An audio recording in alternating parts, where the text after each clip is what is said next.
The Pathfinder, rewritten as a modern thriller. Written by E. K. Stewart, reimagined as a gritty modern take on James Fenimore Cooper's classic novel. Narrated by Danny, our AI assistant.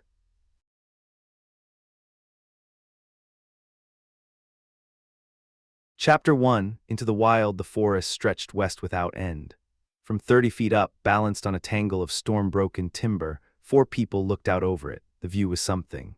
Miles of unbroken canopy rolled toward the horizon like a green sea frozen mid-swell, elm and maple and oak threaded through with linden, every shade of summer green layered beneath a sky that burned amber at its edges. Here and there a white pine broke the surface like a monument, its trunk straight and pale and impossibly tall.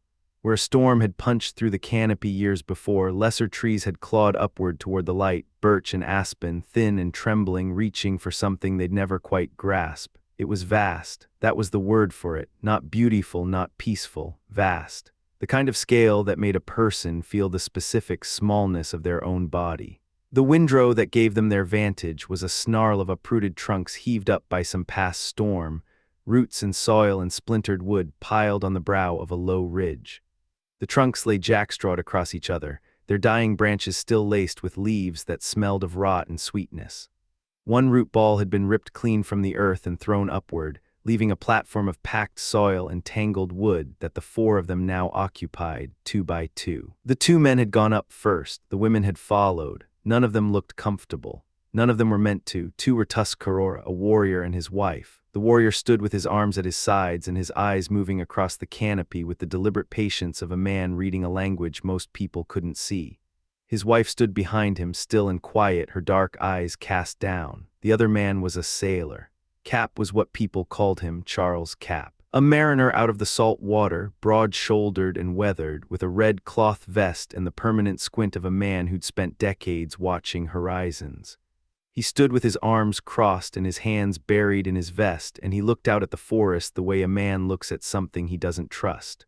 The girl beside him wasn't his daughter. She was his niece, Mabel Dunham, young, blue-eyed, with a quality to her face that had nothing to do with prettiness and everything to do with how much was happening behind it. She was watching the trees the way she'd been taught to watch them, carefully, without pretending she understood them yet. "Uncle," she said quietly, "it looks like an ocean." Cap made a sound in his throat that wasn't quite a laugh. "An ocean," he repeated. "That's a girl's notion, Magnet." He used the nickname the way he used most things, casually. Without thinking about it, you could pile every one of those treetops on a Neptune's jacket and they'd make nothing but a corsage. "Miles of it," she said, not backing down. "Miles and miles and nothing but leaves. What does the ocean give you that this doesn't? Movement." He said it like it settled something. "Blue water, swells, breakers, whales, waterspouts. The ocean breathes. Girl, this just sits here. And your ocean has no silence," she said. "No smell like this. No green. Green water's a sailor's curse. Don't romanticize it. Green trees aren't green water. Tut." He shifted his weight, impatient. "You want wind, you should hear a nor'wester come through the rigging. What you've got here is a breeze through some leaves." Mabel let it go. She was looking west into the sun, and something out there had caught her attention. "That smoke," she said. Cap followed her gaze. Thin, gray-white, rising maybe a mile out from the tree line, threading up through the canopy and dissolving before it reached the height of their position. Easy to miss, she hadn't missed it. "Smoke means fire," Cap said. "Fire means people. Arrowhead." He reached out and touched the Tuscarora's shoulder. Lightly. In the 10 days they'd traveled together, he hadn't done that once. Something about the man made familiarity feel like a mistake.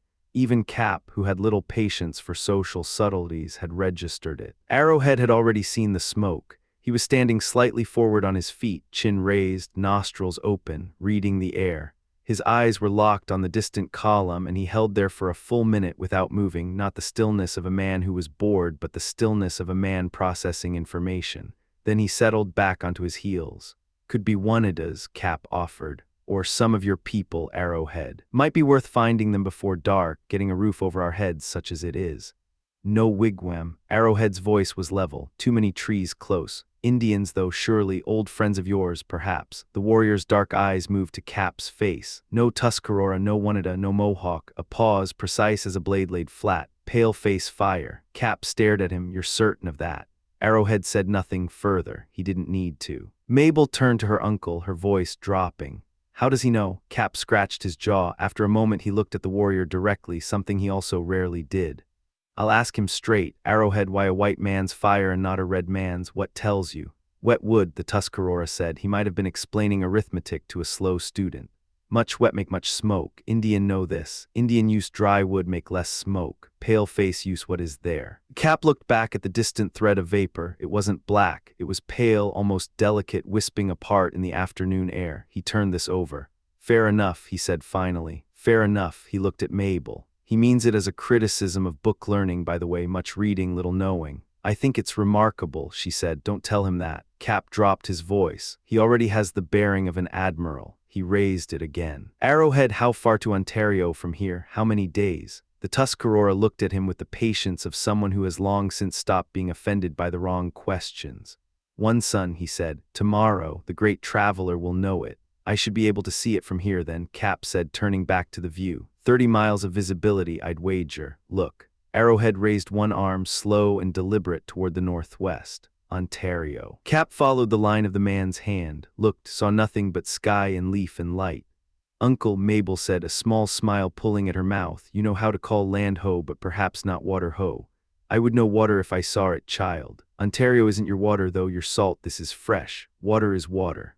Ontario, Arrowhead said again, his arm steady, his eyes on the same empty point of sky above the canopy to the northwest. Cap looked once more, then he shook his head, crossed his arms back over his chest, and tucked his hands into his vest. Freshwater pond, he muttered. Left the coast for a freshwater pond.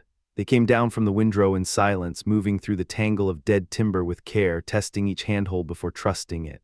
When all four were on the ground, Arrowhead turned toward the direction of the smoke. His intent was plain. You'll go ahead and read the ground, Cap said. And you want us to take the canoe and wait? Yes. No. Arrowhead looked at him. I won't split the party, Cap said. Not here, not in country I don't know. I go where the pilot goes. He paused, with respect, a beat. The warrior considered this without visible emotion. What my brother want, your company, nothing more. I'll walk with you and we'll hail these strangers together. Arrowhead accepted this with a slight nod. He turned to his wife and spoke to her in their language, brief, quiet, without ornamentation. Dew of June listened with her eyes cast slightly down, then turned toward the direction of the canoe without a word. Then Mabel spoke. I'm coming. Cap turned to look at her. You said a cable's length, she said. I'm not sitting in the canoe alone. She straightened her spine. The color in her face had shifted, not quite pale, not quite flushed. But something between the two that happened when a person was deciding something. There may be women with them, and I won't be a burden. I can move quietly. Cap looked at the trees, looked at his niece. A cable's length, he said, and you stay behind us. Come then, child, he added, before I think better of it. Arrowhead checked the priming on his rifle with 2 fingers and a glance, the motion automatic, economical, the check of a man who never forgot to check. Cap drew one of his pistols, looked it over, returned it to his belt. Mabel watched them without comment. She had seen this before every morning and evening for the better part of 2 weeks. It no longer frightened her, though she understood now what it meant. They moved into the trees. The forest floor was open under the canopy, clean sight lines between the tall straight trunks, the undergrowth having long since given up the fight for light.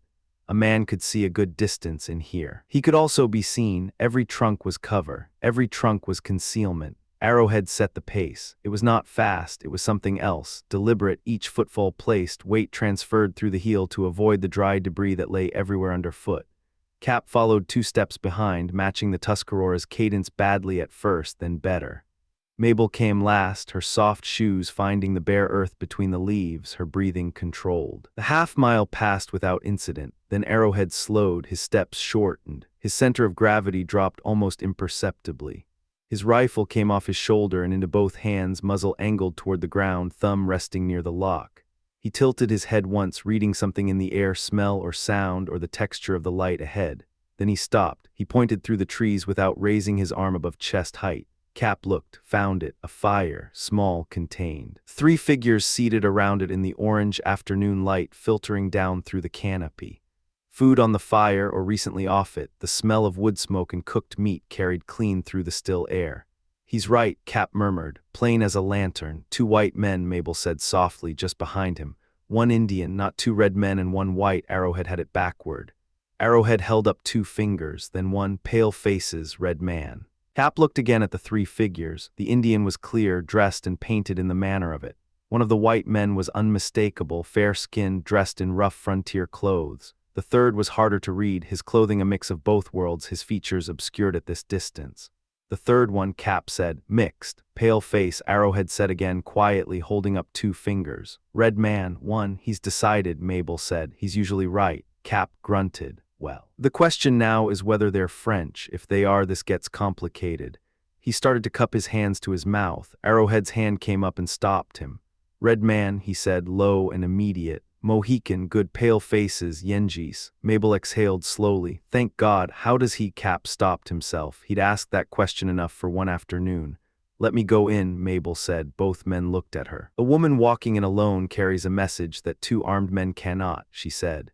No one shoots a woman coming out of the trees with empty hands. They'll wait to see what I am. It gives you time to come up if something goes wrong. She paused, and nothing will go wrong. Cap stared at her. That's an unseamanlike way to conduct an approach. We're not on a ship, Uncle. Arrowhead studied her for a moment, then he gave a single, slow nod. Good, he said. Cap looked at the trees. At the fire, at his niece's face. Take a pistol. No, she was already moving her hair back from her face, straightening her clothes. My hands should be visible and empty. A woman's safety in country like this comes from what she appears to be. I know what I am. She left them in the shadow of the trees before Cap could argue further. Her footfalls were soft. The forest floor between her and the fire was 40 yards of dry leaf and bare earth, and she crossed it carefully, picking her line, keeping her breathing even. 30 feet, 20. Her foot came down on a dry branch. The crack was not loud. In the silence of the forest, it was everything.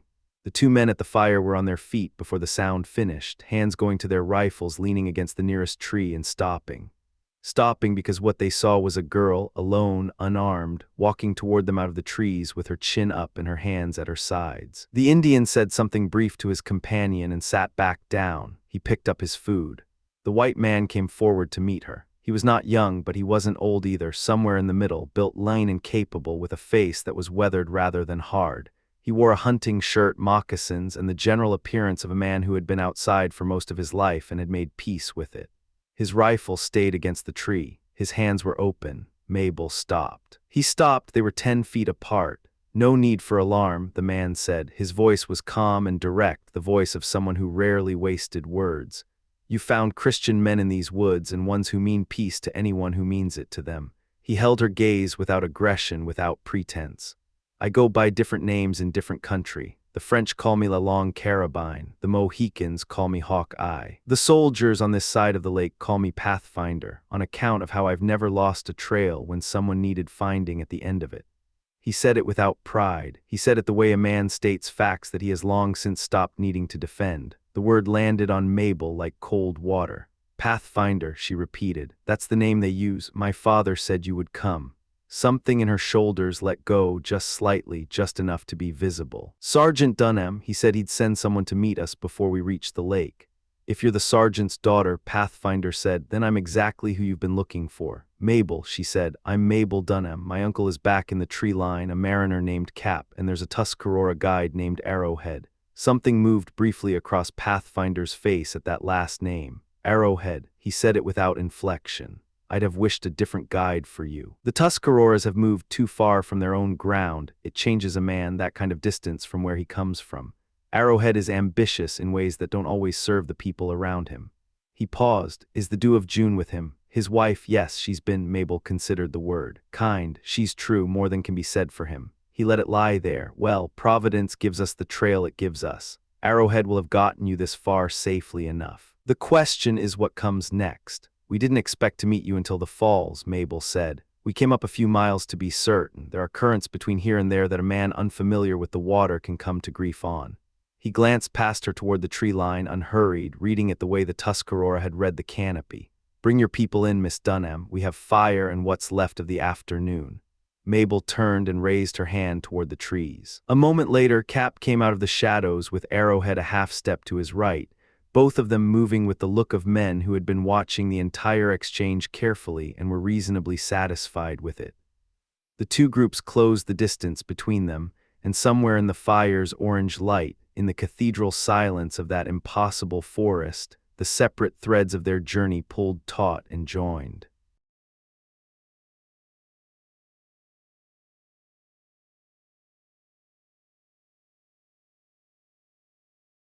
Chapter 2, First Camp encounters the Delaware 8 without looking up.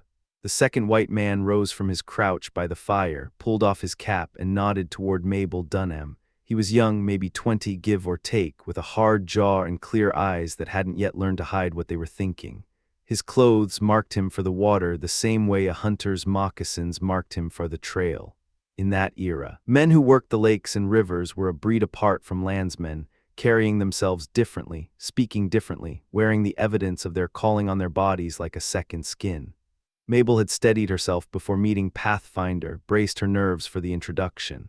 But when her eyes found the young man's across the fire, she looked away first. He was watching her with an open, unguarded interest that caught her off guard. She felt the heat rise in her face. He felt it too, that strange pull between two young people thrown together by circumstance, similar in age, similar in temperament, each aware of the other in a way that had nothing to do with logic.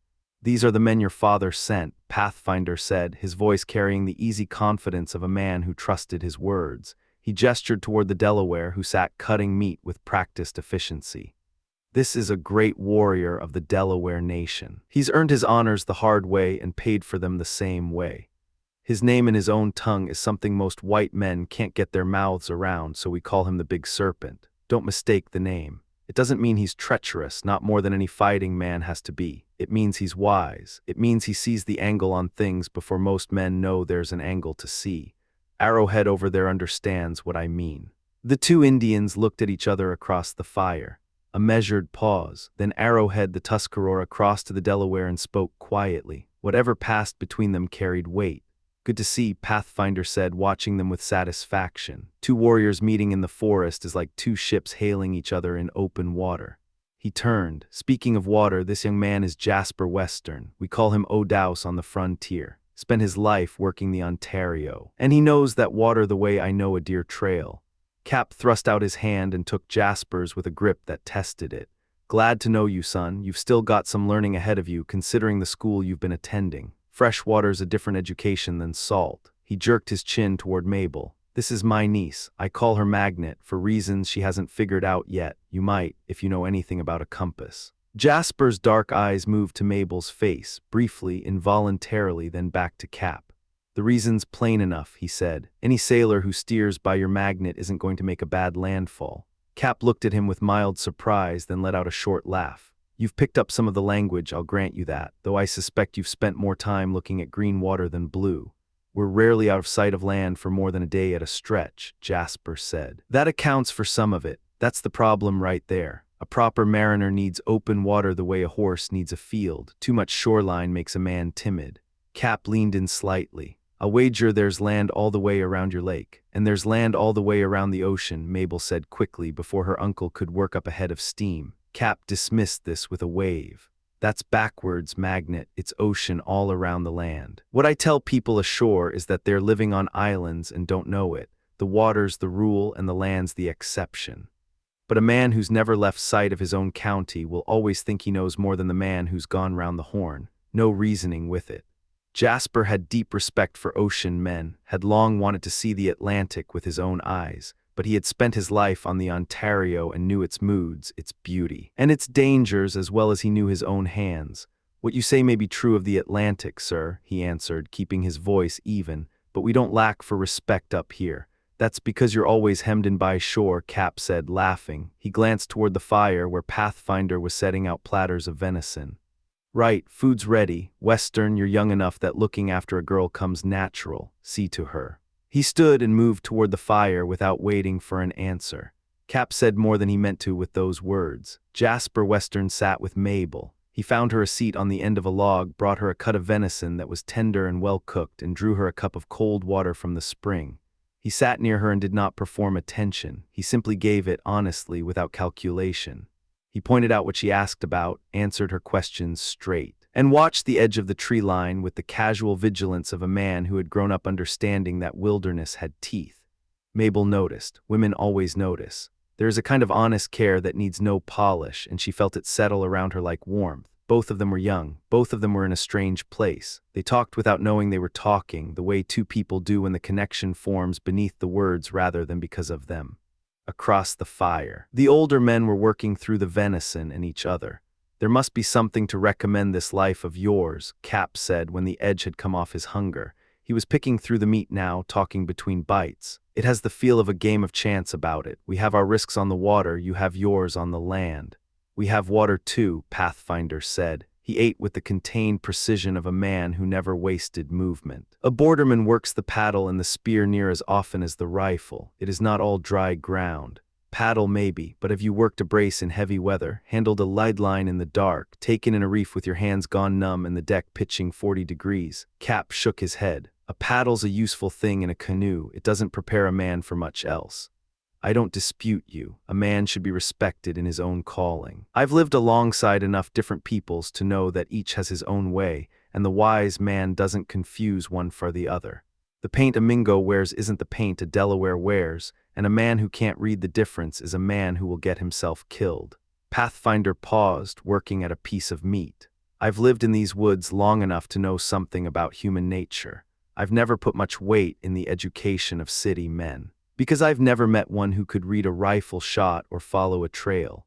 That's my philosophy exactly, Cap said, with more agreement than he'd shown about anything so far. Walking cobblestones and sitting in church never made a man out of anyone. You want to build a man's character, send him to sea. Let him look at foreign shores and open water and whether that doesn't care about him one way or another. He picked up a stick and poked at the ground near the fire. Take my brother-in-law the sergeant, good man, best I know in his way. But what is he when you strip it back? A soldier, good at soldiering. Bridget, my sister, I told her what she was getting when she told me her mind was made up. Didn't change anything, of course, never does. He was quiet for a moment. She's been dead 14 years. Soldiering is honorable work, provided the cause is right, Pathfinder said. The French are wrong and the crown is right in this contest. That much I hold to be plain, so I take it the sergeant sleeps easy. I have never rested better than after a fight with the Mingos. Though I hold to one rule, I fight like a white man, not like an Indian. The serpent there has his methods and I have mine. We've stood side by side for years and neither one of us has found reason to fault the other's ways. I've told him straight that there is one heaven and one hell. Whatever his traditions say, though there are many roads to both.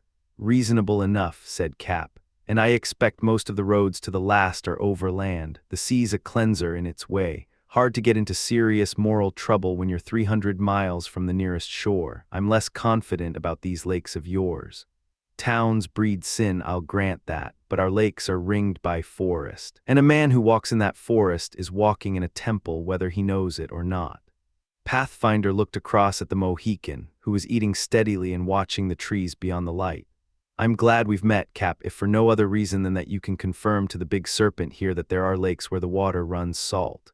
It has always sat uneasily with the red men, the idea of salt water in such quantities, and of tides that reverse a river's current. I've told him true, but a man likes confirmation.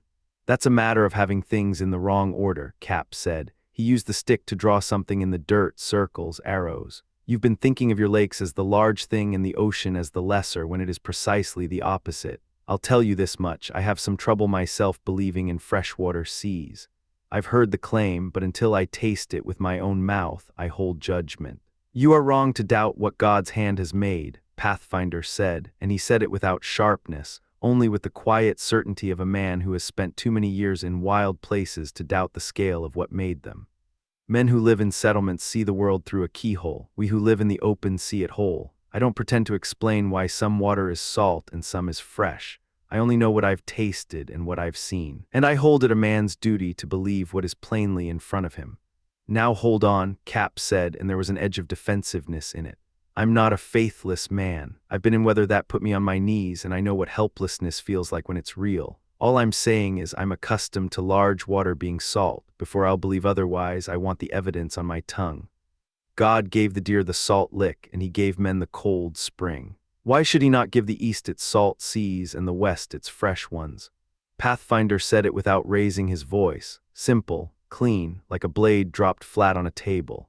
Cap had no immediate answer to that. He was not a stupid man. He recognized an argument that had both logic and faith behind it, and he was not accustomed to encountering both in the same sentence from a man sitting in the woods eating venison off a wooden platter. He was also unwilling to concede a position he had held for years without a fight. We'll leave it there, he said finally. When we reach the water, I'll show you a method of testing depth and salinity that you haven't considered. What it tastes like at the surface is one thing, what it is down deep is another matter. Pathfinder let it go, the fire crackled, a log settled. We know our limits well enough, Pathfinder said after a pause. He was not a boastful man. Those who live near the sea, on the sea, Cap corrected. On the sea, then, have their advantages, and we have ours. My gifts run to the rifle, the trail, and the hunt. I can work a paddle and handle a spear, but I don't claim excellence there. Young Jasper, though, he nodded toward the pair by the log, that boy breathes water the way a fish does. The Frenchmen and Indians on the north shore call him Odaus. He's better with an oar or a line than he is starting a fire or reading sign. Every man has his element. I'll say this about your fire, Cap admitted. When Arrowhead told us the smoke came from a white man's fire, that gave me pause. That's a kind of reading I've never had to learn. No great mystery, Pathfinder said, and something like quiet amusement moved through his eyes. He almost laughed but kept it internal, an old habit. Odaus grabbed a couple of wet sticks because his mind runs to water. Wet wood throws dark smoke. Any man who studies nature on her own terms would know it. It only seems like sorcery to those who have never been made humble by the forest. Sharp eyes on that arrowhead to catch that at a distance. He'd be a poor warrior if they weren't. This is war, and no Indian in the field survives by keeping his eyes in his head rather than on the ground. Every creature has its nature. Every nature has its own rules. It took me years to learn the red man's way of reading the world. It doesn't come natural to white skin, not fully, not ever, if I'm honest. A man trained to the sea could pick it up quickly enough, given the right instruction, Cap said. Pathfinder looked at him without comment for a moment. I don't think so, not the deep part of it. The white man can learn the skills, but he won't ever carry them in his blood, same the other way. It's not a failing, it's just what it is. We sailors go round the world, Cap said, and our view is that human nature is human nature, east or west. All men want gold, most men want tobacco, that points to a common root. Then you know nothing about the red man, Pathfinder said, and there was no insult in it, only certainty. Tell me, have you ever known a man, Chinaman or Dutchman or anyone else your ships have carried, who could sing his death song while bound to a post, his flesh cut open with splinters, the fire working on him and death a certainty, not performing courage, actually living inside it? Until you have seen that, you have not seen what a man with a red-skin nature truly is. No other man on earth is built that way. It is not cruelty that makes them do it. It is a different kind of soul. Cap's eyes drifted instinctively to the surrounding trees. The forest sat in every direction. Patient and opaque, that's savages doing that to each other, he said. Civilized men don't face that. White men have faced it, Pathfinder said flatly, selecting the best remaining piece of venison with the deliberate care of a man who has earned his food. They don't endure it the same way, but they have faced it. The torment belongs to the red-skin way of war, the dying in it does not. Cap cleared his throat. His hand moved briefly, unconsciously, toward his neck. Well, His Majesty's allies won't be inflicting such business on His Majesty's subjects. I've served in the privateers, I've done my share of damage to the enemy and his cargoes. I trust there are no French savages on this side of the lake. Ontario's a broad stretch of water, you said. Broad enough, said Pathfinder. He watched Cap with a patience that had no judgment in it. Though width alone doesn't make a barrier, Ontario has two ends. An enemy who won't cross it will simply go around it. Water doesn't stop a war, it only changes the route. Goddamn freshwater lakes, Cap muttered, catching himself too late. The sound of his own voice in the silence of the forest made him wince. You'd never hear of a fleet going around one end of the Atlantic, perhaps because the Atlantic has no ends. Exactly right, no ends, no sides, no bottom worth speaking of. A nation settled behind a real ocean coast sleeps easy. The enemy needs ships to come at you, and ships can be fought. No one is going to walk around the ocean and knock on your back door. Cap leaned forward. A man can lie down on the Atlantic coast and wake up with his hair where he left it. That is not the situation here. Pathfinder said it without drama. I don't want to frighten the girl, and she seems occupied with Odaus. So perhaps it doesn't matter, but I'll tell you straight. The ground between this fire and the garrison is dangerous ground right now. There are Iroquois on this side of Ontario in numbers. That is precisely why the sergeant asked us to come out and walk you in. Cap went still. His eyes moved to the trees again. They operate this close to the fort's guns. Ravens don't stay away from a carcass because a hunter is nearby. They're here because there are whites moving between the settlements and the forts, and those whites make targets. The serpent came up one bank of the river, I came up the other, both of us watching for scouts. Jasper brought the canoe up the middle, working against the current, his eyes on every bend. Pathfinder paused. The sergeant told him about his daughter, told him about not seeing her since she was small and what she meant to him. I think young Jasper would have gone into a Mingo camp by himself rather than let that man down. We owe him for it, Cap said more quietly than before, though I suppose the river run wasn't that dangerous. Being shot from the bank while working a canoe against a fast current with your eyes on the water and your hands full. Pathfinder shook his head. I can think of few worse positions to be in. That risk was real, and Jasper ran it without complaint. Cap was quiet. He worked a piece of gristle loose and tossed it into the fire. Why in God's name did the sergeant route us this way, 150 miles through this? He gestured at the surrounding wilderness, which did not react. Give me open water and a visible enemy and I'll stand to it all day. But getting shot out of a tree with no warning, that doesn't suit me. If it weren't for Mabel, I'd reverse course right now and let Ontario sort itself out. The road back is longer than the road forward, Pathfinder said, and the country is the same in both directions. Your best ground is with us. We'll get you through or we'll leave our hair on the trail trying. Cap reached back and touched his cue instinctively, the tightly bound pigtail at the back of his head, then ran his palm over the thinning crown above it. He was not a coward. He had stood in places where death was close and had not broken. But death by cannon fire or shipwreck was one thing. Death in a nameless forest at the hands of an enemy you never saw was another kind of thing entirely. He had a few private words for his brother-in-law the sergeant, none of them complimentary. Right, he said, we'll make port. How far are we from the garrison? 15 miles, maybe a touch more. Fast miles, the Oswego runs quick and we'll be going with it. Trees the whole way, I suppose. You'll be in the canoe. The river has been cleared of driftwood. You'll float down clean if the Mingos let you. And what stops them from shooting us as we come around a bend? The Lord. Pathfinder said it the way another man might say the river is fast or the ground is hard, as simple fact. I would not still be alive and still have my hair if I had not understood that I fight with a greater ally than any man on either side of this war. I have never gone into a fight without that understanding. It has never failed me yet. Cap looked at him. A man burning the midnight oil over a nautical chart would have called this superstition, but something in Pathfinder's voice was not superstition. It was bone-deep, hard-earned conviction, and Cap had enough experience with genuine courage to recognize it when he was looking at it. We sailors prefer to go in with our minds clear and our guns loaded, Cap said. No distractions, and no lord if we're being honest. Take it from a man who has had his scalp started and felt the knife before the shot came that stopped it.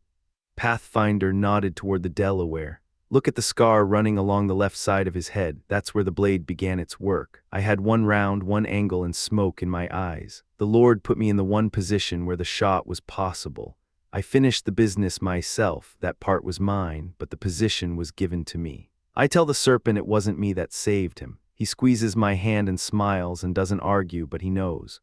Enough. Cap stood abruptly, slapping his thighs. The discussion of scalping had worn through his composure faster than he wanted to admit. Magnet, time to move, were burning daylight. Mabel started. A faint color came into her face. She had heard nothing of the last hour's conversation. Jasper had been talking to her quietly, describing the distant fort. The shape of her father's life there, the character of the frontier garrisons, the wide blue reach of Lake Ontario.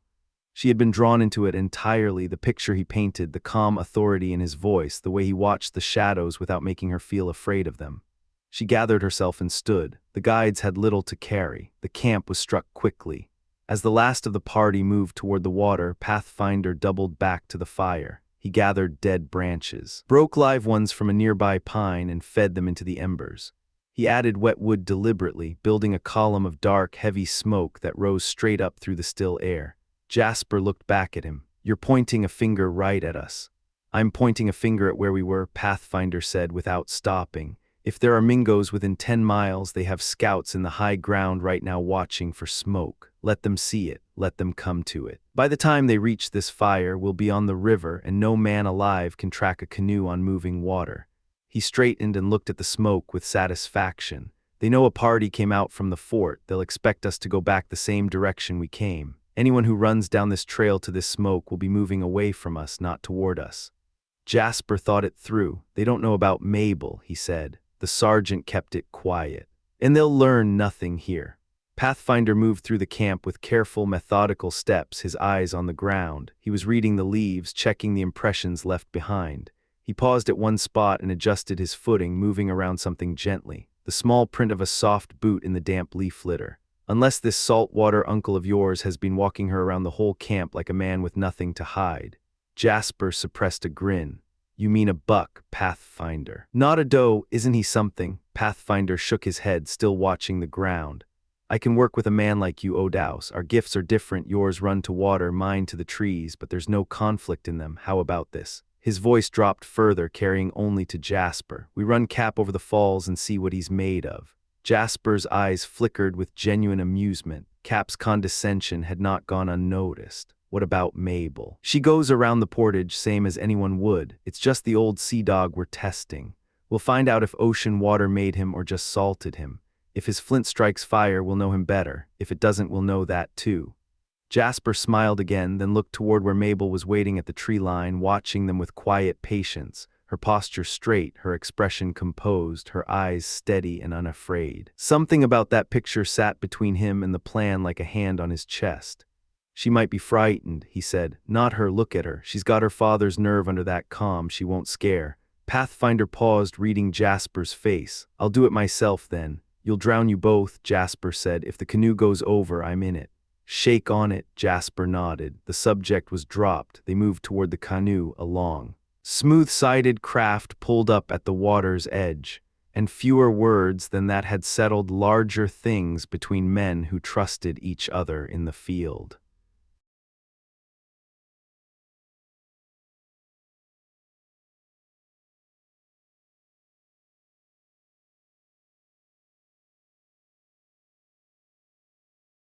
Chapter 3, Drift and Deceive. The river told its own story to those who knew how to read it.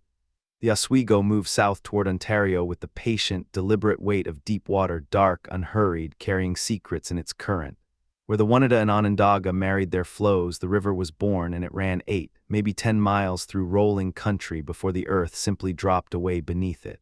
A natural terrace. 15 feet of falling water. Then the lower level, flat and silent, before the river gave itself to the broad expanse of Ontario. Pathfinder stood on the bank, one hand on the birch bark canoe, reading the tree line. Let her stern drift downstream, Jasper. He kept his voice low, barely above the sound of moving water. Go with the current. Jasper nodded from the stern, paddle already in hand. He'd taken Arrowhead's position without ceremony. If Mingoes cut our trail and follow it here. Pathfinder continued, eyes still on the far bank. They'll read the mud. They'll look for the direction the bow was pointing. We give them upstream, they go upstream, simple as that. He didn't wait for an answer. He shoved the canoe hard, took 3 quick strides, and launched himself into the bow with the controlled economy of a man who understood exactly what his body could do. The canoe barely registered the landing. No wobble, no splash. The current took them. The craft was Iroquois built. Birch bark over a skeleton of small timbers lashed with rawhide thongs. Light enough for 2 men to portage a quarter mile without breaking stride. Long enough to carry 6 people and their provisions without riding dangerously low. It was a deceptive thing. Fragile-looking but functional, like most tools built for a specific and demanding purpose. Mabel half reclined behind her uncle, who sat rigid on a low thwart near the center, doing his best to appear unbothered. Beside him knelt the Mohican warrior called Big Serpent, motionless, patient, his eyes moving along the riverbank with professional thoroughness. Forward of them both, Arrowhead sat with his wife, silent as carved wood, the warrior having surrendered his stern position without protest or comment. Pathfinder worked the bow paddle in long, noiseless sweeps. Jasper mirrored him from the stern. Between the two of them, the canoe moved like a shadow. The Oswego was narrow here, and the trees closed overhead in places until the sky was nothing but fractured light between branches. Half-fallen timber lay partially across the surface, old giants rotting into the water. The bank soil was black with centuries of accumulated leaf rot, rich, dark earth that had never known a plow. The river ran full to its banks, slow and heavy with purpose. Nobody spoke for a while. They were in contested country now. The fort was still ahead. The woods were not empty. I sometimes wish for peace again, Pathfinder said quietly. He kept paddling. His eyes never stopped moving. When a man could range these forests and the worst thing hunting him was a bear, the serpent there and me, we spent good years on these streams. Venison, trout, no thought of scalps. He paused, glancing back at Mabel. I want you to know, Miss Mabel, that killing is not my true nature. I take no pleasure in it. His face was burnt dark by decades of weather, and it wasn't a handsome face by any measure. But when he smiled, something honest moved through it, something uncomplicated. Mabel held his gaze. My father wouldn't have sent someone like that to bring me through this country safely. The sergeant's a good man. We've stood shoulder to shoulder on marches that would break most men. Though I've always been particular about keeping my limbs free when there's a Frenchman or Mingo close enough to grapple. You're the young friend he wrote about in his letters. Pathfinder's mouth moved with something close to self-deprecation. I'm 30 years his junior, miss, which makes him 30 years my better in most things. Not in a young woman's eyes. Cap put in from his thwart, his spirits visibly rising now that water was moving under him again. 19-year-old girls don't generally score a man higher for being old. Mabel felt color come into her face. She turned away from the bow and found Jasper watching her from the stern, something attentive in his expression, something careful. She dropped her eyes to the dark water and left them there. Then the sound reached them, low, heavy, a deep rhythmic percussion moving upstream through the corridor of trees, riding a whisper of air that barely stirred the surface. Cap straightened. That surf on the lake, we must be close. No, Pathfinder didn't look up. That's the river dropping over rock, half a mile ahead. A fall, Mabel asked. Cap processed this. He was a man of the sea, which meant he understood moving water better than most. He understood it well enough to be afraid of it in the right circumstances. We need to put into shore, he said. Get some distance from the draw. A waterfall pulls current above it. You don't want to find that out the hard way. Trust us, Cap. Pathfinder's tone was easy but final. We know rifts and cataracts the way you know tide charts. We'll go over clean. The old sailor stared at him. Over, it's either that or carry everything around a mile of portage by hand. The falls are the faster road. You're talking about running a waterfall in a bark canoe. I am. Cap looked at the river, then at the canoe, then at Pathfinder's completely serious face. This is not seamanship. This is something else entirely. We'll land the women and the Indians first, Jasper said from the stern, his voice quiet and matter of fact. The three of us, the white men, take her over. We've done it before. And we were counting on your steadiness, Pathfinder added, cutting a look sideways at Jasper. A man who's been at sea knows how to keep still when the water moves. That matters. Cap said nothing for a moment. He thought about the Mingos. He thought about what scalping looked like when it was done by someone who knew how. He thought about the canoe being a kind of protection. Mabel, he finally said. What about Mabel if there are hostiles near the portage? Mingos don't work the portage trail, Pathfinder said. Too exposed, too traveled. They want you in a quiet place with your guard down. The path near the falls is too public for their methods. He was already angling toward shore. There's a log at the bank, Miss Mabel, dry footing to the shore.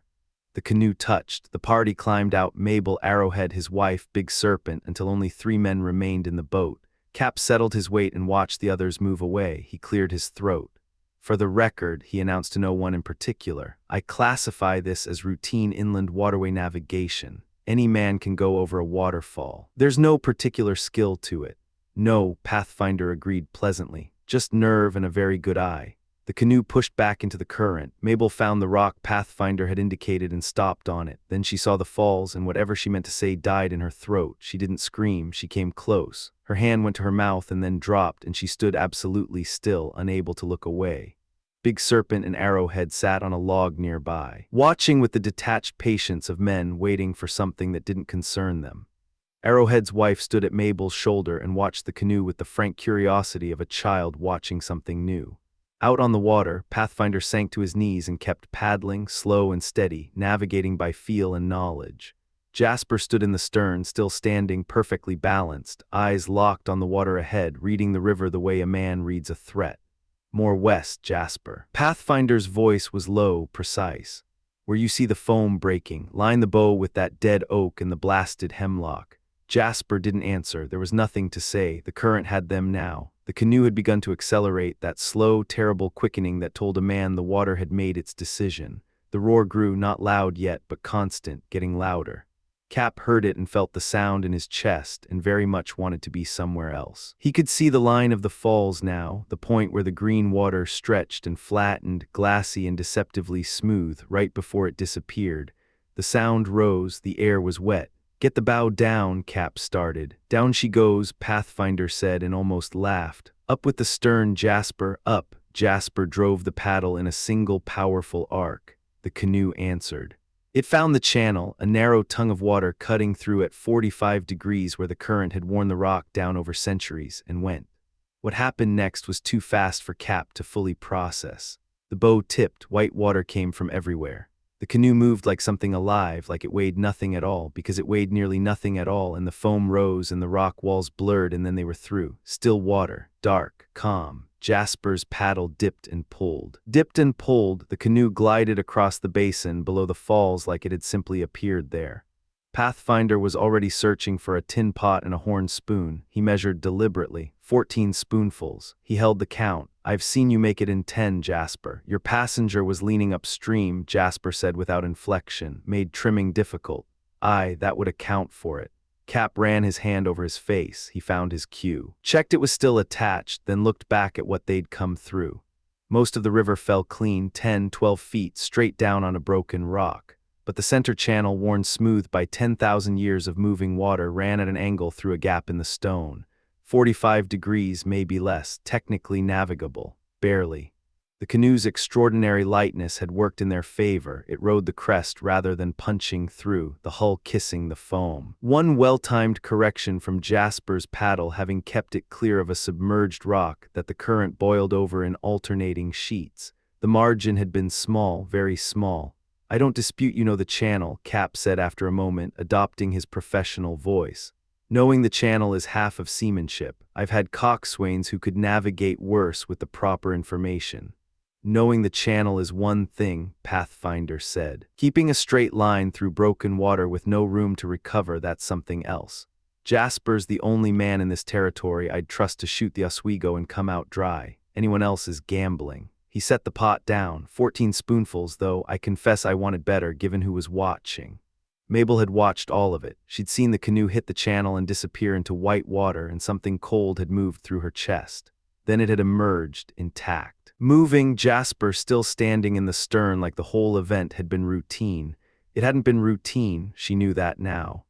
She'd watched his paddle catch at the exact moment it needed to, had seen the canoe angle away from a rock with perhaps a foot to spare, had understood in that moment that what looked like effortlessness was in fact total command. She didn't have language for all of it. But she felt something settle when they brought the canoe alongside, and she climbed back in, a sense of security that hadn't been there before. She was in capable hands. She'd seen the proof. They recovered Jasper's second canoe from the bushes where he'd cached it, redistributed the party, Cap, Jasper, and Mabel in one boat, Pathfinder, Arrowhead, and his wife in the other, and pushed back into the current. Big Serpent had gone ahead on foot, ghosting along the bank with the thoroughness of a man who knew what hostile sign looked like and how to find it. The river moved them south. The sound of the falls faded behind them. 2 hours, Mabel said, and we'll reach the fort. 2 hours and you're safe, Pathfinder confirmed from the other canoe, paddling easily alongside. And it'll take a clever Iroquois to stop that from happening. Everyone here is answerable to your father, and most of us are answerable to you as well, I think. He stopped mid-sentence. His eyes went to the lower bend where the river curved beneath overhanging brush, and something changed in his face. The ease went out of it. What replaced it was older and harder. "Jasper, the bend, low on the rock, what do you see?" Jasper looked. "Big Serpent," he's signaling. "He is." Pathfinder's jaw set, and he wouldn't be doing that without cause. The man doesn't waste effort. He raised his voice just enough to reach across the water to his companions. "Courage, everyone, stay steady, stay quiet." Then lower, almost to himself, "I was just talking about how safe we were." His paddle dipped, Mingoes.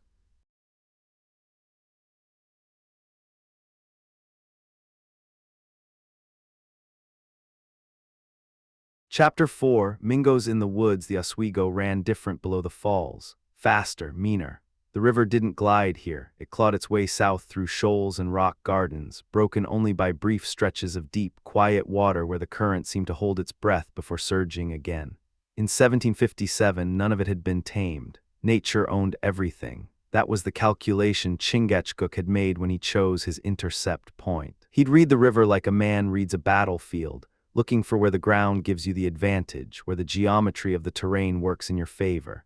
He'd planted himself at one of those rare still stretches, where a canoe could be brought to shore without fighting the current, without noise. A sound choice. The Mohican didn't make many other kinds. Pathfinder spotted him through the tree line and didn't waste a second. One hard sweep of his paddle turned the bow toward shore. He caught Jasper's eye and motioned with his chin. No words, both canoes ghosted in under the hanging branches and rode the slow current downstream, hull almost brushing the overhanging brush. Nobody spoke. Some of them were scared, the rest knew better than to make noise. The Mohican raised his fist. Stop. He and Pathfinder moved to the bank and conferred in low tones, close together, faces grim. Chief doesn't spook easy, Pathfinder said quietly. Why are we stopping? Mingo's in the woods. We've known that 2 days, you sure? Chingachgook opened his hand. A pipe bowl sat in his palm, carved from soapstone, clean, precise work. In its center, cut with careful hands, a small Latin cross. Pathfinder stared at it, his jaw tightened. No Indian carves that on his own, he said. Not unless the priests up in Canada got to him first. That cross means a convert, a French-trained Mingo. He turned the bowl over in his fingers. It's fresh when you find it. Tobacco was still burning. Pathfinder went still for a moment. That was close work, dangerously close. Where was the trail? The Mohican pointed, not 100 yards from where they stood.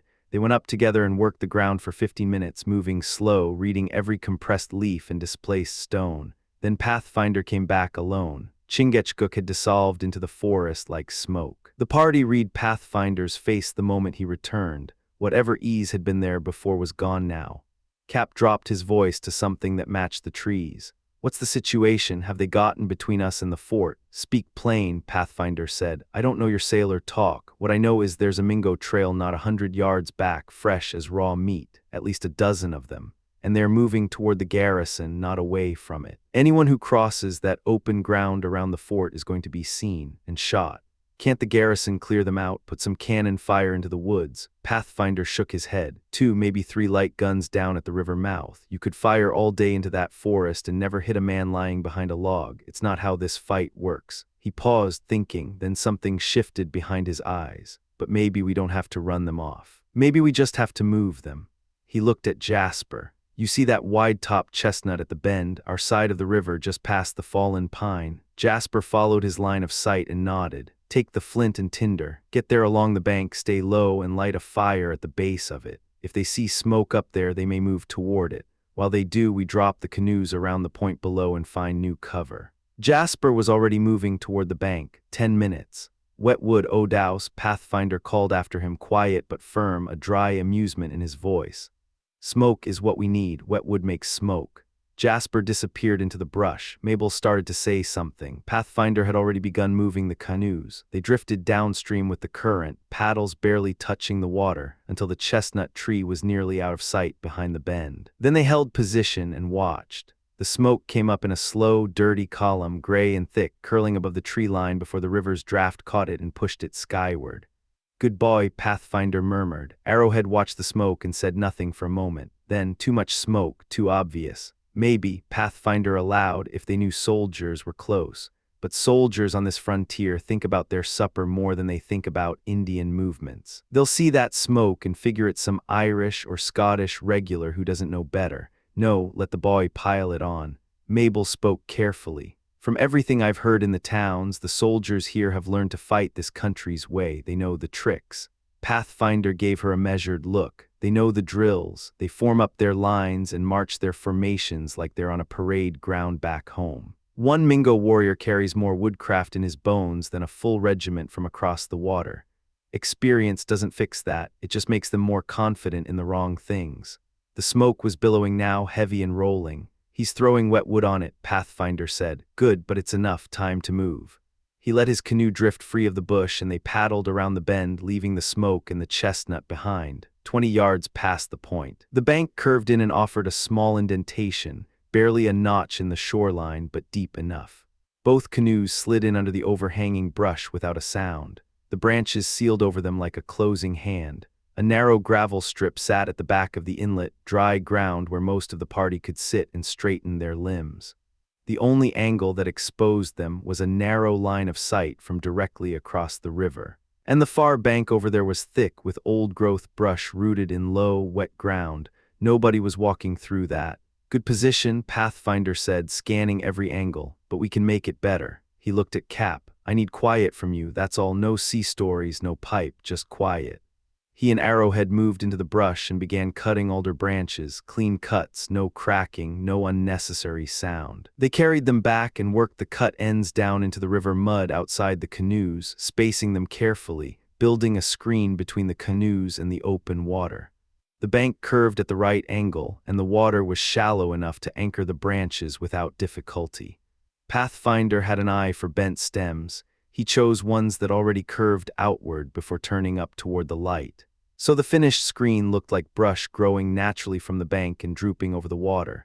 Nothing planted, nothing arranged, just the river doing what rivers do. When it was done, he waded out and looked back from the water. The canoes were gone. He came back wearing a quiet grin. Even white eyes might miss that, red ones too if they're not looking hard. He ducked back under the branches. Here comes Jasper. The young man appeared upstream, moving through the shallows knee-deep, picking his way south along the bank. He'd figured out immediately that the canoes would have dropped downriver, and he'd had the sense to walk in the water rather than leave tracks on the bank. Smart. The current swallowed his footprints as fast as he made them. If the Iroquois followed the shoreline down, they'd find the party's tracks ending at the water's edge and nothing after that. Jasper moved slowly along the bank, scanning. The screen of branches was directly in front of him and he didn't see it. He moved past it. Pathfinder reached through the leaves and spoke 2 words. Jasper stepped through the screen and crouched inside the cover, breathing hard. "That's solid work," he said, looking around at the constructed blind. "Paleface eyes and redskin eyes aren't the same instrument," Pathfinder said, keeping his voice barely above a whisper. "I'd wager the sergeant's whole regiment could march past that bank and never find us. The Mingos are a harder problem, especially if they come down into the riverbed itself. But across the water, even their eyes won't pull us out of this." Cap shifted his weight on the gravel and kept his voice low. "Smartest move now is to run, get both canoes into the current, and paddle hard. A stern chase is a long chase. They'd never catch us. Not with Mabel in the boats." Pathfinder said flatly, "The moment we're in open water, we're visible for a quarter mile in every direction. We don't move until we hear from Chingachgook. That's final." "Then I'll walk," Mabel said. She was sitting upright in the canoe, her voice quiet but direct. "I'm not a burden you carry. I can move fast and far. I've done it before. Don't risk your lives for my comfort." Pathfinder looked at her with something that wasn't quite tenderness but was close to it. 20 miles through night forest," he said. "Brush, roots, swamp, and darkness. The trail a party like ours leaves would be wide enough to follow at a gallop, and we might still have to fight our way through the last stretch." He shook his head. "We wait for the Mohican." Nobody argued further. The party broke into their natural groupings. Arrowhead sat with his wife under the far brush, speaking in low tones. She answered in the patient, muted way of a woman who had learned silence. Pathfinder and Cap occupied one canoe, trading stories in the careful half-volume of men who understood the stakes. In the other canoe, Jasper and Mabel sat close together, speaking quietly, and the hour that passed between them built more understanding than most people manage in a season. Cap finally broke the stillness. "If a man could smoke in a spot like this, it would be near perfect." "Tobacco smoke carries 200 yards in still air," Pathfinder said. "What's the use of hiding our position from their eyes if we hand it to their noses? Learn from the Mohican. He'll go a week without food to take a single scalp. Discipline is the weapon that doesn't run out." He stopped, his head turned slightly, reading some sound the others hadn't caught. "The serpent is coming." Chingachgook came around the upstream bend, hugging the bank. Moving just below the waterline, using the shadows under the overhang. He didn't come straight to them. He stopped at the bend, pressed himself into the brush, and looked back upstream for a long time, watching his back trail, making sure. "He's seen them," Pathfinder breathed. He nudged Cap with his elbow, and the two of them watched in silence. The Mohican held his position for 10 full minutes. Then something changed, his body went tight, he pulled back from the bend. His eyes swept the bank downstream in rapid, sharp arcs. He started moving again, fast now, still in the water, still careful, but the pace had shifted. He was worried. Jasper leaned forward. "Call him in, he's going to pass us." "Easy." Pathfinder watched the Mohican's path with calm eyes. If there was real pressure, he'd be crawling. He's hurrying, but he's not running. The Lord is with us. Even Chingachgook can't see through that screen.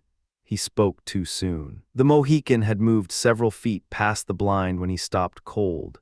Something had snagged his eye, some detail in the arrangement of branches that didn't match the river's logic. He stepped back, he crouched, he separated the branches with careful hands and came through. "The Mingos," Pathfinder said quietly. Iroquois, Chingachgook corrected. Iroquois Mingo devil makes no difference what name, same enemy, talk to me chief. The picture Chingachgook laid out was clinical and bad. He had followed the war party's trail toward the garrison until they spotted Jasper's smoke. The moment they saw it, they reversed course and moved hard back toward the river, 15 of them moving in single file, each man's foot landing where the last man's had, minimizing the trail they left. Chingachgook had been forced into cover while they passed. They'd moved with their eyes fixed on the smoke and missed him. He'd fallen in behind them and tracked them to the river. They arrived just as Jasper rounded the downstream bend and disappeared. The smoke was visible from the bank. The Iroquois left the trail and pushed into the forest to approach the fire from cover. Chingachgook used that interval. He moved to the water and got around the bend before they finished their investigation of the fire site. He'd watched them from cover.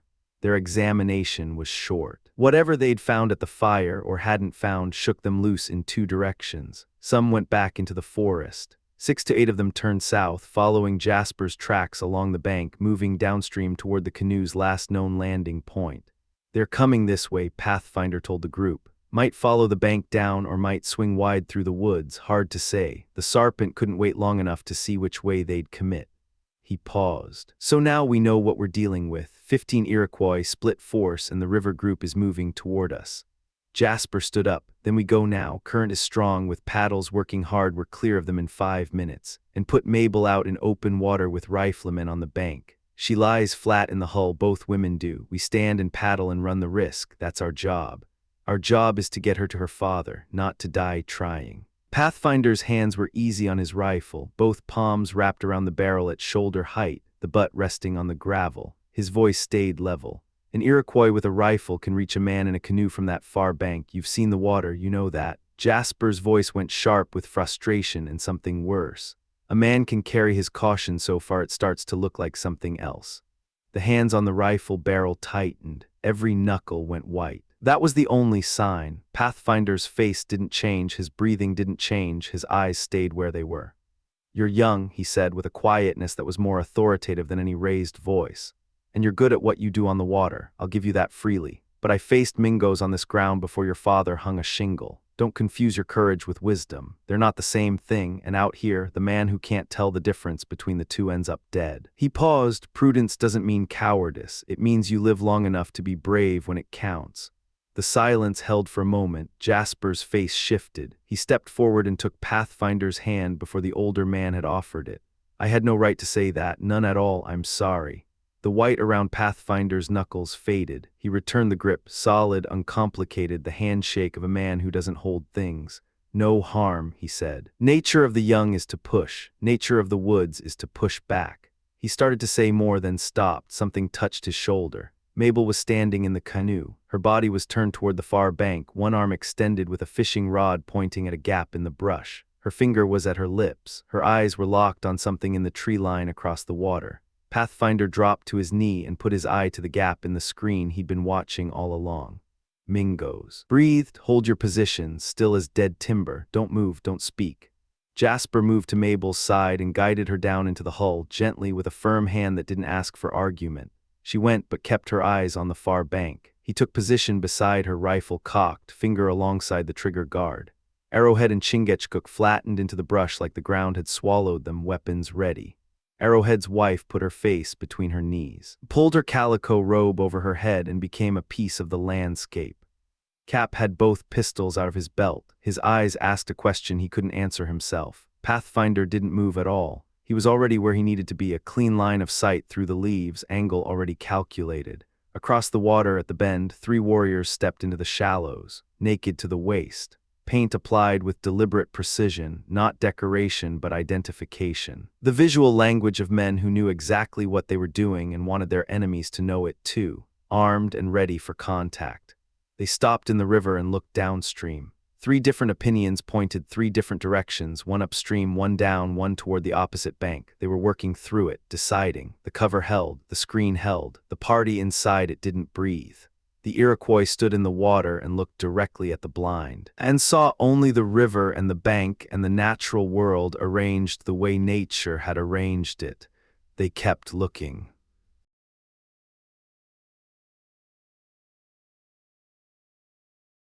Chapter 5. No margin for error. The river didn't care who lived or died. It just moved. Pathfinder read the situation in seconds. 3 hostiles in the water, moving slow and deliberate along the near bank. More rustling in the brush on shore, another element paralleling the river, pushing through the undergrowth with just enough noise to betray their position. 5 friendlies behind a screen of cut brush that a strong gust could unmask in a heartbeat. The math was ugly. The timeline was worse. He pulled Chingachgook, Jasper, and Arrowhead in close. No wasted movement, no wasted breath. 3 of them in the water, he said, barely above a whisper. We have them matched and then some. Jasper, the one painted black and white, that's yours. Chingachgook, take the chief. Arrowhead, you watch the young one, don't let him drift. He scanned each face to confirm. 1 bullet per target. We cannot afford redundancy, not with the sergeant's daughter in this canoe. I'll hold and cover for a 4th if one shows. Nobody fires until I give the word. The rest of their party is still within earshot, and a rifle shot carries a long way on still water. He fixed Jasper with a hard look. Any movement behind us on the bank, you don't wait. You push the canoe out with Mabel and you pull hard for the garrison. You understand me? Jasper nodded once, tight, certain. Then silence locked down over all of them like a lid. The hostiles in the river moved with the unhurried patience of men who had done this before, hugging the overhang of branches, using the foliage as cover, letting the current do the quiet work. On the shore, parallel movement betrayed itself through the brush, the soft crack of a twig, the whisper of leaves being pushed aside, boots pressing wet earth. The 2 elements were converging toward the same point, where the fugitives were hiding. The cut brush Pathfinder's group sheltered behind was nothing, river plants with flexible stems, rooted in the water, bending with every shift of air.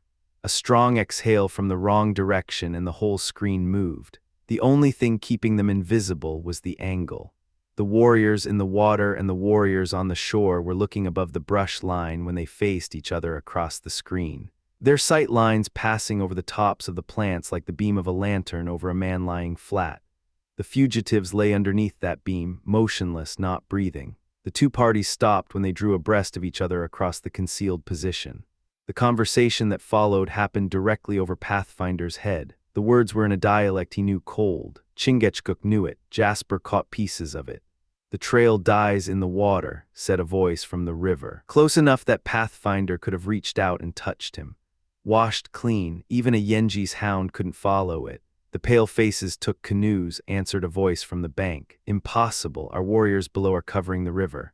The eldest warrior in the water spoke next, his voice low and deliberate. Keep your eyes sharp. We have been on the warpath a full moon and taken 1 scalp. There is a young woman with them. Some of our men need wives. Mabel didn't understand the dialect. That was the only mercy in it. Jasper's jaw hardened. The color rose in his face. The voices stopped. The shore party resumed pushing through the brush, slow, cautious, 1 hand parting branches at a time.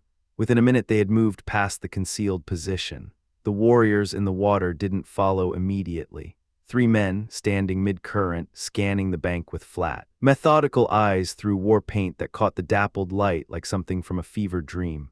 They stood there, scanning, waiting, 2 minutes, 3, then they moved on, stepping downstream with the careful, deliberate pace of men searching for something they'd lost. Pathfinder felt the laugh rise in his chest, that big, silent, shoulder-shaking laugh that never made a sound and let it run its course. His eyes were bright. He had them. They were past. They were one of the warriors stopped. He was the youngest of the 3. He'd taken a step downstream and then something pulled at him the way instinct pulls before the conscious mind can name the reason. He turned back slowly. His eyes settled on the brush screen and stayed there. Pathfinder's amusement died. The young warrior didn't call for his companions. He was calculating. He had something to prove and he knew it, old enough to be on the war path, young enough to still fear ridicule more than death. A false alarm would follow him for years. So he came alone, stepping back upstream, his gaze fixed on the brush like a man watching a thing he isn't sure is moving. Some of the leaves had wilted, the heat on the cut stems. A barely perceptible droop where the foliage should have stood straight. It was almost nothing. It was enough. The young warrior approached with the slow economy of a man who understands the geometry of ambush. The whole concealed party watched his face, the hunger for recognition fighting against the cold logic of caution, and underneath both of those, the quiet, disciplined awareness that the bush ahead of him might contain something that would kill him. He stopped. The leaves swayed in a breath of air and seemed to recover, and for a moment doubt crossed his face like a shadow. He reached out and pushed the branches aside. The forms of the concealed party filled his vision, the sharp intake of breath, the split second of wide-eyed stillness. Chingachgook's arm was already in motion. The tomahawk caught the young warrior across the crown of his shaved head. The blow was complete and absolute. He threw both hands up in a violent, involuntary arc, stumbled backward, and went into the river. The current took him. His limbs continued to move in the water, not with intent, but with the mechanical protest of a body that hadn't finished dying yet. Chingachgook lunged for an arm, trying to keep the body close, but the current had it now and the river moved fast. The dark water swept downstream, and whatever the river carried went with it. 12 seconds start to finish. No time, Jasper said, already moving, tearing the brush aside with both hands. His voice was just above a whisper, but there was iron in it. Do what I do, Cap and Mabel, get flat in the hull now. He seized the bow of the canoe and started moving along the bank, wading. One hand on the gunwale, Cap took the stern. They kept tight to the shore, using the tree line for concealment, driving toward the bend in the river upstream. The bend would mask them from the warriors below. Everything depended on reaching it before those warriors found the body. Pathfinder's canoe sat closest to the bank. He was last. Chingachgook vaulted the narrow gravel strip and vanished into the tree line, his assigned sector, watching the landward flank. Arrowhead caught Pathfinder's eye and pointed to the bow of the remaining canoe, indicating he would help push it out. Then the wailing shout rose from downriver. They'd found the body. A rifle cracked. The sound rolled across the water and up into the tree canopy. Pathfinder looked back and found himself alone. Arrowhead was gone, his wife with him. The canoe was still there, but he was pushing it solo, treachery or survival. No time to determine which. He drove the canoe into the current. Ahead of him, Jasper had already cleared the bend. The young man was standing in the stern, driving hard with the paddle, Cap working the bow with the rhythmic efficiency of a man who'd spent his life on water. The canoe moved. Mabel was flat in the hull. Pathfinder made the calculation in the span of a single stroke. He changed his line. Instead of following Jasper's path to the opposite shore, he swung his canoe wide, lower on the river, cutting across the open water in a line that put his body squarely between the Iroquois on the bank and Jasper's canoe. He was the closer target, the more immediate threat. They would chase the scalp they could reach. Keep your line upstream, Jasper, he called across the water, the paddle driving long and steady. Pull for the alders on the far bank. The sergeant's daughter comes first. Leave these wolves to Chingachgook and me. Jasper raised his paddle once in answer and turned to drive harder. The rifles started coming. They had the range. Pathfinder kept the canoe moving, not in a straight line, not in a predictable arc, but in sharp, irregular changes of direction that forced every man on the bank to recalculate his lead. He shot downstream with the current for 3 hard strokes, then checked the canoe and slewed it sideways. He drove hard across the current, then reversed. Then ran downstream again. The men on the bank knew how to lead a moving target. He'd watched them work on deer, but he refused to give them a consistent line. A bullet trimmed the hair at his temple. He didn't flinch. Close, he said to no one, keeping the paddle moving. But close doesn't kill a man. Jasper's canoe hit the far bank. Cap dragged it into the brush. Jasper pulled Mabel up the bank by the hand and the alders swallowed them. They were safe, for now. Pathfinder was not. He was mid-river and pulling downstream, and the situation resolved itself in an instant. The secondary element, the ambush party that had been posted below to watch the river, showed itself on the eastern bank. 10 warriors at a rift in the river where the water broke white over rocks and shallows, funneling into a rapid. The current was pulling him directly toward them. The rocks left only one navigable channel, and that channel ran straight into the rift where they were standing. He couldn't reach the western shore. The current was too strong. Fighting it would slow him to a stationary target, and a stationary target at 100 yards was a solved problem. He made the decision without ceremony. He angled for the shallowest part of the rift, grabbed his rifle and pack, and stepped out of the canoe into knee-deep water. The canoe spun away and caught on a rock. He waded, rock to rock, moving toward the western bank, rifle held overhead, powder dry, picking each step with the speed and precision of a man who'd crossed 100 rivers like this one and intended to cross 100 more. The first shot hit the water 3 feet to his left, then they adjusted. Bullets cut the surface around him, snapped through the air overhead, skipped off the rocks. His frontier coat was nicked twice. His skin was not touched. He kept moving, not running. Because running on submerged rock in current meant a fall, and a fall meant dying. But moving with that smooth, relentless economy of a man who had been in worse places and come out whole. The water rose to his chest at one crossing. He raised the rifle above his head with both arms and let the current take his legs, his body angling downstream while his feet found purchase on the river bottom, and he dragged himself across. He found a rock that rose above the surface, broad. Flat top, dry, he got behind it, partial cover. The western bank was 50 feet away, but the water between was that deep, dark, fast-moving kind that told you it wouldn't be shallow, he'd have to swim it. And swimming meant the rifle went under. He waited. The shooting slowed. On the eastern bank, the warriors had found the abandoned canoe and the paddles. They were pulling it toward the water. Pathfinder. The voice came from the western bank, the alders, close. Jasper. Right here. Odaus, we've got you covered. Leave the rifle and swim. We can cover your crossing.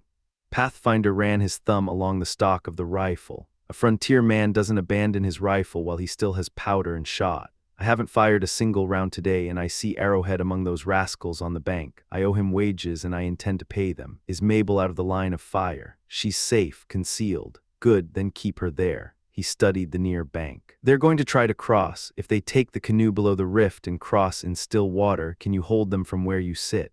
With you beside me, yes. Then we need to solve the problem of getting me to your side of the river with a dry rifle. A pause, then Jasper spoke again. Cap is upstream with the canoe. I'll have him put a branch in the current, see if the set takes it toward your rock. If it does, the canoe will follow the same line. Raise your arm when you have the branch. The branch came within a minute, sweeping downstream in a wide curve, pushed by the set of the current toward Pathfinder's position. He snagged it one-handed, held it up. A moment later the canoe followed, drifting in the same arc, and he pulled it in against the rock and stepped aboard in one movement, rifle still dry.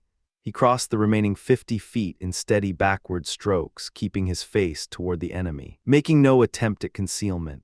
Come on then, he said quietly to no one. Take your shot. They fired twice, both missed. He pulled the canoe into the alders and stepped ashore onto the western bank. Jasper grabbed his forearm, two men who'd crossed something together and both knew it.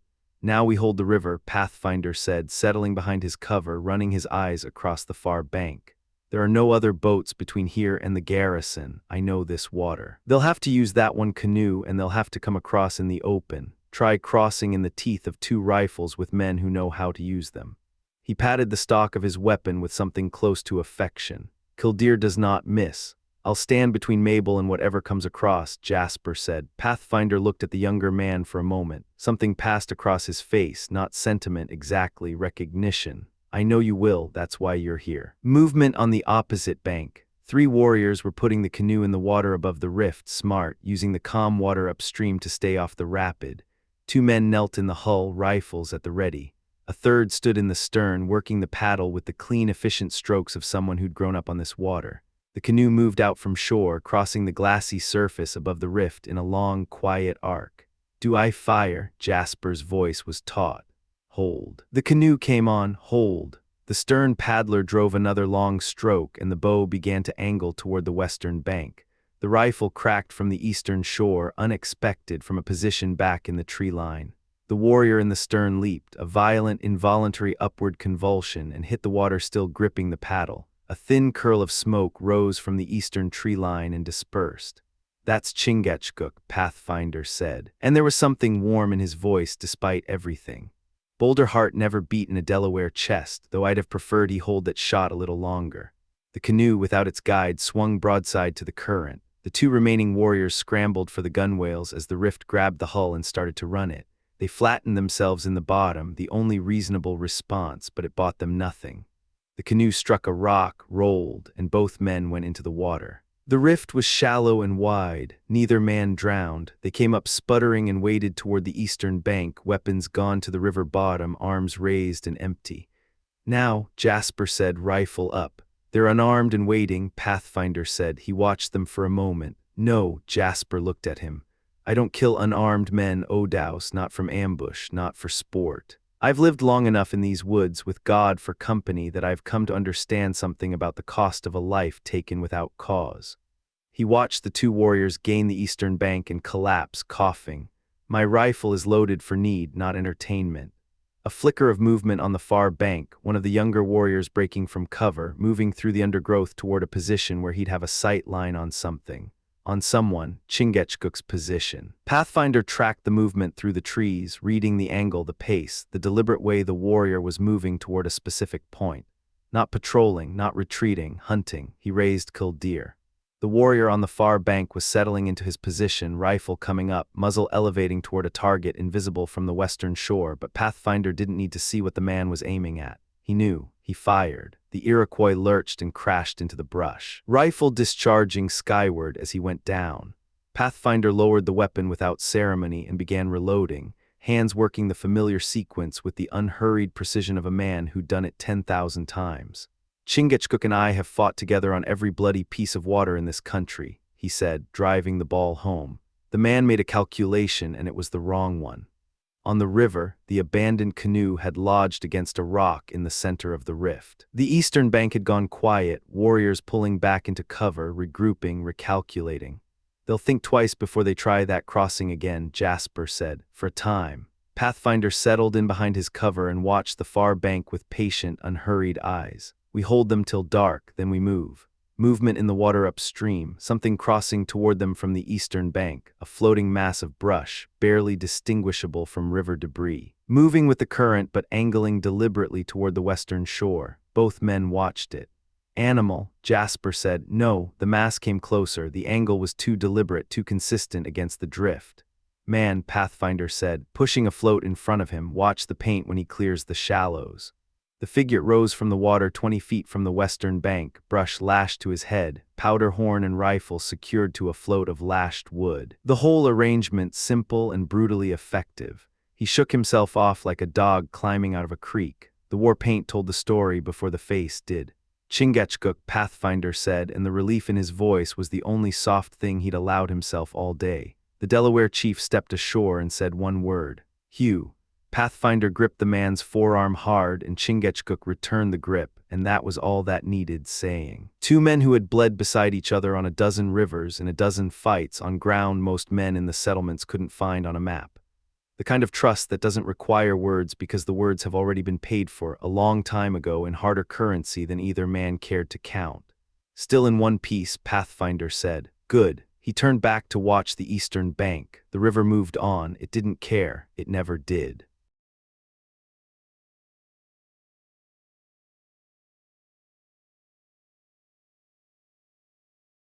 Chapter 6. Serpent enters water. The chief came ashore hard, boots scraping wet rock, and Pathfinder was on him before he'd taken 3 steps. "Was it well done, Chingachgook?" His voice was low, controlled, but the reproach cut clean. "Ambushing a dozen Mingos by yourself. Killdeer doesn't miss, you know that, but that man showed me nothing but his head and shoulders through the brush. One bad angle, one flinch, and you're dead on that bank. You should have thought of that, chief. You should have thought of that." Chingachgook said nothing for a moment. When he spoke, his voice carried the flat certainty of a man who had never once questioned himself in the field.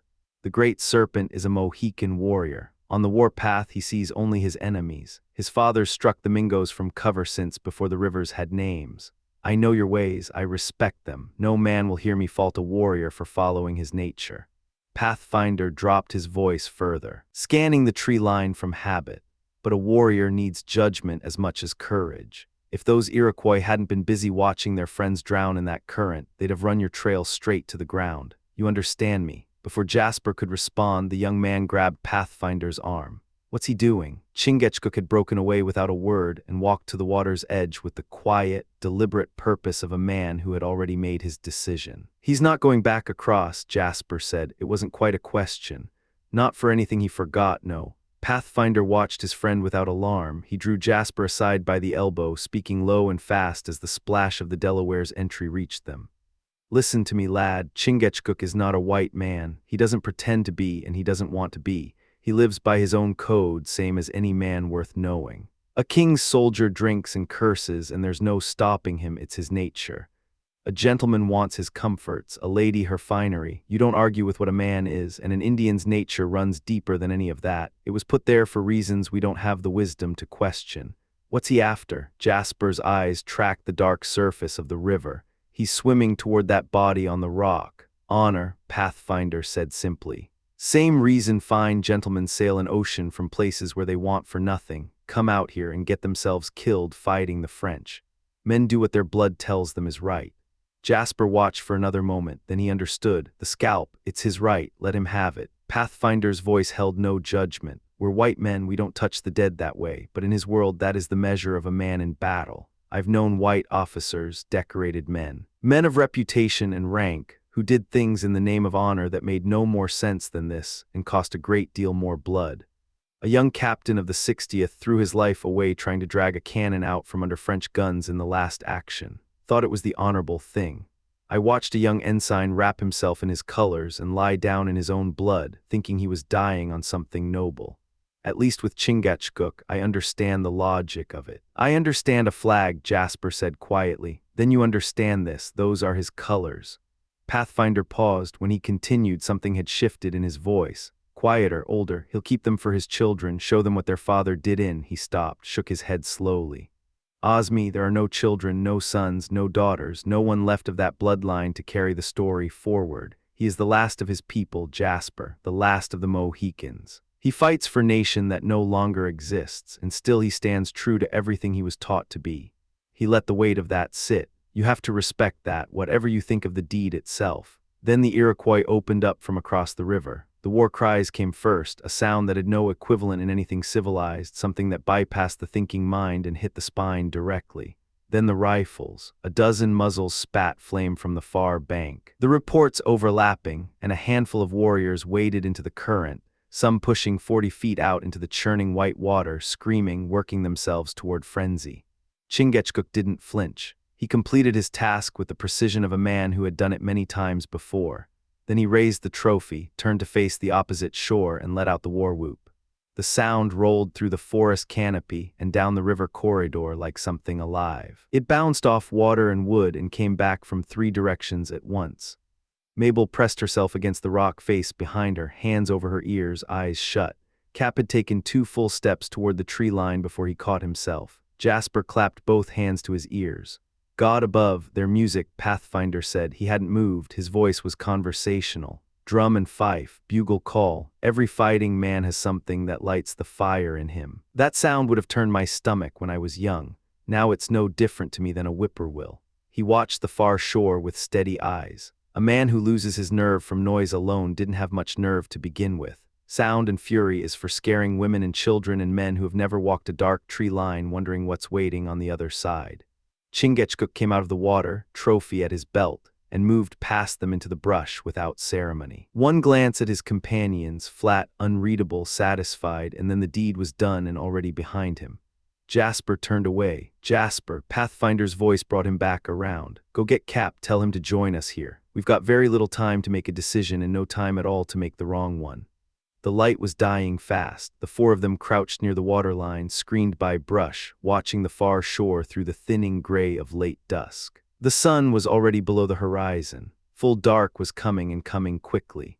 Here's where we stand, Pathfinder said, keeping his voice flat and hard. In an hour these woods will be blacker than midnight. If we're going to reach the garrison, we move under that cover, but we move smart or we don't move at all. Cap, you've got years on the rest of us. What do you think? Cap didn't hesitate. We take the canoe. Once it's dark enough that their lookouts are blind. We push out and run with the current, straight forward. Straight forward, Pathfinder repeated, not unkindly. You're thinking like a man on open water. On this river, that plan has edges. He laid it out clean and fast. We're more exposed on the water than in the trees, and there's the Oswego Rift below us. I don't know that Jasper can run a boat through that rock garden in full dark, and I don't say that to insult the man. All eyes went to Jasper. I want the canoe. Jasper said without hesitation. Mabel can't move through this ground in the dark, roots, deadfall, swamp water. On the river she's safe in the hull while we work, and I fight better on water than I do in the trees. I always have. You fight well enough anywhere, Pathfinder said, and meant it, and you're not wrong about Mabel. He worked through it aloud, his voice methodical. Water leaves no trail. What do you call a wake? Cap cut in. Pathfinder looked at him. A wake matters on the ocean, friend. On this river at night with a moving current, it amounts to nothing. He pressed on before Cap could respond. Canoe is fast, current is with us, and Mabel won't suffer for it. Against, we have no cover on the water except what the clouds give us. The rift is technical water even in daylight, and we're looking at 6 miles to the garrison by river. He was quiet for a moment. I am genuinely troubled which way to call it. There's a second canoe, Jasper said. Still on the rift where the Mingos left it when they came across. If the Serpent and I swim out and bring it back, we double our options and cut theirs. Pathfinder considered this for exactly 3 seconds. Do it, wait for full dark, then go. Chingachgook goes with you, he's already half undressed for it. 2 canoes means they lose their best crossing option and we gain room to carry the whole party proper. He looked at Jasper with something close to warmth. What drives you to this? Jasper met his eyes. Mabel, that's an honest answer, Pathfinder said, and it's reason enough. Full dark fell over the river like a curtain dropped from a great height. Pathfinder moved Mabel from concealment and walked her and Cap downstream along the bank to the foot of the rapids.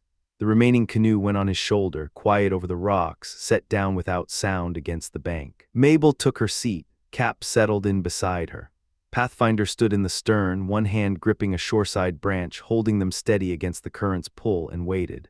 On the water, 2 men had already disappeared. Jasper and Chingachgook hit the deep channel together and stroked hard across it, fighting the current in silence. When they found bottom on the far side of the channel, they rose from the water and waded into the white noise of the rift side by side. Hands clasped against the force of the water, moving toward the place where the enemy's canoe had last been seen. The dark was absolute, no stars, cloud cover like a lid over everything. Jasper could see the far bank only as a mass of black denser than the black above it, the ragged crown of trees just barely readable against the faint gray of the sky. He kept that line in his peripheral vision and let the Delaware lead. They searched for 15 minutes. The current shoved at them from every angle. They stepped into deep pockets without warning and hauled each other back. The canoe should have been here, grounded on the shallows, hung on rock, but the rift moved a man around in the dark until up and down the river became meaningless.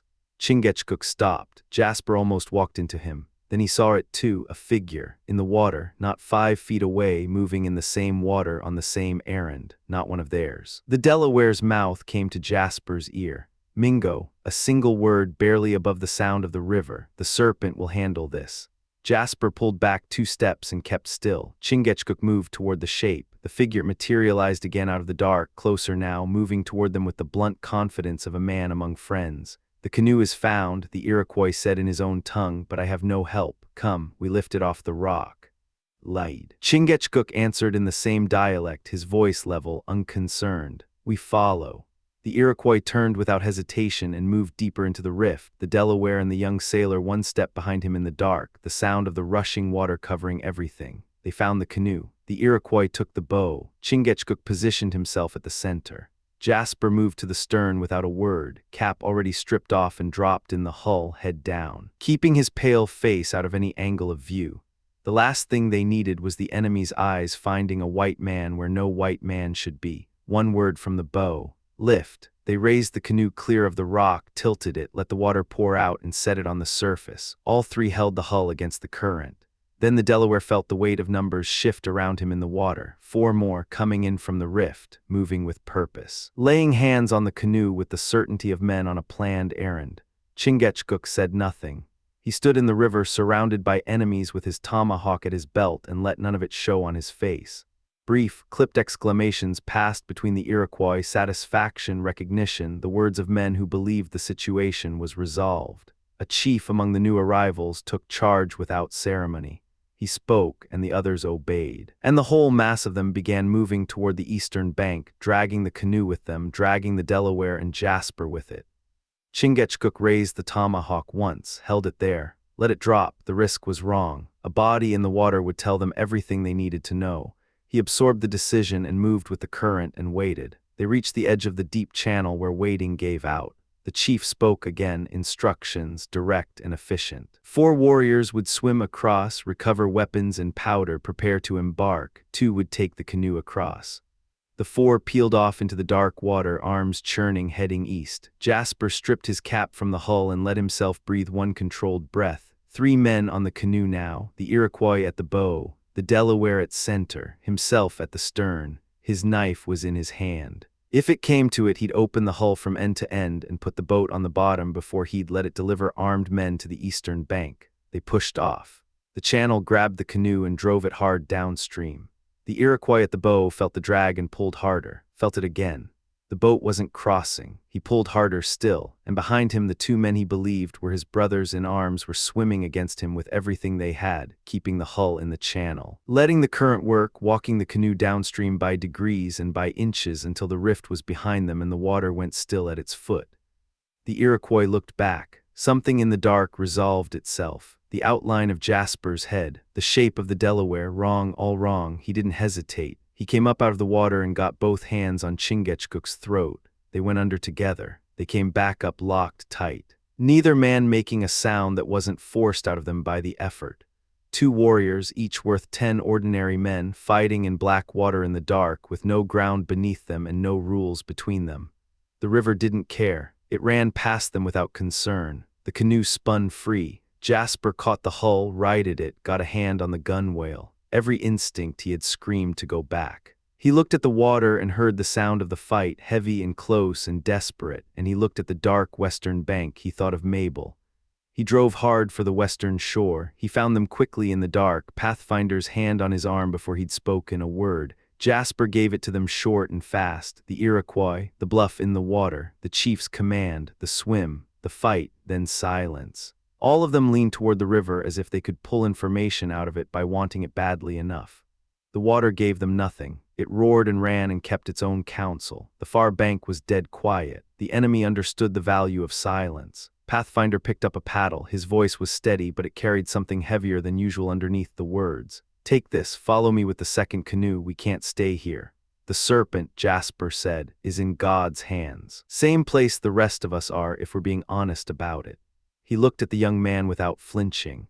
"We cannot help him by sitting in the dark on a bank the Mingos know we're on. Every minute we wait is a minute they use. The dark won't last." A sound crossed the water. One long cry from the eastern shore, high, sustained, triumphant. It rolled through the trees and came back to them off the water and said everything a human voice could say without using words. Cap cleared his throat. "That is not a sound I would associate with good news." "It is not," Pathfinder said. "That is a victory cry. They have the serpent. Dead or alive, he is theirs." Jasper turned away from the river. He turned back. His jaw worked once and then stopped. "We leave him. We leave him, without knowing. No." Mabel's voice came from the canoe, low, firm, abraded at the edges by something she was fighting down hard. "I'm not afraid. I will stay until we know." "She's right," Cap said. "A man doesn't leave his messmate." "You are good people," Pathfinder said, and there was genuine pain in it. "And you know nothing about this ground or what is coming across that water right now while we talk." He pushed the canoe into the current with one hand, no drama, just force and necessity. The deer that comes too often to the same salt lick meets the hunter eventually. "We go, now." The current took them. The eastern bank receded into the dark behind them. The river ran on.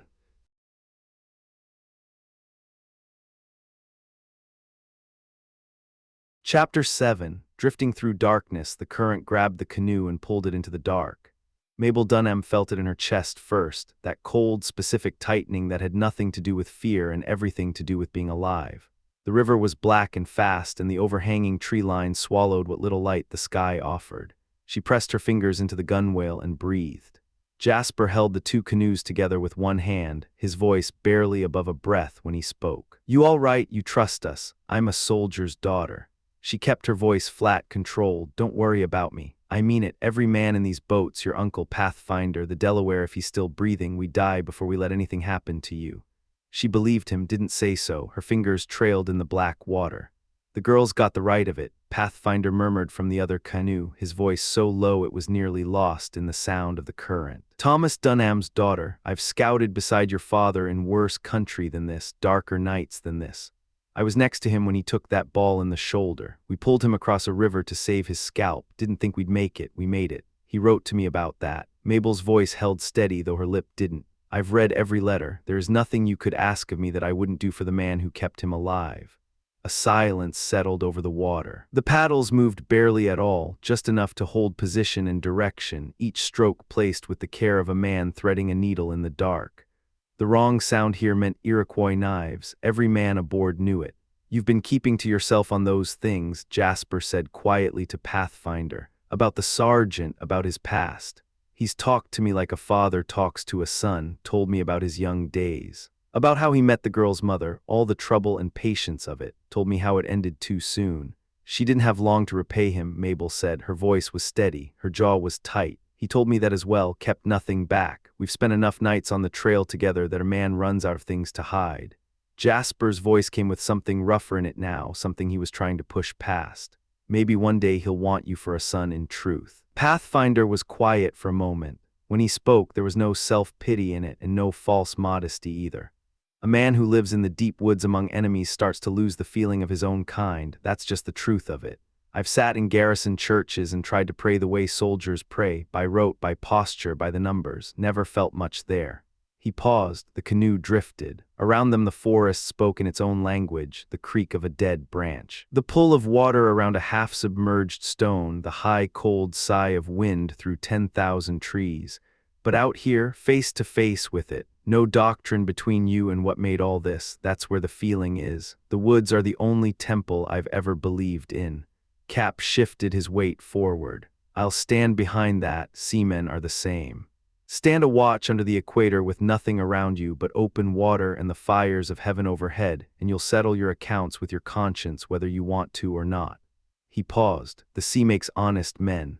I thought seamen had little reputation for religion, Mabel said. Slander, pure slander. Pathfinder said nothing to dispute it. Jasper, when Mabel pressed him, admitted only that he thought about such things less than he ought to. He said it quietly and without excuses, and she liked him for it. Cap attempted to correct the young man's French badly, and Jasper corrected him back with patience, and for a short stretch the tension broke and they were simply people floating through the dark, talking as people do when they are not yet certain they'll live through the night. Then Pathfinder raised one hand. The talking stopped instantly. He'd caught it, that sound, dry wood snapping under weight. The western bank. 20 yards out, it wasn't the wind. Wind didn't place its feet. Someone on the shore, he said. His voice was barely a vibration. Could be the Iroquois already across, could be our Delaware. He turned to Jasper. Take her in, light on the paddle. Do not go ashore until you're certain. Understood. Is that wise? Mabel asked, and her voice came out a half note too loud. Pathfinder looked at her. It will be if you keep your voice down. You have a good voice. Girls, soft and clear, but right now it carries. Your father would tell you the same thing. Silence is worth more than a rifle on a trail. He nodded at Jasper. Go. The young man's canoe dissolved into the darkness without a sound. Gone. The remaining canoe floated. No one spoke. Mabel watched the black line of the bank and tried not to think about what was in it.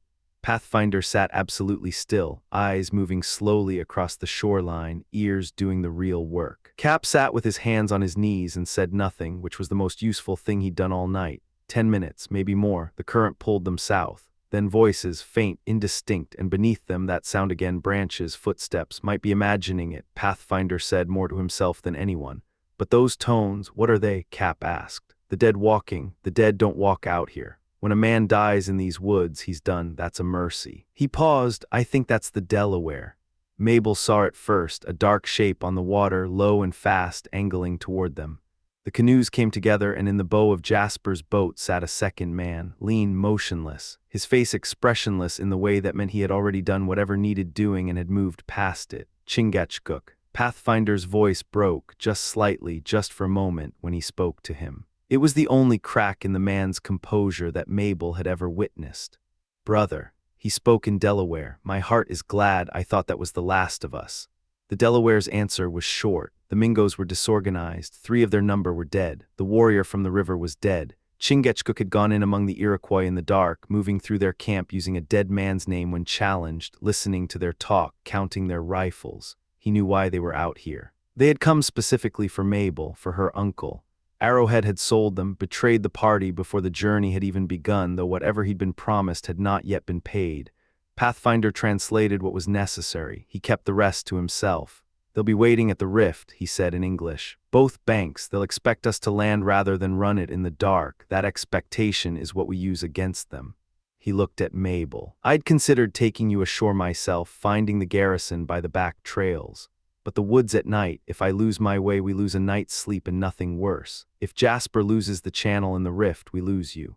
Then I go with Jasper, Mabel said. It wasn't a question. I'd be glad of the trust, Jasper said immediately. Put her in my canoe, Pathfinder. I'll run the rift. I know the bed. The main current runs east of center.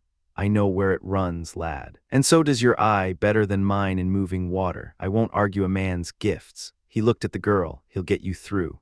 Mabel moved from one canoe to the other without ceremony, stepping clean and low, settling into the bow. The two crafts separated. Nobody spoke after that. The rift announced itself in the dark before anyone saw it, a low, building roar that came up through the floor of the canoe and into the bones. Cap sat rigid. Mabel felt the current's grip change. felt the canoe accelerate in small, hungry tugs, and then they were in it. The world became noise and white water. She couldn't see the rocks until the canoe was nearly on them, and then they flashed past, pale and churning in the dark, close enough to touch. The canoe spun once hard, the stern swinging wide, and for 1/2 second she felt the full weight of the river trying to take her. Then Jasper's paddle bit deep, corrected, recovered, and drove them back into the channel with 2 brutal strokes that she felt in her own shoulders just from watching.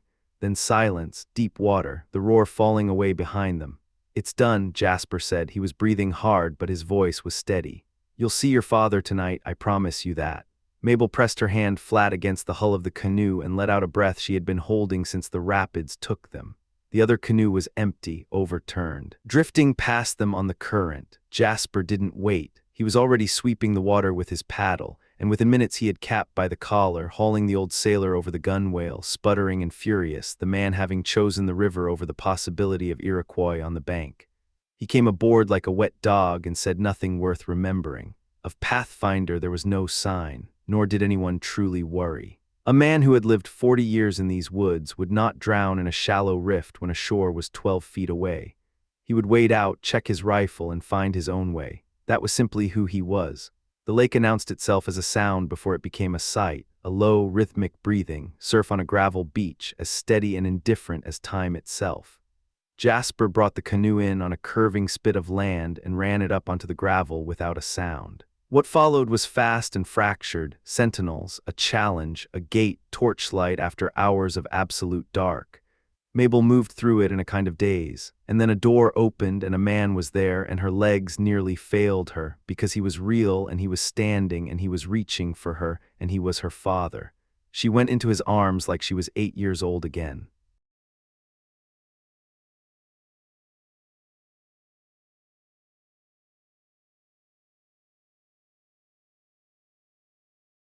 Chapter 8, Frontier Dawn. Rising. The dream came easy. No sun, no moon, no darkness, just light that seemed to breathe and water that moved like something alive. Mabel Dunham didn't know how long she slept, only that when she finally came back to the world, the drums had already sounded and the garrison had fallen in for morning parade without her. She'd earned it. The pallet was rough, a sergeant's daughter's bed in a frontier post, nothing more, nothing less. But after the days of hard travel through that forest, after the ambushes and the night crossings and the fear that had pressed against her chest like a stone, even a straw mattress in a log hut felt like grace. She lay still for a moment, cataloging the sounds beyond the door. Voices, movement, the distant rattle of equipment, no screaming, no rifles, no urgency. She rose. Her father, Sergeant Dunham, had long since completed his morning rounds by the time Mabel stepped out of the hut and into the air of the Ontario frontier. She had to simply stop and breathe it in. Oswego was the edge of the world, the outermost nail in the British line, pressed against a continent that didn't care about flags or empires. The battalion holding it was Scotch by origin, diluted now with American blood absorbed since the regiment's arrival on this side of the Atlantic. Her father's steady hand, one of the reasons the whole thing didn't come apart. He was the oldest sergeant, he ran the machine. The fort itself was built for the fight it was most likely to face. Earth and timber bastions, a dry ditch, a stockade, log barracks that were simultaneously shelter and defensive work. A parade ground large enough to maneuver on. Light field pieces rested in the interior, mobile enough to be rushed to any breach. 2 heavy iron guns sat at the forward angles, their muzzles angled outward like a warning to anyone approaching with ambition they hadn't earned. It wasn't Ticonderoga, it wasn't meant to be. Mabel moved away from her father's hut and found the base of the nearest bastion. The grass was damp with morning. She went up it without hesitating, moving lightly, and the world opened in front of her all at once. South, the forest, days of it, weeks of it. The same dark canopy she'd been swallowed by since leaving the settlements, broken only by streams and portages and moments of danger that came without warning. It sat beyond the cleared ground, 100 acres stripped for construction and fields of fire, and then resumed in an unbroken wall of timber that ran to the horizon and kept going. She knew what was in there now. Hidden lakes catching no light, dark rivers moving through root systems older than the colony. Shadows that breathed. She turned north. The lake hit her like a blow, not blue, not the ocean's deep, authoritative blue. Something else, amber-tinged, almost warm in color but perfectly clear, the kind of clear that belongs to cold water moving over clean stone. It ran north and east and west without interruption. No ships, no whales breaking the surface. No sign of human use or human scale. The far shore, if there was one, existed only in theory. On one side, forest that never ended. On the other, water that never ended. Between them, a small fort, a handful of log buildings, and a few hundred souls who understood they were very far from anyone who could help them quickly. Mabel stood on the bastion and let herself feel it. You've got both our territories laid out for you right there. She turned. Pathfinder stood a few feet back, right hand wrapped around the long barrel of his rifle, the stock resting easy on the ground beside him. He wasn't a man who appeared out of nowhere so much as a man who was simply there when you needed him to be, quiet in a way that wasn't cultivated but bred into him by 20 years of forest work. His face carried the permanent weathering of a man who lived outside, the kind of color and crease that had nothing to do with age. He swept his free arm across the panorama below them. The lake belongs to Jasper, the woods belong to me. He'll argue his territory's broader. A quiet sound that passed for a laugh. I tell him my trees cover as much of this earth as all his water. The humor faded slightly, replaced by something more direct. You look well, Mabel. Whatever the Mingos and the night marches tried to do to you, they didn't do it. That's an interesting angle for the Pathfinder, she said. Complimenting a foolish girl. Not foolish, no. He said it with a firmness that wasn't unkind. The sergeant's daughter wouldn't be foolish. Her father's worth more than that. Then she'd better not trust flattery too readily. She softened it with something close to a smile. I'm glad you're here, Pathfinder. Jasper didn't seem worried last night when you hadn't come in, but I was. The rift was bad, I thought. The lad knows what we're capable of. He cut it short, not dismissively, but with the matter-of-fact confidence of a man describing weather. Swimming with a long rifle isn't much of a gift, I'll admit that much. But between the game and the French and the Iroquois, Kildare and I have pulled through worse together than a wet crossing. We read the situation, the Iroquois were watching, not moving, and we waited them out on the rocks. Patient, an hour, no more. When your father sent the lanterns down to the water, they saw the light, understood what it meant for them. And moved. We walked in with dry powder and our arms in our hands. He paused. Patience is the whole trade in the woods. I couldn't sleep for thinking about what might have happened to you. He looked at her for a moment with an expression she couldn't fully decode, something between gratitude and discomfort, the look of a man not accustomed to being worried over. God bless your heart, Mabel. That's your nature, and there's nothing wrong with it. He glanced out at the lake, then back. I'll tell you straight, seeing those lanterns come down to the waterside put me right too. Jasper and I are rough men. We don't carry much that's delicate, but we carry that and we would have died before letting harm reach you, both of us. That's not a performance, that's just true. I know it, she said it quietly. I've already told my father much of it, and I intend to tell him the rest. The sergeant knows the woods. He knows what honest men look like in them. You don't need to argue our case. He shifted his weight, turned slightly. Speaking of him, you've had a night and a morning with the man now. Is he what you expected? He's my father. He received me as a soldier and a father should. She paused. Have you known him long? Since I was 12 years old. He said it without sentiment, but with weight. He took me on my first scout, more than 20 years back, hard march. We were ambushed. He stopped there for a beat, as if measuring what to say next. The sergeant caught a bad wound, would have lost his scalp, would have lost more than that, but for a natural inclination I had for the rifle even then, we got him out. Mabel stared at him. You saved his life. She took his hand before she could think to stop herself, both of hers around one of his, the hand hardened by decades of stock and ramrod and cold water. God bless you for that, for all of it. He looked down at their hands, then gently withdrew his with the care of a man who understood the gesture was genuine and didn't want to diminish it with awkwardness. I may have saved his scalp. A man can live without his scalp, given enough luck and stubbornness. Whether I saved his life, that's a larger claim than I'll make. He nodded toward the water below. Jasper's the one with the larger claim where you're concerned. Without his eye and his arm on that canoe, the rift takes you. My gifts are for the forest. His are for the water, that's how it is.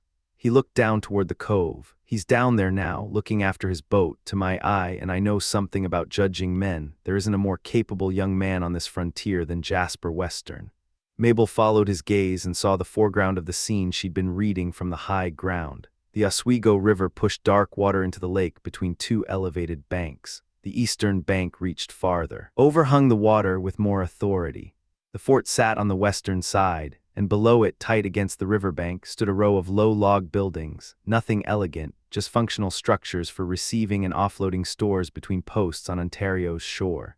Two gravelly points curved out from the bank with a symmetry that looked almost deliberate, shaped by the competing pressure of the lake's north winds against the river's southward push. Between them lay a sheltered cove. Dark water calm, several skiffs and baydocks and canoes had been dragged up on the strand, and in the cove itself the cutter was 40 tons at most, but she was built right. Someone had sourced the drafts from England, and whoever had drawn them had understood what they were doing. Her lines were clean and purposeful. Her paint was dark and neat, military in aspect without the excess weight of guns and ports. A long pennant flew from her mast, the king's mark. Moving in the morning air, she sat in the cove as if she belonged to the water, not merely rested on it. The Scud. "That's Jasper's vessel," Mabel said almost to herself. "It is, and a fine one." Pathfinder leaned on his rifle. "The French have 3 on this lake, a ship, a brig, and a cutter they call the Squirrel. That last one has a personal grudge against the Scud, or so it seems. Jasper rarely goes out without it appearing at his heels. And Jasper runs from it. He's brave enough, everyone on this frontier knows it, but brave doesn't outweigh arithmetic. He has a small howitzer and 2 men and a boy. The French cutter comes out of Frontenac with 20 men and proper cannon. Jasper closes enough to trade rifle fire when the situation allows it. I was with him once and he pushed us near enough for that, but the Scud was built for speed, not weight. The Major won't arm her beyond her current state. He's made his calculation." "I understand it, so do I," doesn't mean Jasper likes it. 2 hard coughs announced her uncle before he appeared. Cap came up onto the bastion with the rolling gait of a man whose legs had spent 50 years finding their balance on moving decks. He was a heavy-set man with a short pipe in his teeth and a disposition that read as confident even when it shouldn't have been. He found the nearest iron gun, climbed it without ceremony, folded his arms across his chest, and looked north. "Well, Pathfinder." He swept the horizon with the stem of his pipe. "Is this what you call your lake?" "It is, Ontario, and a good one in the judgment of a man who's lived on the shores of many." Cap turned slowly, completing his survey with the precision of a man performing an official inspection of something he'd already decided to fail. "A pond," he said. "A large scuttlebutt at best. I knew before I came what it would look like. You can't travel inland and expect to find anything full-grown. What's wrong with it?" Mabel asked before Pathfinder could answer. "It has no visible far shore. The water runs to the edge of the sky. To me it looks exactly like the ocean." "It looks like the ocean." Cap turned to her with the patience of a man explaining elementary navigation to someone who had never held a compass. "Magnet from a girl with real seamen in her family. That is a remarkable statement. Tell me what about it suggests an ocean to you?" "Water in every direction as far as the eye can reach." "And a river doesn't have water in every direction as far as the eye can reach. You've been paddling through rivers for 2 weeks. Rivers have banks, trees on both sides. They're narrow. And isn't this a bank where we stand, and aren't there trees? And isn't 20 leagues narrow enough to qualify?" He gestured broadly. "Ever heard of an ocean with a bank you could walk on? We can't see across this lake the way we can see across a river. Can you see across the Amazon, the Orinoco, the La Plata?" He pointed at her with the pipe. "Those are rivers, Magnet, enormous ones. The fact that you can't see the far side does not constitute an ocean. I'll tell you something else. There are no lighthouses here. I have never in my life seen an ocean that didn't have lighthouses on it." "A fort," said Pathfinder evenly, "is a better temple than any lighthouse." "A forest is adequate for a lake," Cap allowed, "but entirely useless to an ocean. You take away the ships, you take away the trade, you take away the purpose. I have never heard that great philosopher refuted who argued that human civilization exists primarily in service of commerce." He drew on the pipe and exhaled. "And I'll put one more question to you directly, Pathfinder. Has anyone in the history of this lake ever reported a whale? Not that I've heard, but my gifts don't run to animals that live in deep water. A grampus, a porpoise, a shark, none I know of. Flying fish," the Pathfinder paused just long enough. "A fish that flies. Yes, a fish with wings, a recognized fact of natural history. Now, Master Cap, I'll ask you not to make sport of me. I know there are squirrels in these woods that can. A flying squirrel." Cap lifted his pipe from his mouth and pointed it at the guide the way a man levels a pistol. "You're telling me a squirrel can fly? I have seen it with my own eyes, and if it pleases God to give a tree rodent the means of covering distance through the air, I see no reason to disbelieve a man who says the same of a fish. I hold it a duty to believe in the power of God, however difficult the evidence."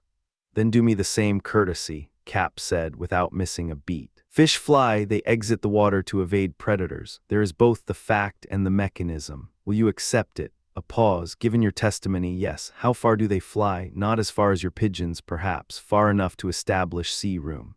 He turned back toward the lake and the matter was apparently settled. His eye drifted down toward the cove and the dark-painted cutter riding there. And that boat below, what is she? Jasper's cutter, Mabel said quickly. The Scud, a fine vessel. Cap studied her the way a man appraises something at auction that he suspects is undervalued. Standing bowsprit, he said. Yes, who rigs a cutter with a standing bowsprit? Perhaps there are good reasons for it here. Perhaps, he pulled on the pipe. I must grant that this is not the ocean, whatever it resembles. A sideways look at his niece, though it does not resemble it to my eye. You just said it did.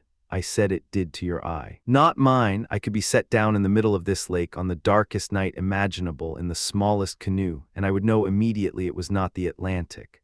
My brig would know it too. I once took her into a large South American bay and she moved like a man at his own funeral, awkward, slow, unable to understand her surroundings. He looked back at the Scud. Jasper sails her. He does. I'll need to go out with him before I leave. Can't say I came within sight of a lake and didn't sail on it. Wouldn't be right. You won't have to wait long, said Pathfinder. The sergeant is being sent with a relief party for a post in the Thousand Islands. I've heard he intends to take Mabel along. You could join the company. Mabel felt her face go warm. She kept her expression neutral. Is that true? Cap looked at her. I believe so, though I've had little time with my father since arriving. Ask him yourself. Here he comes. Sergeant Dunham came across the bastion from the direction of the barracks. He was a tall man, long-limbed and composed, moving with the measured economy of someone who had spent 30 years understanding that deliberate movement communicated authority more effectively than any decoration of rank. His face was grave, not cold exactly, but disciplined in a way that kept feeling below the surface unless you looked carefully. Mabel looked carefully. She saw the muscles working in his jaw. She wanted to close the distance between them and stop performing composure.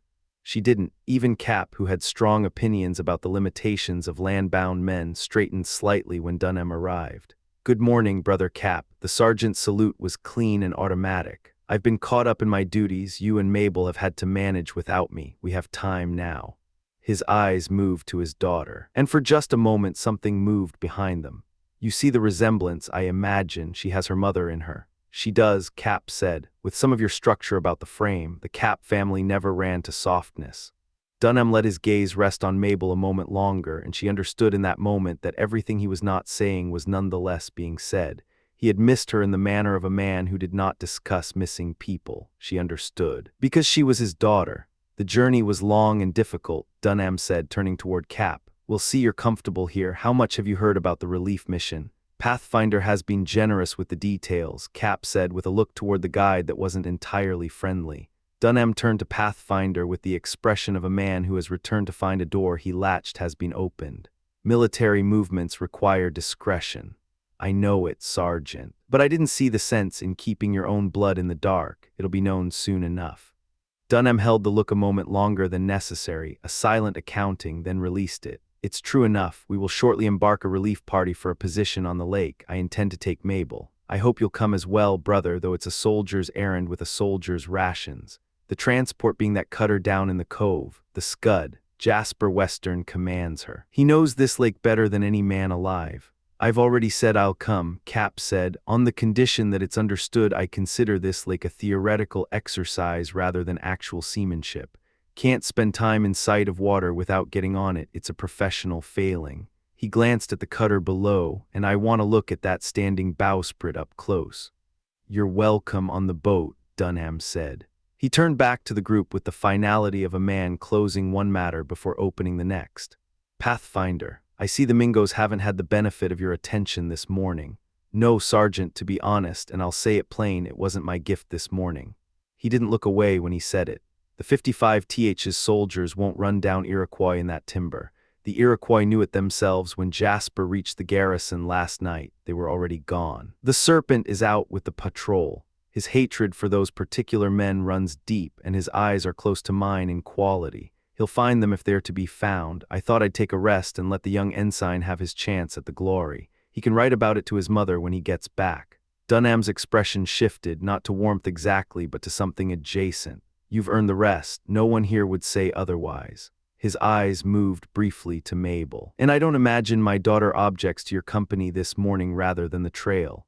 If she thought less of me for it, Pathfinder said, and there was something in his voice now that wasn't quite easy. I'd shoulder kill deer and clear the post before she had time to say so. I won't be thought a coward in front of the sergeant's daughter. I couldn't think it, Mabel said, and she meant it without qualification. My father and I believe we both owe you our lives. I know what I owe Jasper. Neither of us will forget it, not ever. Pathfinder looked at her with that same complicated expression, gratitude pushing against some instinct toward deflection. I'll be fair with you, Mabel, and not let you overstate the debt. The Mingos, even the worst of them, wouldn't have killed you. Not a hair. My scalp, Jasper's, your uncle's, the serpents, yes, those were at risk and gladly staked. But you they would have kept, taken you into their world. Made you wife to one of their chiefs. He said it without cruelty, only precision. That would have been a hard enough fate for a Christian woman, but they wouldn't have hurt you. I don't think even a Mingo has that in him to harm a young woman like yourself. Mabel took his hand again, this time without hesitation. Then I owe you my escape from that fate instead, and I consider that debt equal. Pathfinder looked at Dunham with an expression that needed no translation, the honest face of a man who had just been handed something he didn't know how to carry gracefully. That's her nature, Sergeant, her gift. No amount of hardship in these woods will change it. He straightened. And it shouldn't. No, said Dunham quietly. It shouldn't. He turned toward the steps of the bastion. Come, Brother Cap. I'll show you how soldiers eat out here at the end of the line.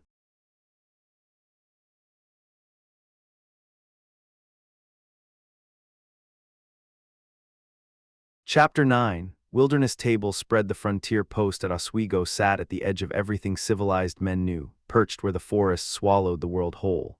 But if the wilderness took something from the men who garrisoned it, it gave something back in equal measure. The land fed them like kings. Sergeant Dunham had made a promise, and he was a man who kept his word. The table he set that evening proved it without argument. A broiled salmon, thick and pink, steamed on a rough wooden platter. Venison steaks bled through the grain of the wood, their smell filling the low room with something primal and honest. Cold game dishes lined the rest of the table, no ceremony, no pretense, just meat and heat and the fact of wilderness abundance. This was a land that did not apologize for what it was. The lakes teemed with fish so thick a man could almost walk on their backs at the height of the run. Geese and ducks darkened the sky above the great bays in numbers that broke comprehension. Not dozens, not hundreds, but acres of birds moving like weather across the water. Deer, bear, elk, rabbit. The forest was a stocked larder that never closed, never ran dry. The men who lived here paradoxically grew tired of it. Cap worked through his plate with the focused attention of a man who had spent too many months at sea with nothing but salt provisions. He chewed, nodded slowly, and gave the salmon its due. You don't seem to be running short up here, Sergeant, he said. That fish would satisfy a Scotsman. Dunham's weathered face held a dry amusement. You'd think so, Brother Cap, but among 200 or 300 men in this garrison, you'd struggle to find half a dozen who won't tell you the fish isn't fit to eat. Men who never tasted venison in their lives except by poaching it back home. Those same men now turn their noses up at the fattest haunches we can put in front of them. That's the white man's gift, I'm afraid, Pathfinder said without heat. He set down his knife and looked at neither of them in particular, just spoke the plain truth of it. A redskin gives thanks for what Providence puts before him, fat or lean, winter or summer. White men look at a blessing and find something wrong with it. The 55th is proof of that, Dunham said. Major Duncan himself, old Duncan of Lundy, will swear on his mother's grave that an oatmeal cake beats anything this lake can produce. Sits here with all of Ontario to drink from and sighs for a swallow of Highland water. Mabel had been quiet, taking the measure of this strange world she'd arrived in. Has Major Duncan a family, a wife? No wife, a betrothed. They say back home, the lady prefers to wait rather than follow a man out to this country. Dunham paused, something moving behind his eyes. Your mother thought differently. Cap set down his fork. Sergeant, you're not thinking of Mabel for a soldier's wife. Our family has already paid that debt. It's time the sea was remembered. I'm not thinking of finding her a husband in the 55th, Dunham said flatly, but I am thinking it's time the girl was respectably settled. Father, it isn't their way to speak of such things openly, Pathfinder said, his voice quiet but firm, cutting the moment clean. A man who wants to follow the trail of a woman's good opinion doesn't do it by shouting. With respect, Sergeant, we might speak of something else. Dunham let it go and turned his attention back to Cap, gesturing toward a platter at the far end of the table. That roasted pig seems to be agreeing with you, brother. You look like a man who'd rather have something familiar. Cap chewed, considered, nodded. Give me food I recognize. Venison's well enough for men who have never seen salt water, but those of us who have sailed prefer something we understand. Pathfinder set down his utensils and laughed, a quiet, contained thing like everything about him. He leaned forward slightly. I don't suppose you miss the skin, Master Cap. Cap paused mid-chew. Better with the jacket on, I'd say. Strange habit you have out here, serving up a pig like that. A man can circle the whole earth and still miss things, Pathfinder said pleasantly. If you'd skinned that animal yourself, it would have left your hands in a bad state. What you've been eating is a hedgehog. Cap stopped chewing. Blast me, he said after a moment. I thought there was something off about it. Figured the woods had done something to the quality of the pork.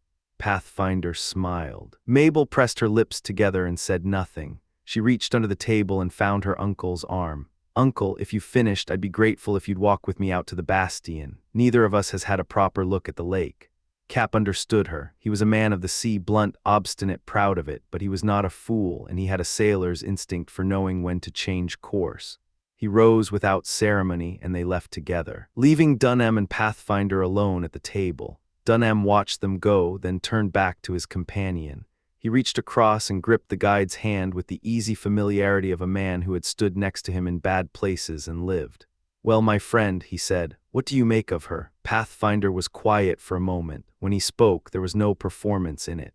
You have every reason to be proud of her, Sergeant. I have traveled with women of high station and considerable beauty. I have never met one in whom Providence seemed to have arranged things so well. And the feeling is mutual. She told me herself last night, your steadiness, your spirit, your kindness, particularly the kindness. Dunham leaned back. Clean up the uniform a little. Pay some attention to how you present yourself. Give it a fortnight and that girl will be yours heart and hand.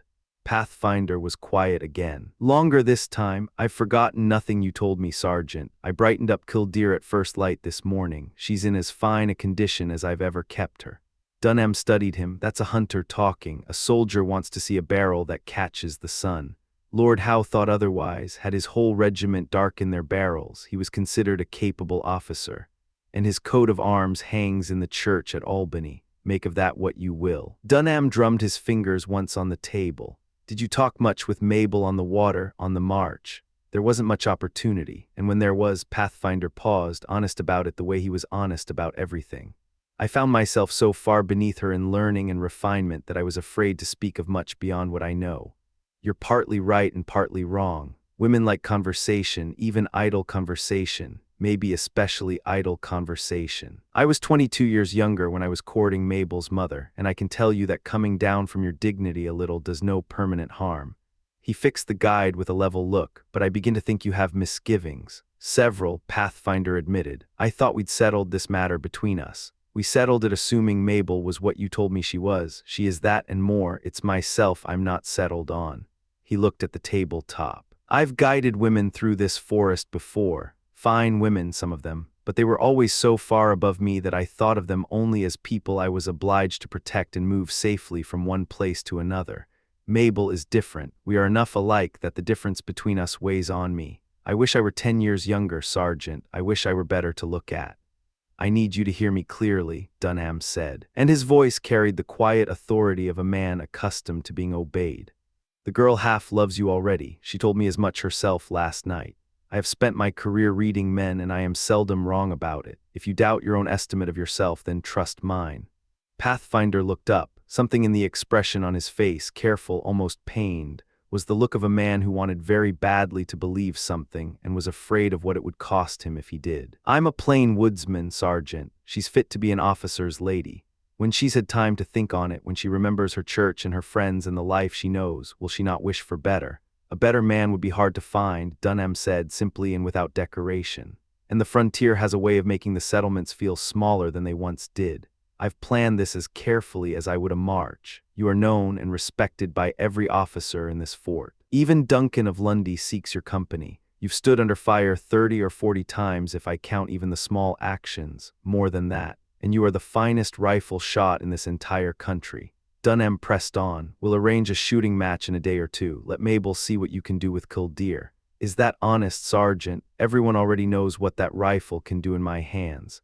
Dunham slapped the table lightly and stood. For a man who walks without hesitation into a firefight, you are the most faint-hearted suitor I have ever witnessed. Mabel comes from bold stock. She will admire the same qualities her mother admired. He reached for his coat. Trust me, Pathfinder, the girl is closer to yours than you know. He left without further ceremony, as a man of his rank and habit was entitled to do.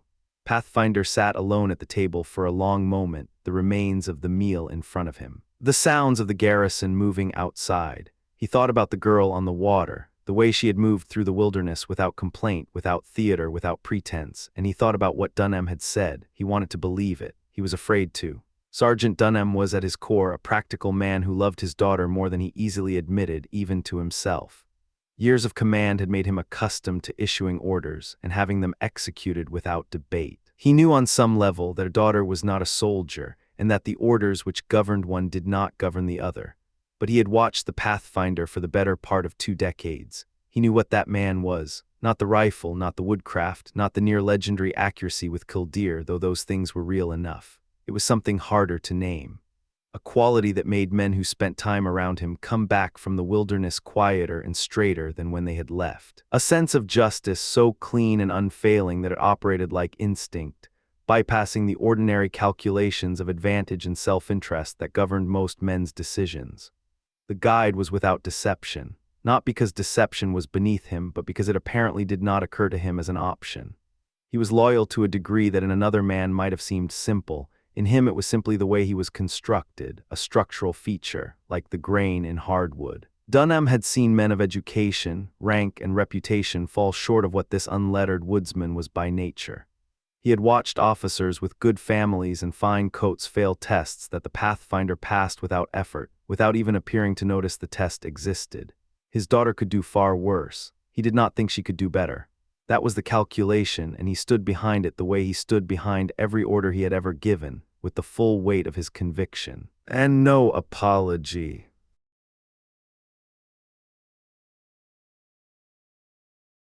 Chapter 10. Garrison hearts exposed. Sergeant Dunham moved through the fort's interior at a measured pace, boots finding familiar ground after a week inside Oswego's walls. The garrison had settled into its rhythms around him, the smell of wood smoke and damp earth, the clank of iron and the low murmur of men at their evening routines. A week, long enough to take the measure of a place, long enough for a place to take yours. Mabel had found her footing. He'd watched her do it quietly, without complaint, the way good soldiers adapted to new terrain. The officers had circled at first, the way men always do around a young woman who carries herself with that particular combination of modesty and quiet backbone. But she'd held the line. Their admiration had softened from something predatory into something closer to respect. Dunham knew they told themselves it was out of deference to him. He knew better. It was her mother's daughter. She'd sorted the garrison in 3 days. Who to know, who to avoid, it was a skill, and she had it. The quartermaster, Muir, had made himself conspicuous, a middle-aged Scotsman, twice widowed and twice something else he preferred not to enumerate, who suddenly found pressing reasons to visit his subordinate sergeant more than duty required. The younger officers noticed. They made their jokes. But they also raised their cups when someone put her name forward as a toast. And even the lieutenants didn't refuse it. Her name traveled fast in this place, Mabel Dunham. After evening roll call, word came down. Major Duncan wanted to see the sergeant. Dunham crossed the interior of the fort to the commander's quarters, a movable hut set on trucks, currently positioned near the center of the compound. Duncan moved the thing around on a whim, like a man rearranging furniture to keep himself from going stale. Tonight it sat under a scattering of early stars, lamplight leaking through the seams of the door. Dunham knocked, was told to enter immediately. The room was spare. A field desk, a stool, shelves carrying books, and a few personal effects. A lamp throwing amber light across the scarred features of Major Duncan of Lundy, as the men called him when they wanted to put some history behind the name. Hard face, deep-set eyes. A Scot who had spent too many years far from Scotland. The accommodations weren't much different from what the enlisted men had. More space, perhaps. That was the essential difference between officer and common soldier in this garrison. Space. Walk in, Sergeant. Duncan gestured at the stool. Sit down. We're not talking rosters tonight. We've been comrades a long time, you and I. Auld Lang Syne ought to count for something, even between a major and his sergeant. Scot and Yankee. He paused. Fine day. It was, sir. Dunham took the seat, keeping his spine straight. He'd learned long ago the precise calibration of informality a senior officer could offer a subordinate and the exact degree to which a wise subordinate accepted it. We can expect more of them this time of year. The crops look it. Duncan leaned back. Those new potato patches are outperforming anything I've grown in Scotland. And I've grown a few things in Scotland. Good yield coming, sir. A more comfortable winter than the last. Life moves forward on its comforts, Dunham. I'm feeling that more each year. A brief pause, the lamplight catching something contemplative in the older man's face. I'm thinking it may be time to settle. My working days are getting behind me. The king still has good service to draw from your honor, sir. Perhaps. Particularly if he happens to have a spare lieutenant colonelcy he's not using. The major allowed himself a brief, dry smile, but rank isn't everything. A good wife beats a commission when it comes to making a man content. You know something about that. I was married, sir, it's been some years. Dunham kept his voice even. These days my attachments run to duty and the king. Don't give me that man. Duncan's eyes sharpened with something between amusement and reproach. I've seen that daughter of yours moving around this fort all week. Active girl, good carriage, rosy cheeks. If I were 10 years younger and not already spoken for, I might give your paperwork some serious trouble. Dunham allowed the ghost of a smile. Major Duncan's heart is already committed. Scotland. A certain lady there who'd make him happy the moment duty permits. Duncan's face shifted. Something briefly unguarded passed across the hard Scottish features, the ache of distance, of years accumulating between a man and the place he wanted to be. Hope's always a far country, Sergeant, he said quietly, and bonny Scotland's a far country in the physical sense as well. He recovered, but we have good venison here. Salmon as thick as Berwick upon Tweed. Men have lived on worse. They spoke briefly about the garrison's provisions. The deer and pigeons thinning as the season turned, the salmon holding steady, the Scotsmen in the battalion grumbling about the absence of oatmeal with the dogged persistence of men whose cultural wounds ran deeper than hunger. If it becomes a real problem, sir, Dunham said carefully, I'd recommend a small import of oatmeal, a modest supply. It would settle them without much expense and with considerable improvement to their disposition. Duncan studied him. You're a wag, Sergeant, then leveling his gaze, but you may not be wrong. Speaking of sweet things, he set down his cup. Your daughter Dunham, sweet is the word. She's her mother's image, sir, raised on honest American flour. She'll pass inspection. That she would, I'll answer for it personally.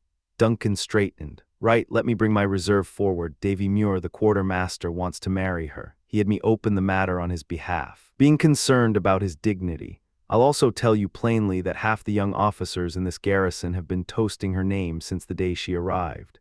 Dunham's posture stiffened, barely perceptible, but there. She's honored, sir, but I expect the gentleman will find other subjects before long. I intend to see her married to an honest man within a few weeks. Davy is honest enough, Duncan said, with a slight emphasis that suggested the compliment had its limits. I'll tell him it's settled. Mabel is already spoken for, sir. Duncan's eyebrows moved. Is she that will send a tremor through the fort? He paused, studying the sergeant, though I can't say I'm sorry to hear it. Unequal matches have never much appealed to me. Nor to me, sir. I have no ambition to see my daughter become an officer's lady. Her mother's station was sufficient for her mother. It ought to satisfy any sensible woman. And who is the man? Pathfinder. Sir, the name landed in the quiet room and sat there. Pathfinder, Duncan repeated. Yes, sir, name him and you've told his entire history. There's no man on this frontier better known or better deserving of what's known about him. Duncan leaned forward slightly. He's all that, but is he the sort of man who can keep a girl of 20 content? Why not, sir? He's the best in his field. No guide or scout attached to this army comes close to Pathfinder's reputation, and none of them earned it half as honestly. Reputation as a scout is a particular kind of currency, Sergeant. It doesn't always trade well in matters of the heart. With respect, sir, speculating on a young woman's preferences is like trusting a raw recruit's tactical judgment. If we let the awkward squad set the standard, we'd never form a proper line of battle. Your daughter is not awkward, Dunham, not by any measure. Duncan shifted. But is she of your mind in this? Presumably she must be if she's betrothed. We haven't had the direct conversation, sir, but I read the signs. Tell me about these signs. I'm a bachelor at 45 and curious about the subject in a purely theoretical sense. When I speak of Pathfinder to the girl, sir, she meets my eyes straight on, agrees with everything I say in his favor. There's an openness to her when his name comes up, the way an honest soldier looks you square when he speaks well of an officer he respects. I take it as genuine. Duncan let a moment pass. There is, perhaps, a notable difference in their ages, Sergeant. Pathfinder is close to 40, sir. Mabel will benefit from an experienced husband. I was near 40 myself when I married her mother. And you're not concerned she might find his green hunting shirt less appealing than the dress uniform of the 55th. It will give her the virtue of self-denial, sir, which tends to make young women wiser. And if she's widowed early, the frontier doesn't ask permission before it takes a man. Every bullet has its billet, sir, your own phrase, if I recall. No man in the 55th can consider himself above the odds of sudden death. Mabel gains nothing by changing the arithmetic. Dunham paused, and I'll say this freely, Major, I do not believe Pathfinder will ever fall by a bullet. I've watched him work in the heaviest fire, calm as a man at his own hearth. Whatever Providence has in mind for that man, I don't think it's a battlefield death. And yet he faces more of those odds than most. More than most, and if any man in His Majesty's service deserves to die well, it is Pathfinder. But I don't think that's how it ends for him. Duncan was quiet for a moment. The lamplight moved slightly in a draft through the door seams. We never know, Sergeant, he said finally. Better not to say much about it. He straightened. Does your daughter fully understand what she's choosing? A man who is, however capable, a guide attached to the army, no commission, no prospects of promotion. He is at the head of his own service, sir, and Mabel has made her mind up. I trust your honor will be kind enough to convey to Mr. Muir that she is, as it were, already billeted for life. I will. Duncan's expression settled into something more formal. He stood slightly. Sergeant Dunham. Dunham rose and came to attention. Sir, your orders for the 1,000 Islands. You've been assigned the next rotation, 1 month among the islands, the same duty that's come to all my reliable veterans in turn. Lieutenant Muir has put in his claim on seniority grounds, but he's more useful here in the quartermaster role, and I won't disrupt a working arrangement to satisfy his ambitions. He paused. Is the draft made? Everything ready, sir. The canoe that came in last night brought word that the party already below is watching for relief. You sail day after tomorrow, tonight if conditions allow. I'd recommend darkness. Jasper agrees, sir. And I know no man I'd trust more for that kind of movement than Jasper Western. Ah, young Jasper O'Dowse. Something almost warm crossed Duncan's face. He'll be with your party. The Scud doesn't leave port without him, sir. True enough, though I've seen a seafaring man around the fort these past few days. That would be your brother-in-law, the man who brought Mabel up from below. Master Cap, sir, yes. Why not give Cap the Scud for this run and leave Jasper here? I had intended to ask your permission to bring Cap along as a volunteer, sir. But Jasper is a brave lad. I won't see him turned out of his command without cause. And Cap is a saltwater man. He holds freshwater sailing in a certain amount of contempt. Fair enough. O'Dowse keeps his command. Use your own judgment on Cap. Duncan nodded, and Pathfinder also with the party, if you approve, sir. There'll be work enough for both guides, the Indian as well as the white man. Agreed. Good luck to you, Sergeant. Duncan's voice dropped to something more direct. Remember, the post is to be destroyed and abandoned when you withdraw. It will have served its purpose by then or will have failed entirely. The position is too exposed to hold beyond necessity. Dismissed. Dunham came to attention, turned on a pivot, and drew the door nearly shut behind him. Sergeant, he stopped. Duncan was reading from a scrap of paper. The junior officers have requested a shooting match tomorrow, open to all competitors. He set the paper down. Prizes are a silver-mounted powder horn, a leather flask, and a silk calash, the last intended for the winner to present to whatever woman he thinks most of. Will Pathfinder enter? I don't see how he can be excluded if he chooses, sir. Lately he's been keeping himself out of these things. He knows there's no one on this frontier who can touch him, and he doesn't see the sport in proving it. Let him make that decision himself. Good evening, Dunham. Dunham was barely through the door before it was behind him, and Duncan was alone with his thoughts, the lamplight steady in the still air of the small room. He sat for a while with something that was not quite contentment and not quite trouble, and occasionally the hard set of his face broke open into something that might, in another man, have been called a smile. Half an hour passed. A knock. Come in. The man who entered wore an officer's coat that had seen better tailoring. His buttons were correct, his posture adequate, but something about him suggested a man who treated the uniform as a general concept rather than a precise standard. He was middle-aged, soft around the jaw, with sharp eyes that moved quickly around the room and then settled with practiced ease. Mr. Muir, Major. The quartermaster settled into the offered chair with the ease of a man who had sat in many chairs belonging to other people and found them uniformly comfortable. His accent was Scottish, with an edge that had been polished down but never quite removed. I've come to hear my fate, sir. I'll say plainly That girl has done more damage to the peace of this garrison in 1 week than the French managed in their best season. I have never seen a general rout executed so quickly or so thoroughly.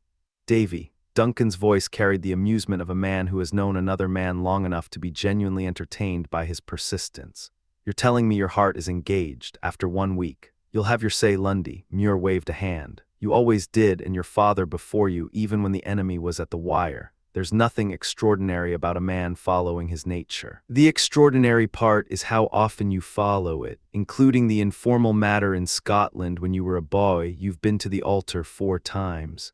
3, said Muir with the quiet firmness of a man correcting a factual error. Only 3. I have not yet reached my full number. I'm counting the first matter. The courts decided that was no marriage. The woman took advantage of a youthful susceptibility in my disposition and drew me into a contract that was subsequently ruled illegal. I fail to see how a man should be held accountable for the decisions of a court, Lundy. As I recall, there were 2 ways of seeing that matter at the time. Every matter worth discussing has 2 ways of seeing it, some have 3. Muir's expression closed briefly over whatever was behind it. The woman is dead, no issue, nothing came of it. As for Jeannie Graham, my second, if you insist on calling the first anything, she died within 5 years, God rest her, without children. I have always felt that if Jeannie had survived, the subsequent history of my domestic arrangements would have been considerably shorter. But she didn't, so you married twice more and are now seeking a 5th.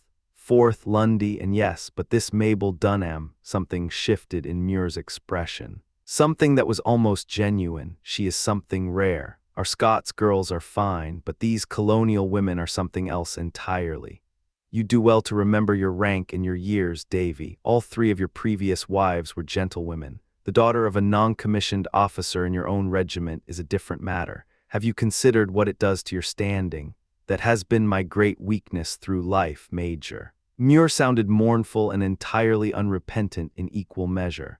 I have never married with sufficient regard for consequences. Every man has his besetting sin. Mine appears to be matrimony. He straightened. Now did you speak to the sergeant? I did, and I'm sorry to report your prospects are poor. Muir stared, an officer, a quartermaster, unable to compete for a sergeant's daughter. Just that, Davy, and why? She's spoken for, betrothed. Muir absorbed this. He had the look of a man doing rapid calculations. Betrothed, that's a complication, certainly, though it counts for less if the heart is still free. The heart may well be free. The father seems more enthusiastic about the arrangement than the daughter. And who is the man? Muir asked, unhurried, curious, the way an experienced player asks about the cards already on the table. Pathfinder. Silence. Pathfinder, Muir repeated. The same. Muir drew a long, slow breath and released it. I thought as much, he said, which was entirely untrue but delivered with complete conviction. I knew there was something I wasn't reading correctly. It is quite impossible that with my experience of human nature, particularly feminine human nature, Davy, you'll have your joke, Lundy, a dismissive gesture. But I was certain the young woman's inclinations ran higher than Pathfinder's situation. As for the man himself, he paused with the studied neutrality of someone choosing not to say several things at once. Time will tell. Duncan stopped his slow circuit of the room and looked at his quartermaster directly with an expression that walked the line between comedy and genuine inquiry. Tell me honestly, Davy, do you actually believe a girl like Mabel Dunham, young, good-looking, sensible, is likely to take a serious interest in a man of your years and history? Lundy, said Muir, aggrieved but unbroken. You've been a bachelor since your 45th year precisely because you don't understand the female sex. It's a fearful long time to remain uninstructed on the subject. And what is your age, Mr. Muir, if I may ask? 47, and I'll not deny it. If I secure Mabel, there will be 1 wife for every 2 lustrum, a tidy accounting. He shook his head. I never would have thought the sergeant would set his sights so low for that girl. Pathfinder. The distance between an officer's wife and a guide's woman is the distance between the civilization of Scotland and whatever this country presently aspires to become. Your ancient blood won't help you here, Davy. It's no older than your bones. Duncan moved toward the sideboard. You have your answer. My influence amounts to nothing in this case. Sit with me, 1 glass. For the sake of what we were before all this, and then go remember that a party marches tomorrow and try to forget Mabel Dunham as quickly as your constitution allows. Muir accepted the glass. I've always found it easier to forget a wife than a sweetheart, Major. Once they're married, it's all settled bar the final accounting. But in the courtship, the hope of it, the uncertainty, that's the thing that keeps a man's mind working. That, said Duncan, is precisely the most honest thing you've said all evening. He raised his cup briefly. To your recovery, Lieutenant, a swift and complete one, and to the end of an old courtship that I know something about. Muir drank, set the cup down, and stood. One more favor, Lundy, if our years together mean anything, if it's within a superior's power to grant, name it. A few weeks of service down among the 1,000 Islands, a fortnight, perhaps a little longer. The sharp eyes were doing calculations again. Certain matters might resolve themselves satisfactorily for all parties concerned. There is always quartermaster work at a forward post, but a sergeant can handle it as well as you can. Better in some cases, not as well as a regimental officer, sir. Waste among the orderlies is notoriously high. Duncan laughed, a short, genuine sound. I'll give you my answer in the morning. In the meantime, the shooting match tomorrow gives you a platform, Davy. You are capable with a rifle. There are prizes to be won and a lady to impress. Make your presence known. The young men will all be competing, sir. So will some of the older ones if you appear. To keep you company, I may take a shot or two myself. It ought to make for a lively morning. Duncan's expression settled back into its usual martial composure. The female disposition is sometimes moved by unexpected demonstrations, I believe, or so I'm told by men with more field experience in that particular engagement than myself. I, said Muir, rising and allowing himself one small, knowing smile, a liberty he occasionally took with his commanding officer on the long credit of their shared boyhood. Some women want a formal siege, methodical, patient, wearing down the defenses until capitulation becomes the rational choice. Others want to be taken by storm, and some, he paused at the door, can only be taken by ambush. That last I find the most interesting strategically. An opinion formed from exhaustive personal research, no doubt. Good evening, Mr. Muir, and mind the shooting match. Good evening, Major Duncan. I wish you freedom from gout and a sound sleep.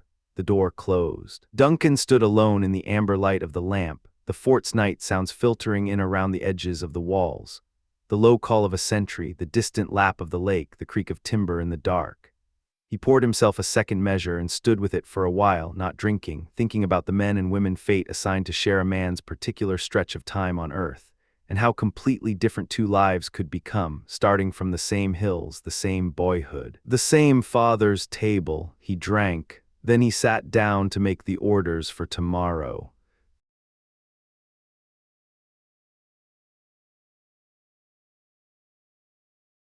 Chapter 11. Wind off the lake. The morning broke clean and cold off Lake Ontario, the kind of September air that cut through a wool coat and reminded a man he was alive.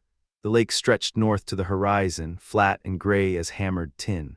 Behind the fort, the forest pressed in from every direction, dark, silent, and full of things that wanted you dead. Major Duncan didn't wait for trouble to find him. He never did. Before the first man had stepped to the firing line, Duncan had already dispatched seasoned sergeants and their pickets into the tree line. Men who'd long since lost their taste for sport. They moved out in pairs, checking sectors, watching for sign. An entire company remained inside the walls, muskets loaded, flints fresh, orders simple, hold the fort, because Duncan knew what the trees could hide. He'd seen it.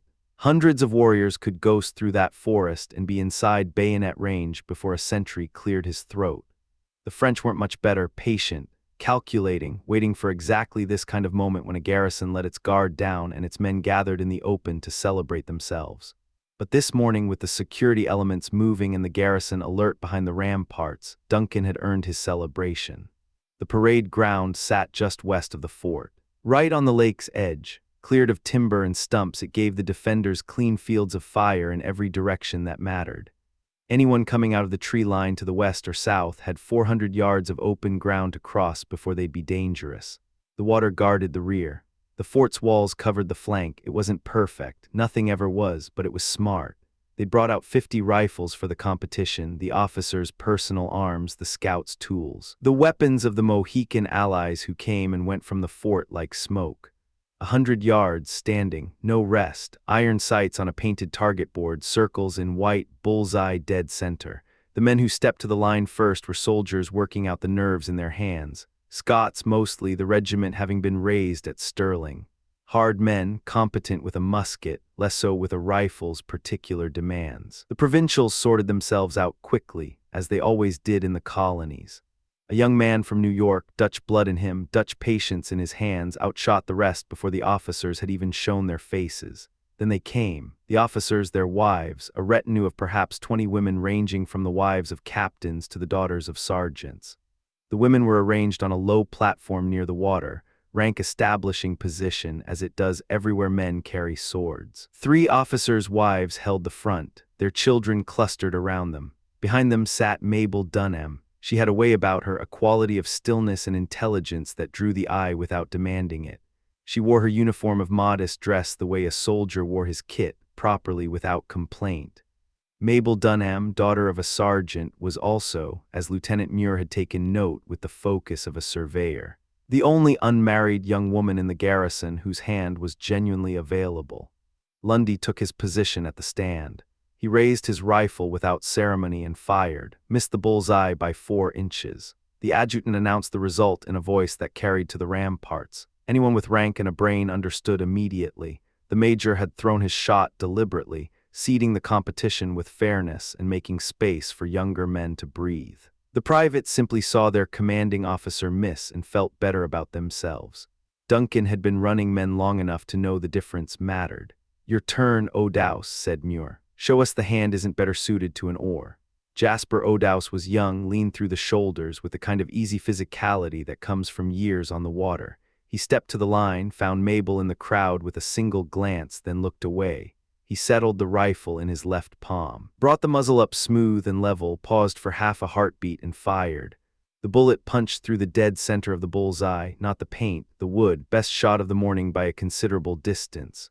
"Nicely done," Muir said, with the tone of a man who intended it as something other than a compliment. "A young man's luck, perhaps, quick in the trigger but not particularly scientific in the execution. Now," he turned toward the platform. "Sergeant Dunham, I'd ask the ladies to pay close attention. What follows is what happens when a man applies genuine intellectual discipline to the art of marksmanship."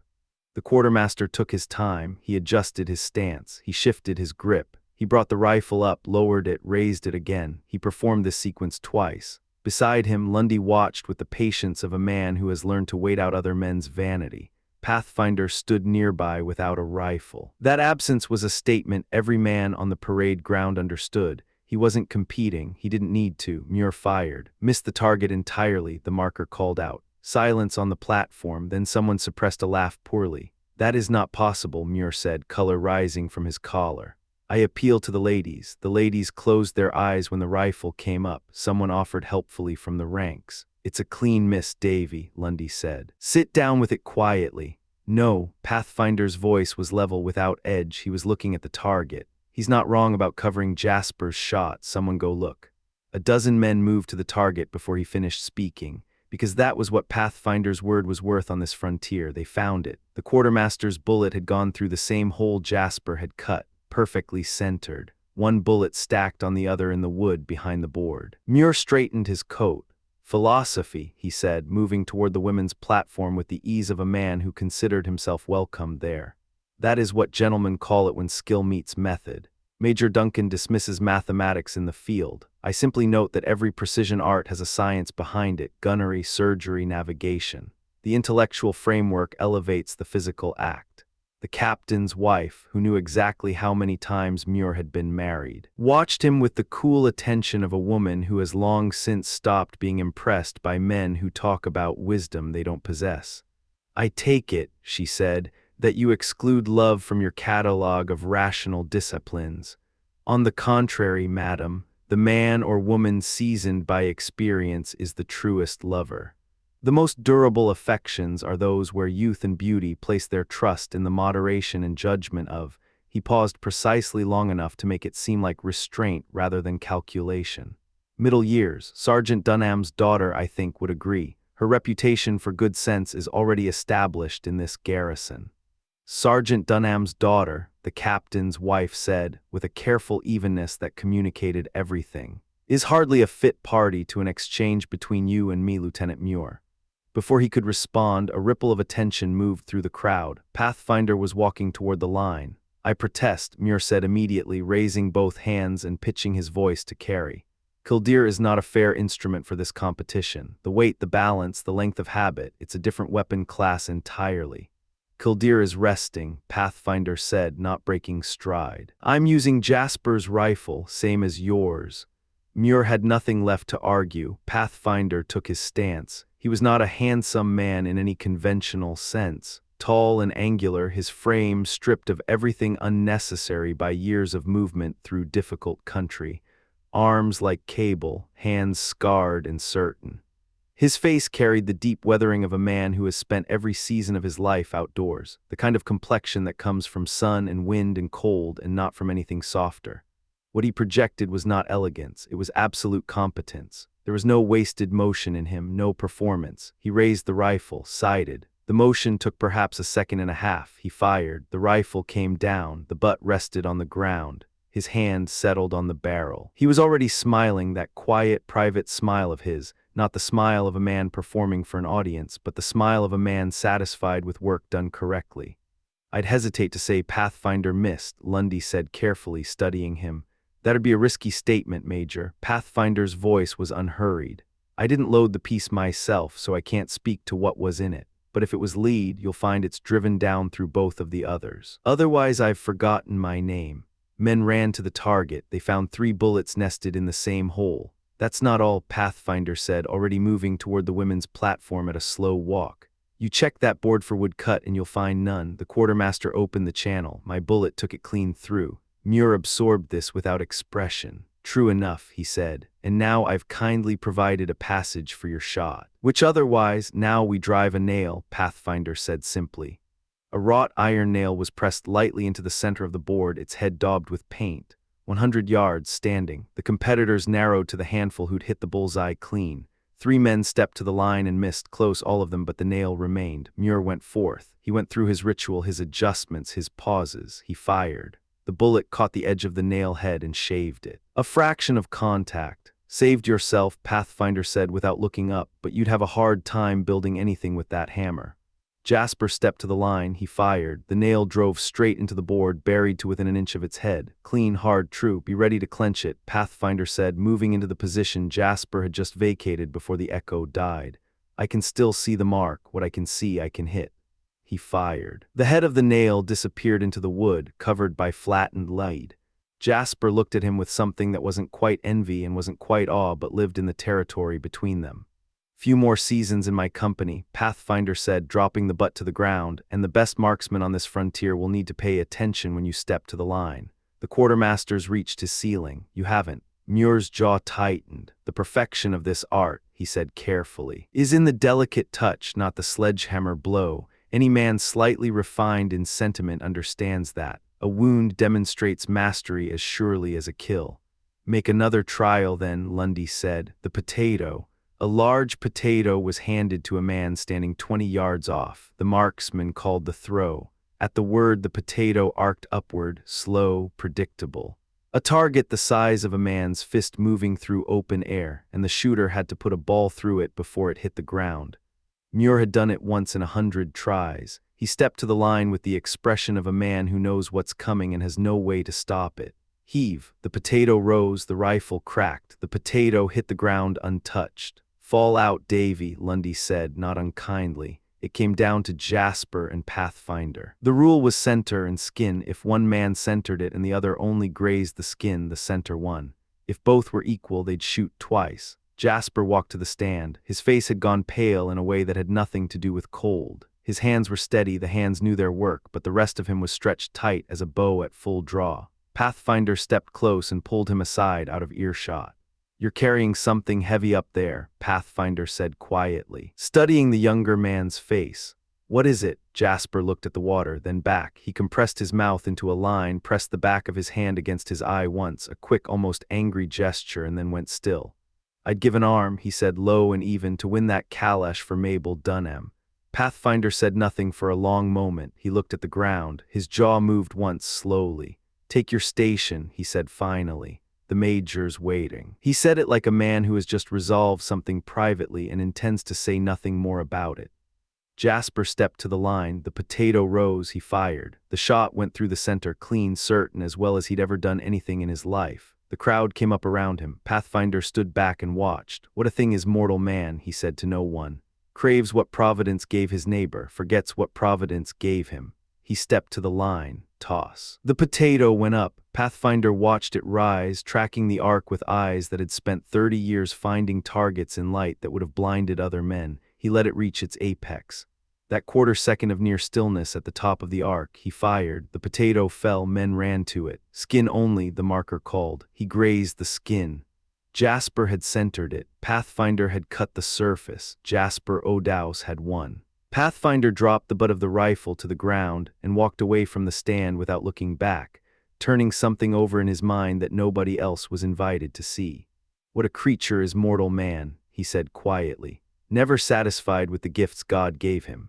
Jasper moved to the platform with the calash in his hands. The officers' wives watched him come with the practiced assessment of women who have long since determined the social calculus of every possible outcome. They had all agreed privately to accept the prize if offered. Gallantry from a young officer, or near enough to one, obligated a certain response, but Jasper walked past them. "Mabel," he said. He stopped. His face was open in the way that young men's faces are when they've run out of strategy and are working on instinct. "This is for you, unless what, Jasper?" She'd done it on purpose, offered him the question directly, given him the bridge. Because she could see he needed it, and she was too decent to watch him drown in his own silence. "Unless you think less of it because of who's offering it."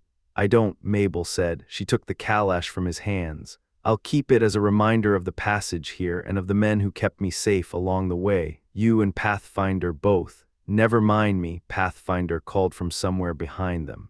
His voice carried the particular ease of a man who is entirely certain of where he stands and has no complaint about it. "That's Jasper's prize and Jasper's gift. Give him full credit. My turn will come another day." "And does Jasper O'Dowse have a wife?" Muir asked, inserting himself with the smooth persistence of a man who has made a career of inserting himself. "Or yourself, Pathfinder, because I may have use for such a prize as a memorial, or as evidence of my high esteem for the fairer sex, or as proof that a man who has loved one woman faithfully will love the next one twice as well, having had the practice." "It may be so," Pathfinder said. "I'm no expert in those matters. Jasper, let's leave these other lads to their shooting."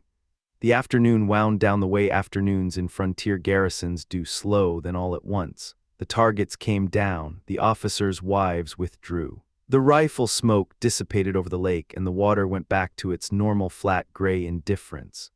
Mabel walked along the flat rocks at the water's edge, the calash turning slowly on one finger, thinking about things she couldn't quite order into language. Pathfinder fell in beside her. He carried his rifle loose in one hand. His eyes were moving, tree line, water, sky, the way a man's eyes move when the habit of watching never fully relaxes even in peacetime. "Jasper earned it," he said after a moment. "No question. He shot well," Mabel agreed. "He did clean through the center. No man could have done more." He paused, though others might have done as much.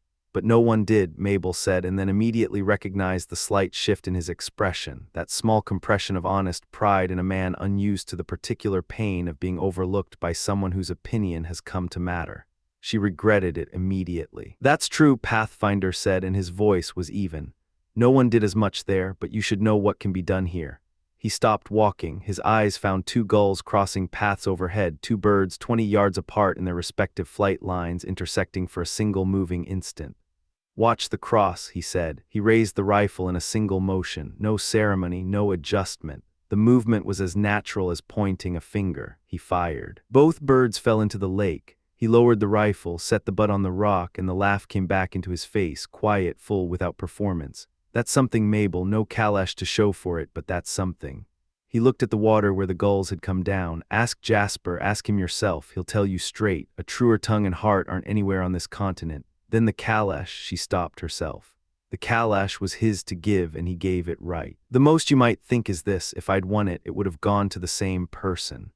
Mabel felt the blood move in her face. She looked at the lake. The lake offered nothing useful. "I'll remember that," she said. "No need to carry it around and repeat it, Mabel. What I can do with a rifle doesn't need advertisement on this frontier. It's like telling people there's water in the lake." He glanced sideways at her, something quiet and undemanding in his eyes. Jasper wanted it for you and he earned it fair. The hunter paused, finding the words slowly. When a man wants something badly enough, he sometimes convinces himself he's capable of more than he is, or forgets what he already is. Jasper's a good man, there's nothing small in him. He just forgot himself for a moment, the way all young men do when they're trying to impress someone he stopped. Someone who matters to them, he finished. Mabel reached into the small bag at her side and produced a silver brooch. Simple, clean, the kind of thing a girl saves because it means something rather than because it's worth something. Take this, she said. As a token, you've given me safety when I had no claim on it. You and Jasper both. I want you to have something that marks it.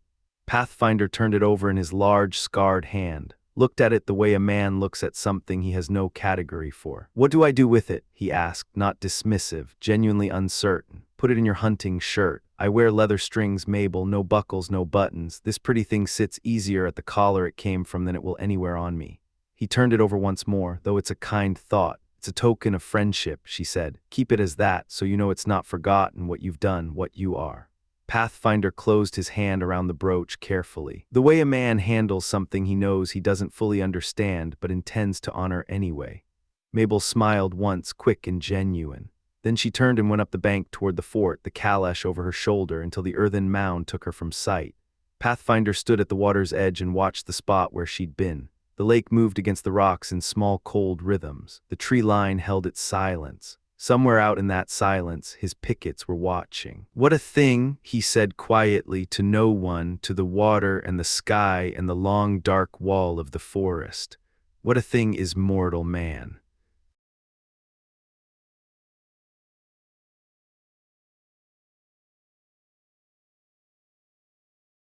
Chapter 12. Calm before departure, the bastion wall was rough stone beneath Mabel Dunham's fingertips. She stood above the river where it met the lake, watching the water go dark in the fading light. Calm, completely calm, not a ripple worth mentioning.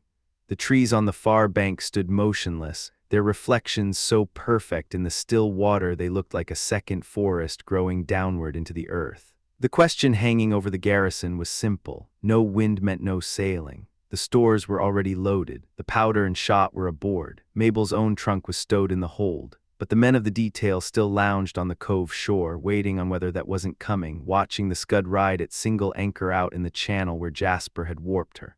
Mabel watched the cutter and said nothing. There was something about this place, the scale of the forest, the impossible silence of the lake, the way the light died slowly across all that open water that worked on her without her knowing it. Manhattan felt remote, not just in distance. In meaning, she understood standing here that she had been changed by the last few days, though she could not yet say exactly how. Fine sunset, Mabel. Cap's voice came from directly behind her left ear, and she startled hard, turning. Her uncle stood there with his broad, weathered face tilted up at the sky, nodding at it the way a man nods at something that almost meets his standards.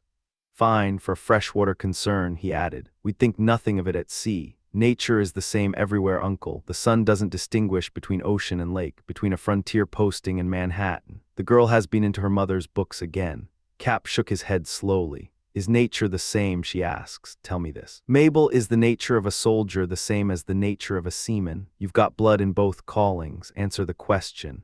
I meant human nature. So do I. The human nature of a man before the mast versus the human nature of one of these 55th men, your father included. Look at today's shooting match. A target exercise ashore. Now imagine the same thing aboard a proper ship. We'd have run out a broadside. Round shot a target half a mile out at minimum. None of this standing in a field blazing away at a painted board. He paused. It may be an honorable calling, soldiering, but a man who knows what he's about can see the waste of it, and this lake. He gestured across Ontario with mild contempt. I've nothing against it. A real seaman doesn't disparage anything. But I will say that what I see from this wall is, to my eye, roughly equivalent to the water in a ship's drinking barrel. There's not a breath of air, uncle. Look at those trees, not one leaf moving. Leaves, what do leaves tell you? There are no leaves at sea. You want to know if it's a true calm, burn a tallow candle in the open. If you want a real calm, try somewhere near the equator where the air sits so thick and heavy you work just to pull it into your lungs. Here, look at that water. He He pointed at the lake's surface. Smooth as milk in a pan. On the ocean, the water is never truly still. Never it breathes. It rises and falls whether there's wind or not. And this water is not perfectly still either, Mabel said quietly. There's a small run of surf against the rocks below us. You can hear it. Poetry. Cap dismissed it with one word. Ontario is not the Atlantic. That Jasper, though. He paused, and something softened slightly in his face. He's a capable young man. What he lacks is proper instruction. You think him ignorant. Mabel reached up to adjust her hair and turned her face a degree away from her uncle while she did it.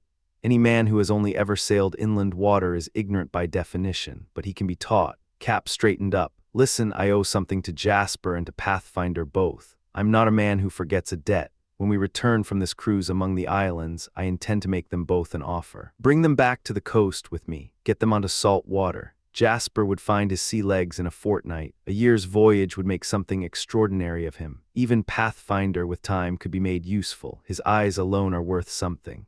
Mabel looked at her uncle for a long moment. Do you think either of them would accept that, uncle? What rational man turns down the chance to better himself? And would bettering himself by your measure make Jasper happier by his own? Pooh. Cap waved that off. You sound like one of those lecture societies. Leave this to me. He stopped talking. Pathfinder was coming up the slope toward the bastion wall, but he wasn't moving with his usual loose, unhurried ease. There was something careful in his approach, like a man unsure of his welcome. Uncle and niece, the hunter said when he was close. That's a family matter. I won't intrude if I'm not wanted. You're not an intruder, Pathfinder, Cap said. We were just speaking of you. I ask no secrets. Every man has enemies. I have mine, but I don't count either of you among them. He let that stand for a moment. The Mingos are another thing. No argument there, Cap said, though I know a way to get clear of Mingo enemies entirely if you're interested. No charge for the advice. I have no wish for enemies, Saltwater. The name came out naturally. Easily, he'd been hearing the Indians call Cap by that name for days, and it had settled into his own speech without him noticing. I'd bury the hatchet with the Mingos same as with the French, though you know it takes something above us to truly turn a man's heart away from hatred. Come back to the coast with me when this cruise is finished. You'll be well beyond the range of any war whoop and clear of any Indian ball. Pathfinder was quiet for a beat when he spoke. His voice was measured but final. What would I do on salt water? Hunt in your harbor towns, track men going to market, set an ambush for dogs and chickens. He shook his head. You mean me no real harm, Cap, but leading me out of these woods would not be doing me any kindness. The clearing is not my place. I don't mean the settlements. I mean the open sea, room to breathe. Pathfinder turned to Mabel. His eyes were direct and unhurried. What does she think? She knows a man's gifts are given to him for a reason. Mine are the woods, the trail, the long shot. It's not in me to pretend otherwise, and it wouldn't be right to try. Am I wrong, Mabel? I would not change a single thing about you, Pathfinder. She said it without hesitation, without decoration, simple and flat and completely sincere.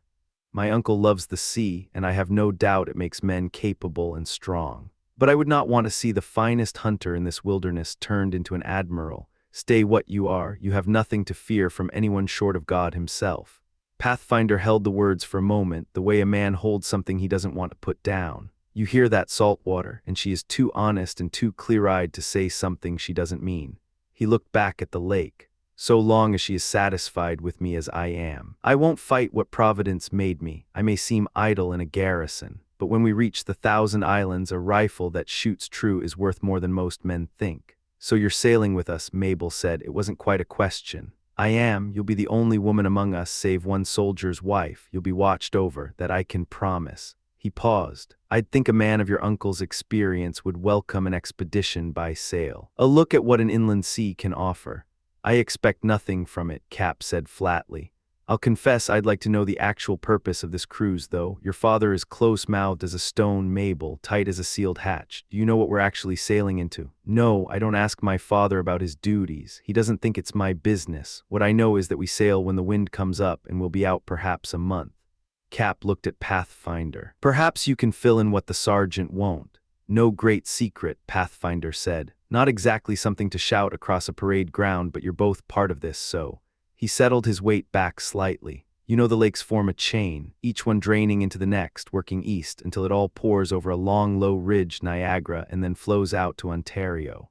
From Ontario, the water runs down to the sea through a river. And where the lake narrows toward that river, caught between both, lie more islands than most men can count. That's where we're going. And Frontenac, Cap said, you know it. I know of it, never been inside the harbor. The French hold it. It sits above the islands and they use it as a staging point, supplies, trade goods, powder, shot, moving it down through the chain to arm the tribes and push further into English territory. They've been bleeding us by inches, paying for scalps, stirring the sachems against us. Lundy, the major commanding here, sent a party down among the islands to cut off that line of supply. We're the second relief for that station. The first took 2 French bayrocs. There was a runner in last week with news enough that Lundy wants a harder push. Jasper knows the water. Your brother-in-law is steady in an ambush and careful in his thinking. We'll be in sound hands. Cap absorbed this. His expression shifted toward something like contempt, but quiet contempt, the variety reserved for operations below a man's expectations. So no prize money, he said finally. Pathfinder looked at him. Onan, I take it the crown keeps anything taken, no shares for the fighting men. I know nothing of crown accounting. I take my share of powder and lead when it falls to us. Beyond that I don't ask, though. He paused. And he did not look at Mabel when he said the next part, but his voice changed slightly, became more deliberate. I have begun to think about a house, furniture, a proper home. It's time. He said nothing more on it. Mabel had already turned back toward the river where something on the scud had shifted, a heavy object dropped on deck, and the cutter was showing the first signs of coming alive. Jasper's bringing her out, Pathfinder said. He sees something in the air we haven't felt yet. Now we'll get to see some seamanship, Cap said, though the word carried an edge. They watched. The lake's surface was glass, the last low sun burning flat across it in a single long blade of light. The scud had been warped up to a kedge anchor 100 yards above the river mouth, sitting in the channel with room to work. There was still no wind, nothing measurable. Nothing you'd call wind, but Jasper tripped the kedge and the sweeps came out. The sound carried clearly across the calm water, the heavy wooden knock of oar against toll, the rhythmic pull. The cutter's bow came up into the current. She sheered toward mid-channel, and the men eased their pull, letting the river do the rest. She moved through the narrow outlet with the current pushing her. In under 5 minutes, the scud was through both gravel points and out on open lake water. Dark hull gliding across that luminous surface, coming to rest perhaps a quarter mile off the eastern bluff where the river influence finally died. She sat there, still, waiting. She's beautiful, Mabel said. She hadn't looked away from the cutter once during the transit. I know you'll find faults, Uncle, but to me she looks perfect.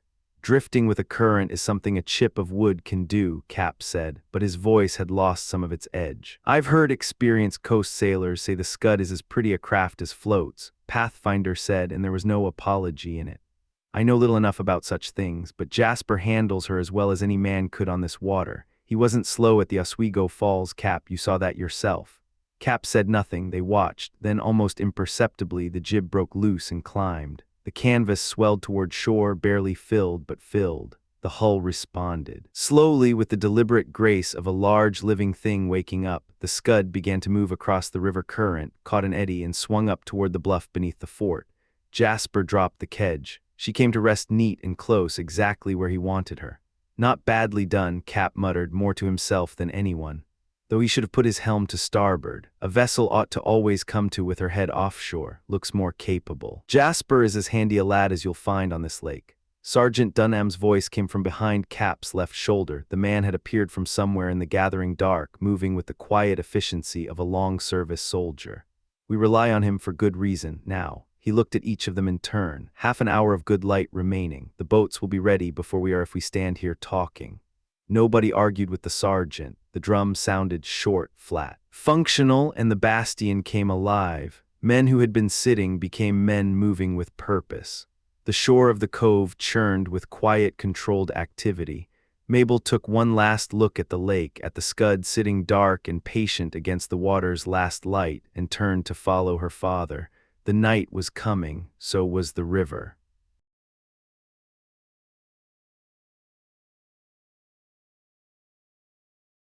Chapter 13, Silent Water Embarkation. The loading went fast. It always did when there wasn't much to load. Sergeant Dunham's entire force amounted to 10 privates and 2 non-commissioned officers, small enough to move quietly, small enough to disappear. Muir, the quartermaster, had attached himself to the expedition under the pretense of departmental business, whatever that meant. Nobody asked twice. Add Pathfinder, Cap, Jasper. And Jasper's small crew, one of them barely old enough to shave, and the whole party came to fewer than 20 men and a boy of 14. Mabel and the wife of one of the enlisted men were the only women. Dunham loaded his men into the bateau, pushed off, and came back alone for his final orders.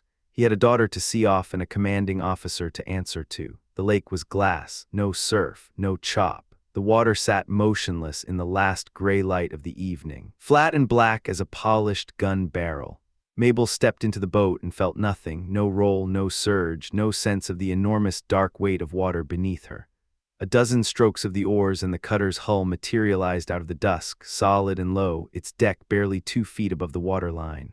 Jasper was waiting. He helped them aboard without ceremony, then showed Mabel and her companion to the stern cabin, 4 berths. Small windows that would admit air and what passed for light on Ontario. It was tight but clean. Someone had thought about it. Mabel suspected she knew who. The main cabin forward was divided among Cap, Dunham, Muir, and Jasper. The soldiers went below the main hatch. The crew took the forecastle. The cutter was shy of 50 tons, but the numbers worked. There was room to breathe. Mabel stowed her kit and went back on deck. The men were still moving, sorting knapsacks and gear, checking and rechecking the small, mundane details that kept men alive in the field. Then the motion slowed and stopped. The stillness that settled over the Scud had weight to it, the kind of stillness that comes before something happens. The shore was gone. Not physically, it was still there 100 yards off, but the darkness had dissolved it into a single flat line of black forest against a sky that was only marginally lighter. Then the stars came one at a time, cold and indifferent and very far away. Pathfinder was leaning on his long rifle near the stern, watching the tree line, watching nothing in particular, watching everything.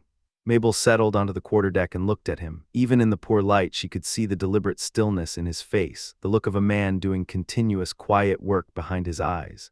"Expeditions like this can't be anything new for you," she said. "But I'm surprised how quiet the men are. You learn that fighting Mingos." His voice was low, unhurried. "Militia will talk your ear off and accomplish nothing. A man who's faced the Mingo learns what a tongue costs. Silent men in the forest are twice as dangerous as loud ones. The loud ones are twice as dead. We're not in the forest, we're on the water. There are no Mingos on the Scud. No one is safe from a Mingo who doesn't understand how they think. And even then, knowing isn't enough. You have to act on what you know. Every time, without exception." He paused, asked Jasper how he got command of this boat. How did he? The question opened something in Pathfinder. He stood a little straighter, the way a man does when he gets to talk about someone he admires. It's an honorable thing that he reached his position this young. He earned every bit of it. A larger command wouldn't have been too much reward for what he showed that day. Which was, your father can tell it better, he was there. I was out scouting when it happened. Pathfinder shook his head, not in reluctance, but in something approaching amusement. Jasper himself is no storyteller. I've heard him questioned about it, and he never does it justice. But the thing itself was right and bold. The Scud was near lost to the French and the Mingos, and Jasper saved her the only way she could be saved, fast thinking and a nerve most men don't carry. Mabel made a note to find her father before the night was over.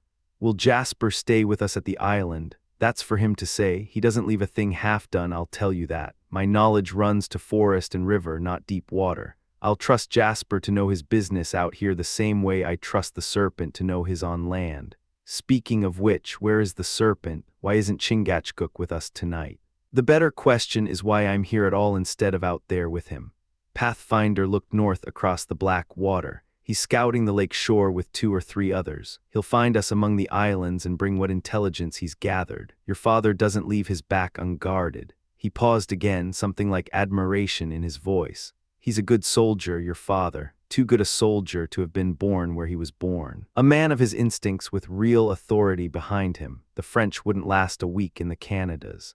Mabel smiled despite herself. "Are we likely to see action, a real engagement? If we do, there will be men between you and whatever comes. But you're a soldier's daughter, and I don't think you need as much reassurance as you let on. Don't let the thought of a fight cost you your sleep." "I feel braver out here than I ever did in town," she said. "I don't entirely understand it, but I do. Your mother was the same. Your father told me, before I ever met you, mind you, he said Mabel won't scream or faint or make herself a burden when it matters. She'll hold steady and she'll help hold up the man beside her when the pressure is worst. His exact words, near enough." Mabel went quiet for a moment. Why would he tell you that specifically? It was a direct question, and it hit Pathfinder squarely. He was not a man built for half-truths, but he was not ready to lay down the full one either. He chose a middle line close enough to honest that it didn't stick in his throat. "The sergeant and I have been alongside each other a long time," he said. "Not always side by side. I'm usually a little out front of the line, that's the scout's position, but close enough. Men in the field talk about what they love. It's the natural thing. Same as you might talk with a friend about what matters to you. Your father loves you more than anything. He talked about you the way men talk about what they'd most like to get back to." He stopped, then continued more carefully. "I had no daughter, no sister, no mother, nothing of my own to love except the Delawares, so I listened. And I suppose I built something in my mind before I ever laid eyes on you. And now that you have," she wasn't being coy. Her voice was direct and clear, the voice of someone who wanted an honest answer. "Now it's more than I expected and harder to put down than I'd like." He said it simply, without theater. "I'll confess to you, Mabel, that a man in my line of work has no business forming close attachments. The woods call a certain kind of mind, and that mind works best when it isn't pulled in two directions. I find I think less about the next scout than I used to. I think more about campfires and conversation," and he stopped himself. "I've told your father he and you will ruin one of the better guides on the frontier." "He won't," she said firmly. "Neither will I. I wouldn't change a thing about you, Pathfinder. Whatever you are right now, that's what I'd want you to stay. Honest and brave and worth trusting completely. That's not something that needs improving." She meant it plainly, without decoration. And her face in the starlight showed nothing complicated, just the frank goodwill of someone who didn't know she was breaking something open. No tremor in her voice, no quickening of breath. The warmth was real, but it was clean, uncomplicated, the regard of a friend pushed to its natural limit and no further. Pathfinder didn't answer. He walked 2 paces away, leaned his rifle against the rail, and spent the next 10 minutes staring at the stars like a man doing hard arithmetic. The Bastion meeting was brief and businesslike, the way Lundy preferred. The major held the written report in his hand but didn't bother reading it, dark enough that it wouldn't have mattered. He got what he needed from the sergeant's voice. "Knapsacks checked. All of them, sir, all right. Ammunition, arms, ready for any service. My own draft of men, to the last man, Major Duncan. You couldn't find better in the regiment." Lundy was quiet for a moment. "You'll need them. This operation has been run 3 times now, Dunham, different officers each time. They told me what I wanted to hear, then came back empty. I won't run it a 4th time after this. The outcome depends on you and Pathfinder." "You can depend on us both, sir." "On Pathfinder, certainly."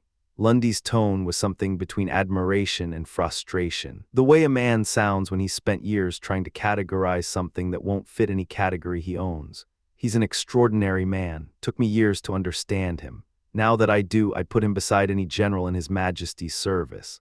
I was hoping, sir, that you'd come around to viewing the question of Mabel and Pathfinder as something I should encourage. One woman is harder to manage than a full regiment, Sergeant. You know that." There was something in the major's voice, not quite a smile, but close.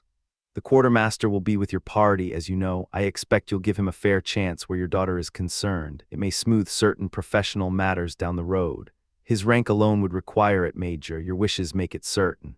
I don't require favoritism, Dunham. In love, as in war, every man takes his own ground." He shifted. "The rations, have they been properly calculated?" "I'll stand behind the numbers myself, sir, and with Pathfinder and the Serpent hunting." "Stop there." Lundy's voice went sharp. "That is precisely the kind of thinking I will not have in this regiment. A soldier trusts his commissary. He does not improvise his supply line. The irregulars of this province have done enough damage to proper military practice without my own men following suit." "Yes, sir. Though I've observed that even soldiers from Scotland find venison easier to come by than salt pork when pork is in short supply. Preference has nothing to do with it. System does. An army without its commissary is a mob with weapons." He paused, some of the heat going out of him. "That Braddock business, you're going to tell me Washington had useful advice." "I wasn't going to say it again, sir. You were thinking it loudly." Lundy let it pass. "Washington is the American exception, I'll grant you that. The exception proves the rule." He moved on before the sergeant could respond. "What's your assessment of Jasper Odaus?" "Proven under pressure, sir. Sound judgment, steady hand. He has a French name. He spent his formative years in the French colonies. He speaks the language fluently." "His father served alongside me, sir. His mother's family has been in this province since before half the regiment was born. He learned French the way a man learns anything when it's spoken on every shore around him. It wasn't instruction, it was environment. A French master is poor training for a British sailor. He was trained by an English seaman, Sir, King's pennant man, born in the colonies but sound in his craft. Perhaps Lundy's hesitation was a real one, not performance. He behaved well when I gave him the scud, couldn't have asked better conduct. Or more courage, sir. Dunham kept his voice even. I'm sorry to see your honor has doubts about Jasper's loyalty. It is my obligation to doubt, Sergeant. That post is remote, isolated, and valuable. We are contending with two enemies, the French and the Iroquois, each of whom is more subtle than anything you'll find on a European battlefield. Nothing can be overlooked. He reached into the dark and handed Dunham the weight of what he'd been carrying. I've received a letter. Anonymous. It alleges that Jasper Western has been bought, that he's working for the other side. It suggests more specific information is forthcoming. Anonymous letters, sir. I know what they are, Dunham. In private life, they are the weapon of cowards and liars. In war, it is less clear. The information touches on other matters I can verify. There is an air of precision about it that I cannot entirely dismiss. His voice dropped. It was suggested to me that the incident with your daughter, that her party was allowed to escape the Iroquois, may have been orchestrated deliberately, to give Jasper credibility in my eyes. The thinking is that our friends at Frontenac would value the destruction of the Scud and the failure of this operation more than they'd value a girl and one scalp. Dunham was quiet for a moment. If Jasper is false, Major, then the Pathfinder is false, and that I will not believe while I draw breath. Nor would I easily, but Jasper is not Pathfinder. Lundy's frustration was audible now. The French tongue bothers me, Dunham. I cannot get past it. He had no choice in learning it, sir. It's a damnable language and has never served a British subject well. Were it not for that letter and that tongue, I would have no reservations, but I have both and I cannot unknow them. He steadied himself. I am giving you full authority, Sergeant. If you observe anything that confirms the suspicion, act immediately. Put him in irons and send him back in his own vessel. Your brother-in-law can navigate back once he's made the passage once. Understood, sir. Your Pathfinder, take him into your confidence. His honesty will work in your favor precisely because it won't occur to anyone to look for calculation in him. He sees clearly because he doesn't try to see cleverly. Pathfinder's loyalty I'll answer for with my own rank and life. I've seen him tried too many times to carry any doubt. Then he is your most valuable asset on this operation. Lundy paused. Have the ammunition inspected and dried immediately upon arrival. The lake air will work on the powder if you give it the chance. He extended his hand. Your flints, checked and counted, Major. Of course they were. The handshake was firm. The grip of a man who understood what he was sending other men into. I hope to see you back in a month, Dunham, with the mission complete. If Muir means to retire, and he does, a successful operation here will do your prospects no harm. A man retires more cheerfully with good company. A dry pause. Even Davy's self-regard has its limits, it seems. My daughter will make a prudent choice, sir. I'll see to it she has a fair field. See to it, Sergeant. God go with you. He released the hand. You'll be well beyond any support I can give you. Mind that, and beware of Jasper. Consult with Muir if you find yourself uncertain. Return to me triumphant. If anything should happen to me, Major, I trust you to see to my reputation. You have my word on it. Now go. By the time Dunham's boat reached the Scud's hull, something in him had changed. He'd believed in Jasper that morning. He still believed in him intellectually, the way you believe a thing your experience tells you is true. But Lundy's words had done their work. Suspicion, once introduced, doesn't announce itself. It moves quietly, the way water moves through a small crack, finding the gaps, pressing against the edges, making what was solid feel less certain. He boarded the cutter, watching. The kedge came up as soon as his boat was seen leaving shore. Jasper brought the bow around to the east using the sweeps, the soldiers pulling alongside the crew until the cutter cleared the river current and found the open lake. Then she stopped. The air that had barely been moving died completely with the sunlight. The Scud sat motionless on the water, waiting for the land breeze that would come eventually, that always came, that hadn't come yet. Half an hour passed. The cutter didn't move. Below decks, Dunham pulled Pathfinder into the stern cabin, shut the door and checked it twice.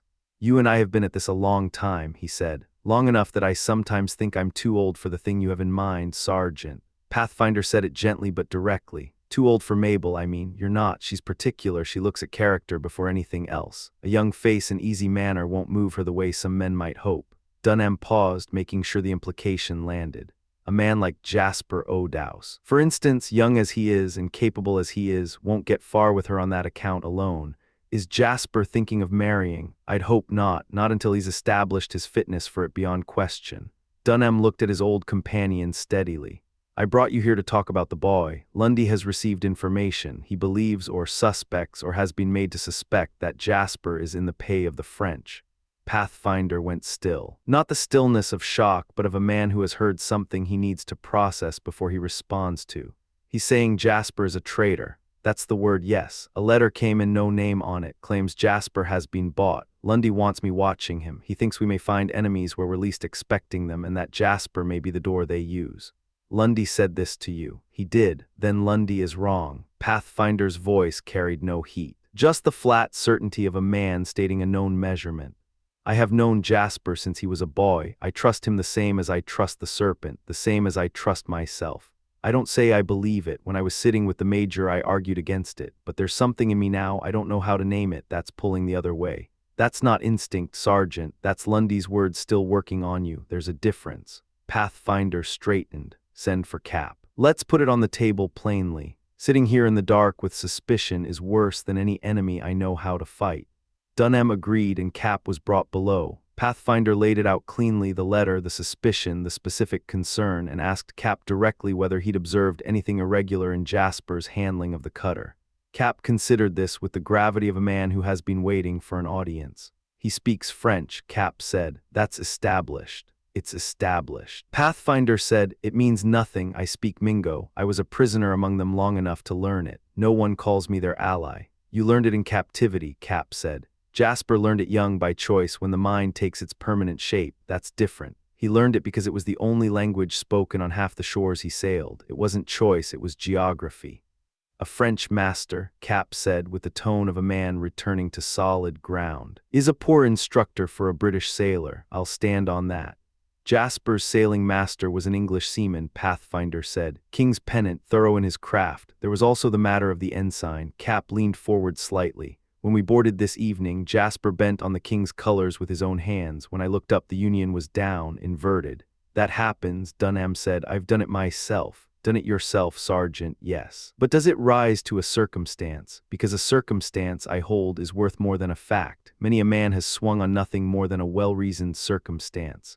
The halyard runs through a block, Pathfinder said. Whether the flag goes right or wrong depends on which side of the halyard carries the bend. It proves nothing. It is noted, Cap said firmly. I note it and I set it beside the French. Pathfinder looked at the deck for a moment, gathering himself. What I want to do, he said, is go find Jasper right now and ask him plain, are you a traitor or aren't you? I'd have my answer inside 2 minutes.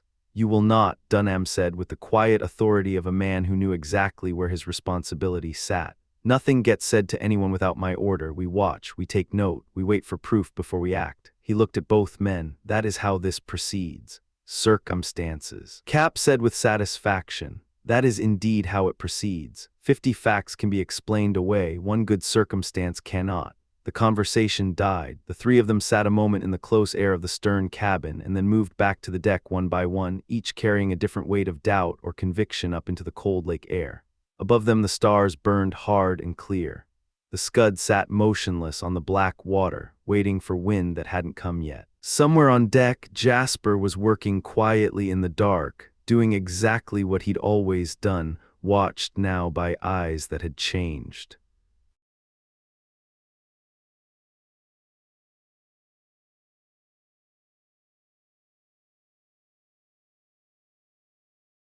Chapter 14. Dead calm waters. The lake was a black mirror, not a ripple, not a breath. Jasper stood on the quarterdeck of the Scud and watched the shore. The cutter had drifted on the river's current to maybe a quarter mile out, carried there without effort, without sail, without wind. She sat motionless on the water, her lines clean and tight, waiting like everything else tonight. The soldiers were below, all of them. Men who woke before dawn had learned to sleep the moment opportunity presented itself. Only the cutter's crew remained topside, along with Muir and the two women. The quartermaster was working hard at Mabel. She wasn't paying him much attention. She was watching Jasper. Jasper was young O'Dowse, they called him Fresh Water, and he moved about the deck with the quiet competence of someone who had earned his position the hard way. Mabel's eyes tracked him. Muir repeated himself twice before she heard him. She smiled politely and went back to watching the water, the rigging, the young sailor who pretended not to notice her watching. Then Muir fell silent too, and the night settled over the lake like a held breath. An oar blade knocked against a boat hull somewhere beneath the fort walls. The sound carried across the flat water as clean and sharp as a pistol crack. Then came the first breath of wind, barely a whisper, a faint flutter in the canvas, the low groan of the boom, the jib lifting and dropping. The cutter heeled slightly, the sails filled. "Here's the wind, Anderson," Jasper called quietly to his oldest hand. "Take the helm." The man moved helm up. The Scud's bow swung off the wind, and within minutes the water was hissing under her forefoot as she found her stride, 5 miles an hour, cutting south along the darkened shoreline. Jasper let it settle, then spoke again. "Ease the sheets a little, hold her along the land." It was at that moment that Cap and the sergeant came back up from below. "Keeping us close to the shore, Jasper lad," Muir observed, restarting the conversation he'd abandoned. "Can't say I blame you for wanting to stay clear of the French. I've no love for the Canadas either." "It's the wind, Mr. Muir." Jasper kept his eyes moving. "Sails, clouds, shore, water. Land breeze runs fresh close in, so long as you don't let the trees kill it. We've got Mexico Bay to cross. The course gives us enough offing." "Thank God it's not the Bay of Mexico," Cap said, pulling his coat tighter. "I'd not want to run that passage in something this size. Does she carry weather helm, son?" Jasper glanced at him. "Easy on the rudder. She likes to look up into the wind when she's moving well. I imagine you do have reefs, at least. Probably don't get much call to use them." Mabel caught the expression that crossed Jasper's face, the briefest flash of amusement, gone before anyone else could see it. "We reef often enough," he said simply. "Before this voyage is done, Master Cap, you may see us do it. There's easterly weather building. The wind on Lake Ontario can back and veer as fast as anything you've seen on the Atlantic." "On the Atlantic," Cap said, settling into his authority. "I've seen the wind spin like a coach wheel and leave a ship's sails flogging for an hour in flat calm. The ship didn't know which way to put her bow." "We don't see changes quite that sudden," Jasper said. "Though we have our shifts, I hope to carry this land breeze to the first islands. After that, we're less likely to be spotted by any patrol boats out of Frontenac." Pathfinder had moved up beside them, quiet as smoke. "You think the French are running boats on the open lake, Jasper?" "We know they are." Jasper said it without drama. "Monday night, a bark canoe came in close to the eastern point, landed an Indian and an officer. Had you been out on your usual rounds that night, we might have taken one or both of them." In the darkness, no one saw the color rise in Pathfinder's face. He had spent that evening in the fort, sitting, listening to Mabel sing to her father, watching her face in the lamplight. A man whose entire life was the wood, the trail, the night watch, and he had stayed inside like a recruit on his first posting. He didn't flinch away from it. "I confess it," he said quietly. "Had I been out that night, and I can think of no good reason why I wasn't, you might be right." "It was the evening you spent with us," Mabel said without guile. "Surely a man who lives as long as you do in the woods, facing the enemy, can be permitted a few hours with an old friend and his daughter." "I've done little but idle since we came into the garrison," Pathfinder said, and there was something in his voice that belonged in a church. "The lad is right to say it. An idle man needs to hear it plainly." "Rebuke," Jasper shook his head. "I wasn't rebuking you. A lone spy slips past us, that's not your failure." "I think nothing worse of what you said, Jasper. We're all human, we all fall short." "That's unkind, Pathfinder. Give me your hand." Pathfinder reached for him in the dark. "It wasn't you that cut me, it was my own conscience." "Right," Cap interrupted with the impatience of a man who had been at sea too long to stomach sentiment. "Now that's sorted, how did anyone know there were spies working that close to the garrison? That's what I want to understand." He pressed his boot against the sergeant's foot and nudged Pathfinder with his elbow. Neither man could see his wink in the darkness. "Serpent found the trail next morning," Jasper said. "Military boot and a moccasin. One of the hunters also saw the canoe making for Frontenac at first light." "Did the trail run toward the garrison?" Pathfinder asked, quiet like a man receiving a verdict. "We didn't think so. It ran down to the eastern point, where they'd have had a view of what was in port. But it didn't cross the river, as best we could read it." "Why didn't you get underway?" Cap demanded. "Tuesday morning there was a solid breeze. This cutter could have run 9 knots. Water leaves no trail," Pathfinder said. "And a Mingo with a French officer is a dangerous combination when you're trying to run them down. What does a trail matter when you can see the canoe from the deck?" Jasper said himself it was spotted in open water. 20 Mingos, 20 Frenchmen, it doesn't matter. Put a proper vessel in their wake and you run them to ground.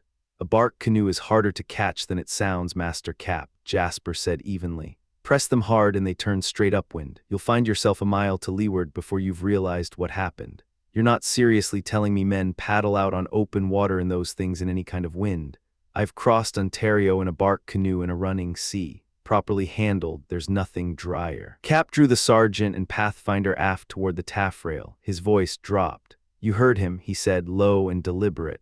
Knows exactly who was on that canoe, knows the boot, the moccasin, the direction of travel. That's not something you learn from reading a trail, gentlemen. That's knowledge that comes from closer acquaintance.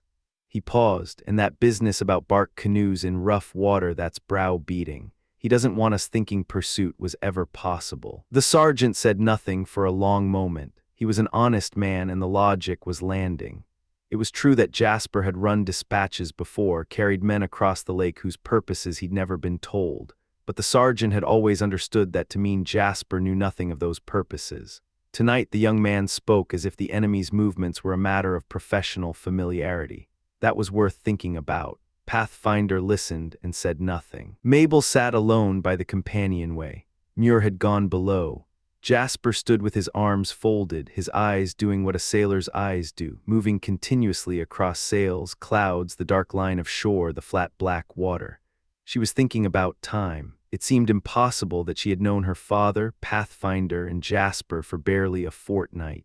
The journey down the Oswego, the arrival at the garrison. The crossing tonight, it all pressed together in her mind like months compressed into days. She was not a girl given to excessive imagination, but she was a girl of deep feeling, and those feelings had attached themselves quickly and thoroughly to people she had barely met. None of those feelings carried a shadow of doubt. The thought that any man she had come to trust might be a traitor to his king simply would not come to her unbidden. It had no foothold in the kind of mind she had. The night was warm, uncommon for the region. The air off the land carried pine and cold earth, the smell of the deep forest carried out over the water. The scud moved well, her sails drawing clean, the water chuckling under her bow. It was a good night to be alive. At this rate, Odaus, Mabel said, we won't be long reaching wherever it is we're going. Jasper turned from the sails. Has your father told you our destination? He's told me nothing. He's a soldier. He doesn't think of his family as something that requires explanation. She paused. Is it a secret? We're heading east. 60 or 70 miles takes us into the St. Lawrence French water. We won't go that far. Nothing on this lake is a very long voyage. My uncle would say otherwise. To me, Ontario and the ocean look the same. You've seen the ocean. There was something careful and genuine in the way he asked it. I've never seen salt water. I suppose that makes me a poor excuse for a sailor in your uncle's book, and perhaps in yours.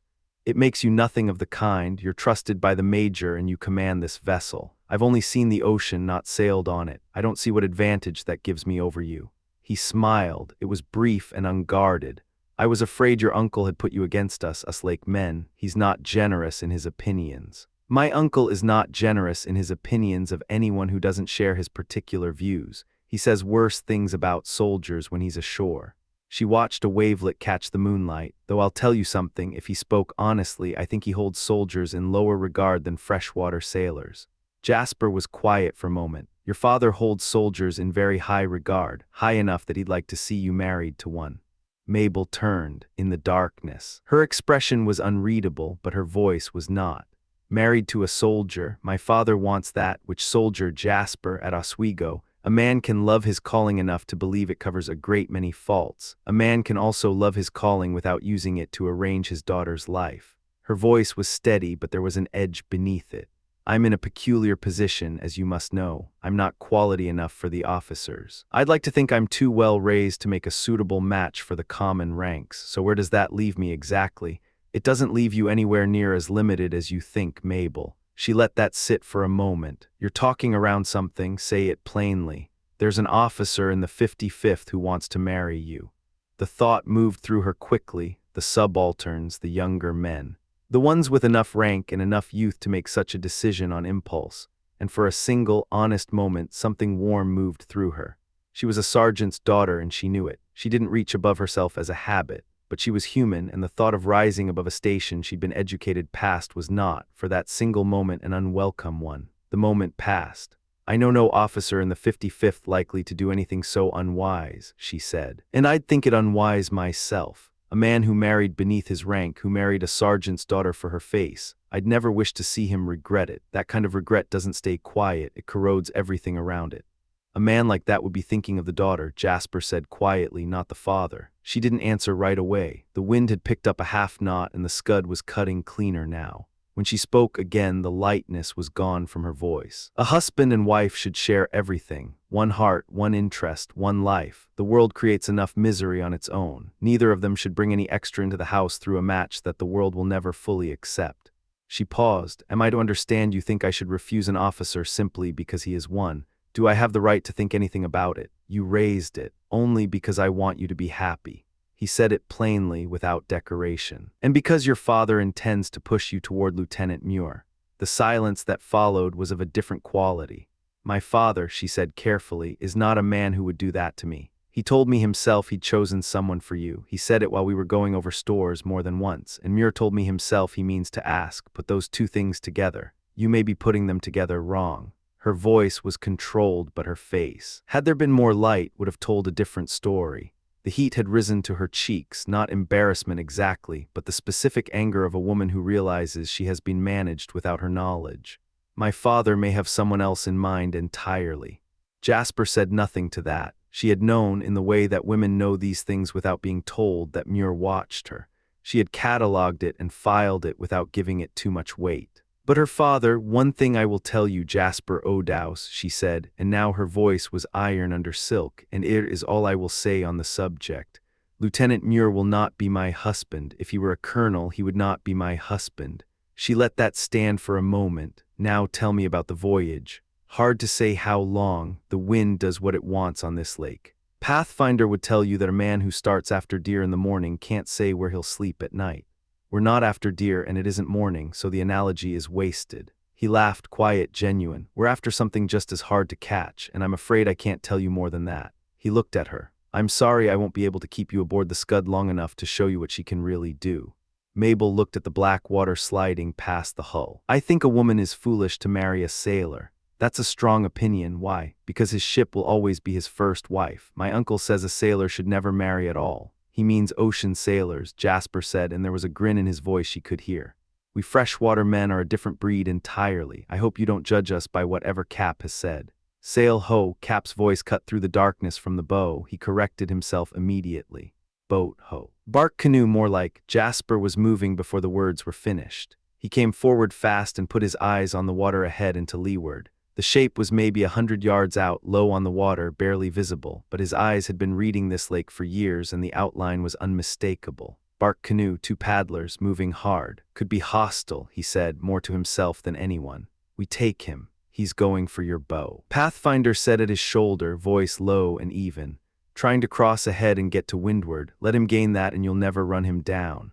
Helm up, Jasper called back toward the stern. Luff her, shake it out, hold that. The helmsman complied. The scud swung up into the wind, shaking her sails, killing forward speed but closing the angle. The canoe tried to pull ahead. Its paddlers were working. You could hear the quick, desperate bite of blades against water, but the gap closed fast. Jasper went back to the helm himself. It took patience and precision. Too much and you'd put her in irons, too little and the canoe would slip away. He worked her by feel, by instinct, by the 10,000 hours he had spent on this water. He got close enough for a boat hook. A deckhand reached out and caught the canoe's gunwale. It came alongside with a thud. On deck, Jasper said. Two figures climbed up from the canoe. In the dim light, Pathfinder recognized them both before they had fully straightened up. Arrowhead and his wife.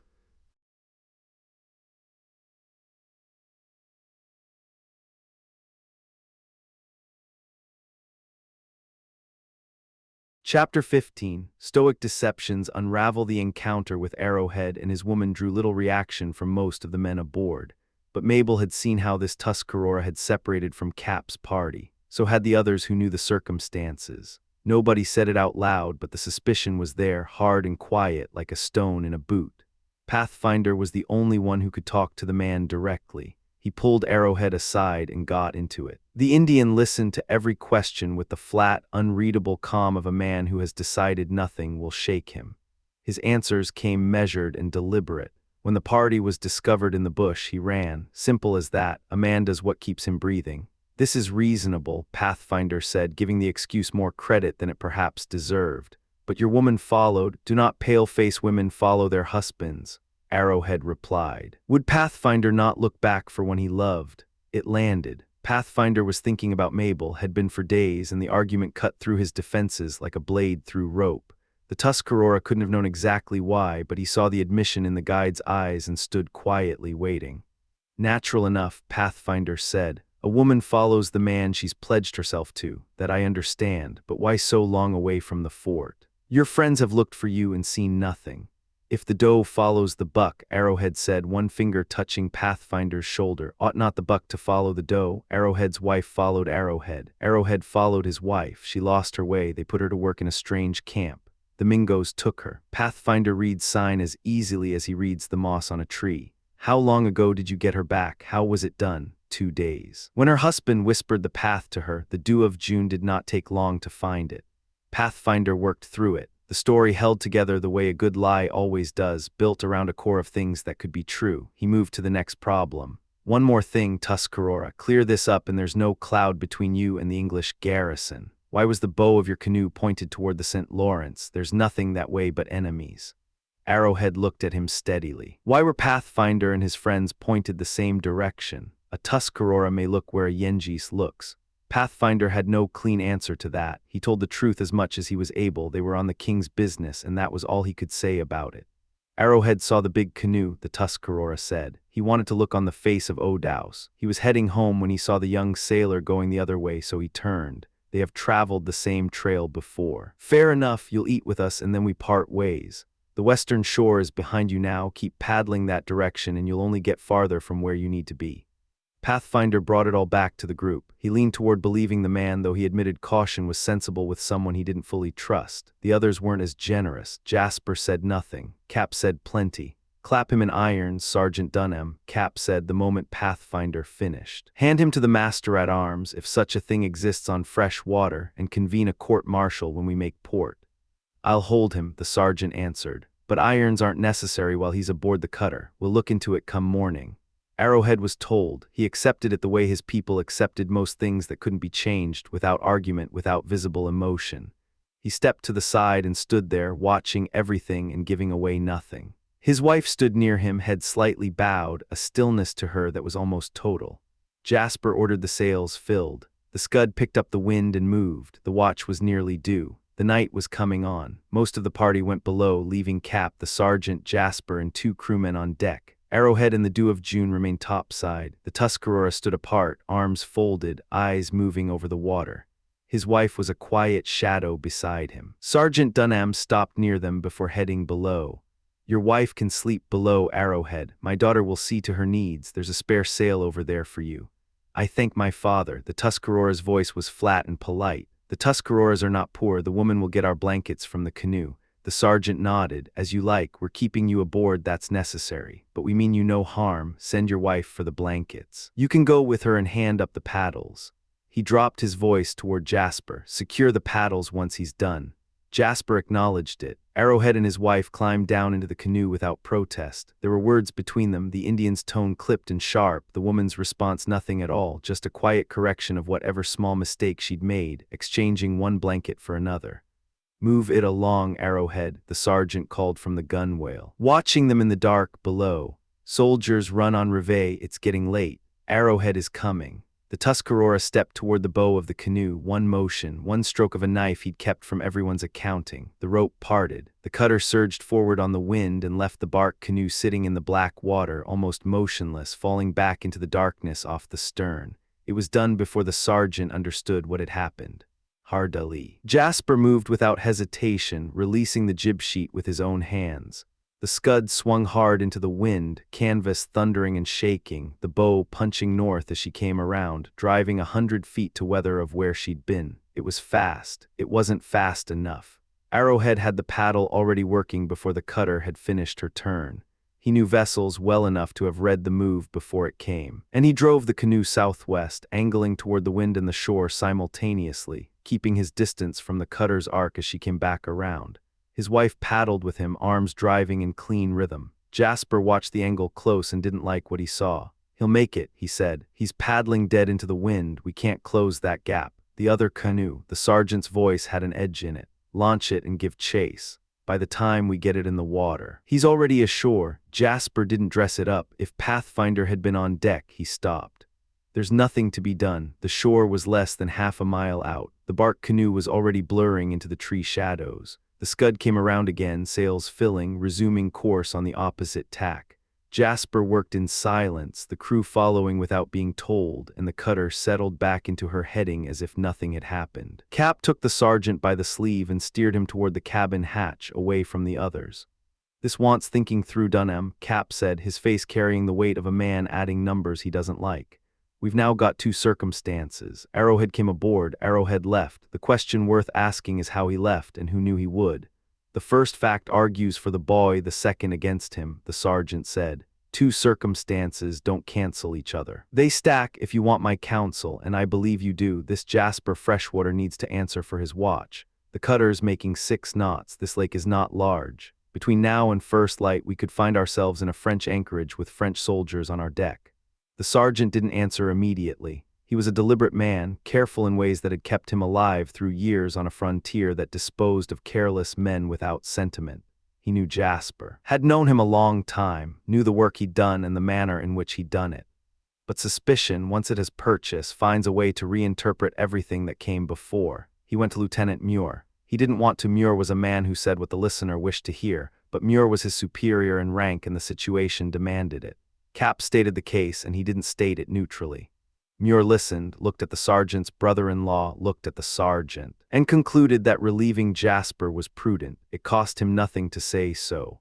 Sergeant Dunham went to Jasper himself. He kept it simple. He was relieving him of command. Cap would take the helm, military necessity. No explanation beyond that. Jasper's surprise came and went in a beat, real surprise, the kind that lives in the eyes before a man can govern it. Then it was gone. He was young, but he had been made in a hard school. He stood straight and acknowledged the order with a quiet that carried more dignity than most men show when things go against them. He told the crew himself, in clean, straightforward language, to take their orders from Cap until told otherwise. When he was further informed that he and the pilot were to remain below, something moved across his face, there and gone, controlled before it could be named. Cap saw it and filed it under confirmation of the thing he already believed. The hatch sentinel received private orders. Neither Jasper nor the pilot was to surface without immediate notification to whoever held the deck. They were to go back below at once. The orders were unnecessary. Jasper lay down on his bunk and didn't move, neither did the pilot. The night passed over them without incident. Cap owned the deck. Now then, Sergeant, he said, planting himself at the helm with the air of a man taking possession of what is rightfully his. Give me your course and distance so I can keep this vessel on a proper heading. The sergeant looked at him. I don't have either, Brother Cap. Our orders are to make the station among the 1,000 islands, relieve the party already out, and receive further instructions. That's what's written. A chart, then, bearings, something I can use. Jasper never needed any. Cap let out a slow breath. No chart, no course, no distance. And you expect me to find one island among 1,000, without name, without position, without so much as a sketch in the dirt. As to names, the sergeant replied with the patience of a man stating an obvious thing. Not one of them has a name, so at least there's no chance of choosing the wrong one on that account. As for position, I have never been there, but perhaps one of the hands on deck can help. Cap drew himself up. If I am in command of this vessel, Sergeant Dunham, I will exercise that command. I will not take counsel from the cook's mate. A commander who asks directions from forecastle hands is no commander at all. If I go aground, I go aground with my dignity intact. The Lord High Admiral himself couldn't hold his flag over a yawl if he stopped to ask the coxswain which way to the jetty.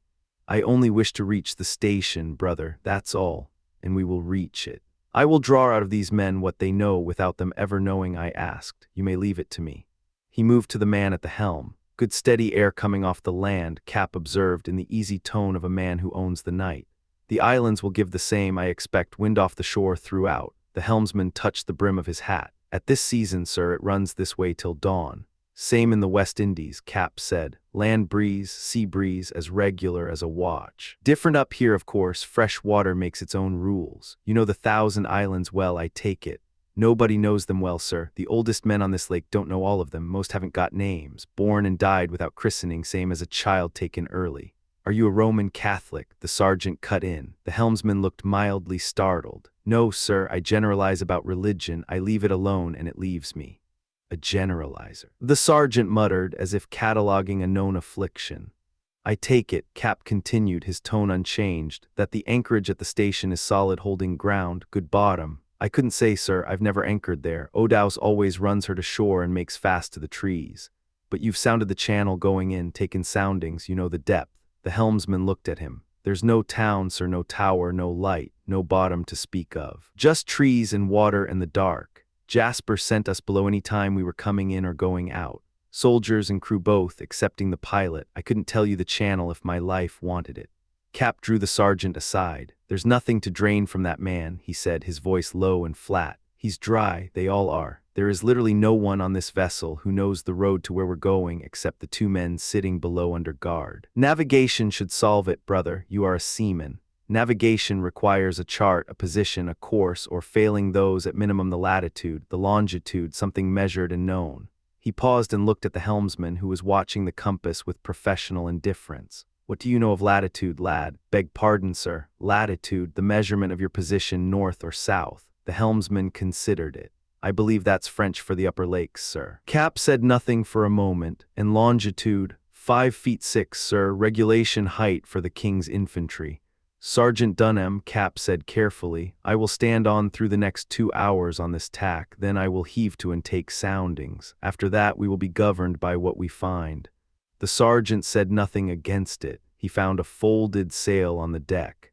Lay down on it with the automatic competence of a man who has slept in worse conditions than he can remember, and was gone before the next watch was posted. Cap walked the deck alone through the dark hours. He didn't need sleep. The lake moved beneath him, heavy and indifferent, and the scud ran before the wind with the quiet urgency of a vessel that doesn't know it's lost. Dawn came gray and violent. Sergeant Dunham came up from the deck planking and looked around. And for a moment the discipline left his face entirely. The world had changed while he slept. The horizon was gone. Driving mist closed everything down to a gray circle of choppy water perhaps a mile across, and within that circle the lake was white with breaking chop, foam streaking downwind in long ragged lines. The scud was hove to, rolling and pitching, her sails backed and sheeted hard. Cap gave him the account with the directness of a man who has made his decisions and stands by them. The wind had died to flat calm around midnight, just as the shapes of islands had begun to materialize ahead in the darkness. Then at 1 in the morning it had come on hard from the northeast with a drizzle, and Cap had stood northwest, knowing the New York shore lay in the opposite direction. He had reefed progressively through the early hours, flying jib furled, main reefed twice. Bonnet stripped from the jib, and by 2:30 had tucked a balance reef and brought her to. She handles herself well, Cap said. But this is blowing hard, Sergeant. I had not thought fresh water capable of it. How long were you running before you hove to, and at what speed? 2 hours running free, and she was moving well for the first part of it. We have a considerable offing now. A pause. I will tell you plainly that I took the helm myself and ran her off to clear those islands while I could. There is no profit in fighting 1,000 obstacles to windward. Better to run down under their lee and find your way in from below. Up there in that murk is where they sit, and there they may stay. We are 5 or 6 leagues from the north shore, the sergeant said, working through it. There is a large bay in that quarter. He looked at his brother-in-law. It may be time to bring Jasper up and tell him to take us back to Oswego. We cannot reach the station beating into this wind. 3 reasons against it, Cap said firmly. First, a commander who admits ignorance destroys the authority he needs to function. Second, releasing a man from arrest because conditions have become difficult is an admission that the arrest was wrong or that you now need him more than you distrust him, which amounts to the same thing in his eyes. Third, the scud is safe where she sits. She is not in danger. We heave to, we ride it out, we take soundings when the weather allows, and we proceed. And if the north shore is closer than we believe, then we wear and open the distance. I have commanded vessels in heavier going than this and brought them home. Cap straightened. Leave it to me, Sergeant. The boat is sound, the water is relatively contained. And Charles Cap has not yet lost a vessel to fresh water and does not intend to begin today. The sergeant weighed it. He had confidence in Cap's seamanship, whatever else might be said, and he had another calculation running underneath, one he would not have stated aloud. This mission should have gone to a commissioned officer. Major Duncan had given it to a sergeant, and the other officers had noticed. To come back to Oswego without having reached the station, without having even tried, was a failure that would follow him through the remainder of his service. Whatever risks the lake presented this morning, they were smaller than that. He let Cap have the deck. The Scud rolled and pitched in the gray chop, holding her position, while all around her the lake ran white and the mist closed everything down to nothing.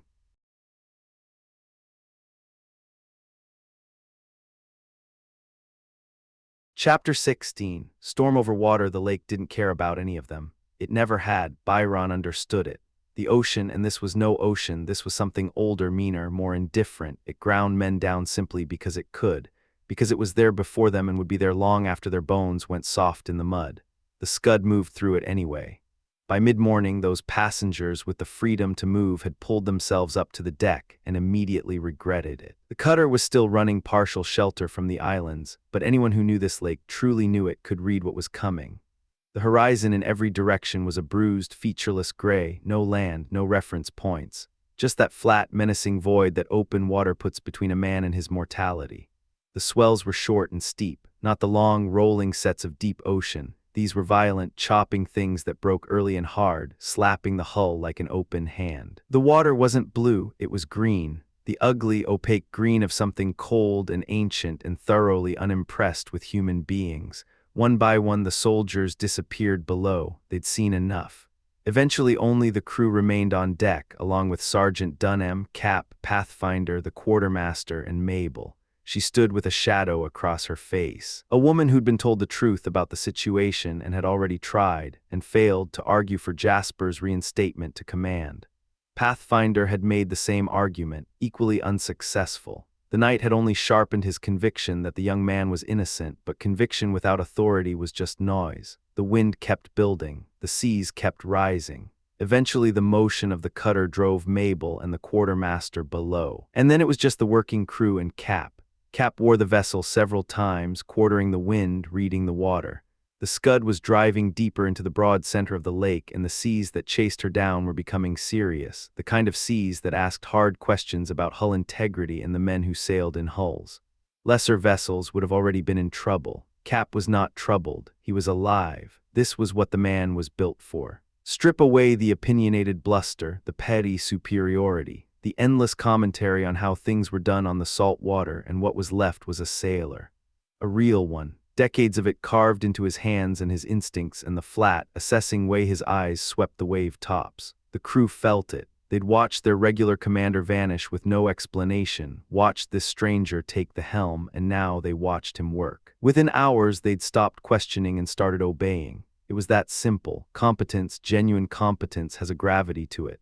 This bit of fresh water has some spirit to it after all, Brother Dunham, Cap said around noon. He was rubbing his hands together and the satisfaction on his face was entirely real. Honest gale, real seas, I'll give it that. He grinned at the sergeant. Another 24 hours of this and I might actually respect your lake. Land. The shout came from the bow watch. Cap moved forward fast. There it was, gray and solid through the drizzle, maybe half a mile off the bow. The cutter was pointed straight at it. His first instinct was the right one. Bring her off now. The sergeant touched his arm. Hold, Dunham said quietly. Get us a little closer. Some of us know this shoreline. If we can identify the position, that's worth something. Cap checked the impulse. The soldier was right. He let the Scud run. That low headland there, Cap started. That's no headland. The sergeant's voice changed. His soldier's eye had caught something Cap's hadn't. That's the garrison. He was right. The fort materialized out of the rain like something from a half-remembered dream. Low earthen ramparts dark with water. Palisades black as iron. A roofline here, a roofline there. The flagstaff rising above everything, halyards stretched taut in the wind, holding that rigid curve that looked carved rather than blown. No sign of life at first. Even the sentinels were sheltered in.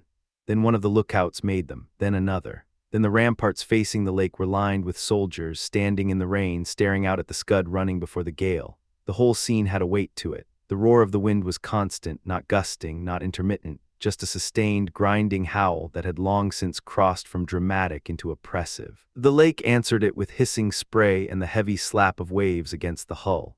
The forest behind the fort was a dark, formless mass pressing down to the water's edge, indistinct in the rain, enormous in the imagination. And against all that raw indifference, the small human shapes on the rampart, men standing in a storm, watching, somehow carried more weight than all the wilderness combined.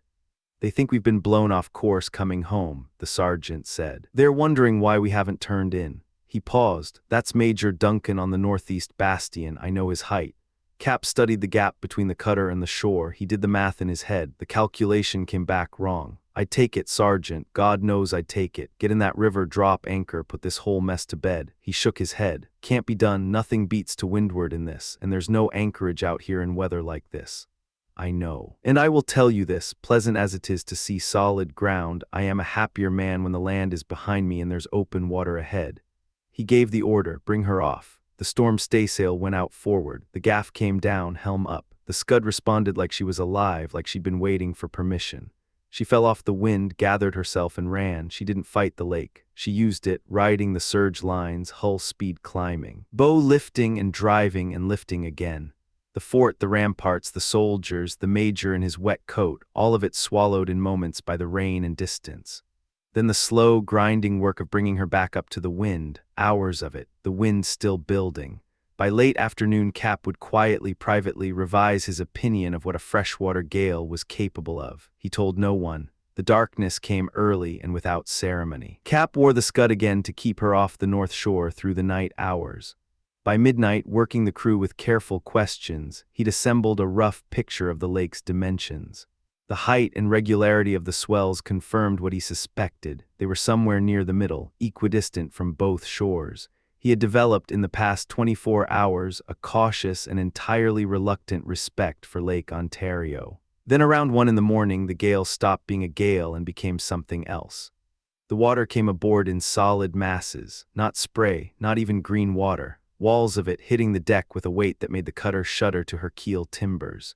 A vessel of lesser quality would have gone down. The scud was not lesser quality, but she was working, visibly working, and the lake was winning the argument.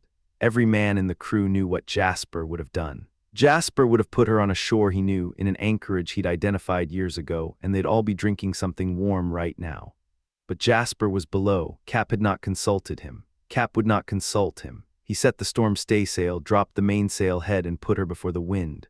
The scud ran. 8 hours she ran. The dawn found her still running, still alive, the horizon still that same close circle of gray water and gray sky, and the wind still pushing hard enough to make a man bend forward just to breathe it.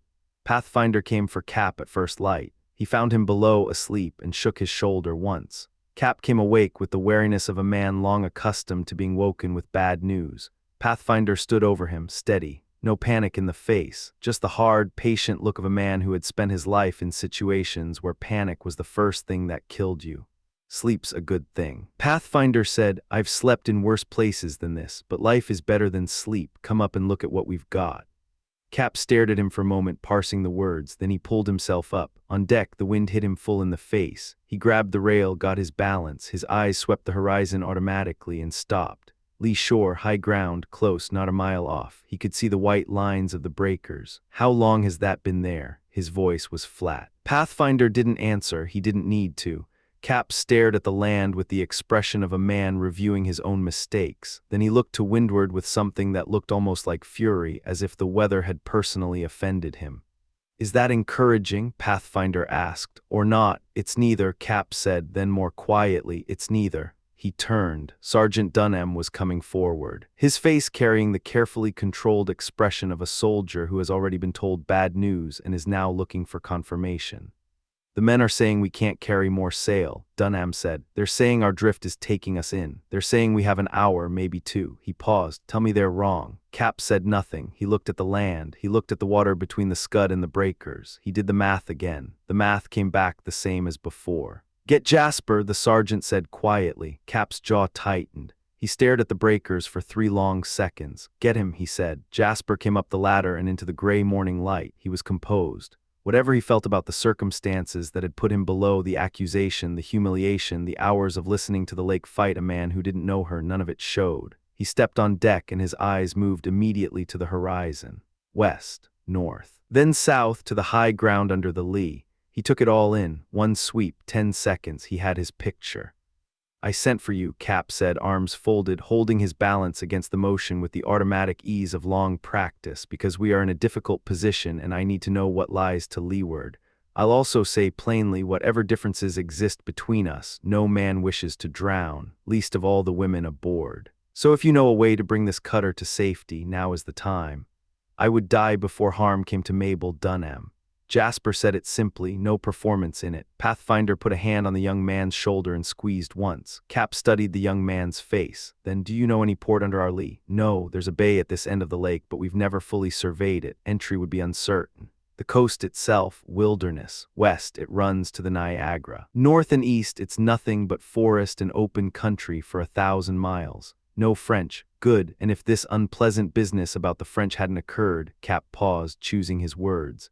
What would you do with this cutter right now? Jasper looked at him evenly. Before 2 hours are out, I'd anchor her. Cap stared. Anchor on a lee shore in a gale. Yes, sir. The silence stretched. I've been sailing for 41 years, Cap said, his voice dropping to something that was almost conversational.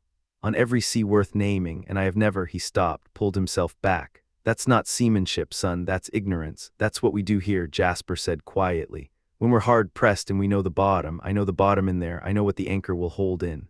Go below. Jasper held Cap's gaze for a moment, then he nodded, turned, and moved toward the hatch before he went down. He looked once more at the windward horizon, once more at the shore to the south.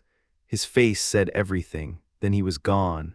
Behind him the lake kept building, indifferent and immense, and the breakers kept drawing closer, and the scud kept driving south in water the color of old iron, toward a shore that no one on deck truly knew.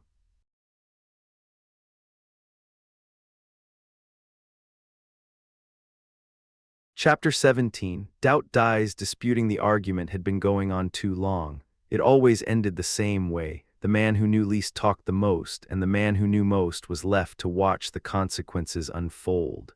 Mabel Dunham sat alone in the outer cabin when Jasper came below.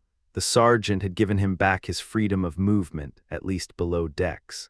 And Jasper moved through the hatch with the careful economy of a man who had things on his mind heavier than his own situation. The soldier's wife had taken to her berth, sick and useless. That left just the two of them. Mabel had felt the suspicion. She wasn't naive enough to pretend otherwise. When they'd clapped irons on Jasper, something cold had moved through her, a doubt, thin as smoke but real. It hadn't lasted. One look at his face now, jaw tight. Eyes ranging across the deck, planking like a man running calculations, and whatever suspicion remained dissolved completely. What she saw was a man carrying a weight that wasn't guilt. You're letting this eat you, she said. Anyone who knows you knows you're not what they're calling you. Pathfinder would stake his life on it. Jasper looked at her directly. His eyes were alive with something urgent. And you, Mabel, do you think I'm a traitor? My father is a soldier. He acts accordingly. She kept her voice level. I'm his daughter, not his subordinate. You've already done more for me than most men would. That counts for something. He was quiet a moment. The cutter groaned around them, working hard against whatever the lake was throwing at her hull. I'm not good at this, he said finally. Saying what I mean to someone like you. I never had a sister. My mother died when I was small. I don't know what it is your kind. He stopped. Searched for the word and couldn't find it. Mabel felt the pull of curiosity like a physical thing. She let it go. Some things had to be offered freely or not at all. I just mean, Jasper continued, the pause between them having stretched long enough to become its own kind of communication, that you'll have to imagine the rest of what I'd say. I don't have the words for it. She could imagine it fine, but imagination wasn't the same as hearing it spoken. And she knew the difference mattered. Rather than let the conversation flounder, she cut to the thing that needed cutting to. Tell me one thing, Jasper. Her voice was firm now, not hard firm, the voice of someone who has already decided to trust and simply wants the last piece confirmed. Tell me you don't deserve what they've laid on you. He met her eyes without flinching. As God is my witness, Mabel, I do not. She had known it before he said it. Then forget the arrest. There's something else troubling you. Something worse. He exhaled slowly. If your uncle could be convinced to change how he's handling the scud, he stopped himself again, careful with it. He has more years at sea than I do. I won't pretend otherwise, but he doesn't know this lake. Is the cutter in danger? The question landed clean and he answered it the same way. Yes, I believe so. On Lake Ontario, we would count her in serious danger. An ocean man may handle it differently. But I only see one course that keeps her off the rocks in the next 2 to 3 hours, and your uncle won't hear of it. Jasper, She moved forward in her seat. Every man aboard this vessel, my father, your own life. If you know what needs to be done, it needs to be said. He looked at her. Something crossed his face, direct, unguarded, more honest than comfortable. I think of you, Mabel, more than all the rest combined. Her face warmed. The gratitude was genuine, and for a half-second she let him see it. Then the fear reasserted itself, not fear for herself, but the particular dread of watching something preventable happen to the people you love. Go up, she said. Bring my father down here. Jasper went. The moment he was gone, the storm pressed in around her with new weight. She'd been a competent sailor her whole life, or at least what passed for competent among passengers, and she hadn't given the weather much thought since it turned. Now she listened to it with full attention. The hull flexed and shuddered. The water against the hull planking wasn't the ordinary percussion of waves. It was the sustained assault of something that wanted in. She had never heard the lake speak quite like this before, and she understood without being told that it meant something. The minute she waited for her father felt like 10. When he came down the ladder with Jasper behind him, she was on her feet before either man reached the bottom rung. She laid it out plainly, Jasper's read of the situation, the narrow window, the one course he thought might save them all. She looked at her father and kept her voice steady and direct. He's telling the truth, father, even if you doubt him. Think about what motive he could possibly have for putting us on the rocks with himself aboard. There isn't one. Let him do what he knows how to do. The sergeant's face was the careful face of a man who commanded by system and was being asked to work outside it. He was brave, she knew that the way she knew the color of the sky, but this wasn't the kind of danger his bravery was designed for. He couldn't close with it. He couldn't fix bayonets and charge it. A frightened girl's judgment of a man's character, he said, without heat but without yielding either, isn't the same as evidence. Jasper might think the odds of drowning on the way to shore are worth taking if it means he reaches solid ground. He paused. Besides, your uncle is not a man who accepts instruction on his own vessel. Sergeant Dunham, father. The two voices arrived at the same moment from different directions, Jasper's carrying clean surprise. Mabel's carrying something quieter and harder. The sergeant absorbed both without reacting. He had spent 30 years not reacting to things that would have unsteadied other men. Send for the pilot, Jasper said. Let him speak independently. I haven't spoken to the man since yesterday evening. Whatever he says, it has nothing to do with me. That, at least, was something the sergeant could act on. He considered it, nodded once, and turned toward the ladder. Come on deck, then. No back-channel business, all of it in the open. Jasper followed him up. Mabel came as far as the companionway, far enough that the wind's full weight was buffered by the hatch frame, close enough that she could watch everything that happened topside. Propriety kept her there. Interest kept her from going back below. The pilot came up blinking, and she watched his face change as the full picture registered. Whatever he'd heard below, the reality was worse. He stood in the wind for a moment, taking the measure of it, and when he spoke there was no hesitation in him.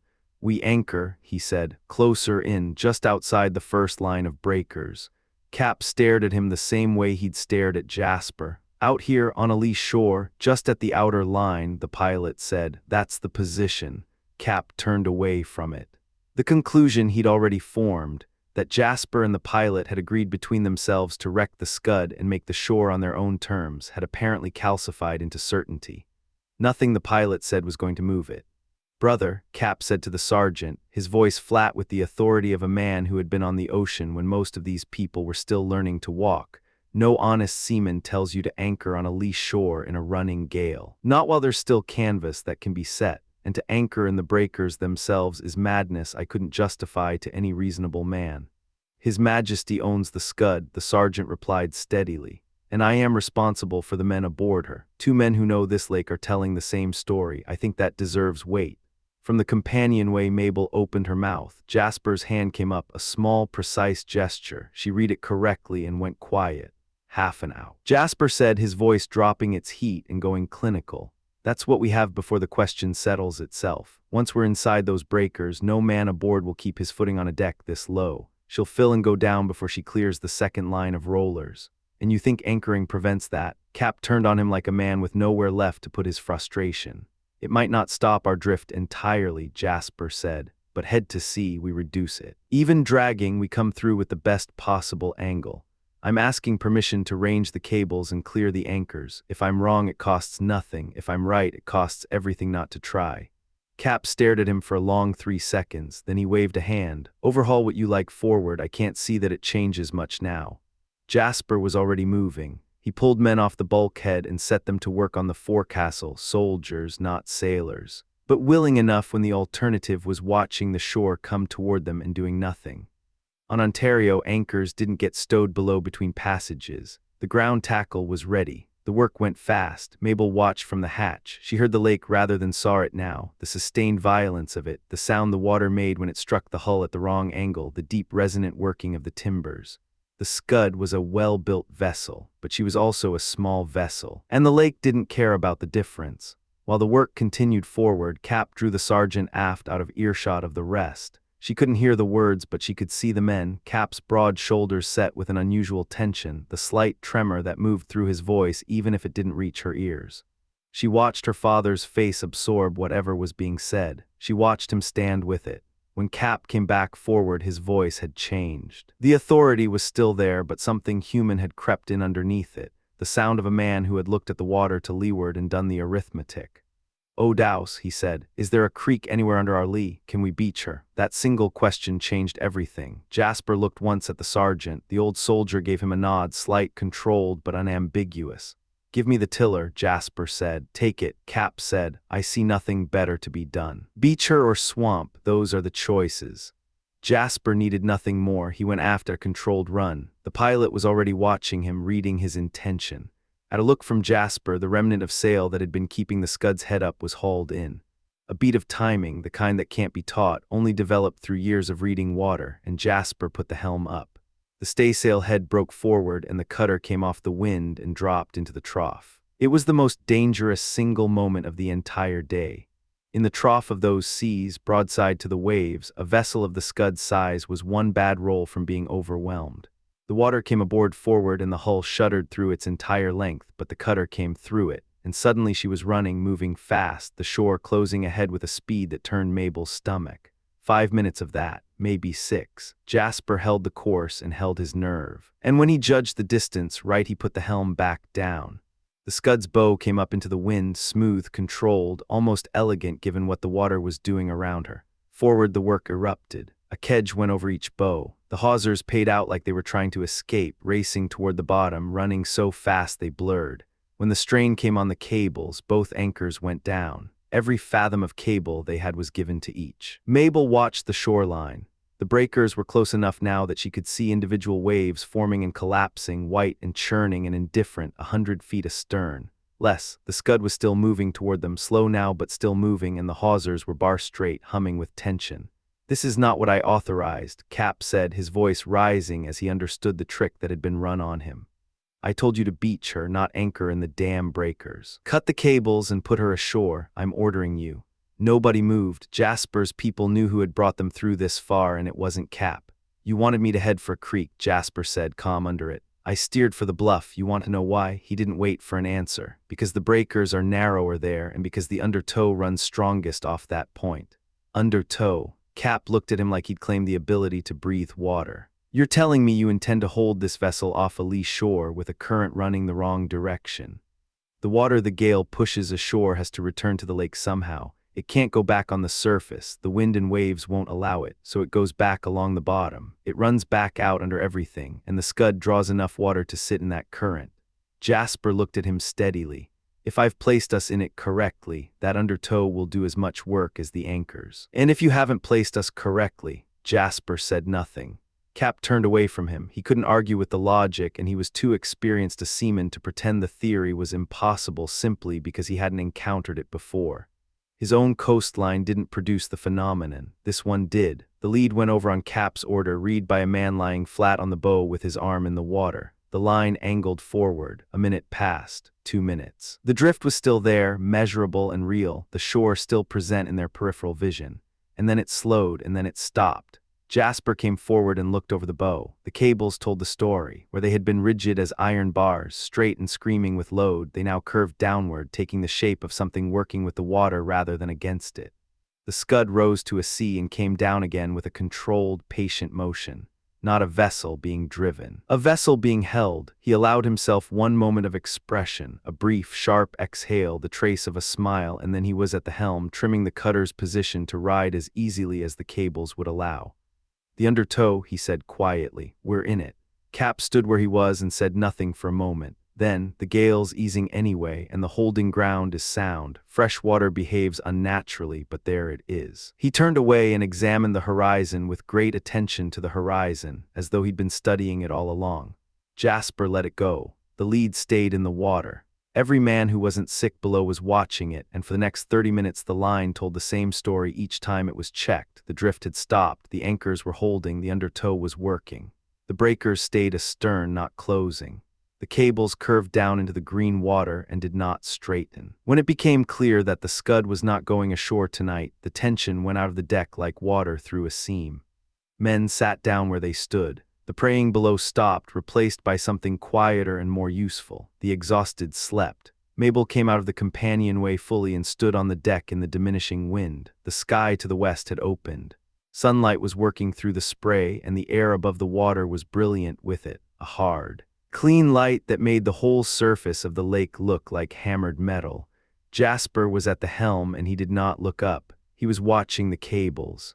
She watched him for a moment, and then she looked at the shore they had not reached, and then at the water they were still floating on, and she understood that those two facts were the same fact, and that one man was responsible for both.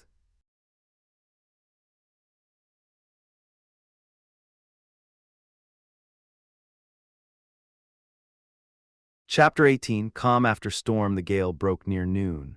One moment the lake was a churning, white-capped nightmare. The next, the wind simply quit like a man who'd made his point and walked away.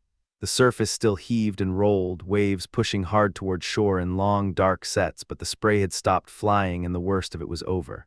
Within 2 hours, the foam had dissipated. Within 4, it was just a lake again, angry but spent. There would be no sailing that afternoon. The water was still too rough, the wind out of the east too light and contrary to make any headway against the remaining swells. Jasper took command of the Scud without ceremony. He worked the crew through the methodical business of recovering anchors, main anchors first, then the kedges, hauling chain and line with the quiet efficiency of a man who understood his vessel. He staged everything for a fast departure. All they needed was a window. The others found their own ways to wait. Mabel Dunham stood at the rail and watched the shore the way people watch something they want badly. The land was right there, a quarter-mile, maybe less, trees, solid ground, the kind of stillness that a wooden deck could never offer. Pathfinder read her without effort. "The bark canoe," he said, nodding toward the small craft lashed on deck. "Best thing in the world for surf work. Light, responsive. She'd ride those rollers like she was made for it." Mabel looked at him. "Is it safe?" "Safer than it looks, less safe than staying aboard." He let her sit with that. "Your call." She went to find her father. Sergeant Dunham was the kind of soldier who loved land the way sailors love port. He heard the proposal, waited for approximately 10 seconds, and agreed. The three of them launched through the surf, Mabel amidships, her father in the bow with his musket across his knees, and Pathfinder kneeling in the stern, working the paddle with the calm precision of a man who had done this 1,000 times in darkness, in rain, in situations that made this look like a Sunday outing. The canoe was a live thing in the water. Each swell picked it up and drove it forward with a sudden, surging violence that had no interest in human preference. There was a moment, more than one, when Mabel felt the hull rise on the face of a breaking wave, the whole world tilting forward. The white water hissing on both sides, and her stomach dropped clean through the bottom of the boat, but the boat didn't broach. Pathfinder made small, precise corrections with the paddle blade, a push here, a draw there, reading the water the way he read a forest trail. His face was composed, not the false calm of a man suppressing fear, but the genuine quiet of one who had nothing to suppress. Mabel found herself grinning despite herself. The cold spray hit her face and she laughed out loud. They landed hard on a gravel beach, the bow grinding up onto the shingles, and Sergeant Dunham stepped out like a man reprieved from prison. He kissed his daughter on the forehead, picked up his brown bess, scanned the tree line with the automatic assessment of a man who had spent 30 years never standing in the open without checking his ground. "I'll work that ridge," he said. "Hour, maybe less. There's game in those hemlocks." He looked at Pathfinder. "Stay with her." "On my life," Pathfinder said. It wasn't a figure of speech. The sergeant moved uphill through the brush and was gone in under a minute, the forest swallowing him without a sound. They climbed a different spur of the promontory, pushing through the undergrowth until the trees gave way and the world opened up. The view stopped Mabel cold. The lake stretched northeast into a distance that had no end, glittering under the afternoon sun. Still dark with the memory of the storm, framed on every side by an unbroken wall of forest. No roads, no settlements, no smoke, nothing made by human hands in any direction except the Scud, riding at single anchor beyond the breakers, small as a toy, and the canoe pulled up on the shingle below them, barely a speck from this height. Pathfinder stood beside her with his long Pennsylvania rifle resting easy in the crook of his arm. He seemed to belong to the landscape the way a rock belongs to a hillside. They stood without speaking for a long time. It didn't feel like silence that needed filling. "We're a long way from anywhere," Mabel said finally. "We are." He wasn't bothered by it. "The French have posts on the Niagara. We're well west of that now. Many leagues. We're past their line." He said it as a simple fact, a piece of terrain intelligence, nothing more. "This country has never had a settlement in it. May not for 100 years. Does that trouble you?" Pathfinder looked out over the water. "No, this is my home, these ridgelines, these water gaps. I know them the way a man knows the streets of his own town." He paused. "Better maybe, streets change, this doesn't." Mabel settled herself on a flat shelf of fallen rock and let the sun hit her face. "You must feel close to something out here, something larger. God is nearer to me on this ridge than he would be in any church I've ever seen." He said it plainly, without apology or performance. "I'm a poor hunter, barely lettered, but that's always been clear to me." Mabel looked up at him. The face was weathered to the grain, lined, angular, burnt dark by decades of exposure, but the eyes were direct and completely without guile. "I think you're right," she said quietly. They talked for a while about the country, about distance and direction and the geometry of the wilderness. Pathfinder mentioned a particular blasted oak below the hemlock stand on the near shore. He'd camped near it before the war when he'd run these waters for fur. "How do you hold all of it?" Mabel asked. "Every tree, every inlet." He almost smiled. "These are my streets, Mabel. I once made a rendezvous with Chingachgook, the big serpent, Delaware warrior. Best man I've ever known in the field, at the foot of a specific pine, 6 months out, 300 miles apart. Neither of us would be within reach of that spot until the appointed day. And when I got there, he was already leaning on the trunk. Moccasins caked in mud, he'd pushed through a bad swamp to make the time, but he was there to the hour." Pathfinder shook his head with what looked like genuine admiration. "That man doesn't fail, not for a friend, not for an enemy." "Where is he now?" "Running the Mingo Trail, where I should be." He said it without self-pity, but there was something in his voice that hadn't been there before.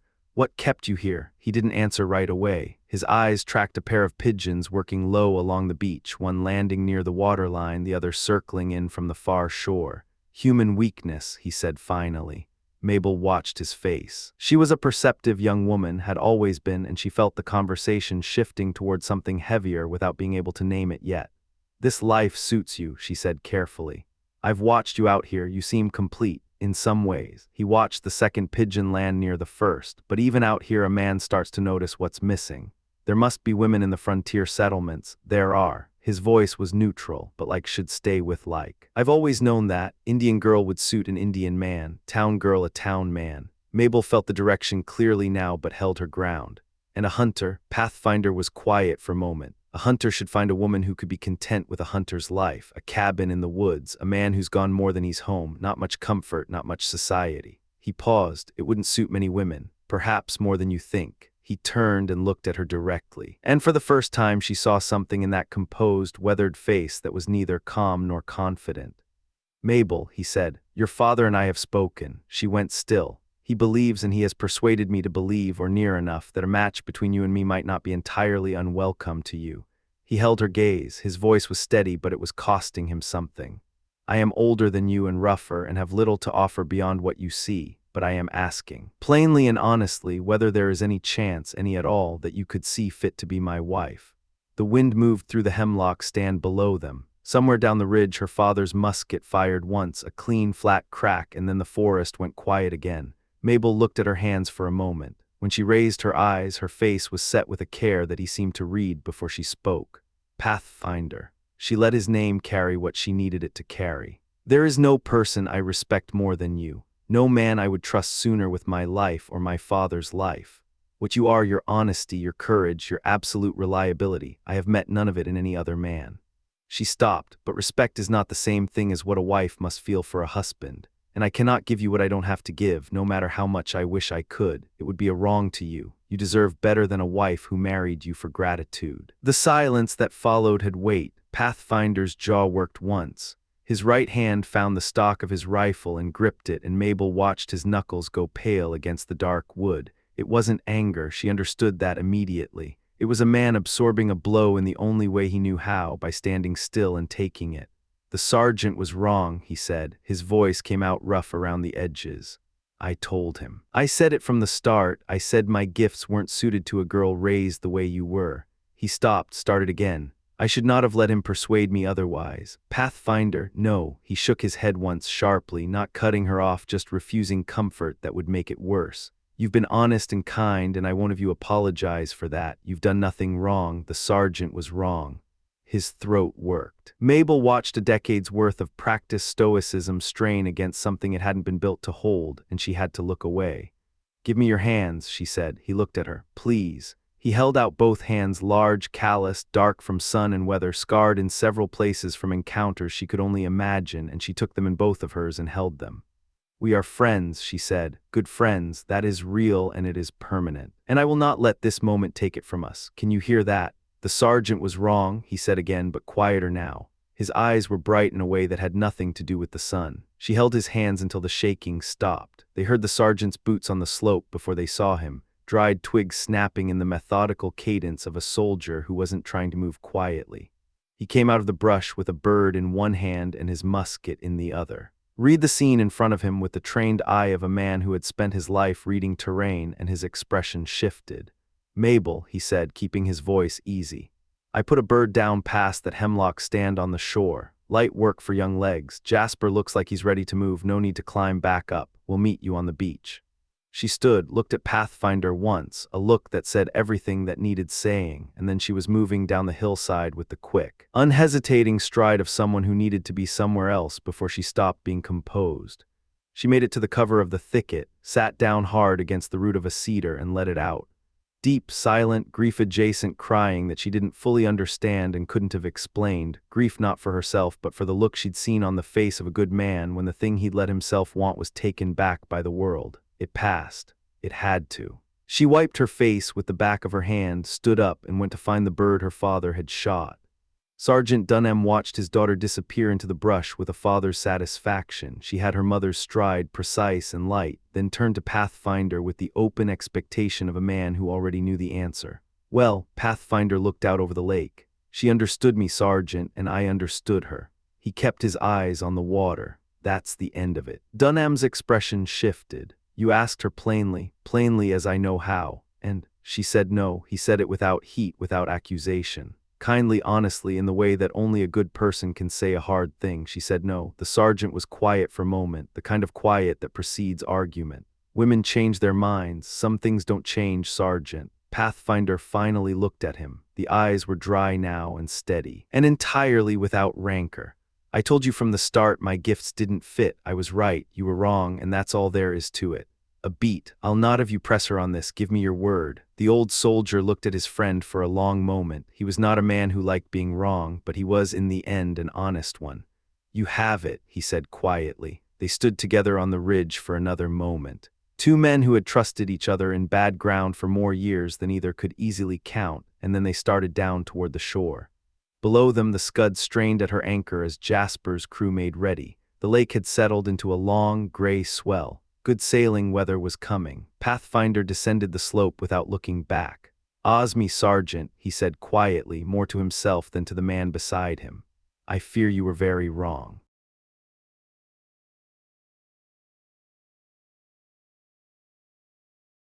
Chapter 19. Calm before pursuit. The beach was ready. Mabel stood waiting at the water's edge, the canoe already dragged down to the shallows. Pathfinder took them out through the surf the same way he'd brought them in, reading the swells, timing his strokes, moving with the economy of a man who had done dangerous things so many times they had become routine. Mabel's heart hammered against her ribs. Her knuckles went white on the gunwale. They reached the Scud's hull without catching so much as a drop of spray. Ontario had burned itself out. The lake had that spent quality of a storm that has thrown everything it has and is done. The breakers still rolled along the shore in long white lines that appeared and dissolved and appeared again, but the violence was gone.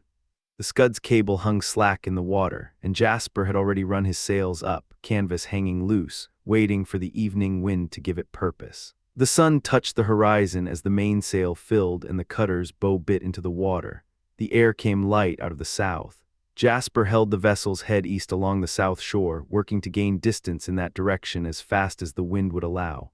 The night was quiet. Those who slept hard. Command of the vessel had been a problem they'd had to solve without anyone losing face. Cap didn't trust Jasper. He never had, and nothing had changed that. The compromise they reached gave Cap supervisory authority while Jasper actually worked the craft, subject at any moment to the old seaman's intervention. Jasper accepted it without argument. He had his reasons. With the storm finished, he knew the Montcalm would be hunting them. The French commander, capable, aggressive, exactly the kind of officer Jasper respected and feared, would have weighed anchor from Niagara the moment the wind dropped and would be working up the lake, holding the middle channel where he could sweep both shores with his glass. Jasper's answer to that was to hug the south coast. It was the weather shore. More importantly, it was the shore the French commander would least expect, running as it did close along the enemy's own settlements and within sight of their strongest post in this part of the world. He kept this calculation to himself. The same logic that made the South Shore the smart play would look to suspicious eyes, like a man steering deliberately toward the enemy. Cap remained happily ignorant. The sergeant's mind was occupied with his own responsibilities, the details of a soldier's command. No one challenged Jasper's orders. Before the night was half over, he had quietly resumed his full authority, issuing commands in a low voice, receiving immediate compliance. Dawn brought everyone on deck. East, west, and north, water, hard and bright in the early sun. South, the forest. An unbroken belt of it, stretching away from the shore in every direction, dark green and absolute, as if the trees had been there since the beginning of time and would be there at the end. Then an opening appeared ahead. The trees gave way, and on a headland at the mouth of a wide river, massive walls rose against the sky, bastions, a blockhouse, palisades of sharpened timber. A fortification that had been built by men who understood violence and planned for its application. Above it, a flag broke in the morning air, white with the lilies of France. Cap stared at it, his jaw tightened.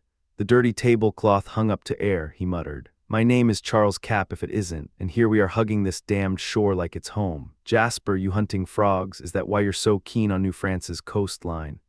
I'm keeping us inshore to slip past the enemy's ship without being seen, Jasper said. He didn't look up from the helm. She has to be somewhere downwind of us. That's a fine answer if it's true. We're on a weather shore now, Jasper said, allowing himself a brief smile. You'll remember, Master Cap, that it was an undertow from this same lake that saved every life on this vessel. Cap's expression soured. French trickery, he said, too low for Jasper to catch it. Give me an honest English current above board, above water, where a man can see what's holding him. I'll wager this whole business with the storm was arranged. We have the enemy's fort at Niagara right in front of us, brother, the sergeant said, steady and practical. We are almost in their faces. Let's use the opportunity. Every man with eyes open. No one needed to be told twice. In that wilderness, a place with walls and flags and the presence of other human beings was a thing to be studied.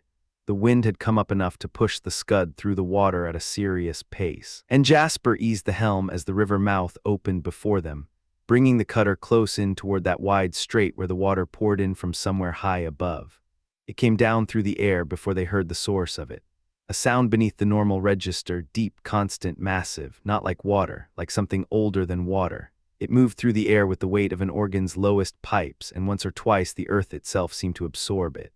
That's surf on a long coast. Cap said, his brow furrowed. A big one. That's Niagara, Pathfinder said. What you hear is this river falling off the edge of the world. There's no undertow there, Master Cap. The water that hits those rocks stays there. Cap looked at the wide, smooth river ahead of them, then at the hills beyond. You're not going to tell me that river drops over those hills. Does every drop of it. Nature does what she does up here without much care for what's convenient. Pathfinder turned. His eyes found Mabel. There'd be a fine hour if we could walk up that shore 10 or 15 miles and look at what God made there. You've seen it, Mabel asked. I have. He was quiet for a moment, letting the memory settle. The Serpent and I were scouting near the garrison. He'd heard the traditions of his people about a great cataract in that country and wanted to see it for himself. I'd heard soldiers from the 60th talk about it, but soldiers exaggerate everything. So I discounted half of it. We went. I expected to hear it from a long way off, the same kind of roar we're hearing right now, but that day nature wasn't speaking in thunder. There are moments in the forest when God seems to move through it with his full power, and then there are times of absolute stillness, as if his spirit lies quiet along the earth. That day was still. We came on the river above the falls. A young Delaware in our party found a bark canoe and decided he would paddle out to an island that sits in the middle of all that chaos. We told him it was foolishness. We reasoned with him. We told him there was no honor in seeking a danger that led to nothing. But the young among the Delawares are like the young anywhere, bold and careless of good counsel. The current took him the moment he entered it. There's something about a truly powerful thing. It doesn't roar and thrash. It moves with a quiet authority. The rapids were like that, smooth on the surface, and the canoe went with them like a leaf in a wind, faster than anything a man could match with a paddle. The Delaware saw his mistake and turned upstream. He fought it. Lord, he fought it, working that paddle the way a deer swims when hounds are behind it. For a few strokes he actually held his ground, then one stroke faltered, just one, and from that moment the river owned him, pulling him back a foot at a time, an inch at a time, toward the place where the water goes glassy and green, and bends itself over the edge like it's made of liquid glass. He went backwards over the lip like an arrow released from a bow. The bow of the canoe tipped up just enough that we could see exactly what had happened to him. A Mohawk told me years later that he'd been below that day and watched from the river bed. He said the Delaware kept paddling in the air all the way down, until the mist took him. The silence on deck was complete except for the sounds of water and wind, and the man himself, Mabel asked quietly. He went to his people's hunting grounds, I expect. He was reckless and proud, but he was also brave and honest. The Manitou of his people has as much compassion for his creatures as the God of a Christian. A sharp crack split the air, a gun from the blockhouse. The ball whistled over the Scud's mast, a warning shot. Precisely placed, the French gunner demonstrating both his range and his restraint. Jasper put the helm over without a word, his expression neutral. The current carried them clear before the fort could find another opportunity, and the cutter continued east along the coast. When the river opened up fully, Jasper confirmed the Montcalm was not at anchor inside it. A man sent up the mast came down and reported an empty horizon. No sails anywhere in the arc of his vision. The relief on deck was palpable. It appeared Jasper had read his enemy correctly. The French commander had gone up the middle of the lake and missed them entirely. The wind held south all day. The Scud ran 6 to 8 knots through water that lay smooth as hammered pewter, holding a league off the south shore. The forest was endless. Headlands appeared and fell behind. Bays opened deep, sheltered, almost enclosed, and closed again. Rivers came down to the lake from somewhere in the interior, their banks marked by the same unbroken canopy. No houses, no cleared land, no smoke, nothing that said a human being had ever stood on those shores and decided to stay. Pathfinder watched it all with something close to religious feeling. His eyes moved slowly along the tree line, and more than once he appeared to be somewhere other than the deck of the cutter, somewhere under those canopies, among the maples and oaks and lindens, in the world he understood better than any other. He sat near Mabel, and there was a plainly visible satisfaction in hearing her voice, in catching the sound of her laughter. But at intervals the wilderness called to him with a pull he couldn't fully resist, and his gaze drifted away from her face and back to the shore. Cap viewed the same scenery with open contempt. No lighthouses, no beacons, no buoys, no harbor traffic. No evidence that anyone had thought seriously about maritime infrastructure. He pulled the sergeant aside and told him gravely that the region was a lost cause. The havens were neglected. The rivers looked idle and purposeless. Even the wind smelled of trees in a way that struck him as fundamentally suspect. The Scud did not slow down. By sunset she was 100 miles along the route toward Oswego. Sergeant Dunham had made his decision. They would put in there to receive any instructions Major Duncan needed to pass. Jasper kept the south shore close all night, working in the diminishing wind. By the time the breeze died out toward morning, the cutter was positioned within a league or two of the fort. The wind came back light out of the north. Jasper brought the vessel slightly off the coast to give himself maneuvering room. When full daylight came, the mouth of the Oswego lay 2 miles under the lee. The morning gun fired from the fort, a shout from the bow. Every eye went forward. There, just outside the effective range of the fort's lighter guns, sails reduced to bare steerage way, holding position with professional patience, the Montcalm, waiting. Her commander had done the math differently from what Jasper had supposed and had arrived at the right answer from a different direction.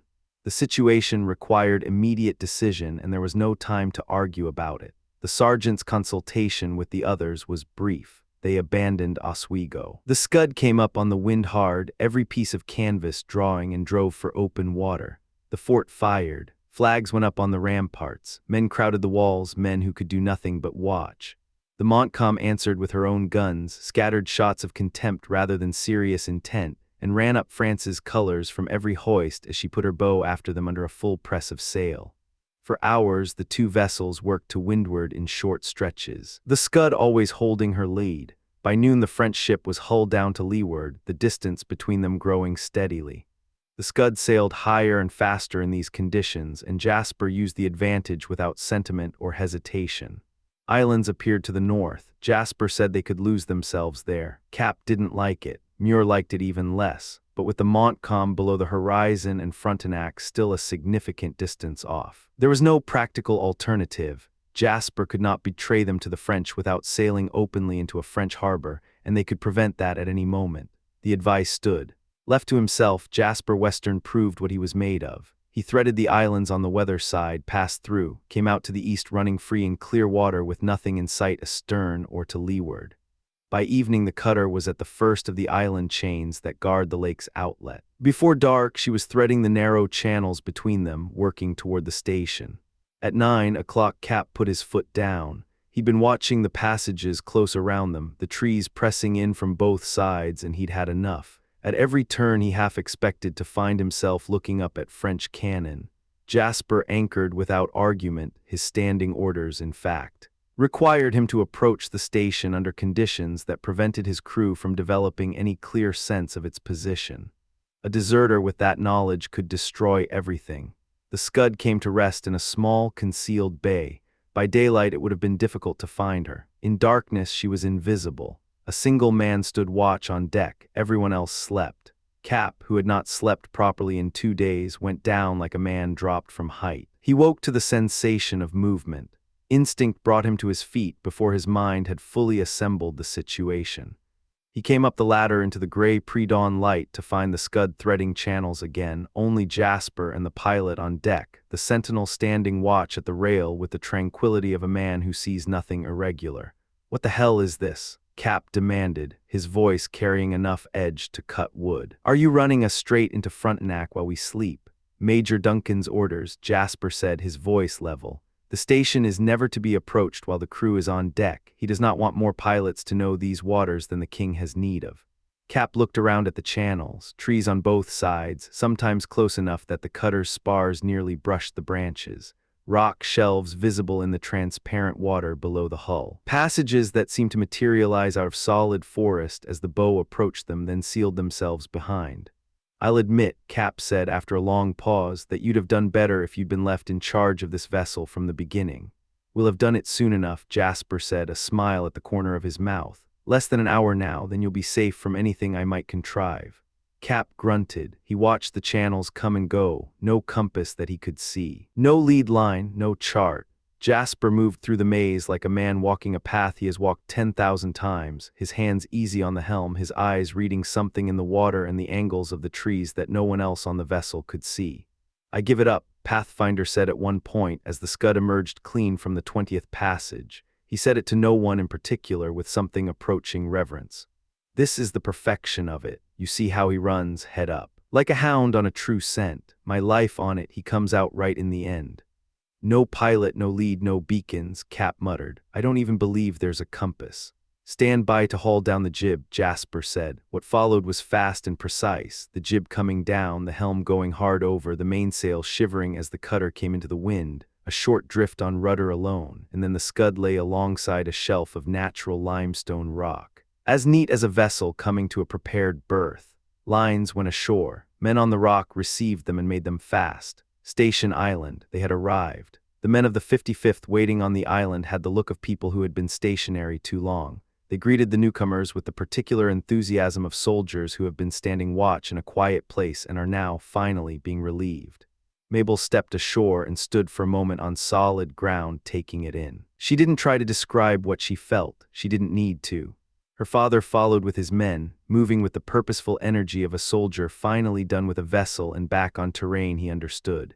The island was small, perhaps 20 acres, sitting low in the water but high enough above it to stay dry and healthy.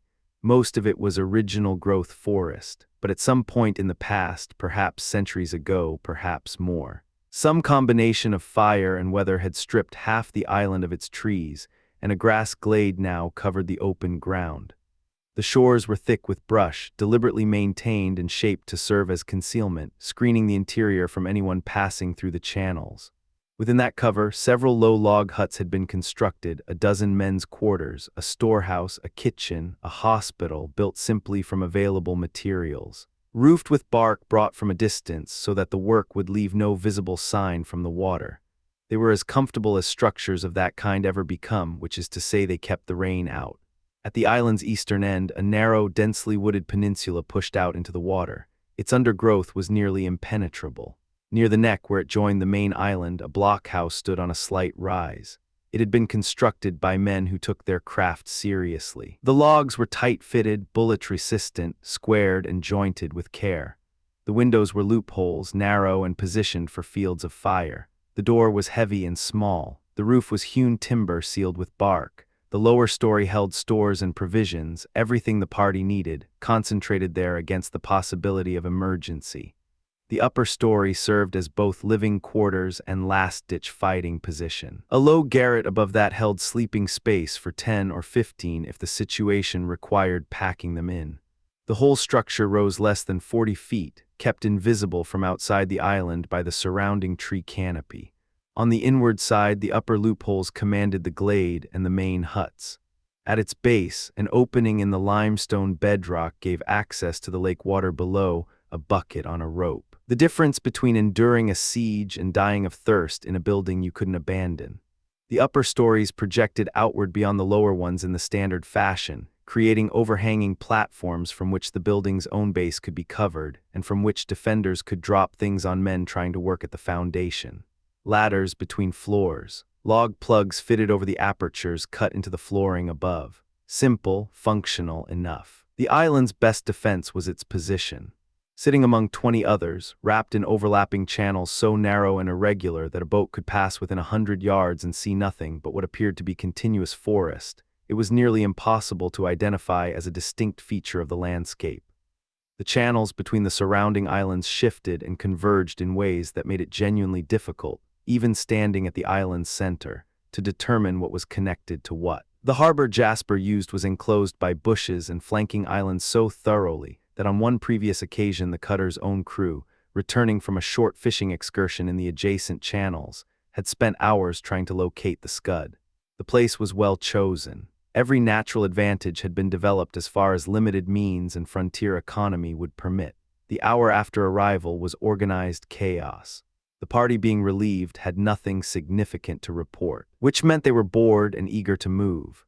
The moment Sergeant Dunham finished the brief ceremony of assuming command, the outgoing officer loaded his men aboard the scud with a speed that suggested he'd been ready to leave for some time. Jasper, who would have been content to spend the day on the island, was given no choice. The wind was good, the passage home favorable, and he was needed at the helm immediately, before the cutter cast off. Cap and the sergeant and Muir pulled the outgoing officer aside for a private word. They told him about Jasper. They gave him the substance of their suspicions. He listened, nodded, promised discretion, and went aboard. Within 3 hours of arrival, the white sails had disappeared around a point and the island was quiet. Mabel had taken the best hut. Within an hour of landing, she had transformed it from a soldier's storage space into something approximating a home. Simple arrangements, quickly made, using what was available, but made with the instinct and efficiency of a woman who has learned to create order quickly. She set up a common mess in a separate hut so the officers' quarters could be kept clear, assigned cooking duties to the soldier's wife who'd come with the detachment, and organized the sergeant's hut with a care and quiet pride that she hadn't felt since leaving the frontier settlements. It was small and rough and built of logs in the middle of a wilderness lake, and she was pleased with it.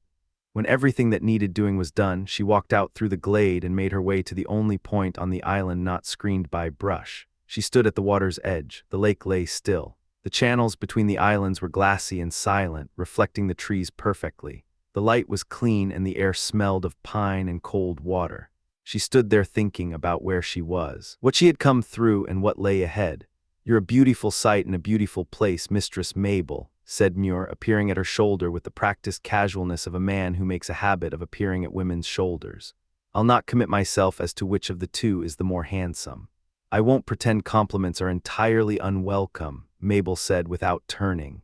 "But if you were to direct some remarks toward my understanding rather than my appearance, I might begin to think you credited me with one." "Your mind is as polished as a soldier's musket," Muir said, undeterred, "and your conversation is wiser than I deserve after 4 years chewing birch bark on this frontier." He paused. "You must be glad to have your feet on solid ground again." "I thought so 2 hours ago," Mabel said, "but watching the scud move through those channels," she paused. Jasper had been at the helm, and he'd held her eyes as the cutter rounded the point and went behind the island's green fringe until the white sails vanished completely. She waved her handkerchief. "I almost wish I were still aboard." "There they go," Muir said, watching the empty channel. "I'll not say good riddance, though I might think it. Without them we're here until spring, or until Quebec opens its gates to us, which amounts to the same thing. That Jasper O'Dowse is a questionable specimen, and the garrison has opinions about him that would pain you to hear. Your father and your uncle share them. I'm sorry to hear it. Time will settle the question." "If time would only settle mine for me," Muir said, shifting into a different register, the one Mabel recognized as his pursuit voice. "I think were I in a position to retire, if my father is worthy to step into your shoes," Mabel said, keeping her eyes on the empty channel where the scud had gone, "then the qualification is mutual and you would be equally worthy to step into his." Muir blinked. "You'd make me a common soldier." "I wasn't thinking of military rank at all. You mentioned retiring, and I was thinking how closely you remind me of my father, your experience, your wisdom, your suitability to serve as the head of a family. As its bridegroom, not its patriarch." "No, no," Mabel said pleasantly, "absolutely as its patriarch. Though I grant that those who excel as patriarchs frequently make excellent bridegrooms as well." Muir recovered, as he always did. "Pathfinder now, there's a man they speak of in extraordinary terms, strange terms. I'm not sure I could honestly recommend him."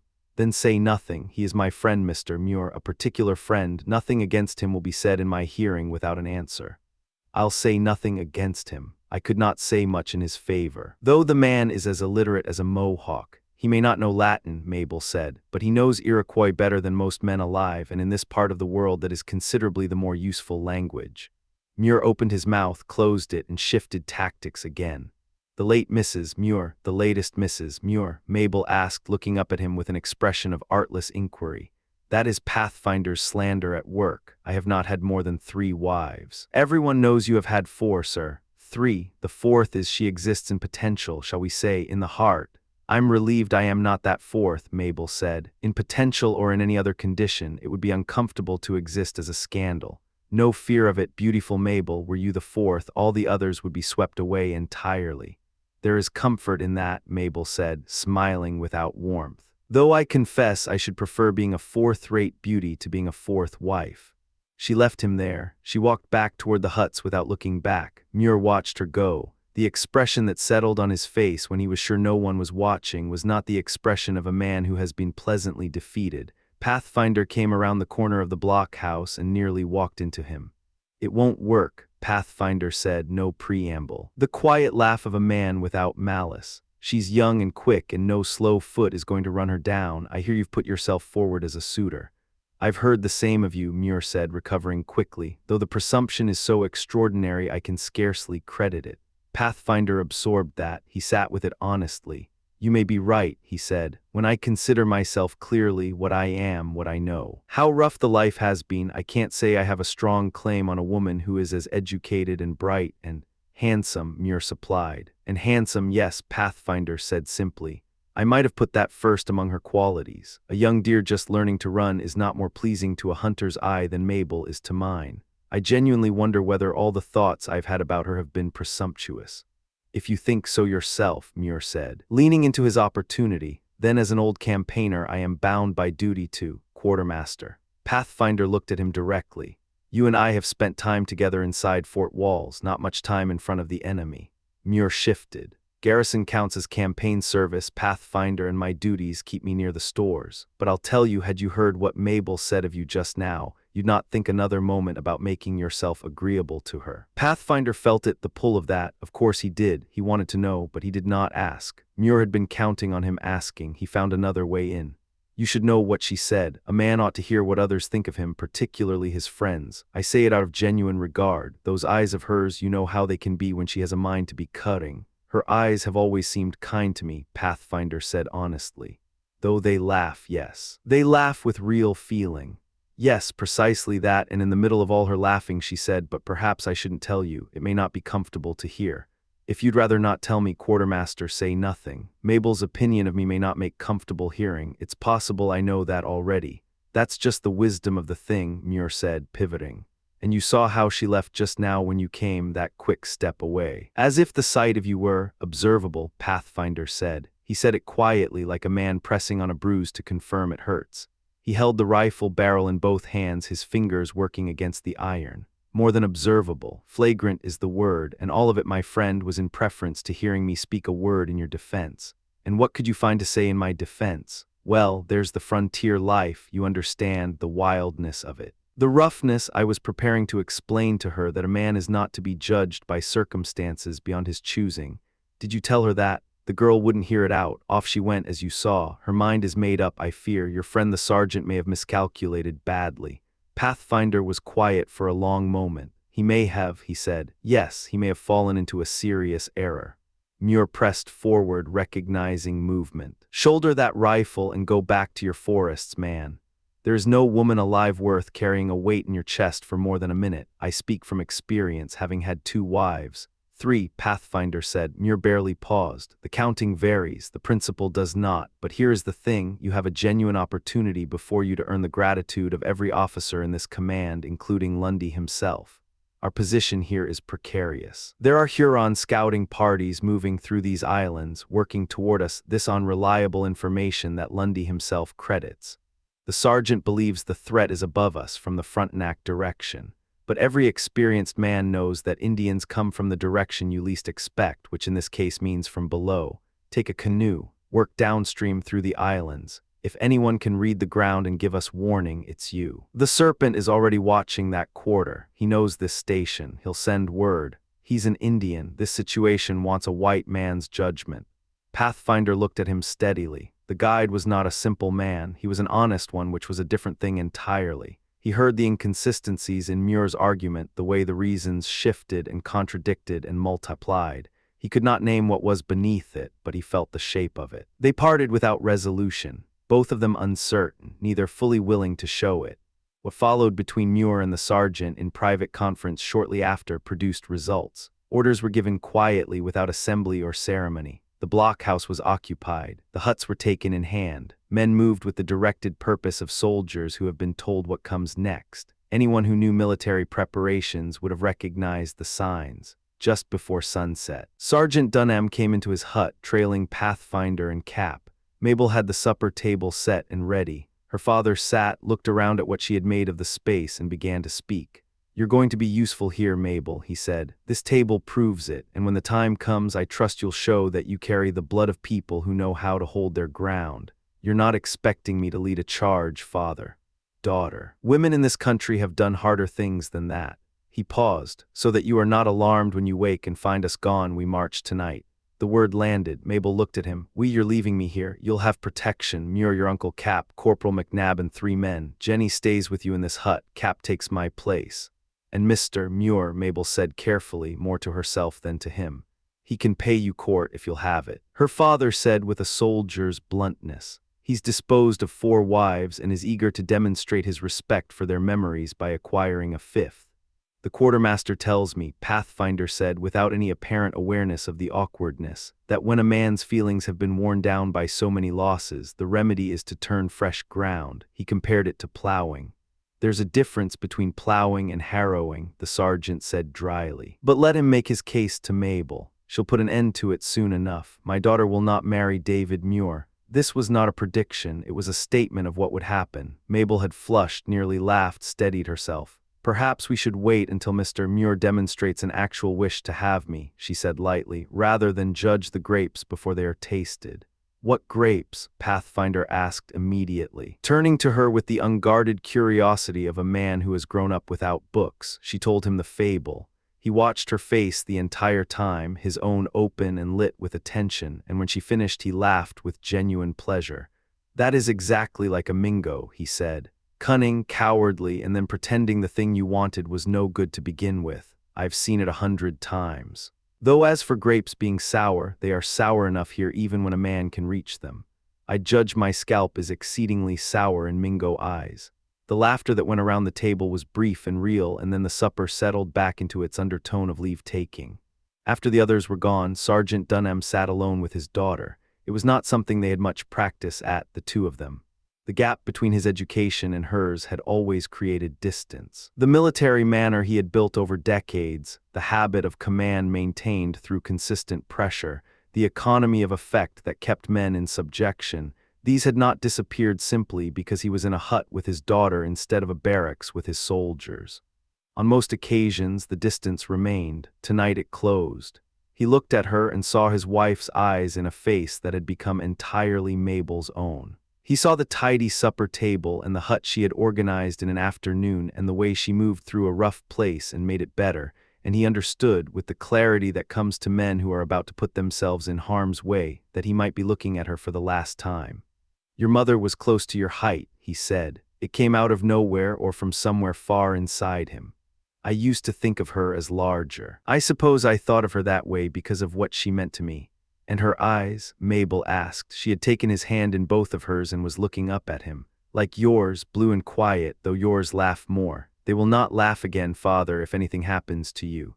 The old soldier looked at the tabletop. "I wish I had seen you settled before we left Oswego." "Settled with whom? You know who I mean. You may find men with better clothes and easier manners. You will not find one with a truer heart or a more honest soul." She was quiet for a moment. "I don't need to marry anyone, father. You are unmarried and I can be your—" "God bless you for it, Mabel, and I believe you would, but I think that duty, as right as it is not the most important one.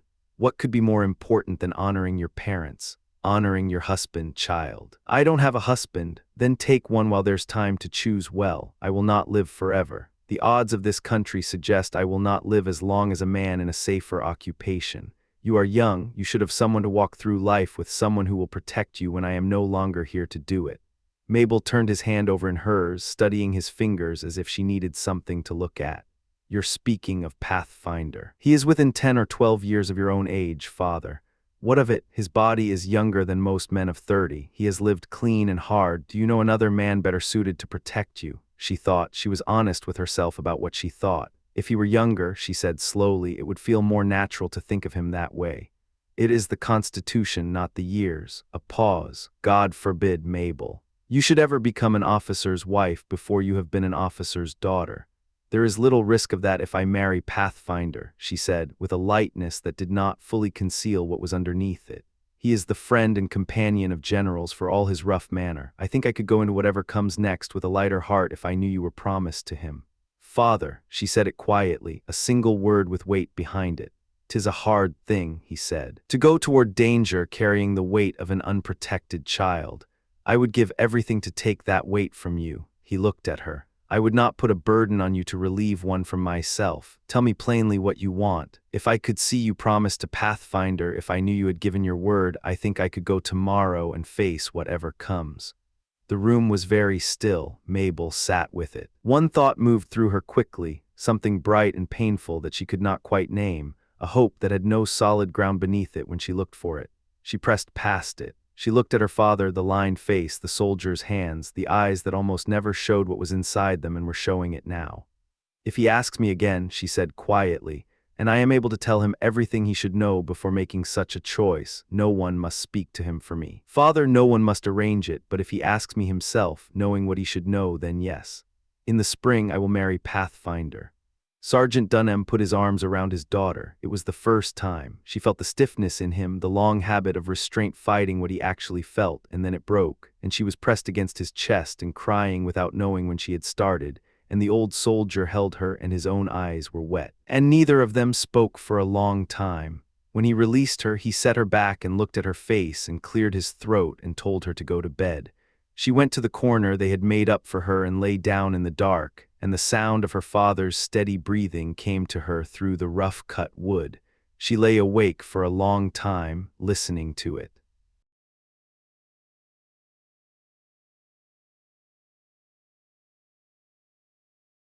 Chapter 20, Island left behind. The morning hit hard and bright. Mabel hadn't slept late out of laziness. Her conscience was clean, her body exhausted, and the combination had pulled her under deep and kept her there.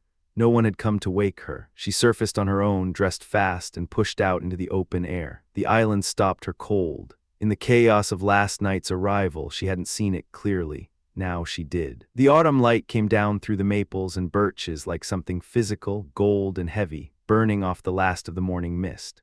The smell was clean water and pine resin and cold earth. No wind, no sound but the soft lap of the lake against the shore. She turned a slow circle, scanning the tree line, the huts, the squat silhouette of the blockhouse rising above the brush like a stubborn fist. The island felt abandoned. The life of the previous night had drained away completely. Then she found the group, all of them clustered around the fire at the camp center. Her Uncle Cap's broad frame was unmistakable. Beside him sat Muir, the quartermaster, working his jaw steadily. The corporal and 3 soldiers ate in their own cluster a short distance off. The woman was crouched over the fire, cooking. 8 people, that was all that remained. Mabel left them to it. She moved toward the far end of the island without announcing herself, pushing through low branches until she reached the water's edge. She stood there watching the lake. The water barely moved, each small wave a whisper against the mud and root tangle at her feet.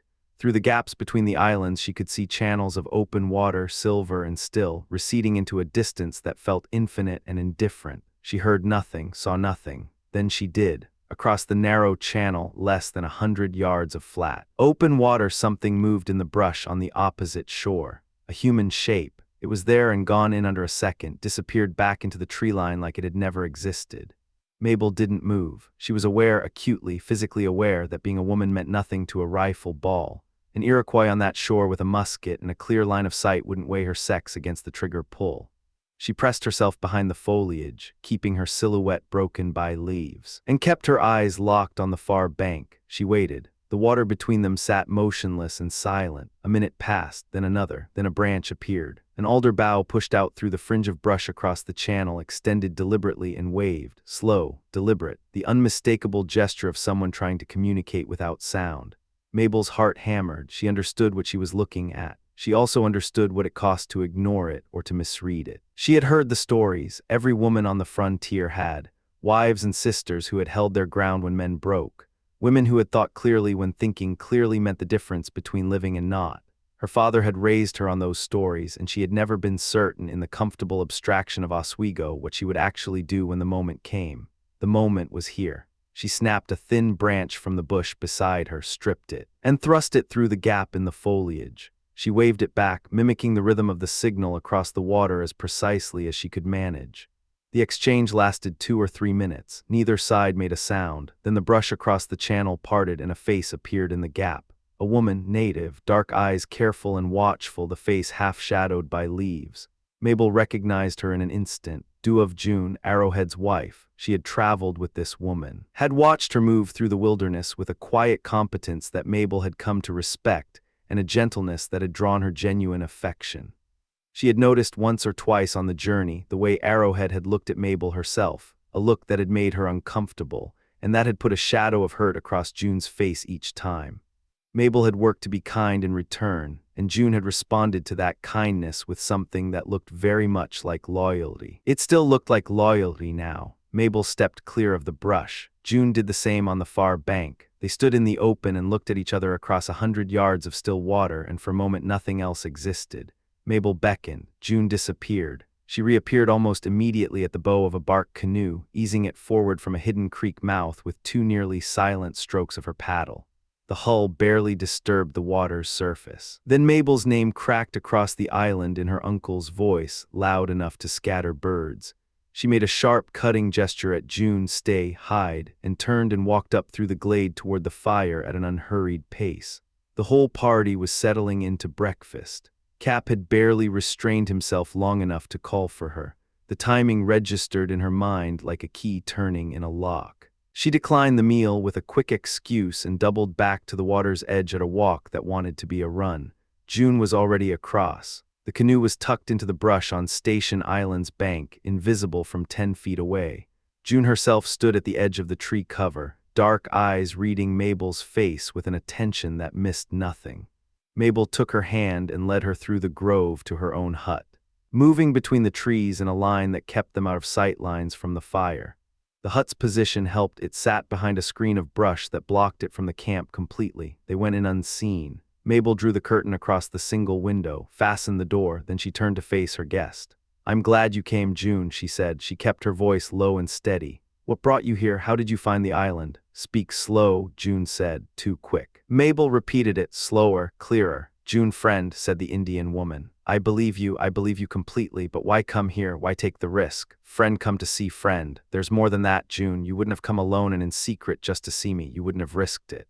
June held her gaze and said nothing. "Are you alone? June, with you, no one else. Paddle canoe alone." "I believe you." Mabel meant it. "June, you need to tell me what you came to say." A pause. "Blockhouse, good place," June said finally. "Good place to sleep, good place to stay." The words were simple, their meaning was not. Mabel felt the cold settle into her chest. "You're telling me I need to be inside the blockhouse?" June didn't answer directly. "Blockhouse got no scalp, logs tick. Is Arrowhead near?" June pressed her hand flat against her sternum. "Husband always near wife, here." Mabel absorbed that, kept her voice even. "Should I go to the blockhouse today, right now, this morning? Blockhouse very good for women, and my father, should I try to warn him?" "No, here." June held up 4 fingers. "Gone away, 4 soldiers go, red coats. Pathfinder, tongue gone with him." June allowed herself a small smile. "Keep tongue in his mouth." "Odouse, then Jasper, he can speak with you." Something shifted in June's expression. "Odouse gone too, all but heart." She placed her hand lightly over Mabel's chest, and the gesture carried a warmth that made Mabel look away for a second. She redirected. "June, who told your people how to find this island?" The question landed in the space between them and sat there. June looked at the floor. When she raised her eyes again, her voice was quieter than it had been. "Some Yengeese talk French." The cold in Mabel's chest spread outward. Every half-formed suspicion she had suppressed, every doubt she had refused to examine, came forward at once.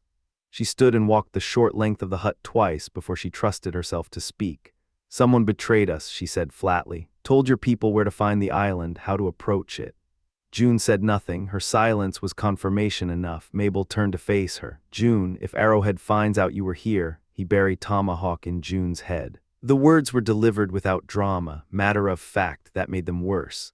"Then I won't tell anyone you came," Mabel said. "I swear it, not the manner of it, but I have to warn the men, my uncle, the corporal. I have to tell them something." June shook her head, urgent. "No, tell Saltwater. He talk. Tell Arrowhead June die. He wouldn't. No eyes, no ears, no nose, only tongue." June looked at Mabel steadily. "Tell him June die." Mabel pressed her lips together. She wanted to argue, she couldn't. Cap's voice was not a weapon she could control, and she knew it. "What can I give you?" Mabel asked. "Is there a signal you can send me before it happens so I know when to move?" June thought for a moment. "Bring pigeon," she said. "Next hut, a pigeon, old one. June take to canoe, pigeon tell you." Mabel didn't fully understand the mechanism, but she understood the intent. She nodded. "I'll count the men first," she said. "Make sure the path is clear." June smiled, brief, warm, then gone. "Count 1, 2, 3, 4, 5, 6, all out of the way but one. Call him one side, then sing, fetch pigeon." Mabel stepped to the door. She looked back. "Is there anything more you can tell me?" June met her eyes. "Know all now. Blockhouse good. Pigeon tell. Arrowhead kill." That was the end of it. Mabel pushed the door open and walked out into the morning light. She didn't look for faces. She counted shapes. 3 men still at the fire, 2 down at the boat, one of them Muir. Her uncle Cap stood near the fire working on fishing tackle, his back to her. The soldier's wife was just disappearing into her own hut. 6 accounted for. Mabel hummed a tune loud enough to carry, bent down as if she dropped something, and changed direction toward the hut at the near end of the island. The soldiers from the previous detachment had converted it into a rough storehouse. Inside, among crates and provisions, several dozen pigeons roosted on a pile of wheat grain, disturbed by every draft from the open door.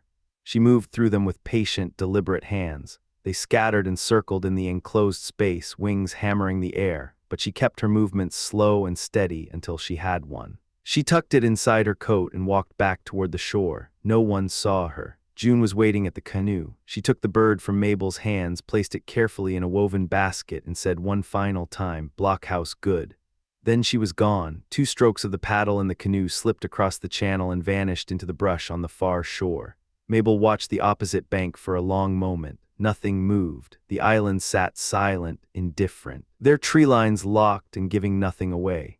She turned back toward camp and stopped. It was a small thing, a strip of red cloth bunting, the kind used for ships' flags, tied to a low branch of a tree near the path. Positioned where any breeze would work it, extend it, make it visible from the water, from the adjacent islands. She stood there and let her eyes trace the geometry of it. The strip lay almost exactly on the line between her hut and June's landing point. June had passed within feet of it, maybe directly under it. The branch it hung from faced the open channel, faced the islands where, if Mabel was reading the morning correctly, enemies were already watching. She reached up and tore it free. She was moving back toward camp, the strip of cloth turning in her fingers, when Muir stepped from the tree line and blocked her path.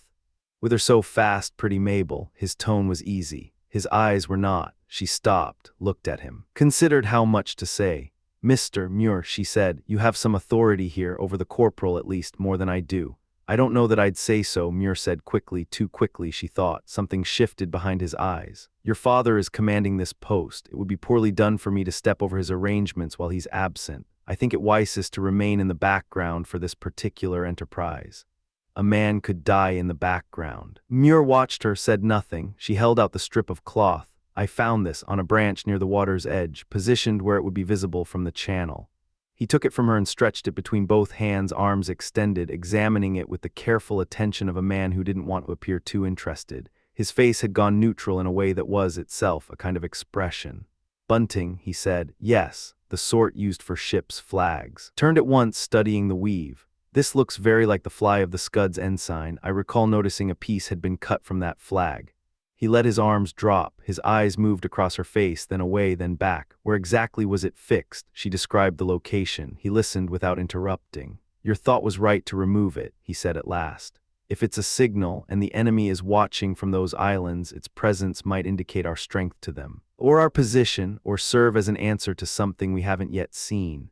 "I think I should go to the blockhouse," Mabel said, "now, and bring the woman with me. The blockhouse will be the first place they strike." Muir's response came smooth and fast. "If it comes to a fight, it'll draw the heaviest fire. The boat now properly positioned at that channel to the west, you'd be in the water and behind the cover of islands within 2 minutes. Water leaves no trail. As Pathfinder would say." Mabel looked at him steadily. "Can 2 women row a heavy boat fast enough to outrun a bark canoe?" He paused. The pause was a fraction too long. "My concern," he said carefully, "was for your safety. My father would return to find we'd abandoned his post. Your father's character would survive it. Your life would not, should the worst come.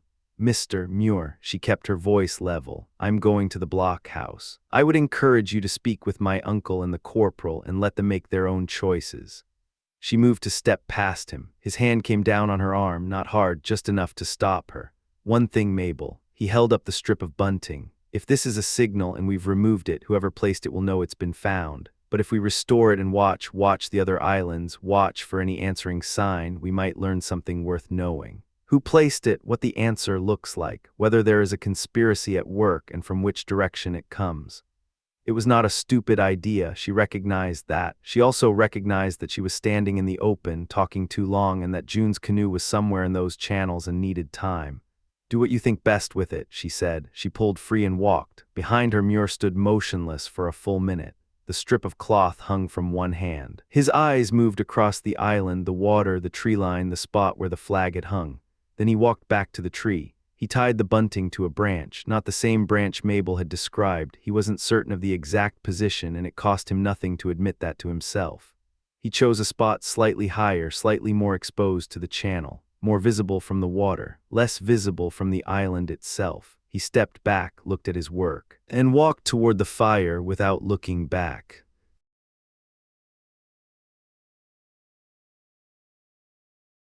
Chapter 21. Island of Dread. The island smelled like pine resin and wood smoke. Mabel moved fast through the shadows between the trees, her mind running ahead of her feet. Something was wrong. She'd known it since June slipped away at dawn, the young Mohawk woman's eyes carrying a weight that didn't belong to a morning greeting. What June had told her was still burning a hole through her chest. She couldn't unknow it. Couldn't unfeel the cold certainty that death was already moving toward this island, patient and deliberate, the way it always moved before it arrived. The problem was the people around her. They were calm, eating, talking, scrubbing pans against the milk house wall like it was any other morning in any other life. She didn't have the luxury of telling them everything. Not yet. Not without explaining June, and explaining June meant explaining how she knew. And knowing how she knew meant questions she didn't have time to answer. She started with the soldier's wife, kept it clean, kept it simple. Told her she'd spotted signs, tracks, disturbances in the undergrowth along the island's edge that suggested the enemy knew more about this position than Sergeant Dunham had believed when he'd left them here. Told her to move the essentials into the blockhouse, told her to stay close to it. The woman was Scottish, broad-shouldered, and stubborn as fieldstone, but she had a healthy fear of what the French-allied warriors could do to a person, and that fear was useful. Mabel let it do its work, then carefully she told her not to let the soldiers see how frightened she was. Better that way. Better that Mabel handle the men herself. That left Corporal M. Nab. She found him near the tree line, standing with his arms crossed, looking out at the water with the particular satisfaction of a man who has decided nothing bad can happen to him.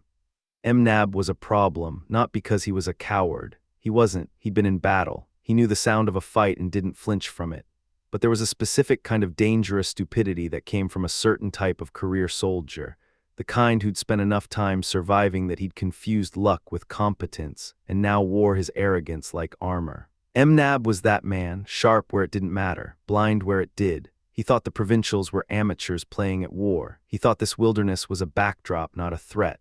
He thought Indians were savages who attacked in predictable, manageable ways, and that British discipline would hold the line against any of it. He had never been more wrong in his life. He just didn't know it yet. Mabel approached him from the side, measured her tone, kept her voice low and steady. "My father left you a real responsibility, Corporal," she said.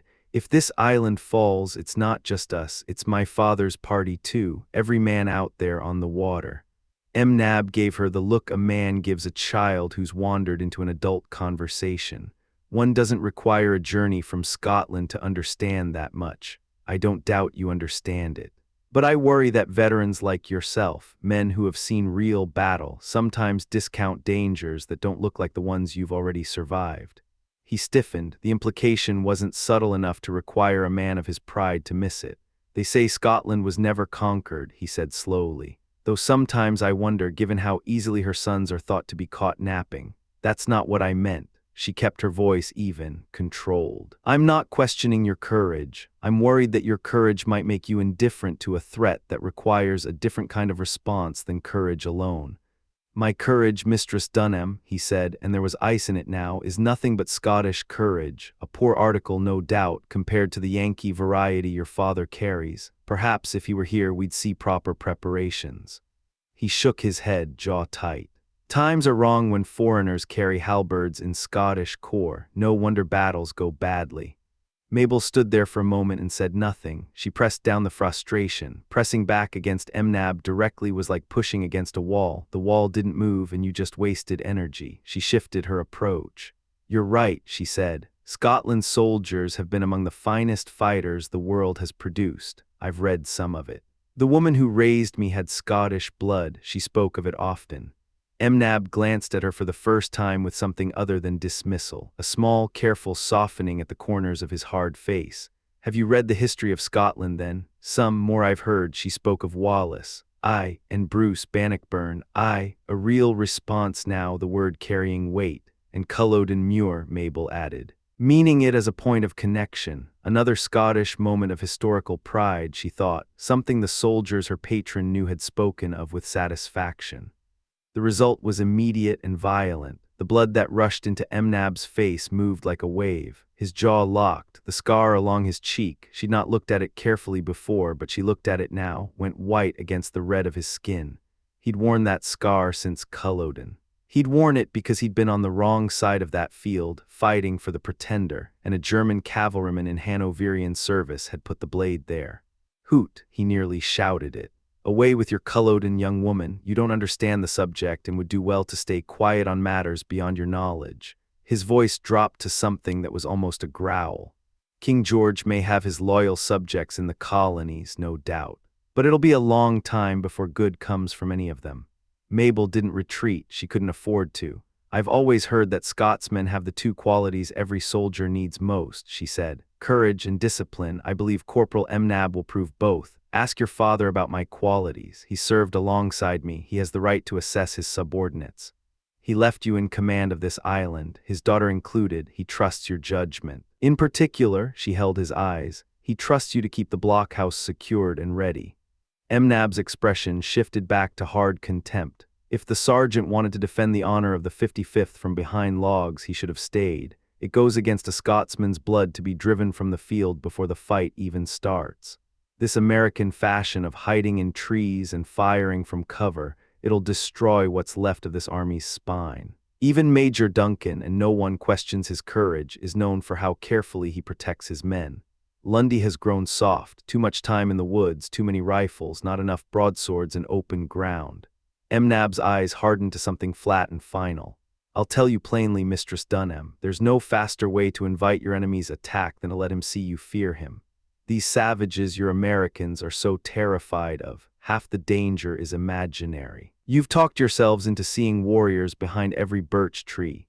We Scots have no need of cover and no taste for it, and so you'll find. The rifle shot was a single flat crack, dry and precise. Mnab left his feet. He went face first into the dirt, rolled onto his back from the momentum, and lay still. The entire sequence took less than 2 seconds. Mabel did not scream. There wasn't time for it. There wasn't even a breath in her. The shot had come from the direction of the island where June had crossed from, a single round perfectly placed. She stepped toward him. Instinct, the need to do something overriding the need to understand what had just happened. Mnab was still breathing. Barely. His eyes were open and fully aware. That was the worst of it, the awareness in them, the sudden terrible clarity of a man who had been wrong about everything and now knew it in the last seconds he had left. There was something in his expression that might have been repentance or might just have been shock. It was hard to say. It didn't matter now. Blockhouse, he whispered. The word cost him something. Get yourself to the blockhouse, fast as you can. Then he stopped breathing. Mabel ran. The blockhouse was less than a minute at a dead sprint through the trees. She hit the door at a run, and it slammed shut in her face. Jenny, the soldier's wife, had barred it from inside. Panic overriding everything else, her own survival the only thing left in her head. Mabel hammered the door with her fist, shouted. Behind her 5 or 6 more rifle shots rang out across the island, flat, spaced, deliberate, not a volley, not a firefight, an execution. The door finally gave, inch by grudging inch, Jenny's terror working against her own fingers as she fumbled with the fastenings she'd been so quick to set. Mabel drove her shoulder into it, forced herself through the gap before it was fully open, and pulled it shut behind her. She stood in the dim interior and made herself breathe, slowed it down. She needed to think. She stopped Jenny from throwing all the bars. One, she said, leave one. If someone friendly comes, we need to be able to open it fast. She pointed to the ladder. Get back from the door, stay ready.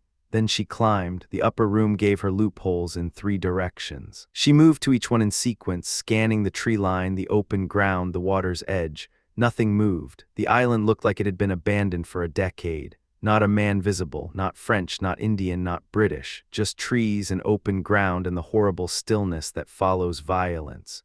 She moved to the loophole that covered the position where Mnab had fallen, 4 bodies, all in the red coats of the regiment. They lay close together. They'd rallied to each other when the shooting started, grouping up, which was exactly the wrong thing to do when the threat was invisible and spread across an arc of covered ground. They'd been hit fast, almost simultaneously.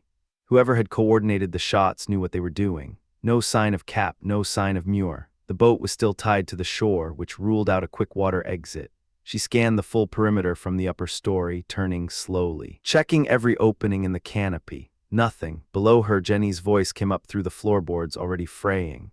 Mistress Mabel, tell me if any of our people are living. I hear groaning. I think they're being. She couldn't finish it.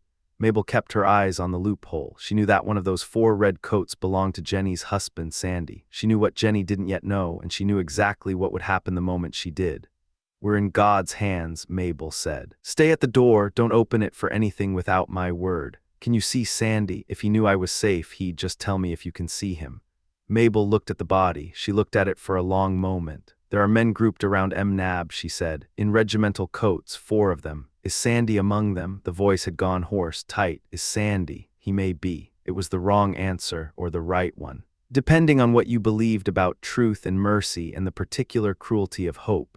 From below came the sound of the bar lifting. Jenny, the door hinges shrieked, then footsteps and silence, and then the crashing of someone running through undergrowth.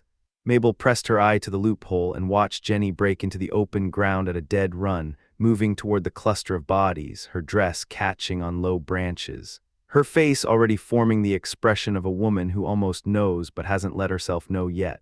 She reached her husband, took his hand. The warmth of it takes time after death, gave her a fraction of a second where she could still believe. She pulled at his arm, spoke to him, told him to stop fooling, to come inside, to think about himself for once in his life. Then she turned his head. The entry wound in his temple was small and precise. A trickle of blood along the jawline, the kind of wound that leaves no question once you see it. The scream that came out of her was the sound of a world ending. It cut through the trees and carried across the water, and before the echo had died, the island answered it. The war cry came from everywhere at once, from the brush, from the tree line, from positions that had been occupied and still for God knew how long, while the British soldiers walked in the open and argued about Scottish honor and American cowardice. 20 warriors came out of the undergrowth, moving fast, faces painted, closing on the open ground in the coordinated rush of men who had rehearsed this moment 100 times in their heads. Arrowhead was first. His tomahawk rose and fell once, and Jenny made no further sound. Her hair was at his belt before Mabel had drawn her next breath. The others moved through the fallen soldiers with the efficiency of professionals. What had been 4 men in red coats was now something else entirely, something that would not be remembered cleanly.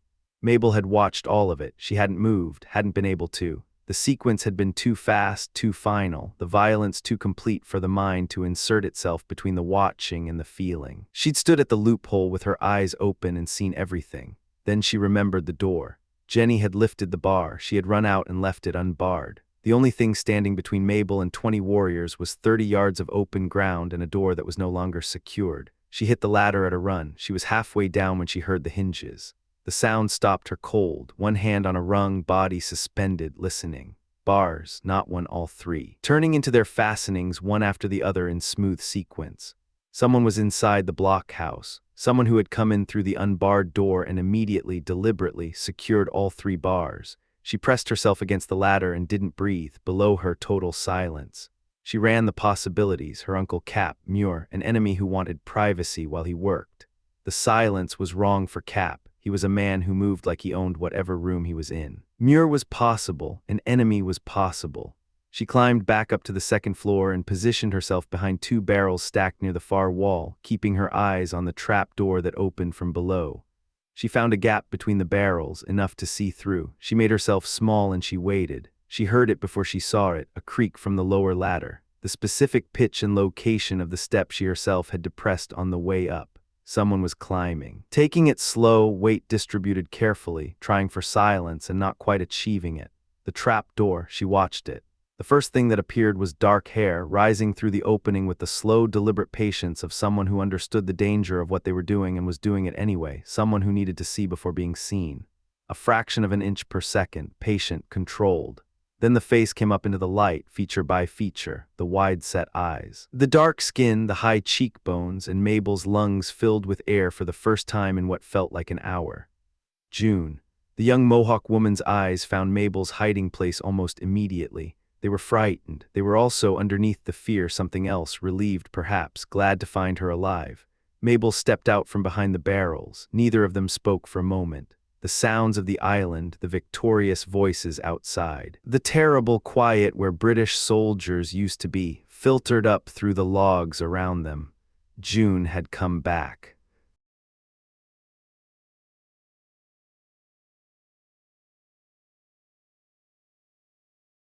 Chapter 22, Blood and Refuge. The door held.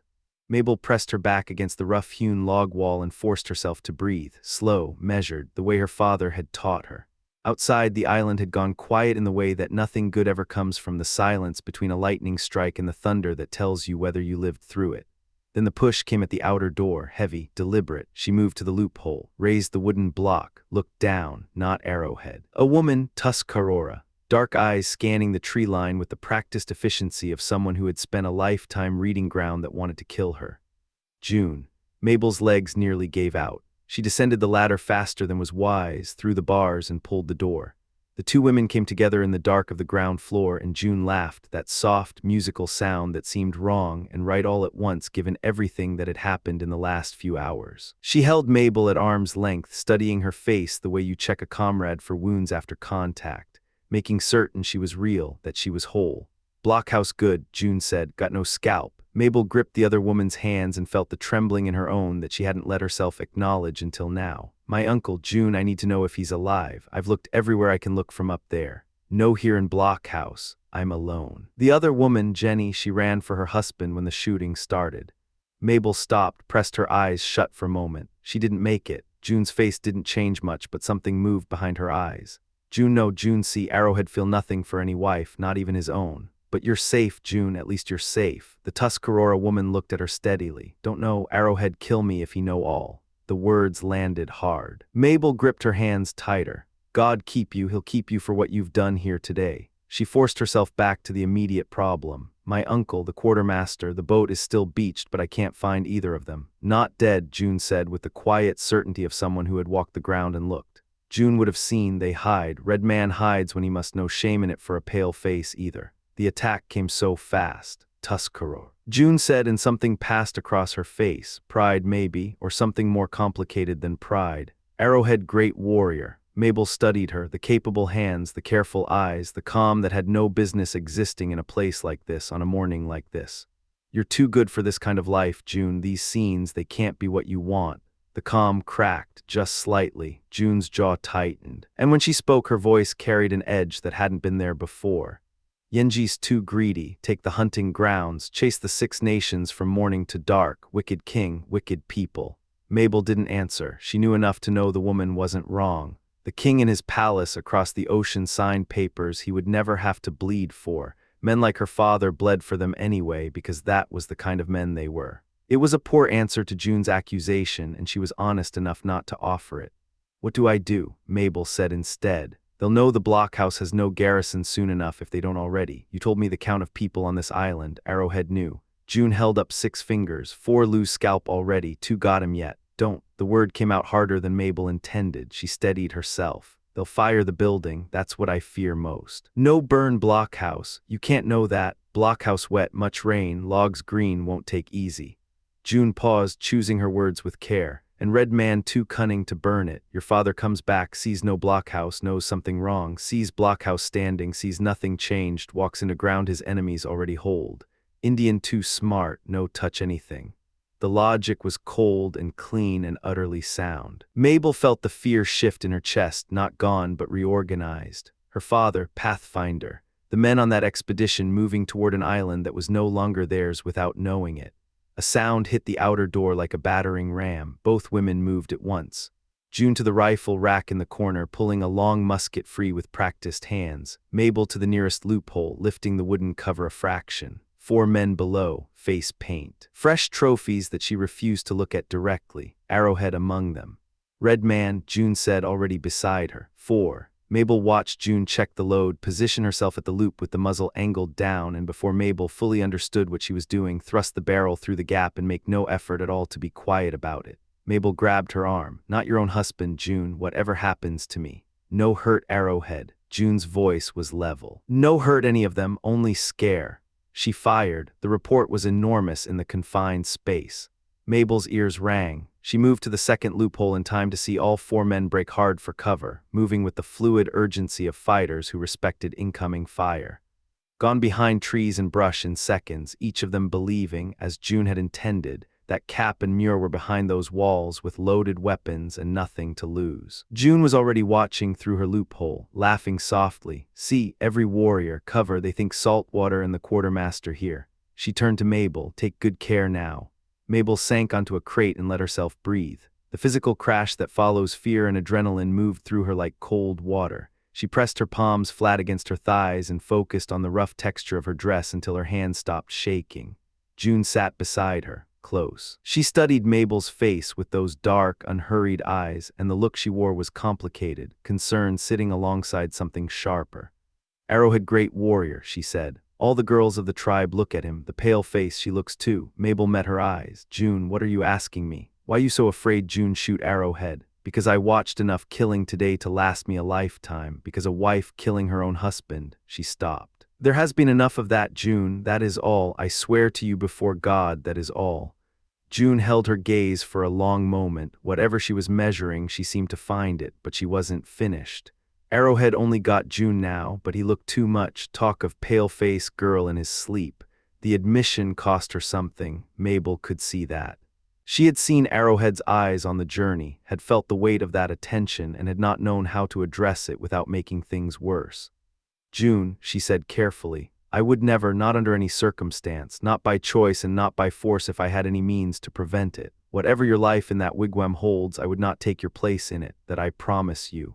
Something released in June's face. She looked down at their joined hands. When she looked up again, the sharpness was gone, and what remained was something quieter and more solid. You will not betray me, June. It wasn't quite a question. No tomahawk touch you. June's voice was certain. Arrowhead no let em, and if June must have sister wife, a faint, complex smile, love to have you. My faith won't permit it, but I am honored, June, truly. They sat with that for a moment. June rose and began a methodical survey of the loopholes, moving from one to the next in a low crouch, cataloging what was happening outside with the same calm attention a sergeant gives to reading ground before committing his men. Mabel joined her. The island below had transformed. The warriors had found the English provisions and were making the kind of preparations that men make when they believe a fight is finished and the celebration can begin. Arms had been collected and stacked near the main fire site. The dead had been removed. Mabel did not let herself think too carefully about where or how. Everything visible was deliberately undisturbed. The hut stood. The dock area looked normal to an eye that didn't know better, an eye that didn't know better, like her father's eye coming back to what he thought was his island. There's a man in the trees, June said quietly, tilting her head toward the eastern shore. Watch post. He'll see any boat on the water. Mabel pressed her face closer to the loop and found him. Motionless in the fork of a large birch, partially concealed by late-season foliage. Patient, professional. They're not going to assault this building, Mabel said, working through it aloud. They're going to wait, keep us sealed inside. When my father's party returns, walk into it, June confirmed. That's the plan. Then I need to warn them somehow. June was quiet. Can you go out? Mabel pressed. Move among them without raising suspicion. Find any trace of my uncle. Arrowhead don't hide June being here. Wife travels with husband, nobody question. She paused. June go look, come back. The process of getting her out was deliberate and unhurried. June insisted on that pace. They descended together, checked each loophole one final time to establish the position of every visible man outside, and then Mabel worked the bars, 3 of them heavy timber, seated in iron brackets, one at a time. June positioned herself flush against the wall beside the door frame.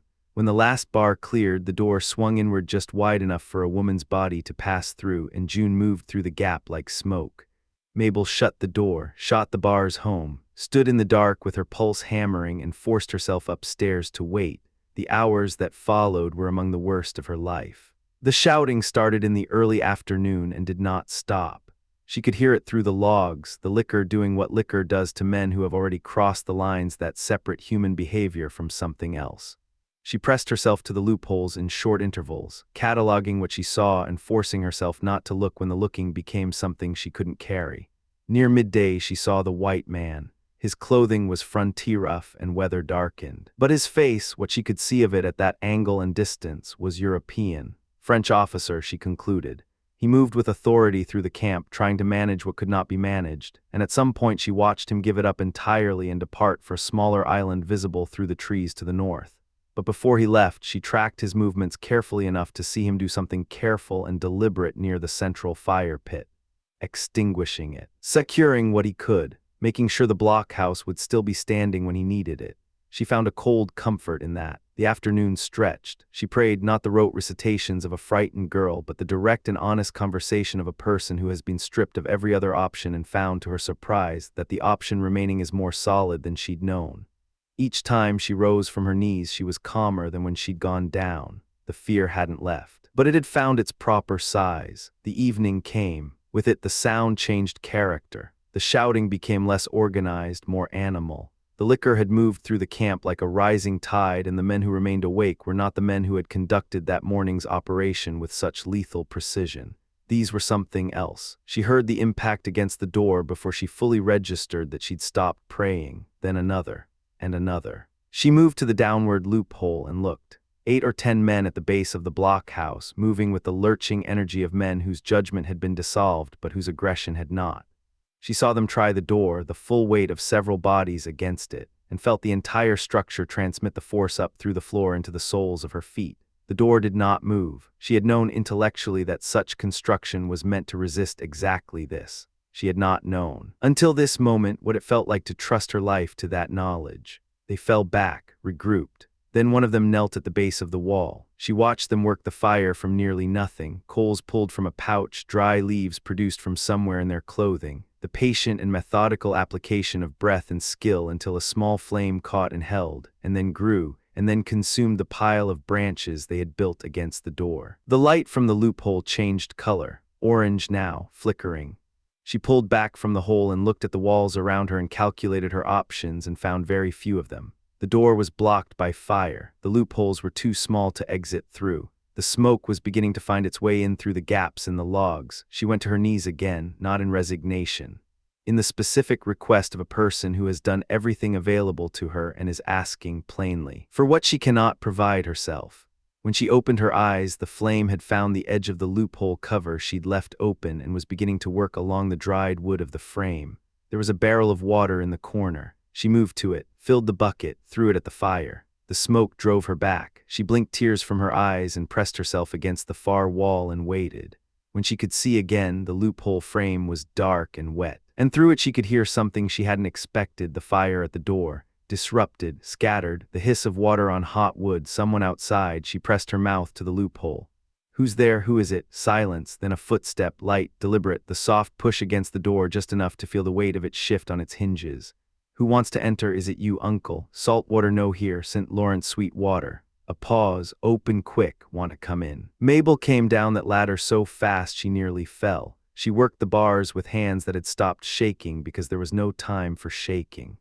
She pulled the door inward and June stepped through, and Mabel had her arms around her before the door was fully closed again and held on.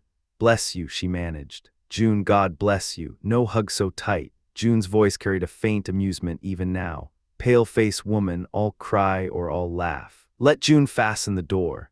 Mabel released her, stepped back, let her work. When the last bar was seated, they climbed back to the upper room and sat together in the thin moonlight that found its way through the loopholes hand in hand, and Mabel waited for her heartbeat to find something resembling normal.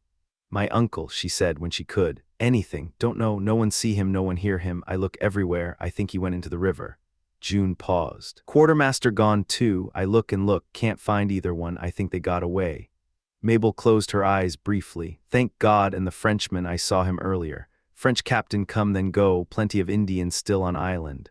June looked at her steadily. Warriors wait in the brush. Your father comes back, they take him. The words were plain and simple, and they hit like a closed fist. June, you've done everything for the daughter. Will you help the father? June's expression didn't change immediately. Then something moved through it, not cruelty, not indifference, but the weight of a different loyalty that Mabel had no right to ask her to set down. Don't know Fader, don't love Fader. June help her own people, help Arrowhead, husband wants scalp. June, Lily. June turned to face her fully now, and her voice carried a directness that cut through everything else. Lily is Yenji's girl, yes, yes. And as an English girl, I want my countrymen to live. Good, if can. June is Tuscarora, got Tuscarora husband, Tuscarora heart, Tuscarora feeling all over Tuscarora. She met Mabel's eyes without apology. Lily wouldn't run and warn the French that her father was coming to win a fight. Mabel opened her mouth and closed it again. She pressed a hand to her forehead and sat with the honesty of that for a long moment. No, she said finally. No, I wouldn't. Just so, the silence between them was not hostile. It was the silence of two people who understood each other precisely and found in that understanding a respect that required no resolution. Tonight, Mabel said. What's left of tonight? Are we safe? Too much rum. Arrowhead is asleep, or he would have stopped them himself. French captain gone, all sleeping now like logs. June glanced toward the loopholes. Blockhouse good, got no scalp. And tomorrow. Don't dare touch it in daylight. Too much risk of Pathfinder seeing the signs. June's voice changed slightly at the name, careful, deliberate. Pathfinder, very good rifle, very good eyes, too good. He is, and I need to warn him, June. I need to warn all of them. She looked at the barred door. If I could reach one of the canoes, get clear of the island before first light. Can you paddle? Enough. June looked at her for a long moment with those measuring eyes. Then she shook her head once, final. No, June won't let you. June, call Arrowhead right now if you try. No heat in it, just the flat statement of a woman who has made a decision. One call from a wife wakes a warrior. June will do it. Mabel held her gaze. She believed her, and in some deep, honest part of herself she knew June was right, not just about Arrowhead but about the canoe, the distance, the darkness, and what she was actually capable of on a night like this after a day like this. I understand you, she said quietly. Good, June squeezed her hand. If Uncle comes, if he finds his way here in the dark, we let him in. Prisoner in blockhouse better than scalp. Saltwater hides good though, the ghost of a smile. Maybe he don't even know where he is himself. They talked for a long time after that, carefully. The way two people talk when they trust each other personally, but occupy different sides of something larger than either of them. June told her what she knew about Arrowhead's arrangement with the French, about how long the deception had run, about the intelligence that had been gathered. She told her enough to be honest and withheld enough to remain loyal, and Mabel recognized the geometry of it and did the same. When the talking finally wore itself out, June pressed her toward one of the straw mattresses meant for garrison soldiers, and Mabel lay down without argument. June settled nearby. Outside, the island had gone quiet, the deep, collapsed silence of men sleeping off a day's worth of violence and rum. Mabel lay on her back and stared at the rough log ceiling and listened to the silence and breathed. When she slept hard, no dreams, just the dark. The sun was well up when she opened her eyes. Light came through the loopholes in long, angled bars that crossed the floor and told her she had slept longer than she'd intended. June lay an arm's length away, breathing slow and even, her face composed in sleep into something younger than the woman who had fought and maneuvered and calculated through the night. Mabel did not wake her immediately.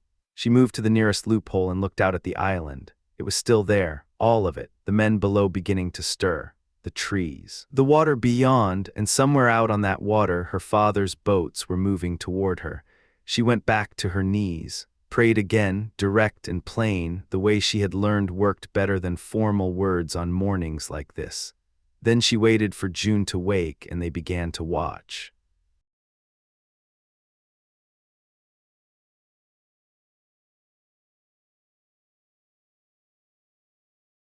Chapter 23. Dead Men Standing. The island was a lie dressed up as peace. Mabel pressed her eye to the loophole and swept the shoreline. Nothing moved, no canoes, no shadows shifting between the tree lines. The cook fire near MNAB's position still breathed a thin column of smoke into the morning air, patient and deliberate like bait on a hook. Then she saw them. 3 soldiers from the 55th sat in the grass 30 yards from the blockhouse door. Scarlet coats, relaxed postures, men taking their ease in the morning sun. She looked again. Their eyes were wrong, flat and glassy and fixed on nothing. The dead, whoever had arranged them, understood the geometry of deception, close enough to be convincing from a distance, far enough that the details were forgiving. They'd stiffened in posed positions, leaning back, gesturing, turned toward each other as if midway through conversation. The scalped crowns were covered with regulation caps. Every trace of blood had been washed clean from the pale faces. Mabel stepped back from the loop, her stomach turned over hard. June directed her to another position and pointed toward the waterline. A 4th soldier sat with his legs dangling over the bank, a fishing rod in his hand, his back lashed to a sapling to keep him upright. The line hung slack in the current. She made herself look at all of it. She had to understand what they were dealing with. Then June pointed to the hut. Jenny stood in the doorway, hand on a broom, cap moving in the breeze, head tilted at an angle that the living never held. The jaw had been forced down and set, opening the mouth into something that wasn't a smile. Mabel turned away. June, her voice was flat, controlled. I've never heard of anything like this, not even stories. Tuscarora are very cunning, June said. She was already moving toward the small fire, indifferent. Do soldier no harm now, do Iroquois good. Got the scalp first, now make bodies work, by and by burn 'em. Mabel said nothing. There was a distance between them in that moment that no shared danger could fully close. They ate. June ate fully. Mabel ate sparingly. Then came the hours. The island held its silence like a man holds his breath before a shot. Mabel returned to the loops again and again, drawn back each time by the rustle of a branch, the sigh of wind through the cedars. Each time she looked. The dead were still at their posts, patient, enduring. The sun tracked across the sky and nothing changed. By nightfall, the masquerade was still intact. She slept that night better than she had any right to. Some calculation had settled in her chest, a cold certainty that nothing would happen until her father came back, that whatever was coming was waiting for him. She was right, and that made it worse. Morning came with a shift in the wind. South. Fresh and damp and carrying the low-pressure smell of a building storm. Mabel stood at the loop and watched the clouds stack up beyond the tree line. The dead fisherman still held his rod over the water. Jenny's jaw still hung open in its frozen contortion. Then June went rigid beside her. Hush! She pressed close to the log wall, ear turned. Here they come. June thought hear a cry like a warrior's shout when he take a scalp. Mabel's hands went cold. Their camp. Not more salt water, June said, and something in her tone, almost amusement, sent a spike of terror through Mabel's chest. She got to the loop. Cap, her uncle, moving through the tree line with his particular rolling gait, hands bound, color high in his face. The quartermaster, Muir, beside him. 8, maybe 10 Iroquois surrounding them, steering them toward the blockhouse door with the casual efficiency of men who had done this before. A French officer walked among them. Mabel's hands pressed flat against the cold log wall, they knew now. With Cap and Muir in hand, they knew there was no fighting man inside these walls. The fiction was over. What remained was the question of what she would do about it. Muir called up to her, his voice carrying easily across the still morning. Pretty Mabel, look out and pity our condition. We're threatened with instant death unless you open the door to the conquerors. Relent. Then or we'll no be wearing our scalps half an hour from this blessed moment. There was something slick in the appeal, too easy. She kept her hands against the wall and brought her mouth to the gap between the logs. Speak to me, uncle, tell me what I ought to do. Cap's voice came back rough with relief. Thank God, Magnet, I feared you'd gone the way of poor Jenny. A pause, she heard him working to keep his voice steady. You ask what to do, girl. And I won't pretend I know, but I'll say this much. If I were standing where you're standing, it would take a damn good argument to get me to unbolt that door. But your life, uncle, are you in immediate danger? Should I open it? A fast line stays fast. Don't open anything to fall into the hands of devils. As for myself and the quartermaster, his voice dropped a register. We are not young men and not much account either way. If I were on the coast, I'd know my course. Up here in this freshwater wilderness, I can only tell you what I'd do behind those walls, and I'd stay. Muir cut in before Cap finished. The quartermaster's voice was oiled, careful. You'll no take too much stock in your uncle's words, pretty Mabel. Distress has unsettled him considerably. These are very considerate gentlemen we find ourselves with. The casualties that have occurred are the common incidents of war, nothing more. I've taken it upon myself, having the authority of His Majesty's commission, to enter into a capitulation. The blockhouse is to be surrendered. Open the door, Mabel, and place yourself in the care of men who know how to treat a lady. Mabel pulled back from the loop. June was already at her elbow, close, voice barely above a breath. No leave blockhouse good, got no scalp. The words cut through the noise in her head. She turned back to the gap. Mr. Muir, you hold no command on this expedition. You cannot surrender what you have no authority over. My father taught me that a prisoner loses his authority the moment the irons go on.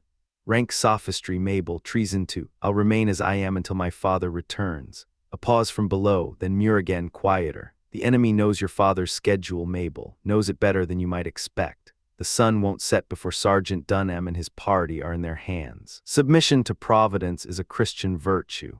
She didn't answer that, let it die in the air. Mr. Muir, she said instead, you appear to believe this work is weaker than it is. Shall I demonstrate what kind of defense I can manage if pressed? I dinna mind if you do, then look at the upper loop. June was already moving. She had the rifle to the opening, the barrel visible, just enough of it at just the right angle. What happened next took less than 3 seconds. Every Iroquois warrior in the clearing threw himself sideways. The tree line swallowed them before Mabel had drawn a full breath. The French officer kept his feet, tracked the barrel's angle with a professional eye to confirm it wasn't pointed at him specifically, and took a deliberate pinch of snuff. Muir and Cap, having nothing to fear from that quarter, stayed where they stood. In the name of all the kings of Albin, Muir called up, the composure cracking slightly. Who in God's name have you closeted in there with you? What do you think of the Pathfinder's aim, Mr. Muir? Mabel called back. Ask your French friends what they know of his rifle. Even the French officer stepped back from that. The name moved through them like a cold front. This was a man whose reputation on the frontier had the same weight Marlborough's carried in the courts of Europe. The officer withdrew behind cover without haste but without hesitation, herding Muir and Cap along with him. Mabel watched them go. She kissed her fingers toward Cap through the loop as he moved away, and he turned once, his face tight, and gave her a single nod. Then the trees took him. The rest of the day passed in silence. June climbed to the roof hatch and reported back. The enemy had settled on the far end of the island to eat. Muir and Cap were with them, apparently dining without visible distress. Mabel tried to take comfort in that and mostly failed.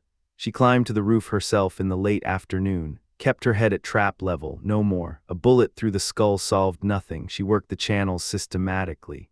6, maybe 8 passages between the islands were visible from that height. Dense brush, dark water. The light was going flat and gray as the storm front pressed in. She was about to pull back when she saw it, one of the channels to the northwest. Brush hanging low over the water. A dark shape underneath that was too regular to be a log. A bark canoe, one man in it, motionless. She watched it for 30 seconds before she was certain. Then she pulled the small flag she'd prepared for her father's arrival and waved it twice, careful to keep the motion angled away from the main island. Nothing. She tried again and again.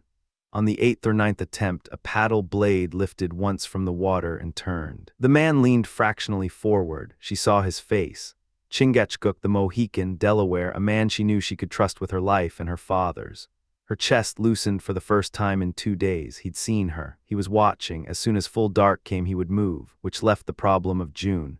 The calculus was simple and ugly. June had kept her alive. June had fed her, warned her, stood between her and the door when every instinct said open it. June was also Arrowhead's wife, and whatever her affection for Mabel, her loyalty to her own people was not something Mabel could outbid.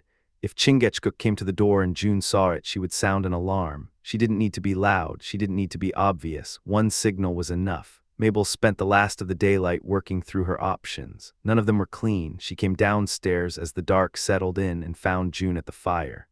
June. She said carefully, I've been thinking, if our enemies have convinced themselves that Pathfinder is in this blockhouse, might they not try to set fire to it, come at us tonight with torches? June considered this with the patience of a woman who understood threat assessment better than most soldiers.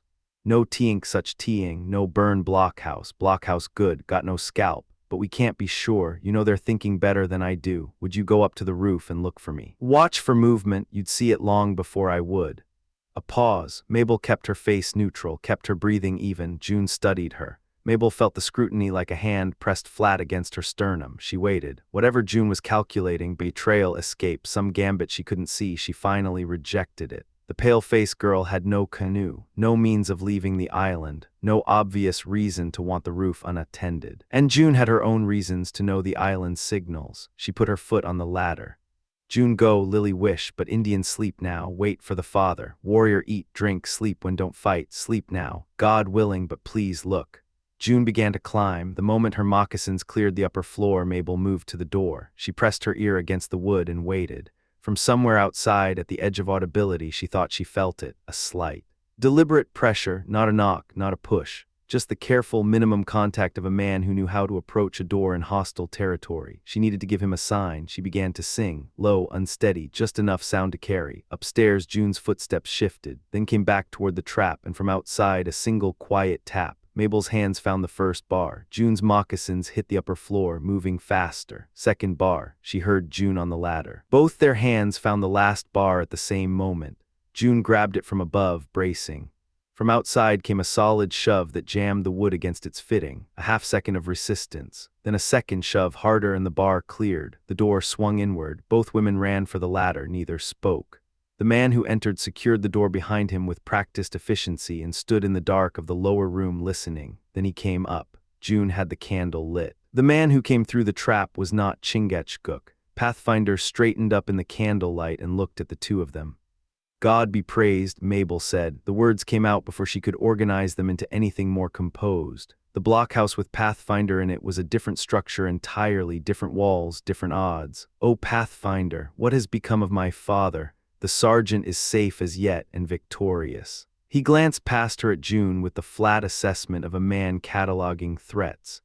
Is that Arrowhead's wife in the corner there? She saved my life, speak nothing against her. He accepted this without argument. Few words will do for the rest, Mabel. The serpent met us as planned. We ambushed 3 boats, took the French supply line, sank everything in deep water per orders. Powder, ball, trade goods, all of it sitting on the bottom of that channel. The tribes of Upper Canada will be running short this winter. A brief pause. We lost no men, barely a scratch on any of us. Mabel closed her eyes for 2 seconds. My father will be coming back then. He sent me and the serpent ahead in canoes to warn you. He's following with the 2 heavier boats. He can't arrive before morning. Pathfinder set his hand briefly on Kildeer's stock. I parted from Chingachgook this afternoon. We split the channels between us. I've not seen him since. Mabel explained what she'd seen from the roof, the Mohican in the covered channel, the signal exchanged. Pathfinder shook his head with something close to approval. Not he. A regular scout won't put walls between himself and open ground as long as there's useful work to do outside them. I wouldn't have come in myself, Mabel, but for my promise to your father. He turned to the loop and spoke quietly without looking back. I reconnoitered this island this afternoon, and there was a hard hour when I thought you might be among the dead. How did you know not to come in directly? The arrangement they made with the bodies, it would fool most men at distance.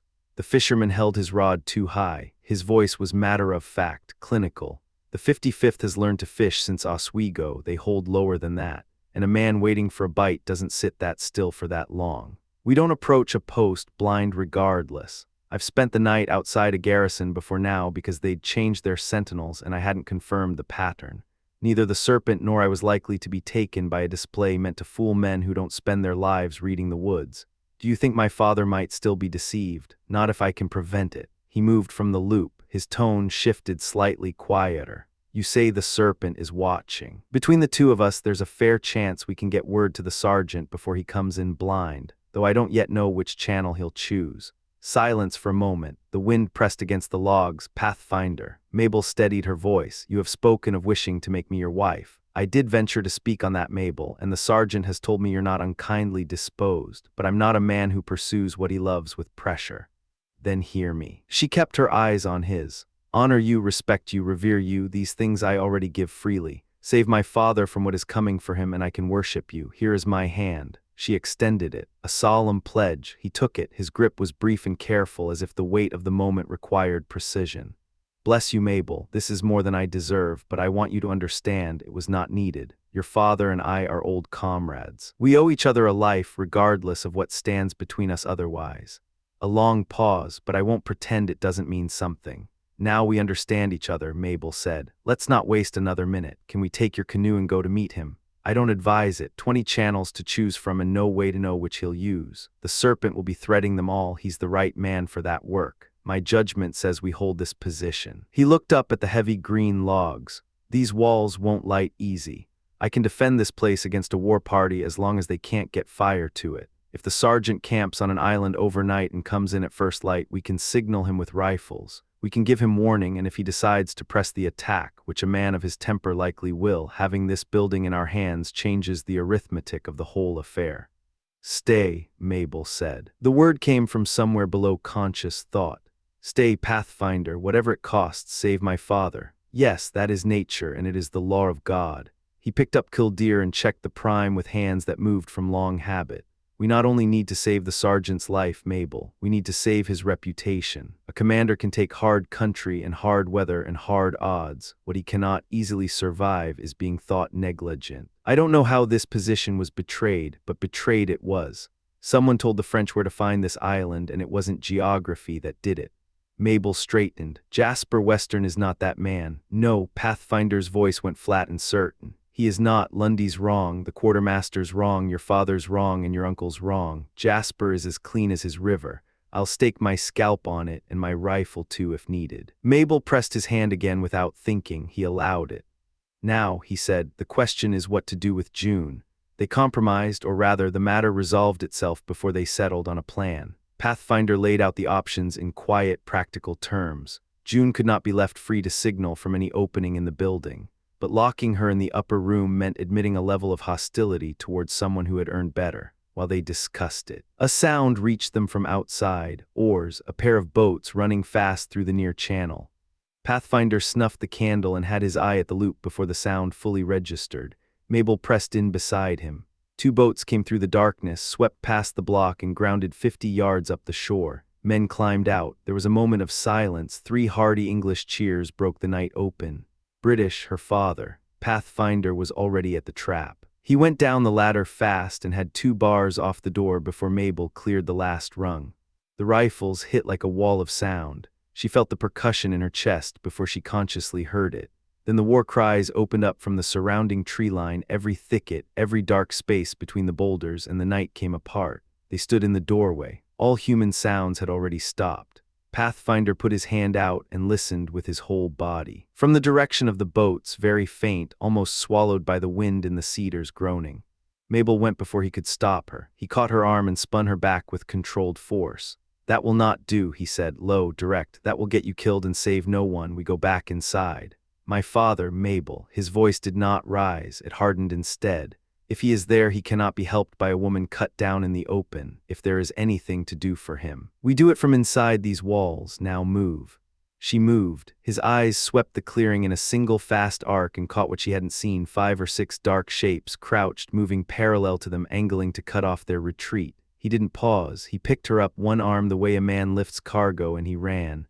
The blockhouse door took his shoulder. They went through it hard. He dropped her, turned, drove the door shut against the weight of men already pressing from outside, and drove the bars home, 1-2, while the frame shuddered under the impact. Then silence. The logs held. Mabel went upstairs on legs that felt like borrowed equipment. She lit the candle from memory, moving on some automatic current that existed below thought. She brought it back down and handed it to him. He checked every room, every floor, every dark corner. When he came back, he set the candle down and looked at her. June was gone, slipped out in the confusion. The blockhouse contained 2 people. "June will tell them everything," Mabel said. "She already knows it." He sat down and examined Kildear's priming again with the measured attention of a man who understood that weapons did not forgive inattention. "If the enemy has done well, we'll know it shortly. They'll call for surrender. If they are uncertain, we have until daylight." I hear a groan. He started to speak, stopped. The sound came again, low, effortful, from just outside the door. "The savages use every method," he said carefully. "I've heard them imitate men in pain to draw defenders out. Not this." Her voice was flat. "I know the difference. That is a man dying, Pathfinder. That is a real man." He closed the trap above, moved to the loop, and angled himself to one side of it before speaking, keeping his voice just above silence. "Who is below? If a friend, speak plainly. You have my word of help." The answer came ragged and spent, forced up through damage. "Pathfinder," a breath. "In the name of God, tell me what has become of my daughter." Mabel's hand went to her mouth. "Father, I'm here. I'm unhurt. I'm safe." The sound that came back was not quite a word, something between relief and agony, a man's last reserves going into a single moment. Then a groan that told her everything she needed to know about the wound. She turned to Pathfinder. Her voice did not shake. "He comes inside, whatever the risk. Yes, it is the law of God." He met her eyes. "Be calm, Mabel. Everything that human hands can do for the sergeant will be done. I need you steady." "I am steady." He looked at her for a moment, measuring, and seemed to believe it. He went to the bars. He opened the door with one hand braced to take weight. The sergeant's body was propped against the outer face of the door, had been leaning against it, kept upright by the wood itself. When the door swung inward, he came with it, and Pathfinder caught him before he hit the floor. The bars went back, the lock held. Mabel had the light. She had water ready before she consciously decided to get it. She helped Pathfinder lay her father on the straw, get his head up, get his lips wet. She worked with both hands, fast and efficient. And she did not make a sound until her father's hand found her face in the candlelight, and his voice, barely there, said her name and called down a blessing on her. Then the tears came. She didn't stop them. She just kept working through them. Pathfinder crouched beside the sergeant and read the wound with the practiced eye of a man who had seen too many of them. A rifle ball had passed through the body. He knew what that meant. He had always known what that meant. He said nothing. He simply checked the priming on Kildear one more time, set it within reach, and took his position by the door. The night settled in around them. The logs held. The wind pressed south. Somewhere out in the channels, the Mohican was moving. Morning was coming.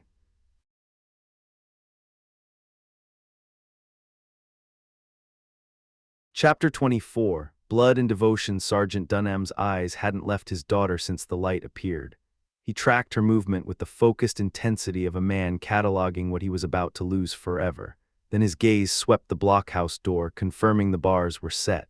He couldn't be moved to the upper floor, no way to make that happen, so he'd stay on the ground and make his peace with it. His eyes found Mabel again. That was the thing about dying. It stripped everything down to what actually mattered.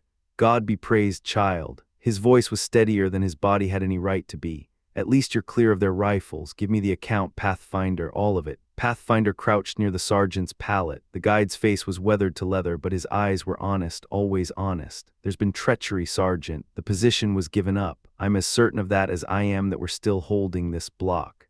He paused. But Duncan was right then. Dunham's hand found Pathfinder's arm. Not the way you mean it, not in that regard, never. The guide's voice hardened.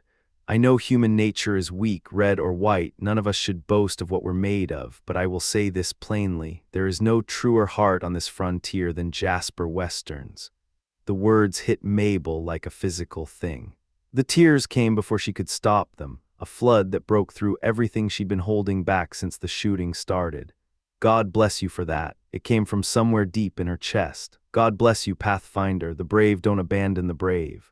The sergeant watched his daughter's face until she pressed it into her apron to hide what was happening there. Then he looked at Pathfinder. The guide's expression hadn't changed, open, plain, direct as a blade. Dunham nodded for him to continue. You know where the serpent and I separated from you.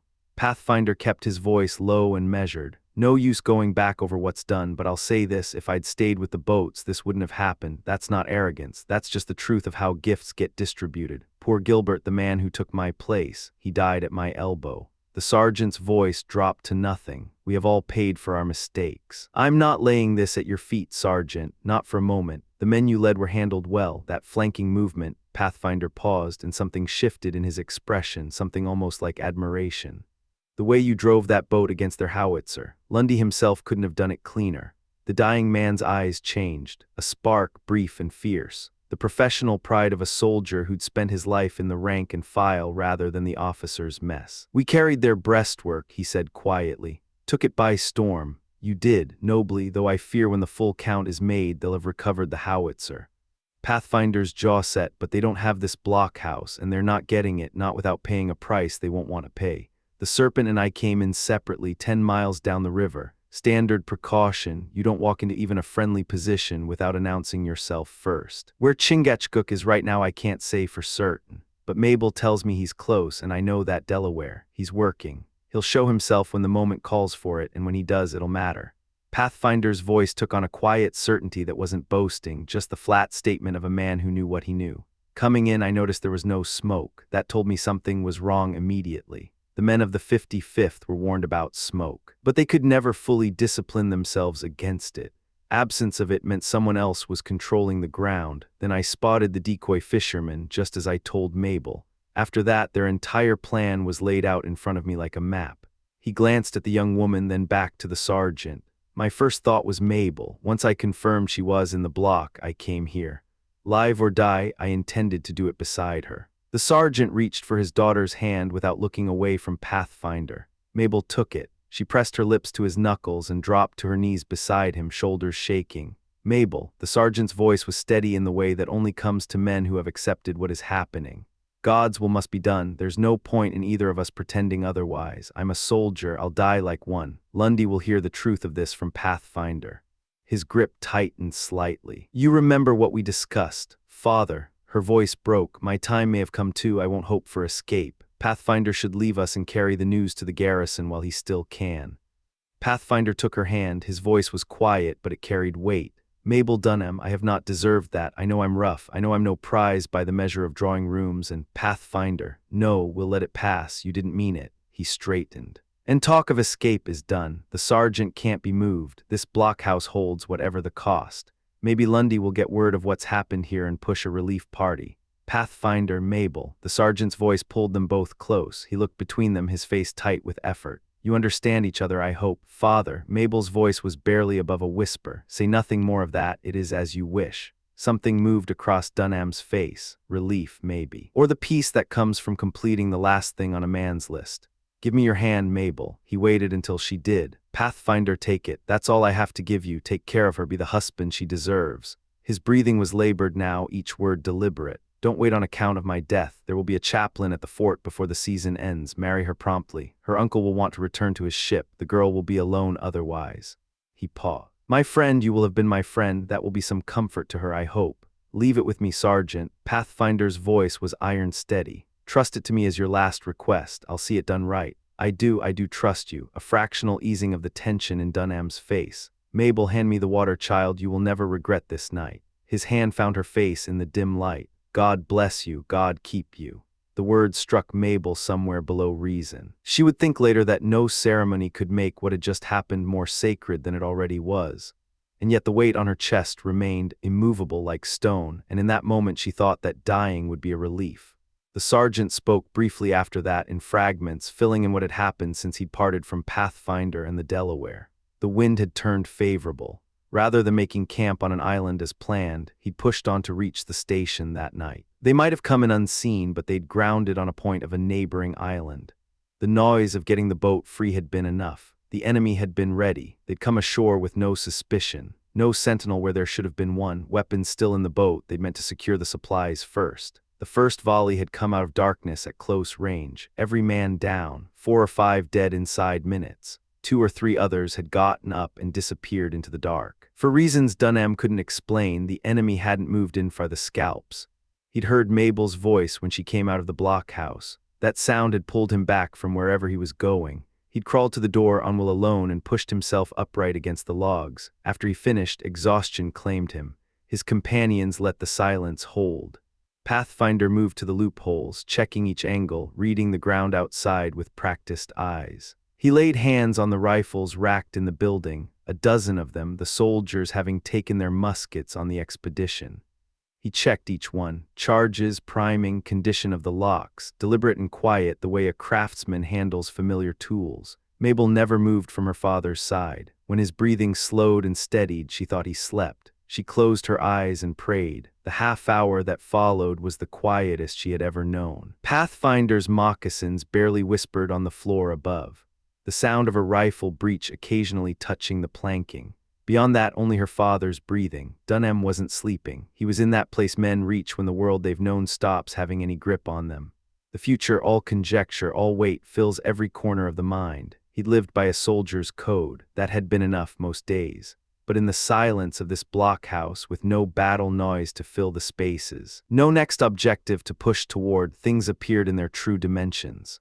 He would have given everything he owned for some word of comfort he could believe. He had nowhere to turn for it. Pathfinder was a good man but not a learned one. And to ask his daughter to carry him, a father asking a child for that kind of support, felt like it inverted everything a parent was supposed to be.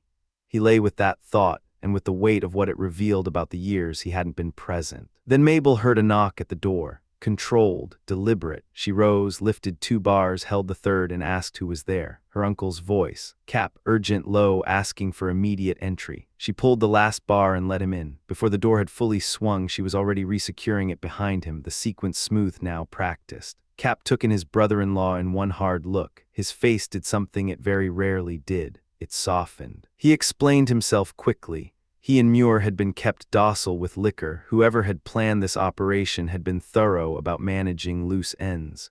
Muir was still under, or pretending to be. Cap had bolted into the brush at the first shot, located Pathfinder's canoe, and spent the better part of the night working his way to the blockhouse. He'd come to take Mabel out by water. One look at Dunham's condition and the relative security of their position changed that plan immediately. If it comes to the worst, Pathfinder, Cap said, finding his footing, we strike our colors. We owe it to ourselves to hold for a reasonable time. But there's no shame in hauling down the flag before the ship goes under. I put the same to Muir when those savages took us, and a viler collection of blackguards you will not find on any coast. Then you've learned their character. Pathfinder allowed himself a brief, grim satisfaction. Had you fallen in with Delawares, you'd know the difference. Blackguard stem to stern, the lot of them, excepting your serpent, who conducts himself like a gentleman, which is more than I can say for most. Cap settled himself against the wall. When they hit us, Corporal Nab and his men going down like that, Muir and I went to ground in one of the rock holes this island seems to grow in abundance. We held there until hunger made the decision for us.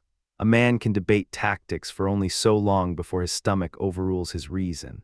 I pressed Muir to hold and negotiate from a position of some strength. He wouldn't have it, said they'd break any agreement if we'd hurt them first, so I yielded. I'm not proud of it, but a man with nothing in his belly for 2 days has limited options.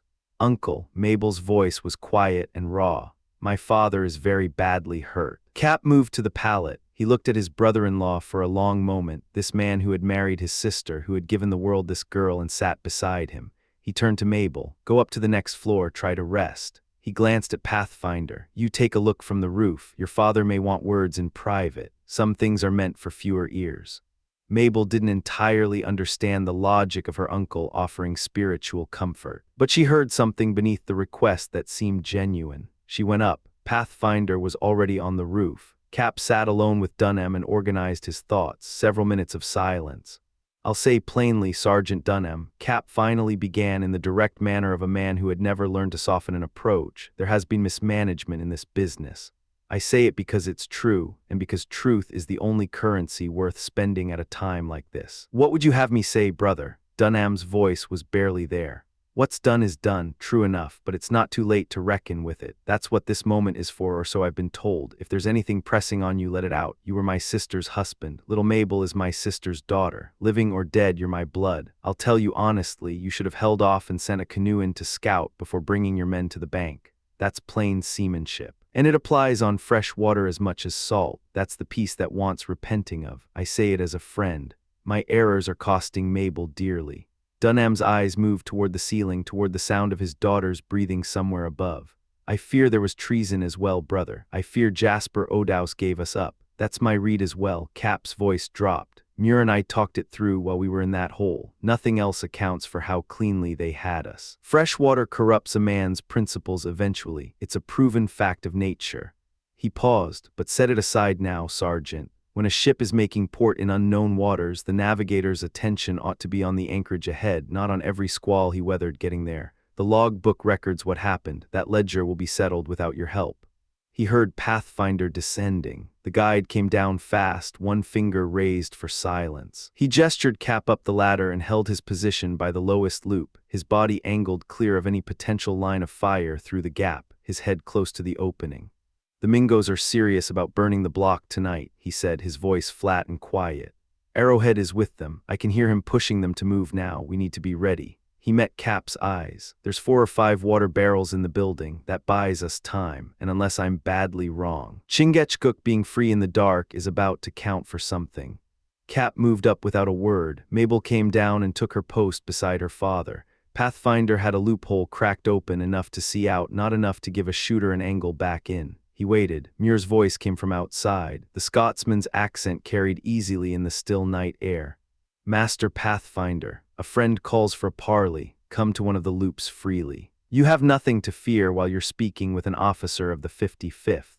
Pathfinder angled his face to the opening. His voice was controlled, even almost conversational. What do you need, quartermaster? I know the 55th, good regiment, though I lean toward the 60th myself and toward the Delawares over both. What brings you to the loop of a blockhouse at this hour, knowing Killdeer is on this side of the logs?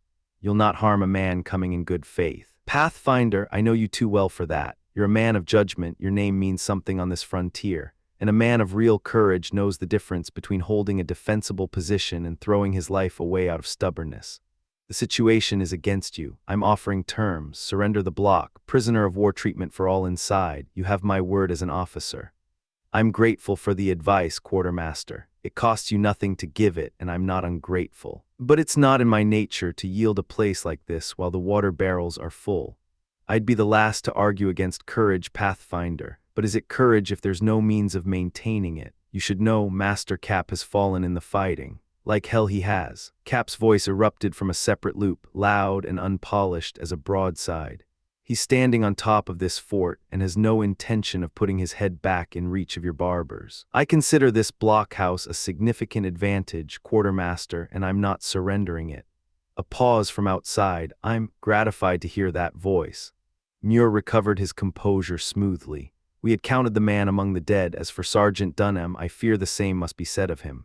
Lundy will have wished he'd sent a commissioned officer in command of the expedition. But Dunham was brave, and he'll be remembered rightly. We have all done what we thought best. Wrong on both counts, quartermaster. Pathfinder's voice was even. The sergeant is in the block. The family is together, you might say. Another pause, longer this time. I rejoice to hear it, truly. But if Mabel Dunham is inside, for God's sake, let her come out before you force us to burn the structure. You know what fire does. There is no glory in this for you, Pathfinder. Let the girl out and come to terms like the experienced man you are. I know what fire does. The guide's voice didn't shift in register, not by a degree, And I expect you've heard what Killdeer does to the man who stacks brush against these logs. The roof is flat, there are no shingles to catch, the logs are green, and we have water to spare. The man who tries to set this block alight will be put down before the fire takes hold. I'm a peaceable man when left alone. Tonight I've been given cause not to be. You're talking past reason, Pathfinder. Even Wallace and Bruce knew when the field had turned against them.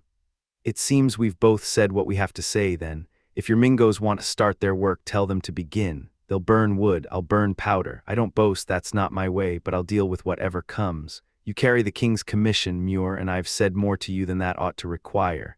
If this block burns tonight, none of us will hold you responsible. You won't expose Mabel to. Mabel Dunham is beside her wounded father. God watches over a faithful daughter. Not a hair of her head will fall while my eye is clear and my hand is steady. The guide's voice hardened to something final. I put no faith in Mingo's quartermaster, and I put no faith in that Tuscarora you've got running with them.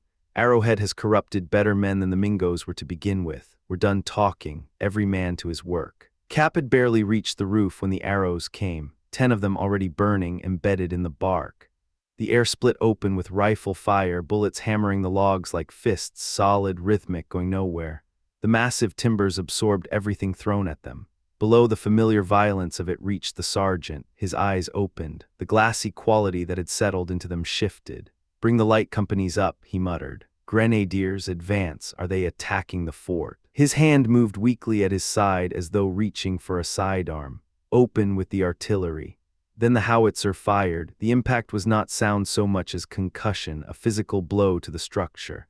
The shell punched through the upper logs, rending wood in a tearing crash that shook the blockhouse to its foundation and then detonated. The whole building shuddered. Mabel pressed herself over her father. She couldn't stop the cry that left her. Everything above her head, she was certain it had all been destroyed. Dunham's voice, ragged and disconnected from reality now. Charge them." Pathfinder's face appeared at the trap above her.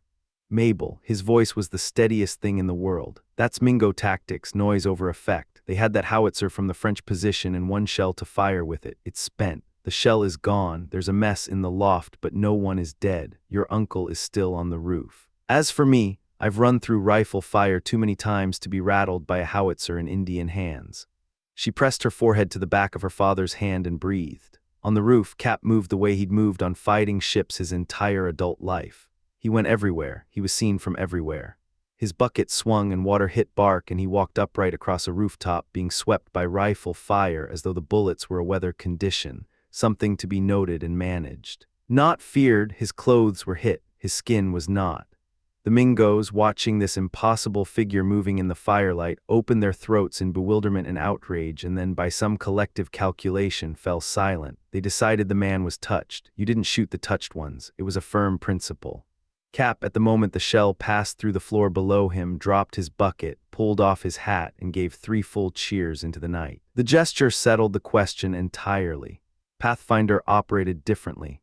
Everything he did was calculated, the accumulated product of decades of survival in country that killed the careless and the slow. He kept himself out of any line a shooter outside might trace to a loophole. The position he used for observation was chosen the way a sniper selects a hide, angle, cover, field of view. He had no intention of becoming a casualty through impatience or pride. He thought of Mabel below him. The thought didn't weaken him, it sharpened him. For the first 10 minutes of the assault, he didn't raise Killdeer from the floor. The logs would stop what the Mingos were throwing. He knew from the capture that the howitzer had held only the single shell. There was no threat that required his rifle yet. He waited with the specific, focused patience of a man who understands that timing is everything.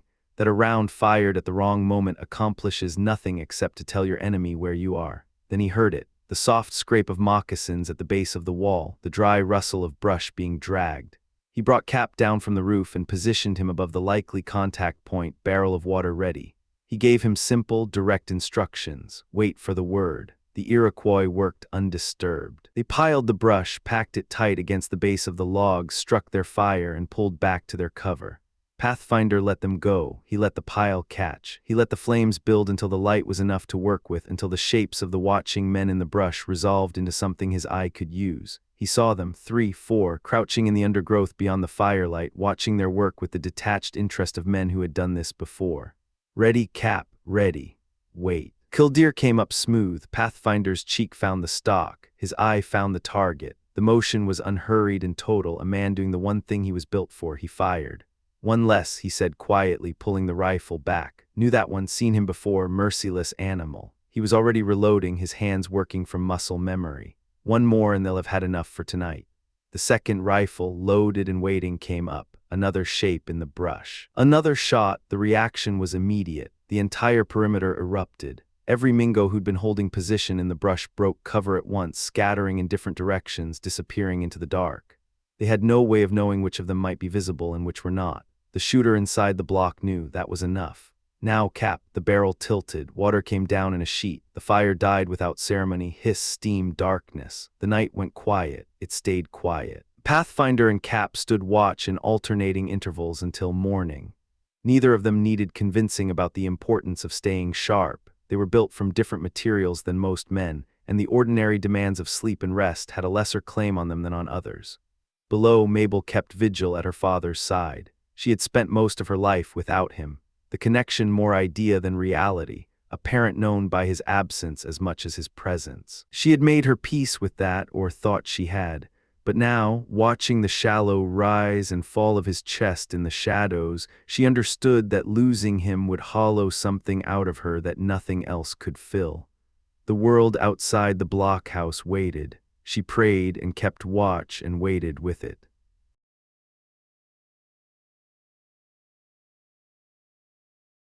Chapter 25. Sail on horizon. The wind had howled through the night without mercy. Rain came in sheets, hammering the island flat, but dawn broke clean and hard, the sun cutting through like a blade, and the birds in the distant tree line started up again as if nothing had happened. Pathfinder and Cap climbed back to the roof of the blockhouse in the gray morning light. The structure's low timber parapet ran the perimeter of the flat roof, nothing elaborate, but enough to keep a man's head below the sight line of a Mingo musket while he read the ground below.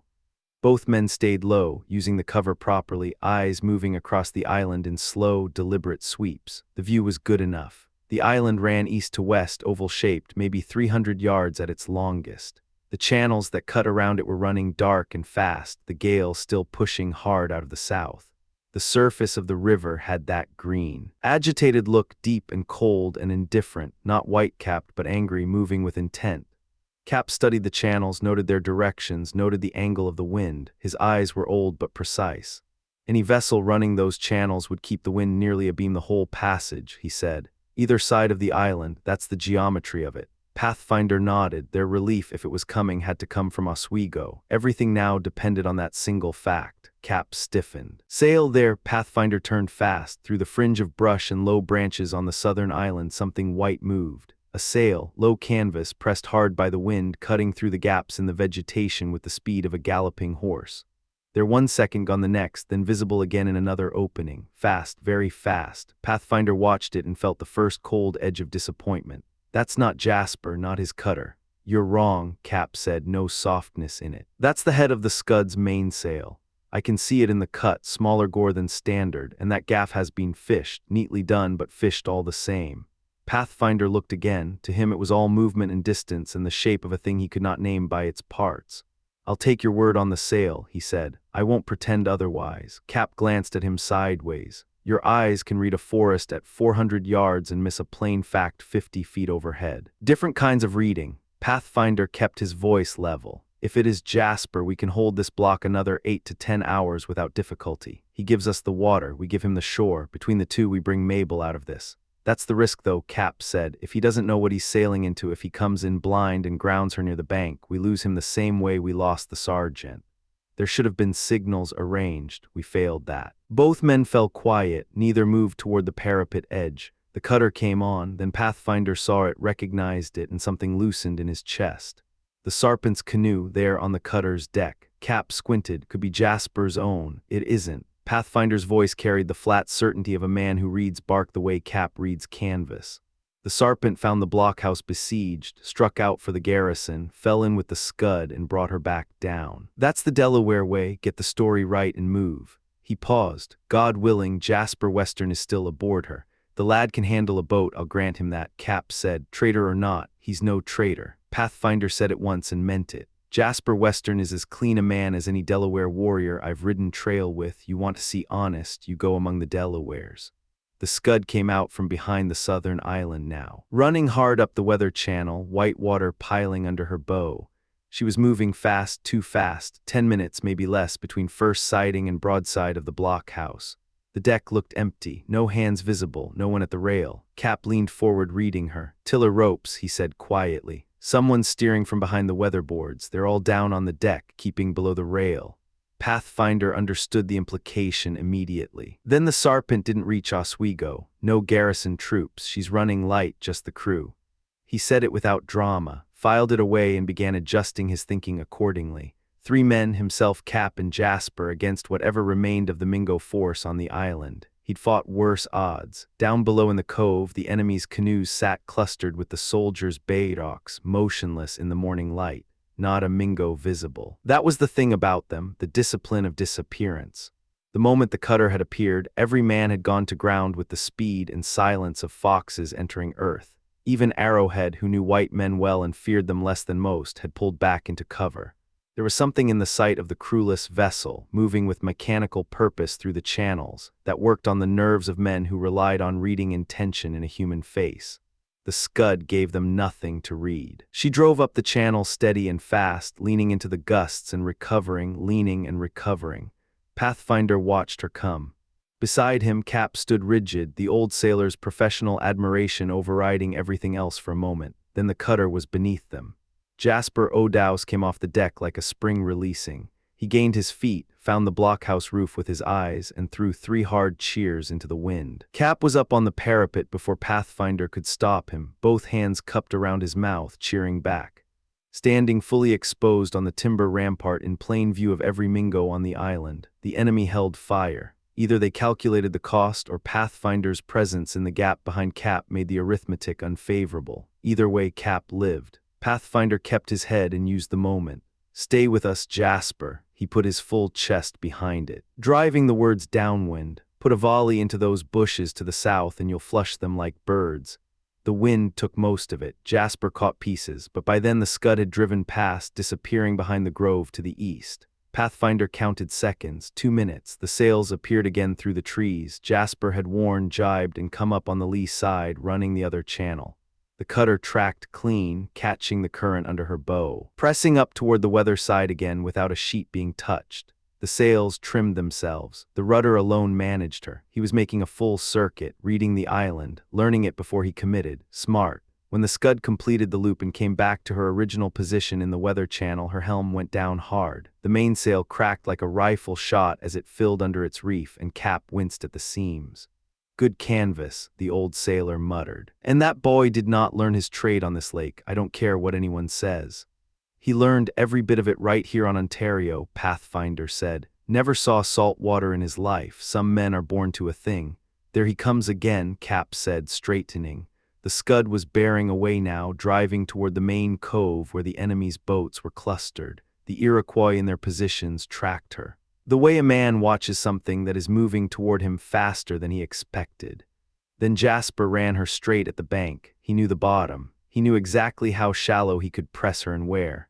The cutter's hull swept through the cove entrance at speed, and the bowsprit passed close enough to the moored boats that the wake alone would have moved them, but the hull did better than that.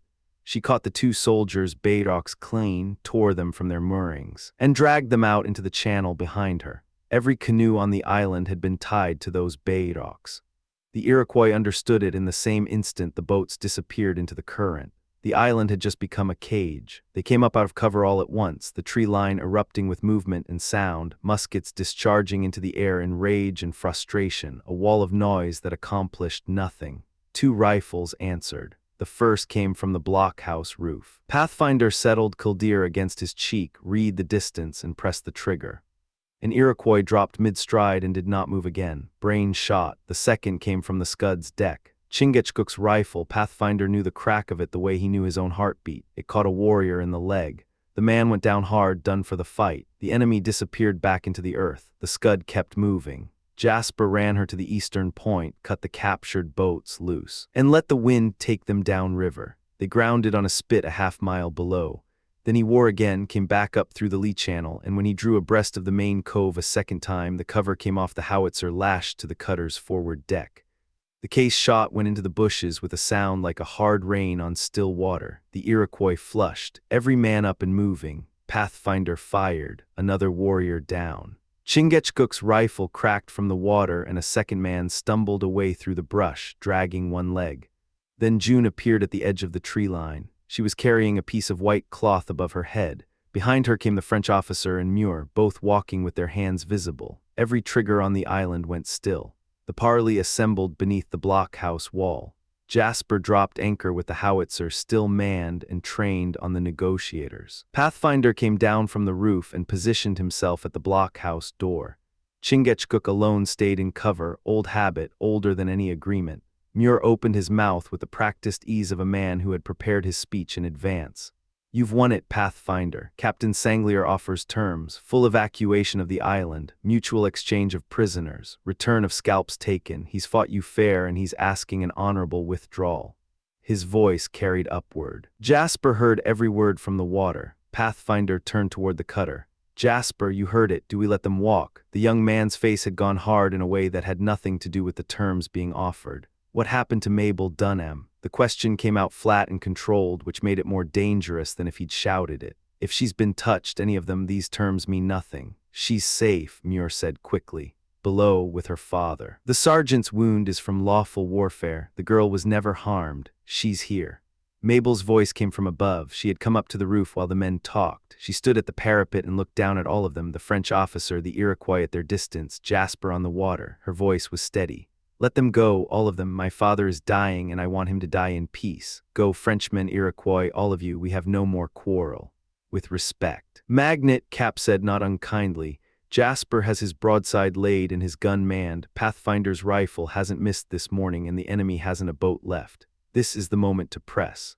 "My uncle means well," Pathfinder said simply, "but I side with Mabel." He looked back toward Muir. "We've drawn enough blood to satisfy the king's interest and our own. There's no honor I recognize in killing men who have already lost their boats and their arms. Honor is doing right, so." He raised his voice toward the assembled Iroquois at their 100-yard remove. "Here are the terms." He laid them out without ceremony. All arms surrendered, muskets, knives, tomahawks. Every blade and every firelock turned over before a single warrior left the island. The force ratio made it non-negotiable, 4 Iroquois for every man he had. And he had watched too many men die after trusting a pledge that a warrior's interest later made inconvenient. Sanglier protested. The disarmament would reflect badly on his command. Pathfinder listened, said nothing, and waited. Sanglier disarmed his men. The prisoners came out of the hole beneath the blockhouse, the same cavity where Cap and Muir had spent their night of hiding. 4 men came out unhurt. They had dropped at the first volley and played dead, which was sound thinking and had kept them alive. 2 more were lightly wounded but mobile. They retrieved their muskets, formed up, and Pathfinder put them on the blockhouse door with a posted sentry. The Iroquois dead were already being stripped of their scalps. The badly wounded had not survived long enough to surrender. That was the nature of this war and this ground, and Pathfinder noted it and moved on. When the terms were set and the preliminaries confirmed, Jasper got the scud underway. He ran down to the spit where the boats had grounded, took them in tow again, worked them through the lee channel, and brought them in. The Iroquois embarked without a word. Jasper took the boats in tow a final time and ran them off before the wind, a mile past the island before he let the lines go. 1 oar per boat, sufficient for steering, nothing more. The wind was south, Canada was north. They would make shore by mid-morning, and they both knew it. Arrowhead, June, and Sanglier remained. The French officer had papers to execute with Muir, and Arrowhead had his own reasons for not departing with men he no longer entirely trusted. Canoes were held back for the 3 of them. With the immediate threat dispersed, the island settled into an exhausted quiet. Pathfinder went below first. He found the sergeant laid out in the lower room, gray-faced, breathing in the shallow, metered way of a man counting what remained. He stayed long enough to say the words that needed saying, kept them plain and honest, and pressed the old soldier's hand.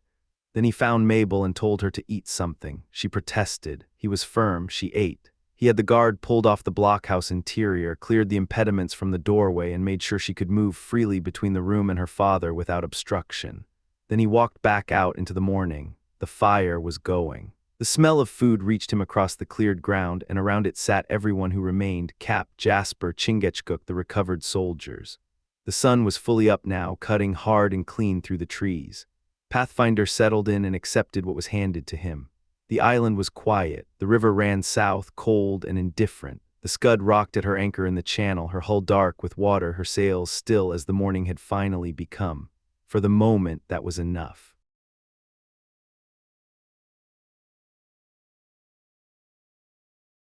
Chapter 26. Whispers after storm. The storm had passed. What remained was the wreckage, a heavy churning sea that didn't know it was over yet, waves still muscling through the deep in long, exhausted swells, muttering against the hull before they finally gave out. Men who fought wars like this one didn't carry their feelings on their sleeves, not in the field, not while the blood was still drying. But more than one man in that company had his mind on Mabel, alone in the blockhouse while events outside moved fast and without mercy. Even the meal, plain as it was, sat wrong in the stomach. The sergeant was dying, and every man there knew it. Pathfinder was coming back from the block when Muir intercepted him. The quartermaster steered him away from the others with a touch on the arm, smooth as oil on still water, wearing the kind of smile that costs nothing and means less. Some men smile when they've earned it. Muir smiled as a profession. His accent was Scottish, his manner disarming, and both were tools in a kit he'd spent years sharpening. You could spot his type in any army in any century, the man whose deference to authority was calculated down to the inch, who'd climb not by competence but by knowing precisely how much flattery a man would swallow before he noticed the taste.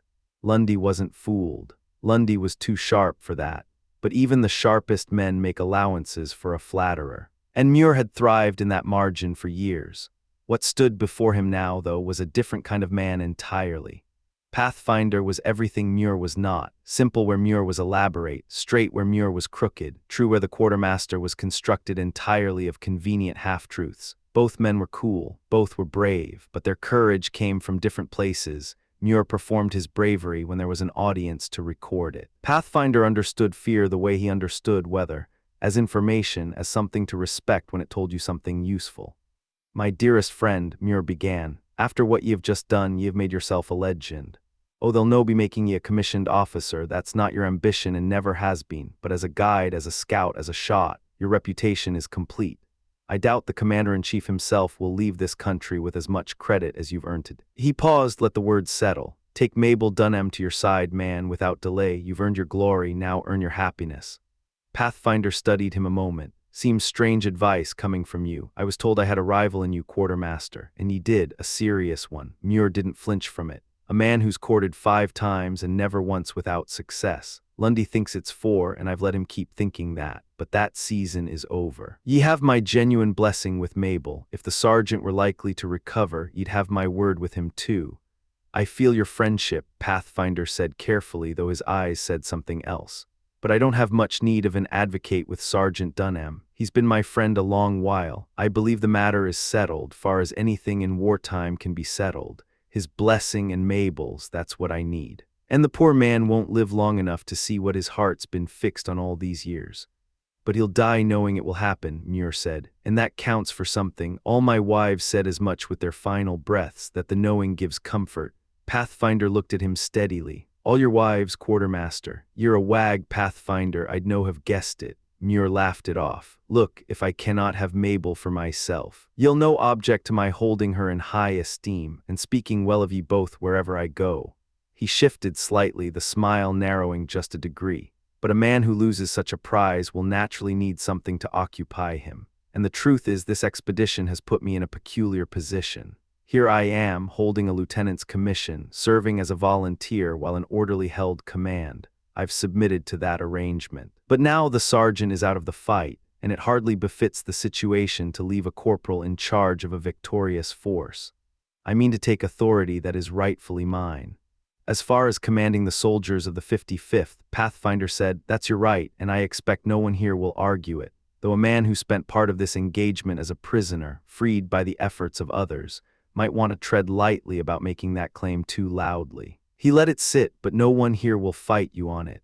And when I write my account of this action," Muir pressed, "the boats, the blockhouse, all of it, you'll find no omission of your own contribution."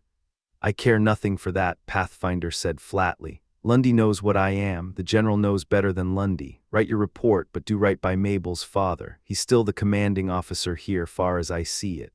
Muir said everything right after that. He always did. Then both men walked back to the fire. From that moment, Muir began to carry himself differently, the straightened spine, the deliberate authority of a man reclaiming a role he decided was his. He pulled the corporal aside and explained the new order of things quietly but with finality. The corporal understood. The men understood. When a man holds a commission and states his authority plainly, soldiers rarely push back. They'd seen Sergeant Dunham go down. The explanation explained itself. Meanwhile, Captain Sanglier was eating breakfast. He did so with the efficiency of a man who had long since made peace with whatever the day required.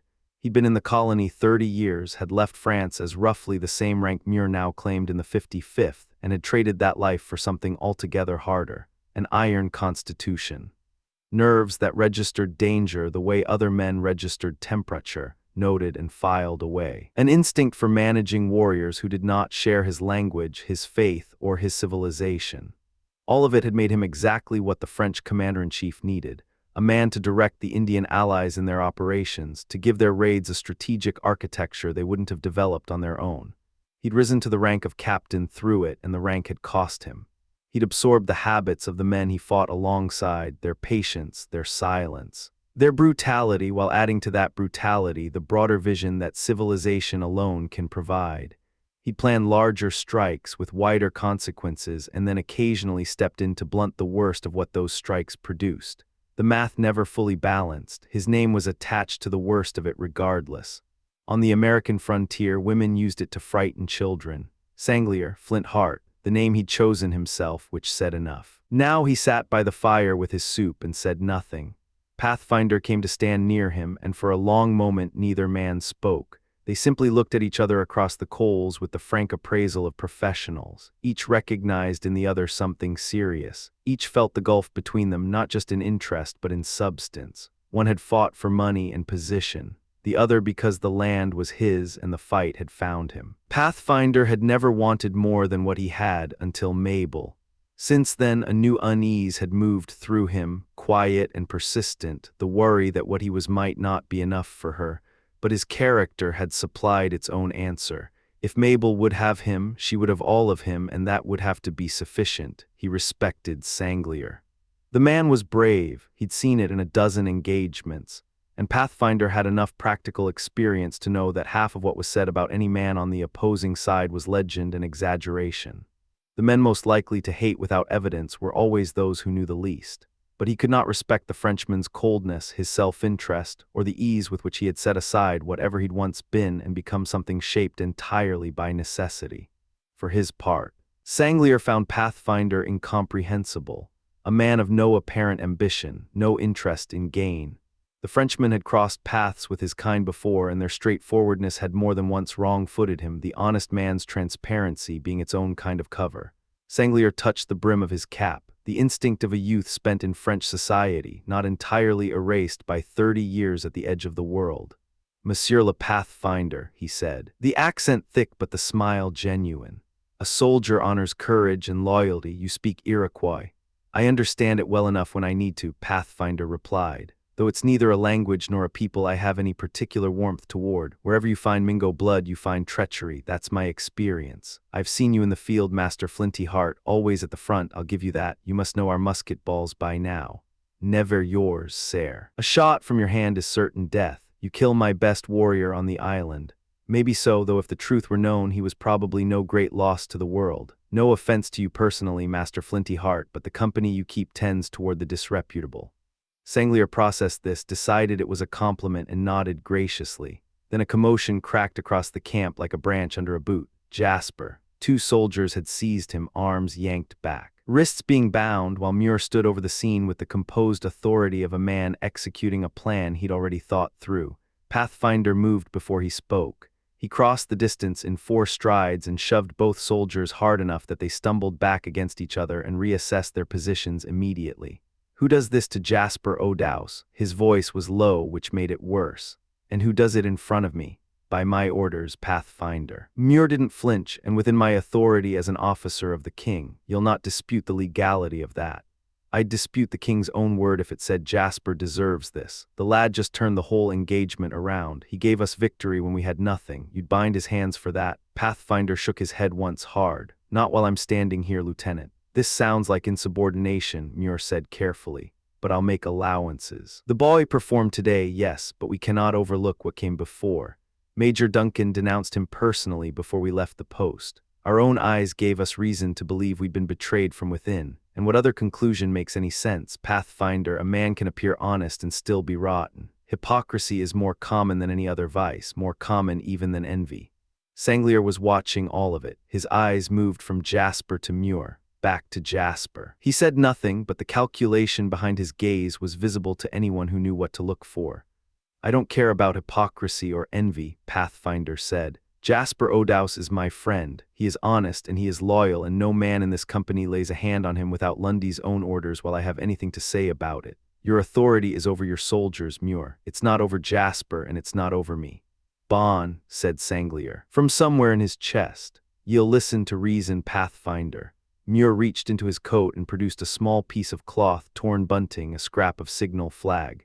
This was found by Mabel Dunham on the branch of a tree on this very island, not an hour before the attack, and if you care to examine the Scud's ensign, you'll find that cloth was cut from it. The enemy was signaled, and who had access to that ensign? Ma foi, c'est un peu fort, Sanglier muttered, almost to himself. I know Jasper's character, Pathfinder said, and that was the whole of his argument.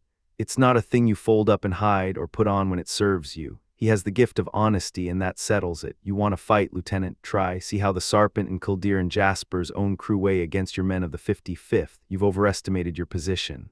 Tres bon, Muir steadied himself. If I must be plain, then I'll be plain. Captain Sanglier and Arrowhead, both of them, have named this boy as the traitor. After that testimony, you cannot stand in the way of proper authority. Scelerat, Sanglier said, the word barely audible, aimed at no one specifically. Jasper spoke before Pathfinder could. Captain Flinty Heart. His French was good, better than most men in the company. You're a soldier. You won't name an honest man as a traitor. Tell me plainly, is there a traitor here? Sanglier looked at him. Then he looked at Muir. Oui, he said, by en sewer. Arrowhead had been standing still as stone through all of it. Now he turned to Muir and his face had changed. The patience was gone, replaced with something harder and more immediate. Too much lie. The words came out like stones dropping. His hand came up and struck Muir's chest with the back of his fist, meant as emphasis, landed as an accusation. Something moved in Muir's eyes, conscience or the memory of it, surfacing fast and ugly. He stepped back, hand reaching for the nearest musket, face going the color of old ash. Whatever he'd built his composure out of had cracked down the center, and now his expression showed what had always been underneath it. Arrowhead was faster. The knife came from beneath his belt in a single motion, no hesitation, no ceremony. He drove it into the handle. Muir went down at his feet and lay looking up at the sky with the empty, faintly surprised expression of a man for whom the future had just been cancelled. Arrowhead was in the tree line before anyone moved. Chingachgook was 3 steps behind him. The brush swallowed both of them whole. The fire crackled. Nobody spoke. Jasper turned to Sanglier and asked his question again in English this time because he needed to hear the answer without ambiguity. Am I the traitor? Sanglier bent forward and pushed his hand into the dead man's coat pocket. He pulled out a purse, turned it over, and let the coins fall. Gold double louis caught the firelight as they hit the ground and rolled toward the boots of the soldiers, who recovered them quickly and without comment. He dropped the empty purse onto the body. Le voilà, he said simply, nodding down at what had been Muir. That is your spy, your agent, your traitor. He paused, something passing behind his eyes. Ma foi, c88 ungrand scelerat. He turned back to his soup, tested it, found it acceptable, and ate with the calm indifference of a man who had seen enough of the world that none of it surprised him anymore.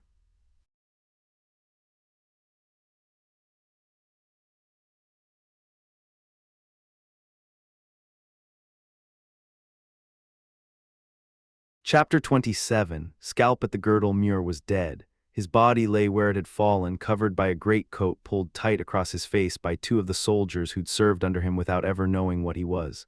They did the work quickly, without ceremony. There was nothing ceremonial about any of this. Chingachgook walked back to the fire and sat down, said nothing. He didn't need to. The fresh scalp at his belt said everything. It was still bleeding. Nobody asked questions.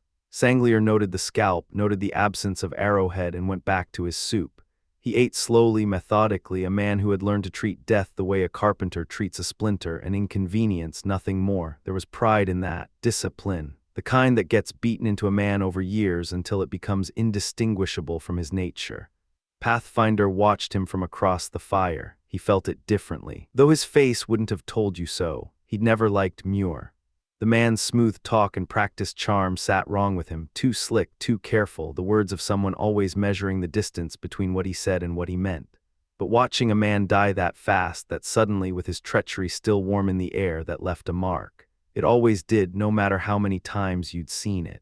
He waited until the body was moved, then turned to Sanglier. "I want to know the whole of it," he said. The Frenchman had no reason to hold back anymore. His agent was dead, the operation was finished. He ate and talked, laying it out piece by piece between spoonfuls of soup, and what he told them stripped the last of the mystery from everything that had gone wrong. Muir had approached the French not long after the 55th moved to the frontier, walked right up and offered himself. He'd boasted of his access to Lundy, the dinners, the dispatches, the conversations a staff officer overhears simply by being present. The French had accepted his terms without hesitation. Sanglier himself had met him multiple times near Oswego, had spent a full night hidden inside the garrison, moving through it like a ghost while English soldiers slept 3 feet away. Arrowhead had been the courier between them. The anonymous letter that had nearly finished Jasper, written by Muir, sent to Frontenac, copied, and carried back by the Tuscarora. That had been Arrowhead's errand when the Scud intercepted him. Jasper had been the intended sacrifice, a clean fall guy to keep the quartermaster's hands clean while the island's position was handed to the enemy. The coin they'd found in Muir's purse was the payment for accompanying Dunham's party, to be present to give the signals, to bring the attack down at exactly the right moment. As for Mabel, Sanglier smiled when he said it, a cold, thin smile that didn't reach his eyes. The affection had been theater. Muir needed a reason to be on that detail that didn't implicate him in its failure. A man following his heart couldn't be blamed for following it into a disaster. Simple, effective, the kind of cover story that works precisely because it requires no explanation. Sanglier finished the account, wiped his mouth, and extended his hand across the fire toward Pathfinder. "Tushela," he said, "you are honest. That is worth more than most men carry. I use spies the way I use medicine for the good it does, but I despise them all the same, Tushela." Pathfinder reached across and took the hand. "I'll shake it. You're a lawful enemy, Captain, and a fighting one, and I respect that." He released the grip and looked down at the covered shape beneath the greatcoat. "But that man doesn't go back to English ground. I had it in my mind to carry him to Lundy. Let him pipe his bagpipes over what's left. Not anymore. He ends here where he played his game. His own treason can serve as his headstone." He looked back at Sanglier.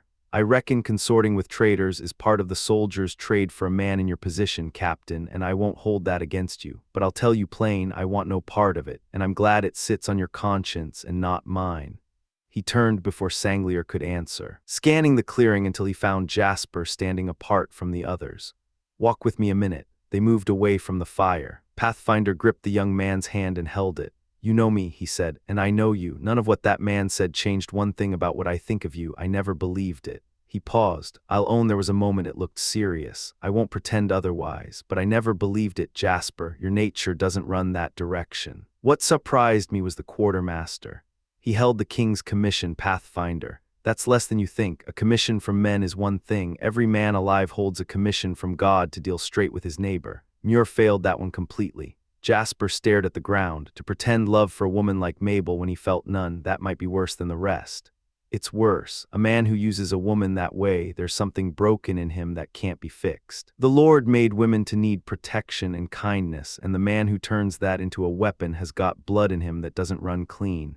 Pathfinder's voice shifted, quieter now. "The sergeant's on his deathbed. He's given me his daughter, Jasper, asked me to take her as a wife, and Mabel, dear girl, she's consented." He exhaled slowly. "I've got 2 souls to look after now, 2 lives to be responsible for, I tell you. There are moments I'm not sure I'm the man for it." The color left Jasper's face like water draining from a vessel. He breathed through it, controlled it. When he spoke, his voice was steady.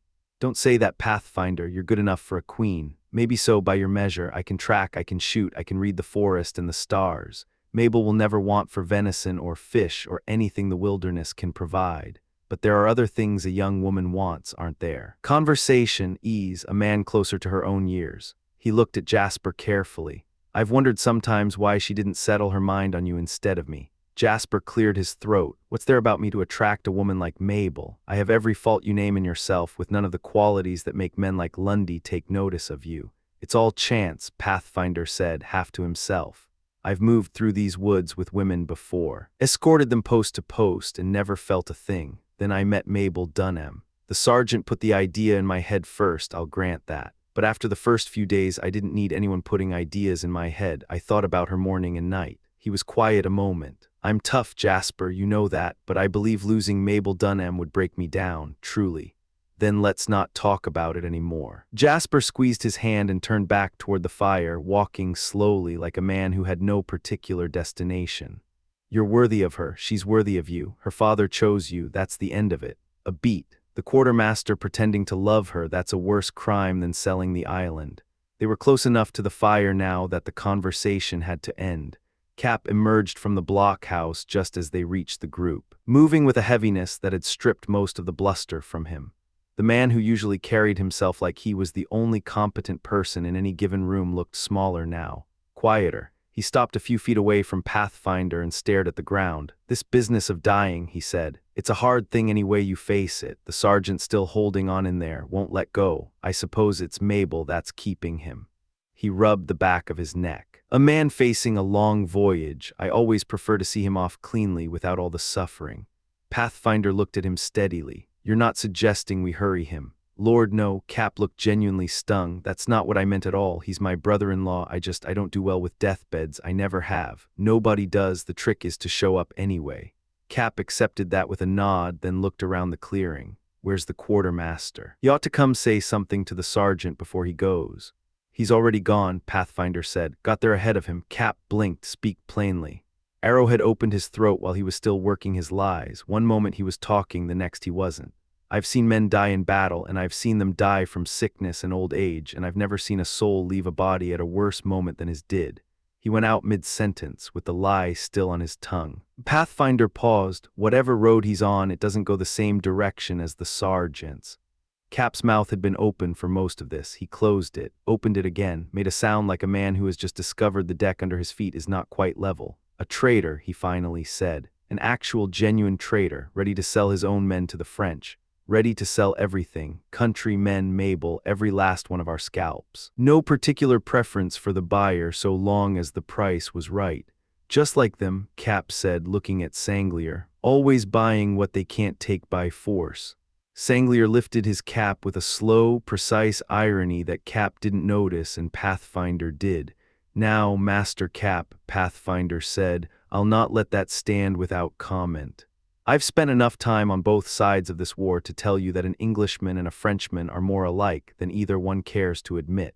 Different words, different king, same bones underneath.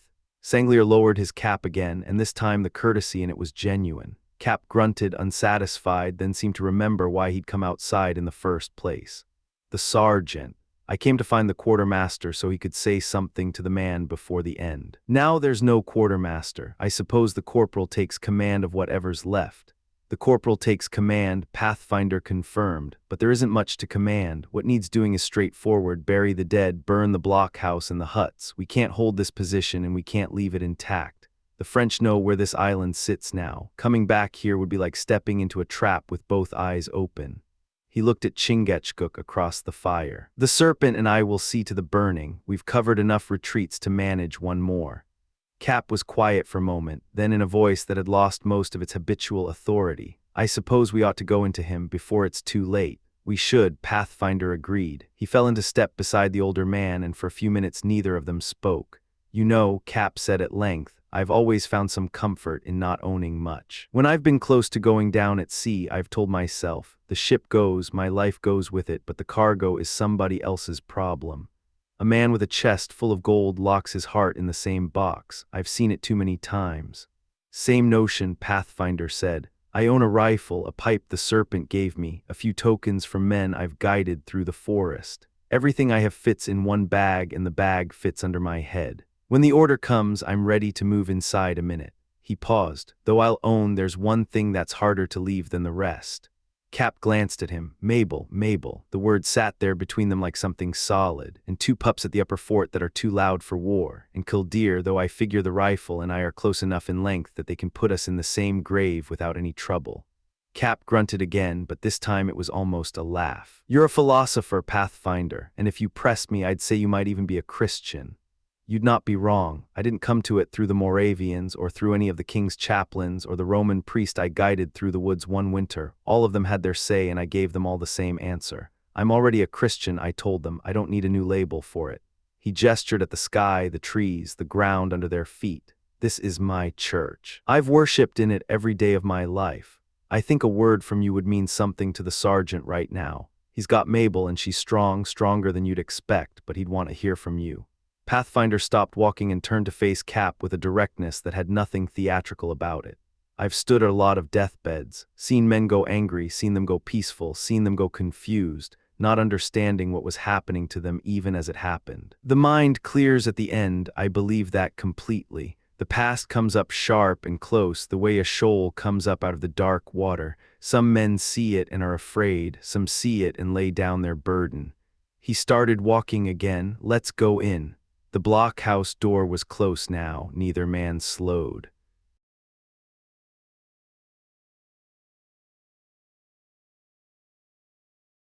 Chapter 28. The great leveler, the frozen ground lay bare and broken, stripped of everything that had once made it worth looking at. Winter had come for it the same way it came for everything eventually, without mercy and without apology. Sergeant Dunham was dying. A soldier learns early that death in the chaos of a firefight is one thing.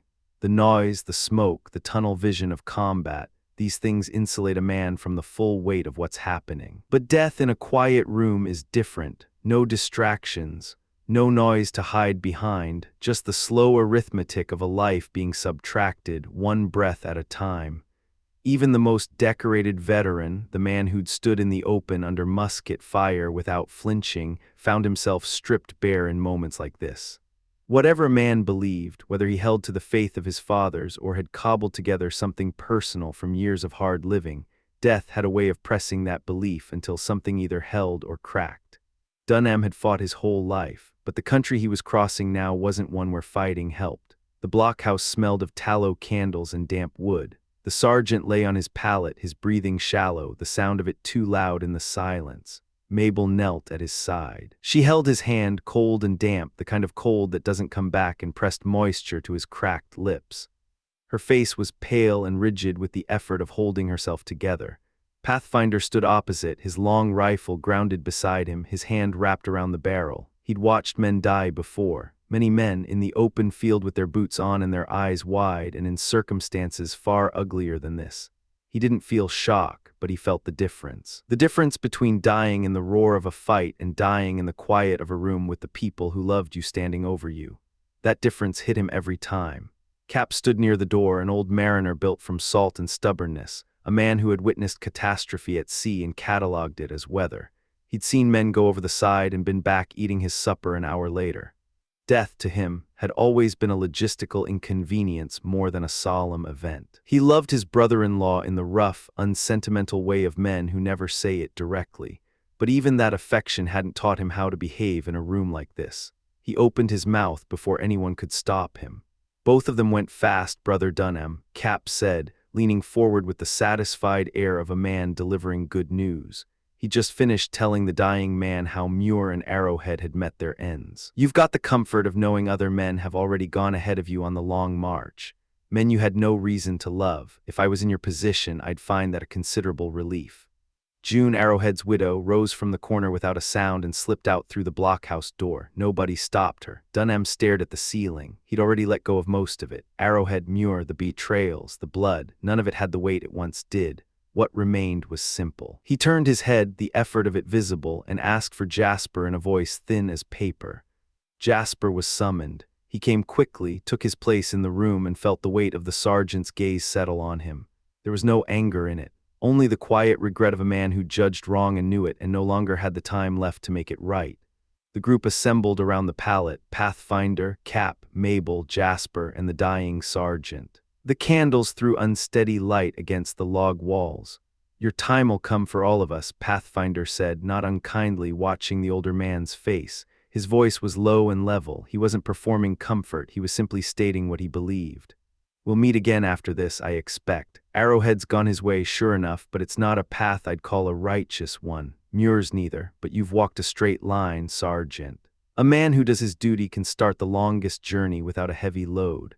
I hope so, Dunham said. I've tried. Intention counts, Cap offered, nodding vigorously. You meant well throughout. Nobody here doubts it. Nobody anywhere should doubt it. I meant well, yes, Father. Mabel's voice broke on the word. Cap glanced at Pathfinder. She's hit hard. We'll need to carry more of the load ourselves.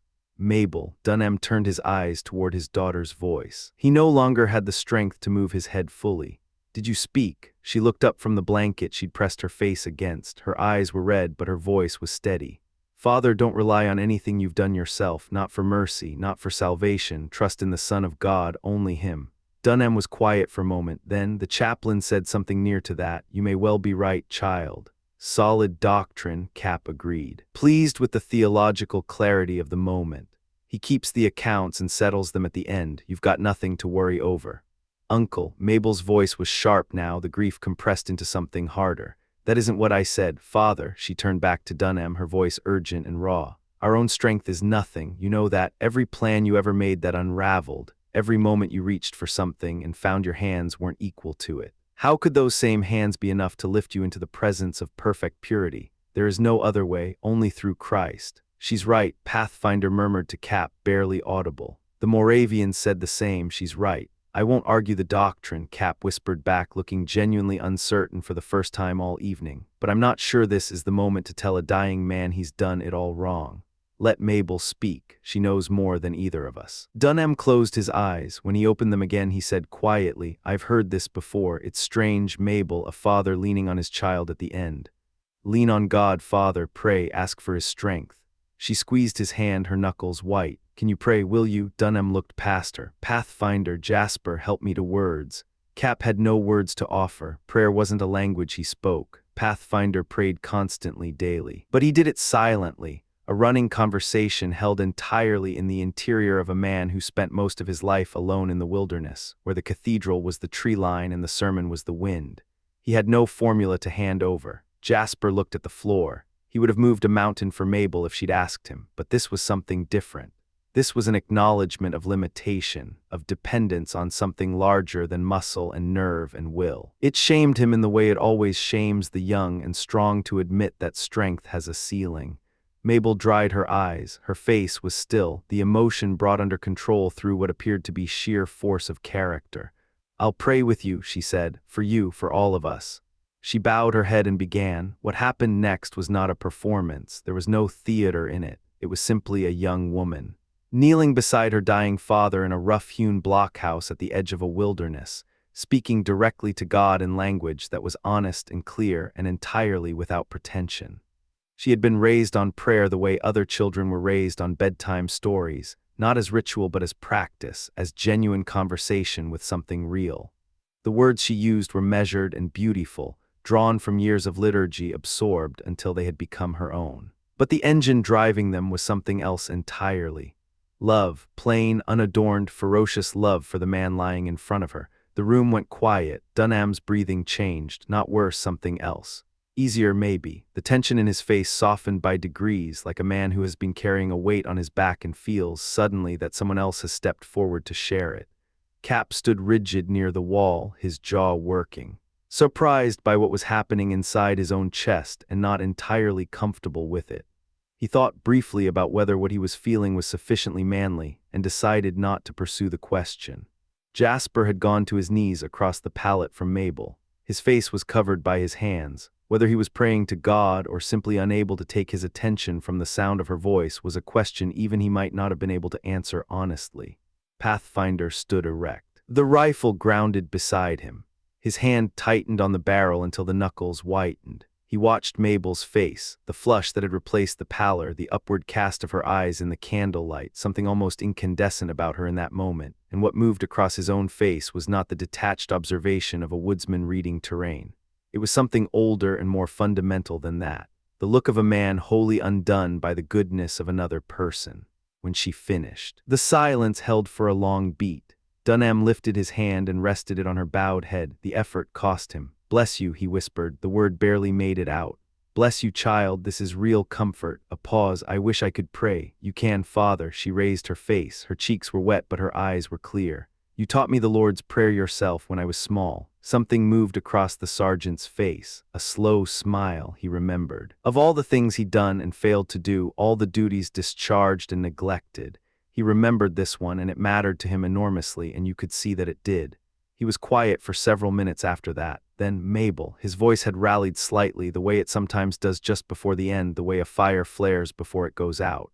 "I'm leaving you." She pressed herself closer to the pallet. "I'm leaving you. Give me your hand." "Here, Father, both of them." "Take both." He reached across to the other side of the pallet, feeling for Pathfinder's hand, and found Jasper's instead. His fingers closed around it. "Pathfinder." His voice was already somewhere else. "Take care of her. I'm leaving her to you. Do right by each other." A long exhale. "Bless you, both of you." No one corrected him. No one moved to clarify the error, not with 30 seconds left on the clock, not with everything already decided and nothing left to salvage. He died holding both their hands, Mabel's and Jasper's, his own covering theirs. Mabel didn't know, not immediately. Her face was buried. It was Cap's sharp intake of breath that brought her head up. When she raised her eyes, Jasper was looking directly at her from across the pallet. His hand was warm against hers. The sergeant's hands lay still over both of theirs, the weight of them now only weight. She pulled away gently. She needed to be somewhere else. She rose and left the room. And none of the grief that followed required an audience. Pathfinder put his hand on Jasper's arm. They went out together. They walked in silence, past the fire, out through the glade, nearly to the far shore of the island before either of them spoke. The dark water moved out beyond the tree line. Stars overhead, hard and cold. The kind of night that made the wilderness feel like it had always been here and always would be, indifferent to the specific weight of any man's grief. Pathfinder stopped. Jasper stopped beside him. "It's done, Jasper." His voice was level, not empty, full actually, but compressed. The sergeant's finished his march. Mingo Blade at the end of it, which is a hard way to go, could be yours or mine just as easy, tomorrow, day after. Jasper said nothing immediately. The water moved. "What about Mabel?" he said finally. "What happens to her?" "The sergeant left her in my care. You heard him." Pathfinder paused. "It's a serious trust. I don't take it lightly. Any man alive would be glad to take that trust off your hands." The words came out rougher than Jasper intended. "I've thought more than once that it fell to the wrong person. I'm not vain, Jasper. I know what I am and what I'm not. But if Mabel is willing to overlook my limitations, and I have a fair number, I don't think it's right for me to argue against it out of false modesty. Nobody will blame you for it. Marrying her, nobody who matters. Do you think they'll blame Mabel?" The question was earnest. It had clearly weighed on him. "I've wondered. Not everyone looks at me the way you and the sergeant did." Jasper Odouse took the hit like a man who'd stepped wrong on a trail and felt his ankle fold under him. He kept his face still. He kept breathing. "There'll be envy around the garrisons," Pathfinder continued, quieter now. "I sometimes wish. Jasper, I do wish that it had been you she'd taken to. You and her. It seems to me a man like you could give her things I never could." "Don't." The word came out hard and clipped. "I mean it as a compliment to, don't, Pathfinder." Jasper's voice was rough at the edges now, friction showing through. "You're going to be her husband. That's the end of it. I'll take Cap's advice and go east, see what the salt water has to offer. You, leave the lakes, leave the forest." Pathfinder's disbelief was genuine, almost wounded. "For the coast and the settlements, I'd counted on you, Jasper. I'd thought, when Mabel and I have our cabin, 50 miles west of the garrison, there's a good harbor 10 leagues up the shore, runs deep, you could bring the cutter in any time. I'd imagined you and a wife of your own at one end of a good stretch of country and us at the other. A solid day's walk between friends. I'd thought we could both be happy. There's no fourth person." Jasper said quietly, "For that picture to work, there needs to be someone else, and I don't see anyone." "I thank you for that." Pathfinder's hand found the younger man's shoulder briefly. "But what you feel for Mabel, that's friendship, lad, warm friendship. It's different from what I feel. What I feel keeps me awake. I dream about her. I see her face on the deer when I raise my rifle and I can't shoot, and she laughs at me from the animal's eyes. I hear her voice in the birds. I'd carry her over Niagara Falls before I'd let her go." He paused. "The worst moments I have are the nightmares where something's taken her from me. Some accident or some cruelty I couldn't prevent. Waking up from those is—" "What is it?" Jasper said, his voice breaking open suddenly, the control gone, cracked clean through from the inside. "When it isn't a dream, what is it when it's completely?" Absolutely real, every part of it true, and there's nothing left, not even hope, just the fact of it. The words came out of him the way water comes out of a vessel when the vessel breaks, not chosen, not shaped, just released all at once, irretrievably. He stopped. The silence rushed back in. Pathfinder stood very still. He looked at the younger man for a long time, a full minute, maybe more. The way a scout takes in a tree line before committing to the open ground, reading every detail, assembling the picture, waiting until it resolves into something he can trust. And then it resolved. It hit him all at once, the way these things do, not the first small doubt, but the full architecture of it, assembled from 100 moments he hadn't catalogued correctly at the time. Jasper's attention whenever Mabel spoke. The particular quality of his silence. The way he'd stood across that pallet just now, unable to look away. Pathfinder's first response was pain, not anger, pain, clean and honest and deep. He thought about Jasper's youth, his face, all the ways a young woman might reasonably prefer a man like that over a man like himself. He sat with that for a moment without trying to argue his way out of it. Then something else asserted itself. The thing that had always been the core of him. Underneath the woodcraft and the marksmanship and the wilderness years. The fundamental decency. The bone-deep sense of what was right. He took Jasper's arm and walked him to a fallen log at the water's edge, sat him down with the gentle irresistibility of someone twice anyone's strength, and sat beside him.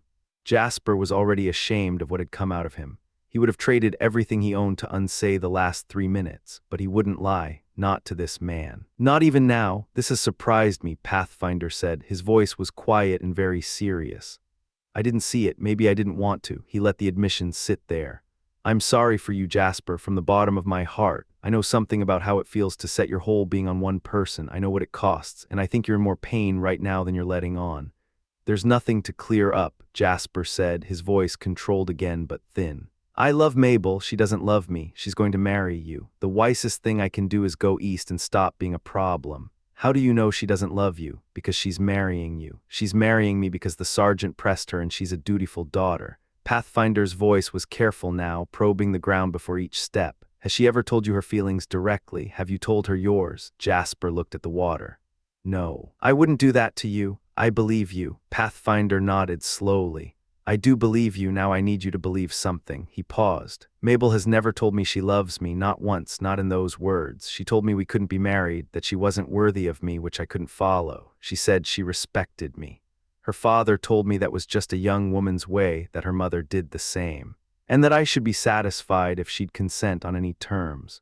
He said this plainly, without self-pity, so I was satisfied. The words landed on Jasper like something physical. He felt the involuntary relief of them, the guilty, helpless comfort of learning that the thing he'd been most afraid of, that she had said those words to someone else, given what he'd imagined she felt to another set of ears, hadn't happened. He hated himself for the relief. It didn't change anything. But it was there. Tell me about these signs, Pathfinder said, and his voice had changed. Quieter, the gravity in it had deepened. He was following a track now that he wasn't sure he wanted to reach the end of.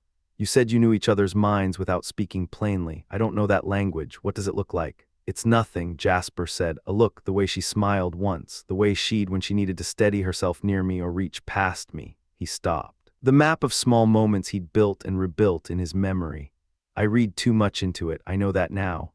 I never had any of that, Pathfinder said quietly. Not from Mabel, not once. He said it without bitterness, purely as a statement of fact offered carefully, the way you set something fragile on a table. Neither of them spoke for a long time after that. Finally, Pathfinder straightened. The decision was visible in the set of his shoulders. We'll see to the sergeant's burial first, then we'll talk about what needs to be talked about. Mabel will hear everything. She'll make her own choice, whatever that costs me.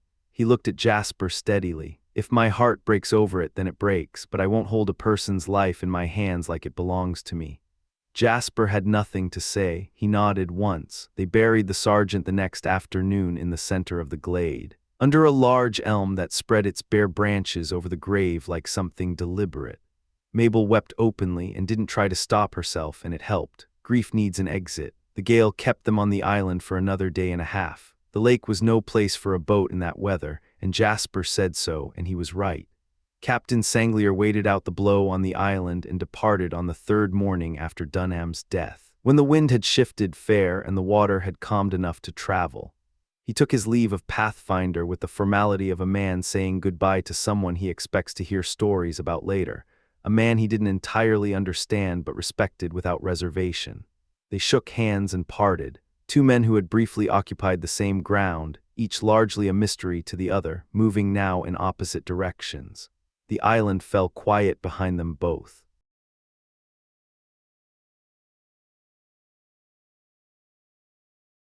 Chapter 29. Shoreline hard truths. The excitement of the past 3 days had burned through grief like a brush fire. It left no room for collapse. Mabel had mourned her father quietly, privately, the way a soldier's daughter learns to mourn, and she had flinched more than once at the sudden, brutal image of Jenny's death replaying behind her eyes. But she had not broken. She had refused to. Part of that was June. The young Iroquois woman had been devastated in a way that made Mabel's own grief look manageable by comparison. For nearly a full day June had been unreachable, hollowed out, present only in body. So Mabel had done what women of her kind do when the world comes apart. She had sat with her, spoken softly, held her hands. She had administered to June's suffering the same way a field surgeon administers to a wound, quietly, methodically, without fanfare. The third morning had come in cold and clear off the lake. The scud sat at anchor, rigged and ready. Jasper had worked through the previous night, seeing to it personally. The gear was stowed, the provisions were loaded, the cutter was ready to move. Mabel had said goodbye to June at the tree line. It had been brief and hard, the way real goodbyes always are. Now only 4 of them remained on the island. June had retreated into the brush to grieve alone. Pathfinder led Mabel and Jasper down toward the shore, toward 3 canoes beached at the water's edge, one belonging to June, 2 meant to ferry them out to the scud. He didn't go straight to the boats. 50 yards from the water, at the edge of the glade where a massive fallen birch lay half-rotted in the grass, Pathfinder stopped. He turned. He gestured with a slow, deliberate tilt of his head for the 2 of them to follow. He sat himself down on the trunk, rifle across his knees, and patted the wood on either side of him. "Sit down here, Mabel." He nodded to his right, then to his left. "Sit down there, Jasper." They sat. The lake moved beyond the tree line. A gust came through, rattling the high branches. Pathfinder stared at the ground between his boots for a long moment, working something over in his mind the way a man works a knot he is not sure he can untie. "I've got something sitting heavy on me," he said at last. "Now's the time to lift it, if it's ever going to be lifted." 2 minutes of silence followed. A loon called somewhere out on the water. "Mabel," he didn't look at her yet, "before we go aboard and join your uncle, and the man has slept aboard every night since the fight, says it's the only place he can trust the hair to stay on his head. Before any of that, we need to talk plainly to each other." He rubbed his jaw with one rough hand, as if trying to scrub away whatever was about to come out of his mouth. "Your father settled it between us before he died. You know that, the 2 of us, man and wife. That was the sergeant's wish, and you gave me your hand on it, you remember." Mabel had gotten some color back in her face from the morning air. The lake wind had done that much, but at his words the color left her entirely, like a candle being cupped out. She kept her eyes on him. She kept them steady. She even made herself attempt something close to a smile. "That was my father's wish," she said quietly, "and I mean to honor it. Everything you've done for us, a lifetime of trying to repay you, wouldn't be enough." Pathfinder shook his head slowly. "I'm afraid a husband and wife need something stronger binding them than gratitude, Mabel. I've done nothing that deserves payment, and yet," he stopped, swallowed. "And yet something pulls at me where you're concerned that I cannot account for any other way than plain feeling. So it seems to me these things come from somewhere other than debts and obligations." Mabel's cheeks came back to life. She looked down at her hands. When she spoke again, her voice had the faint tremor of someone maintaining composure through deliberate effort. "Might we leave this conversation for another time, Pathfinder? We're not alone. Nothing is more uncomfortable for a man than listening to personal matters that don't concern him. It's because we're not alone that I want to have this out now." He glanced past her at Jasper, then back to her face. "It's because Jasper is here that it needs to be said. Your father thought I could be a fit companion for you. I had my doubts. I had serious doubts, but he wore me down and things came around to what you know. You gave me your promise. You did it with grace and modesty. And I will never forget it." He paused. "But when you made that promise, there was one thing you didn't know, one circumstance, and I've decided you have to know it before this is settled finally and for good." He looked at her directly now. "A man will eat poor venison when there's nothing better in the woods, but when good meat is available, it's only natural he'd reach for it. You're speaking in circles, Pathfinder. If this must be said, say it plainly." He nodded, took a breath. "When you agreed to your father's arrangement, Mabel, did you know how Jasper Western feels about you?" The color that had returned to Mabel's face drained out of it again. This time it went all the way to white, then it flooded back hot, sudden, a deep crimson that moved from her throat to her temples. Her whole frame went rigid for just a moment, the way a body reacts when something strikes the place it is least protected. Pathfinder, his eyes fixed on his own hands, did not see it. Jasper had buried his face in both palms. "I've talked with the lad," Pathfinder continued, "sat with him and talked it through properly. When I set his feelings next to mine and his thoughts next to my thoughts, I'm afraid we are looking at the same thing from two directions, and a man cannot be easy in himself knowing that." "Pathfinder," Mabel's voice was barely audible, "we are betrothed." He looked up. "Anan, we are to be married." The words came out one at a time, measured, as if she were placing them down carefully on a surface that might not hold them. "What you are suggesting is improper. It is painful. Everything that is right is proper, Mabel, and what I'm trying to do here is right. What I'm asking is this: if you had known what Jasper feels, would you still have given me your promise?" Mabel pressed both hands over her face. She could not answer, not in words. But the color that rushed beneath her fingers was its own answer. She sat there behind her hands with the lake wind moving through the glade around her, fighting something she had not had a name for until this moment. Then through the gap between her fingers she looked at Jasper, just once, a quick involuntary glance, the kind a person makes when they already know what they will find and have been afraid to confirm it. She found it. She covered her face again. "Mabel." The word came from somewhere deep in Jasper's chest, involuntary, unguarded, the sound a man makes when something has been pressed too hard for too long and finally gives way. He said nothing else. He couldn't. The silence that followed was the kind that has weight to it. Pathfinder broke it. "Take your time," he said, with the careful gentleness of a man who is dismantling something he built with his own hands. "It is no small thing to bind yourself to one man when your heart is pulling toward another. Jasper and I have talked this over. We've been honest with each other the way old friends should be, and I found that we have been looking at the same woman and seeing the same things." He paused. "The first time he laid eyes on you, he told me he thought you the finest creature he'd ever encountered, that your voice sounded like moving water, that your laugh found him in his sleep, that he has woken more than once in a cold sweat, dreaming that someone was taking you away." Pathfinder's voice didn't waver. "He has told me he weeps sometimes, a grown man, at the thought of you spending your life with someone who is not him. Jasper, just his name, nothing else. It is the plain truth, Mabel, and you have a right to it. Now stand up, look at both of us, and choose." Pathfinder rose from the log. His voice had found something that approached ceremony. "The sergeant named me your protector, not your jailer. I told him I would be a father to you as well as a husband, and no fair-minded father would deny his daughter a voice in this. Stand up, Mabel, speak freely, say whatever is true." She rose, she faced them. Her cheeks burned with something past embarrassment. This was the heat of a woman whose inner life has just been turned outward without her consent, and who finds, to her own confusion, that the exposure is not entirely unwelcome. "What do you want from me, Pathfinder? Have I not already made my promise? Then let me honor it properly. Hear me out and then decide." He squared himself, straightforward, methodical, the way he approached everything in the wilderness, without pretense, without performance. "In the matter of feeling, I won't concede the ground to any man. I believe I love you as much as Jasper does. He argues otherwise. I'll let that stand without resolution, so on that count we are even." He looked at her without apology. "Now for the plain truth of what I am a hunter, I am old, I am unlearned. I know the forest and I know the trails, and I know how to keep a fire burning in hard weather and meat on a table when men with softer skills would have none of those things. But I have gray at my temples, and I have no book learning, and I speak the French and the Iroquois tongues with more ease than my own, which is not something a man should be proud of. And when I measure all of it, the years, the roughness, the ignorance, conscience tells me I have no business reaching for what you are. I know it. I feel it like a stone in the chest." He stopped, let it settle, but something won't let go. "Pathfinder." Mabel moved to him and took his hand in both of hers and pressed her lips to it, not with the sweetness of courtship, but with the reverence of someone in the presence of something genuinely rare. "You do yourself a grave injustice. You forget what my father saw in you. You forget what I see."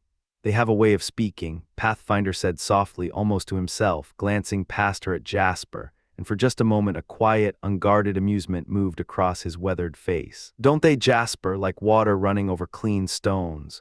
Then the amusement faded. He returned to the work.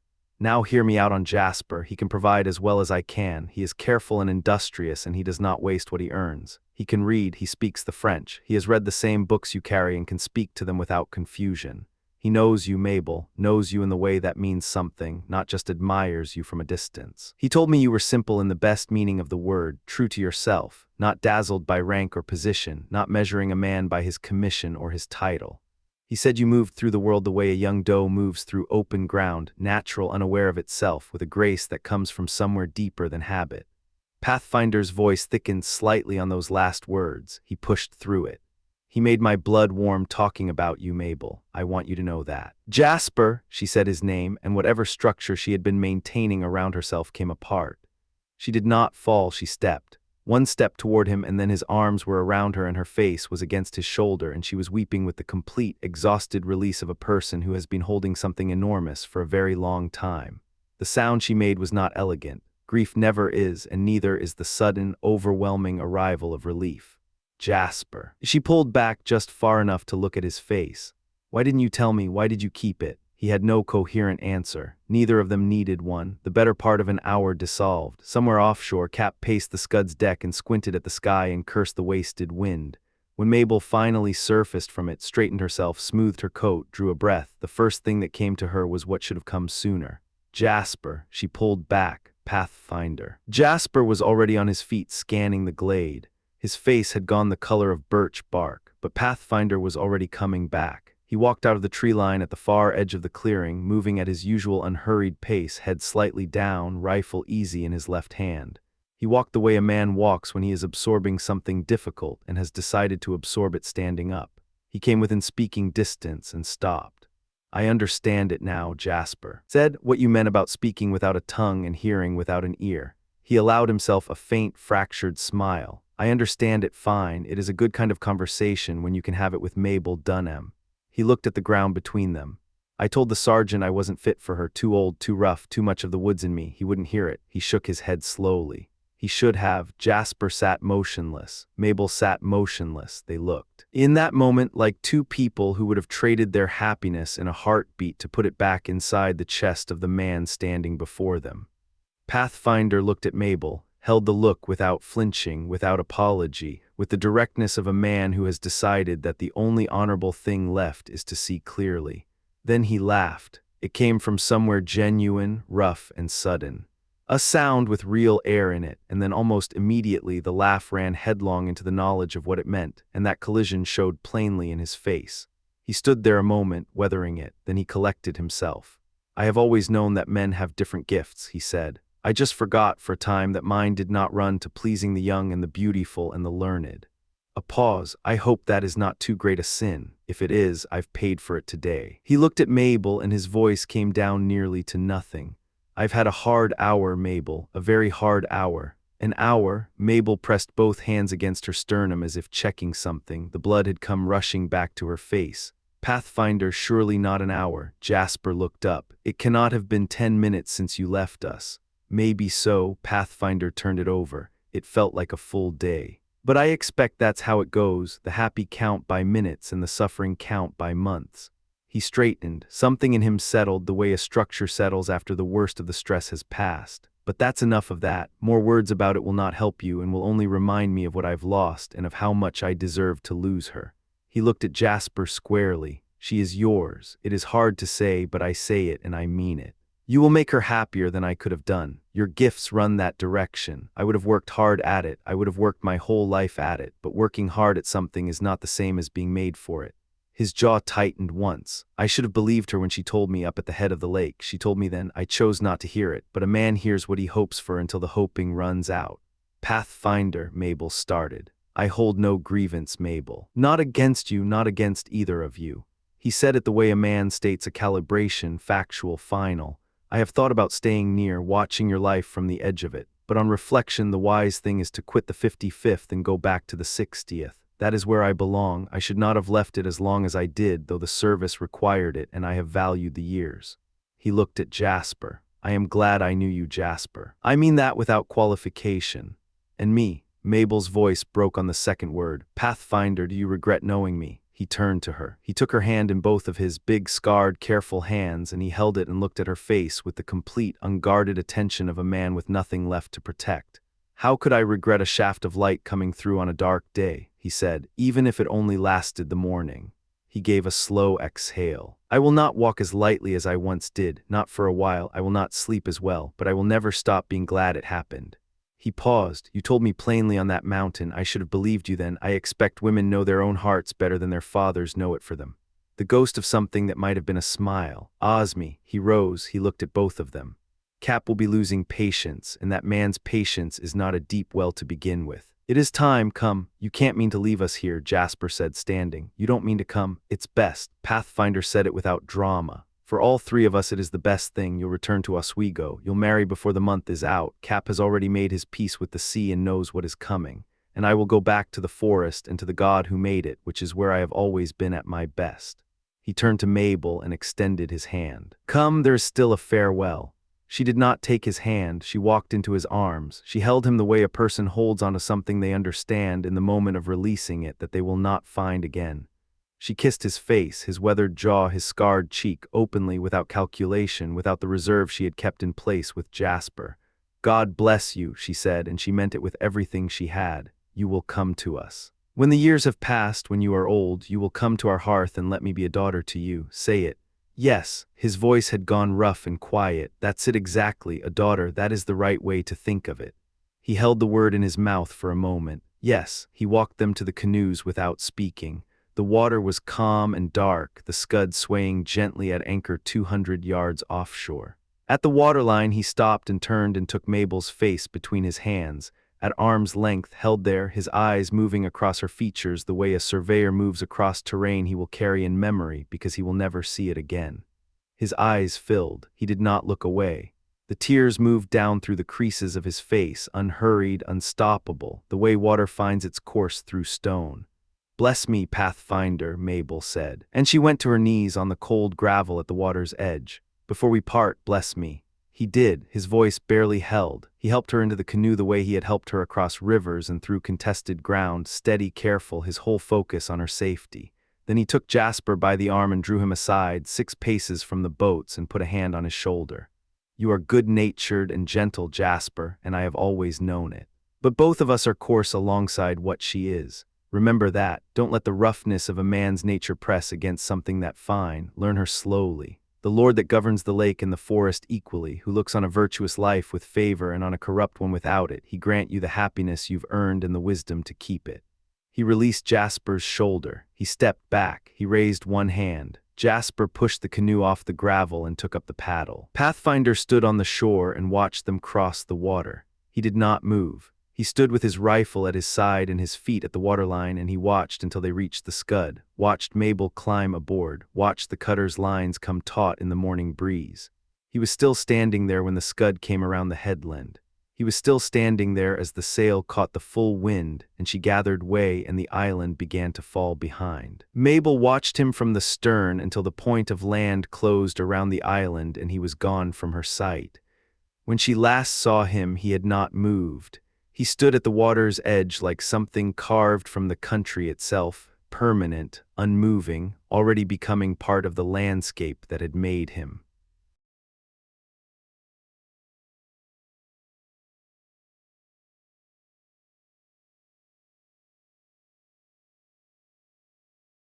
Chapter 30. Alone on shore, the Scud vanished into the gray water and didn't look back.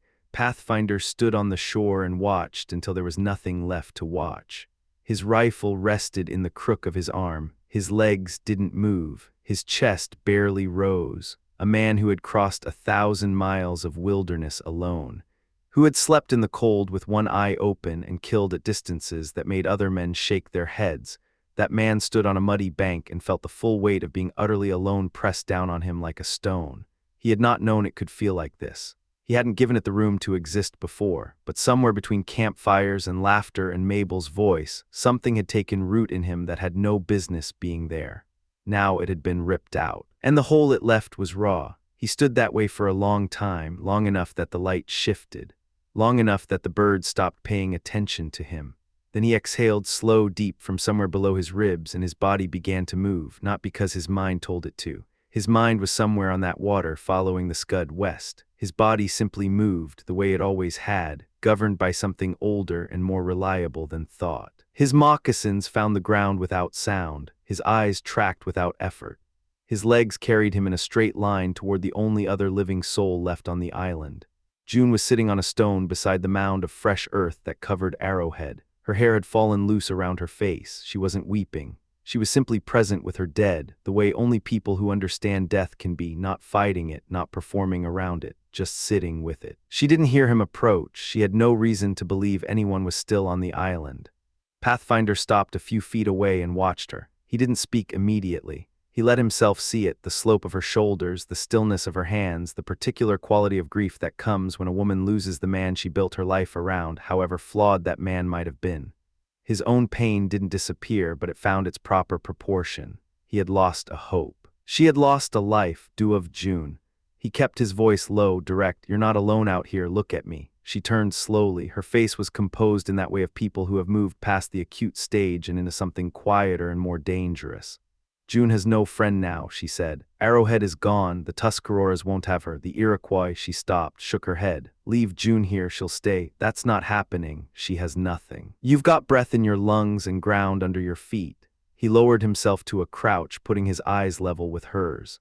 "I've lived among your people long enough to know how they read the Manitou's hand, the way I read it, and I've had years to think on this. When the Great Spirit wants to carve something true into a person, he uses pain to do the cutting, not to destroy, to shape." He paused, let it sit. Arrowhead had his qualities. He had his faults, too. "You know both better than I do, but you're here and you're breathing, and that means something isn't finished with you yet." June said nothing, but she didn't look away. "Let the grief do what grief does," he said. "I'll be close." He left her there and pushed his canoe into the water. Through the rest of that day, the crack of his rifle broke the silence at intervals across the water. Clean, precise shots, no wasted rounds. By the time the sun touched the tree line, he was back on the island with birds cleaned and cooked, the meat still hot, laid out without ceremony or expectation. He left them and went back to his canoe and paddled to the small island nearby where he had a shelter cut from green timber and roofed with bark. He slept lightly, the way he always slept, with the sounds of the night catalogued and sorted in his mind without waking him. This arrangement held for a month. Every day he provided. Some days they spoke. Brief exchanges, Pathfinder reading the woman state the way he reads sign in the forest, looking for small shifts, indicators of movement in one direction or another. Most days she sat near the grave. She slept in one of the abandoned huts and woke each morning alive, which was itself a form of progress. The season turned against them before she did. The trees went bare. The nights arrived earlier and stayed colder. The island that had been tolerable in September became inhospitable in October. The lake had a new voice, harder, more indifferent. Then Chingachgook appeared one morning from the tree line, moving without sound as he always did, his dark eyes taking in the situation in a single sweep. He and Pathfinder walked to the far end of the island and spoke for a long time in low voices. Whatever passed between them, it cost Pathfinder something visible. His jaw set. He looked out at the water for a while without speaking. June saw it. She crossed to him and put her hand briefly on his arm, the way a woman does when she has no words but refuses to offer nothing. He looked at her hand, then at her face. Something in his expression shifted, not relief exactly, but recognition. "Thank you, June," he said quietly. "It helps, but it's time. Tomorrow we leave. You're coming with us. You've grieved right and grieved long. And now reason has to take its turn." She accepted this without argument, the way she accepted most things, not because she lacked feeling, but because she understood necessity.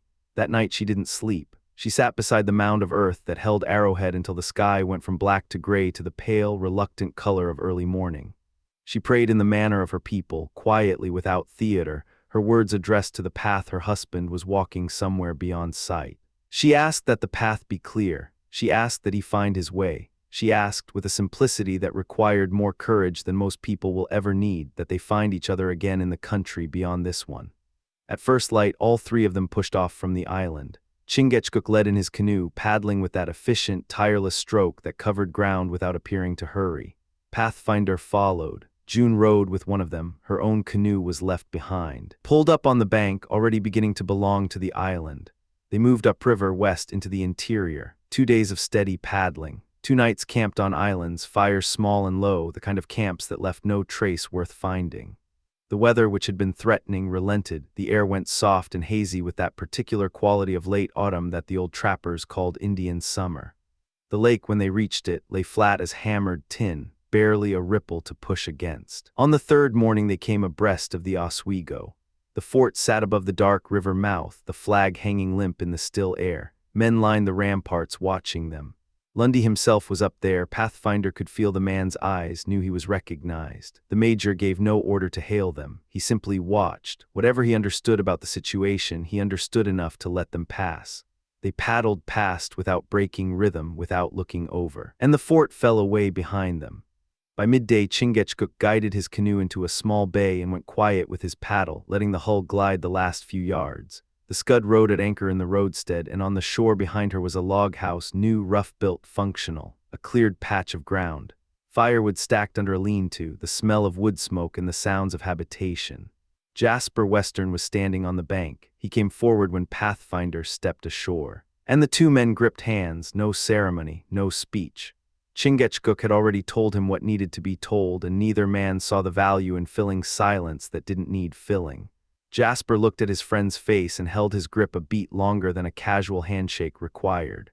Pathfinder noted that Jasper looked well, better than well. He looked like a man with somewhere to be and someone to come home to. It was a good look. It caused a specific, contained variety of pain that Pathfinder filed away and didn't examine too closely. "Where is she?" He kept his voice level. He had been working up to the question since the bay came into view. Inside, Jasper said. "June went ahead. June's got a lighter step than me. Can't say her heart's lighter." He glanced at the door of the house, then back at Jasper. "The chaplain at the garrison, you found him quick enough. We were married within the week."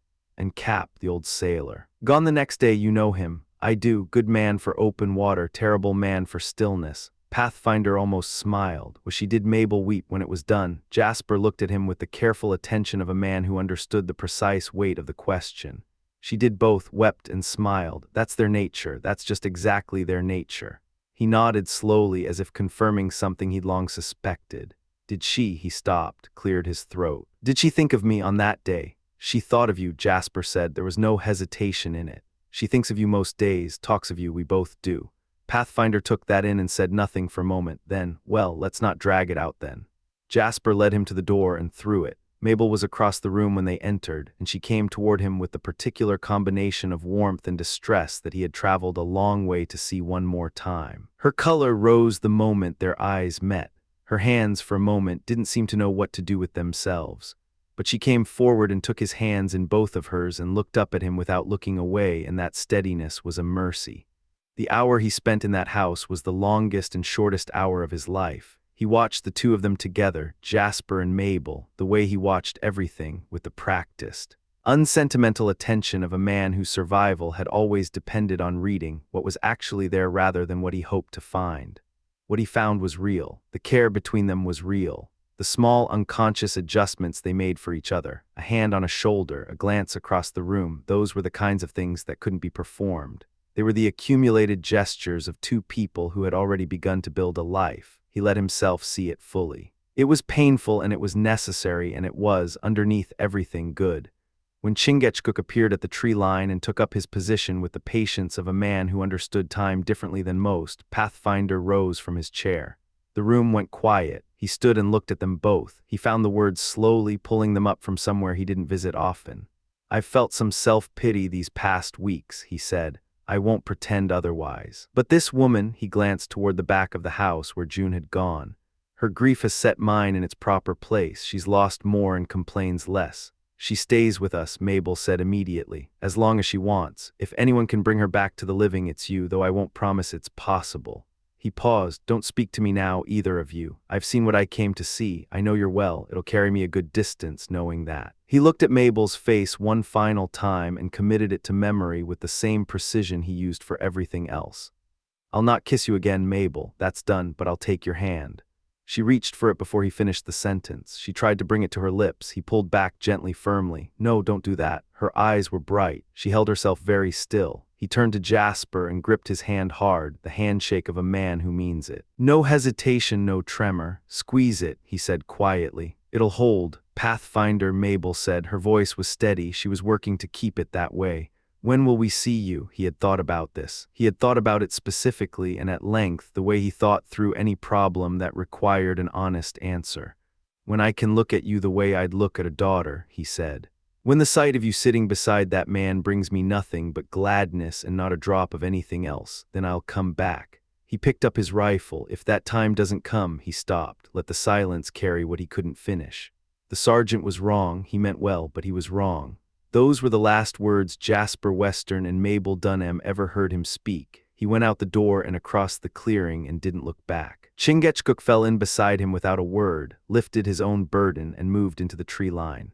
Mabel stood in the doorway watching until there was nothing to watch. She thought once that she saw his head move in a slow shake, the involuntary movement of a man carrying something heavy. She thought she saw his free hand rise and fall just briefly, a gesture for anyone watching, an acknowledgement that he knew he was being seen. Then the forest took him. And the sound of his footsteps was gone, and the tree line looked the way it always looks, indifferent, patient, unchanging, as if nothing had passed through it at all. They stayed another year on the Ontario shore. Then Cap's letters became insistent enough that Jasper relented, and they moved to New York, where he built a merchant's reputation the same way he'd built everything else, steadily, without shortcuts, earning what he earned. He prospered. He deserved to. 3 times over the years that followed, a package of furs arrived at their door. No note, no name. The quality of the work was extraordinary, the selection precise, the preparation expert, the kind of thing that could only come from a man who knew the trade at its deepest level. Mabel held each bundle in her hands for a long time before saying anything. She never said much, years later still, now a mother. She traveled into the interior with her eldest son, old enough by then to be some use in a difficult situation. On the banks of the Mohawk, she became aware of a figure watching her from a distance. The man stood at the margin of the tree line, unmoving, in the manner of someone accustomed to holding position for long periods without strain. His dress was distinctive. His stillness was distinctive. She asked about him. The people there told her he was the best hunter in that part of the country. This was after the Revolution, and the country had changed in ways that made certain kinds of men both more anachronistic and more necessary. They said he was a man of singular character, unusual in his habits, known in that region by the name Leatherstocking. By the time she looked back toward the tree line, he was gone. That night she did not sleep. The face she tried to reconstruct from the distant glimpse refused to settle into certainty. She lay awake and listened to her husband's breathing and thought about a man standing on a shore watching a boat disappear, and what it costs a person to turn around and walk back into the wilderness alone. The shadow of that night stayed on her face for days.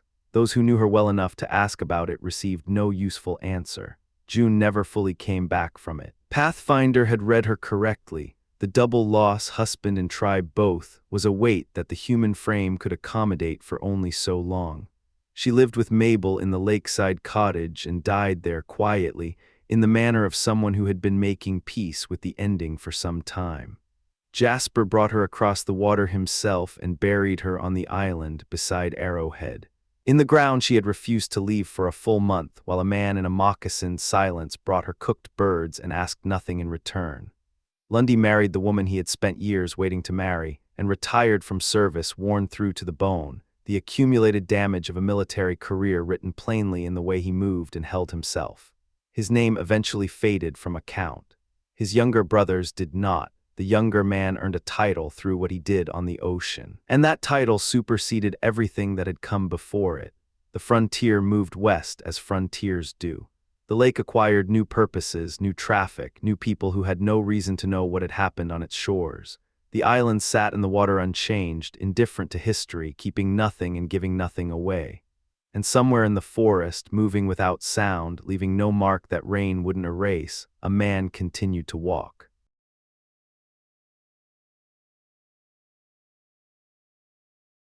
You have been listening to The Pathfinder, rewritten as a modern thriller. Written by E. K. Stewart, reimagined as a gritty modern take on James Fenimore Cooper's classic novel. Narrated by Danny, our AI assistant.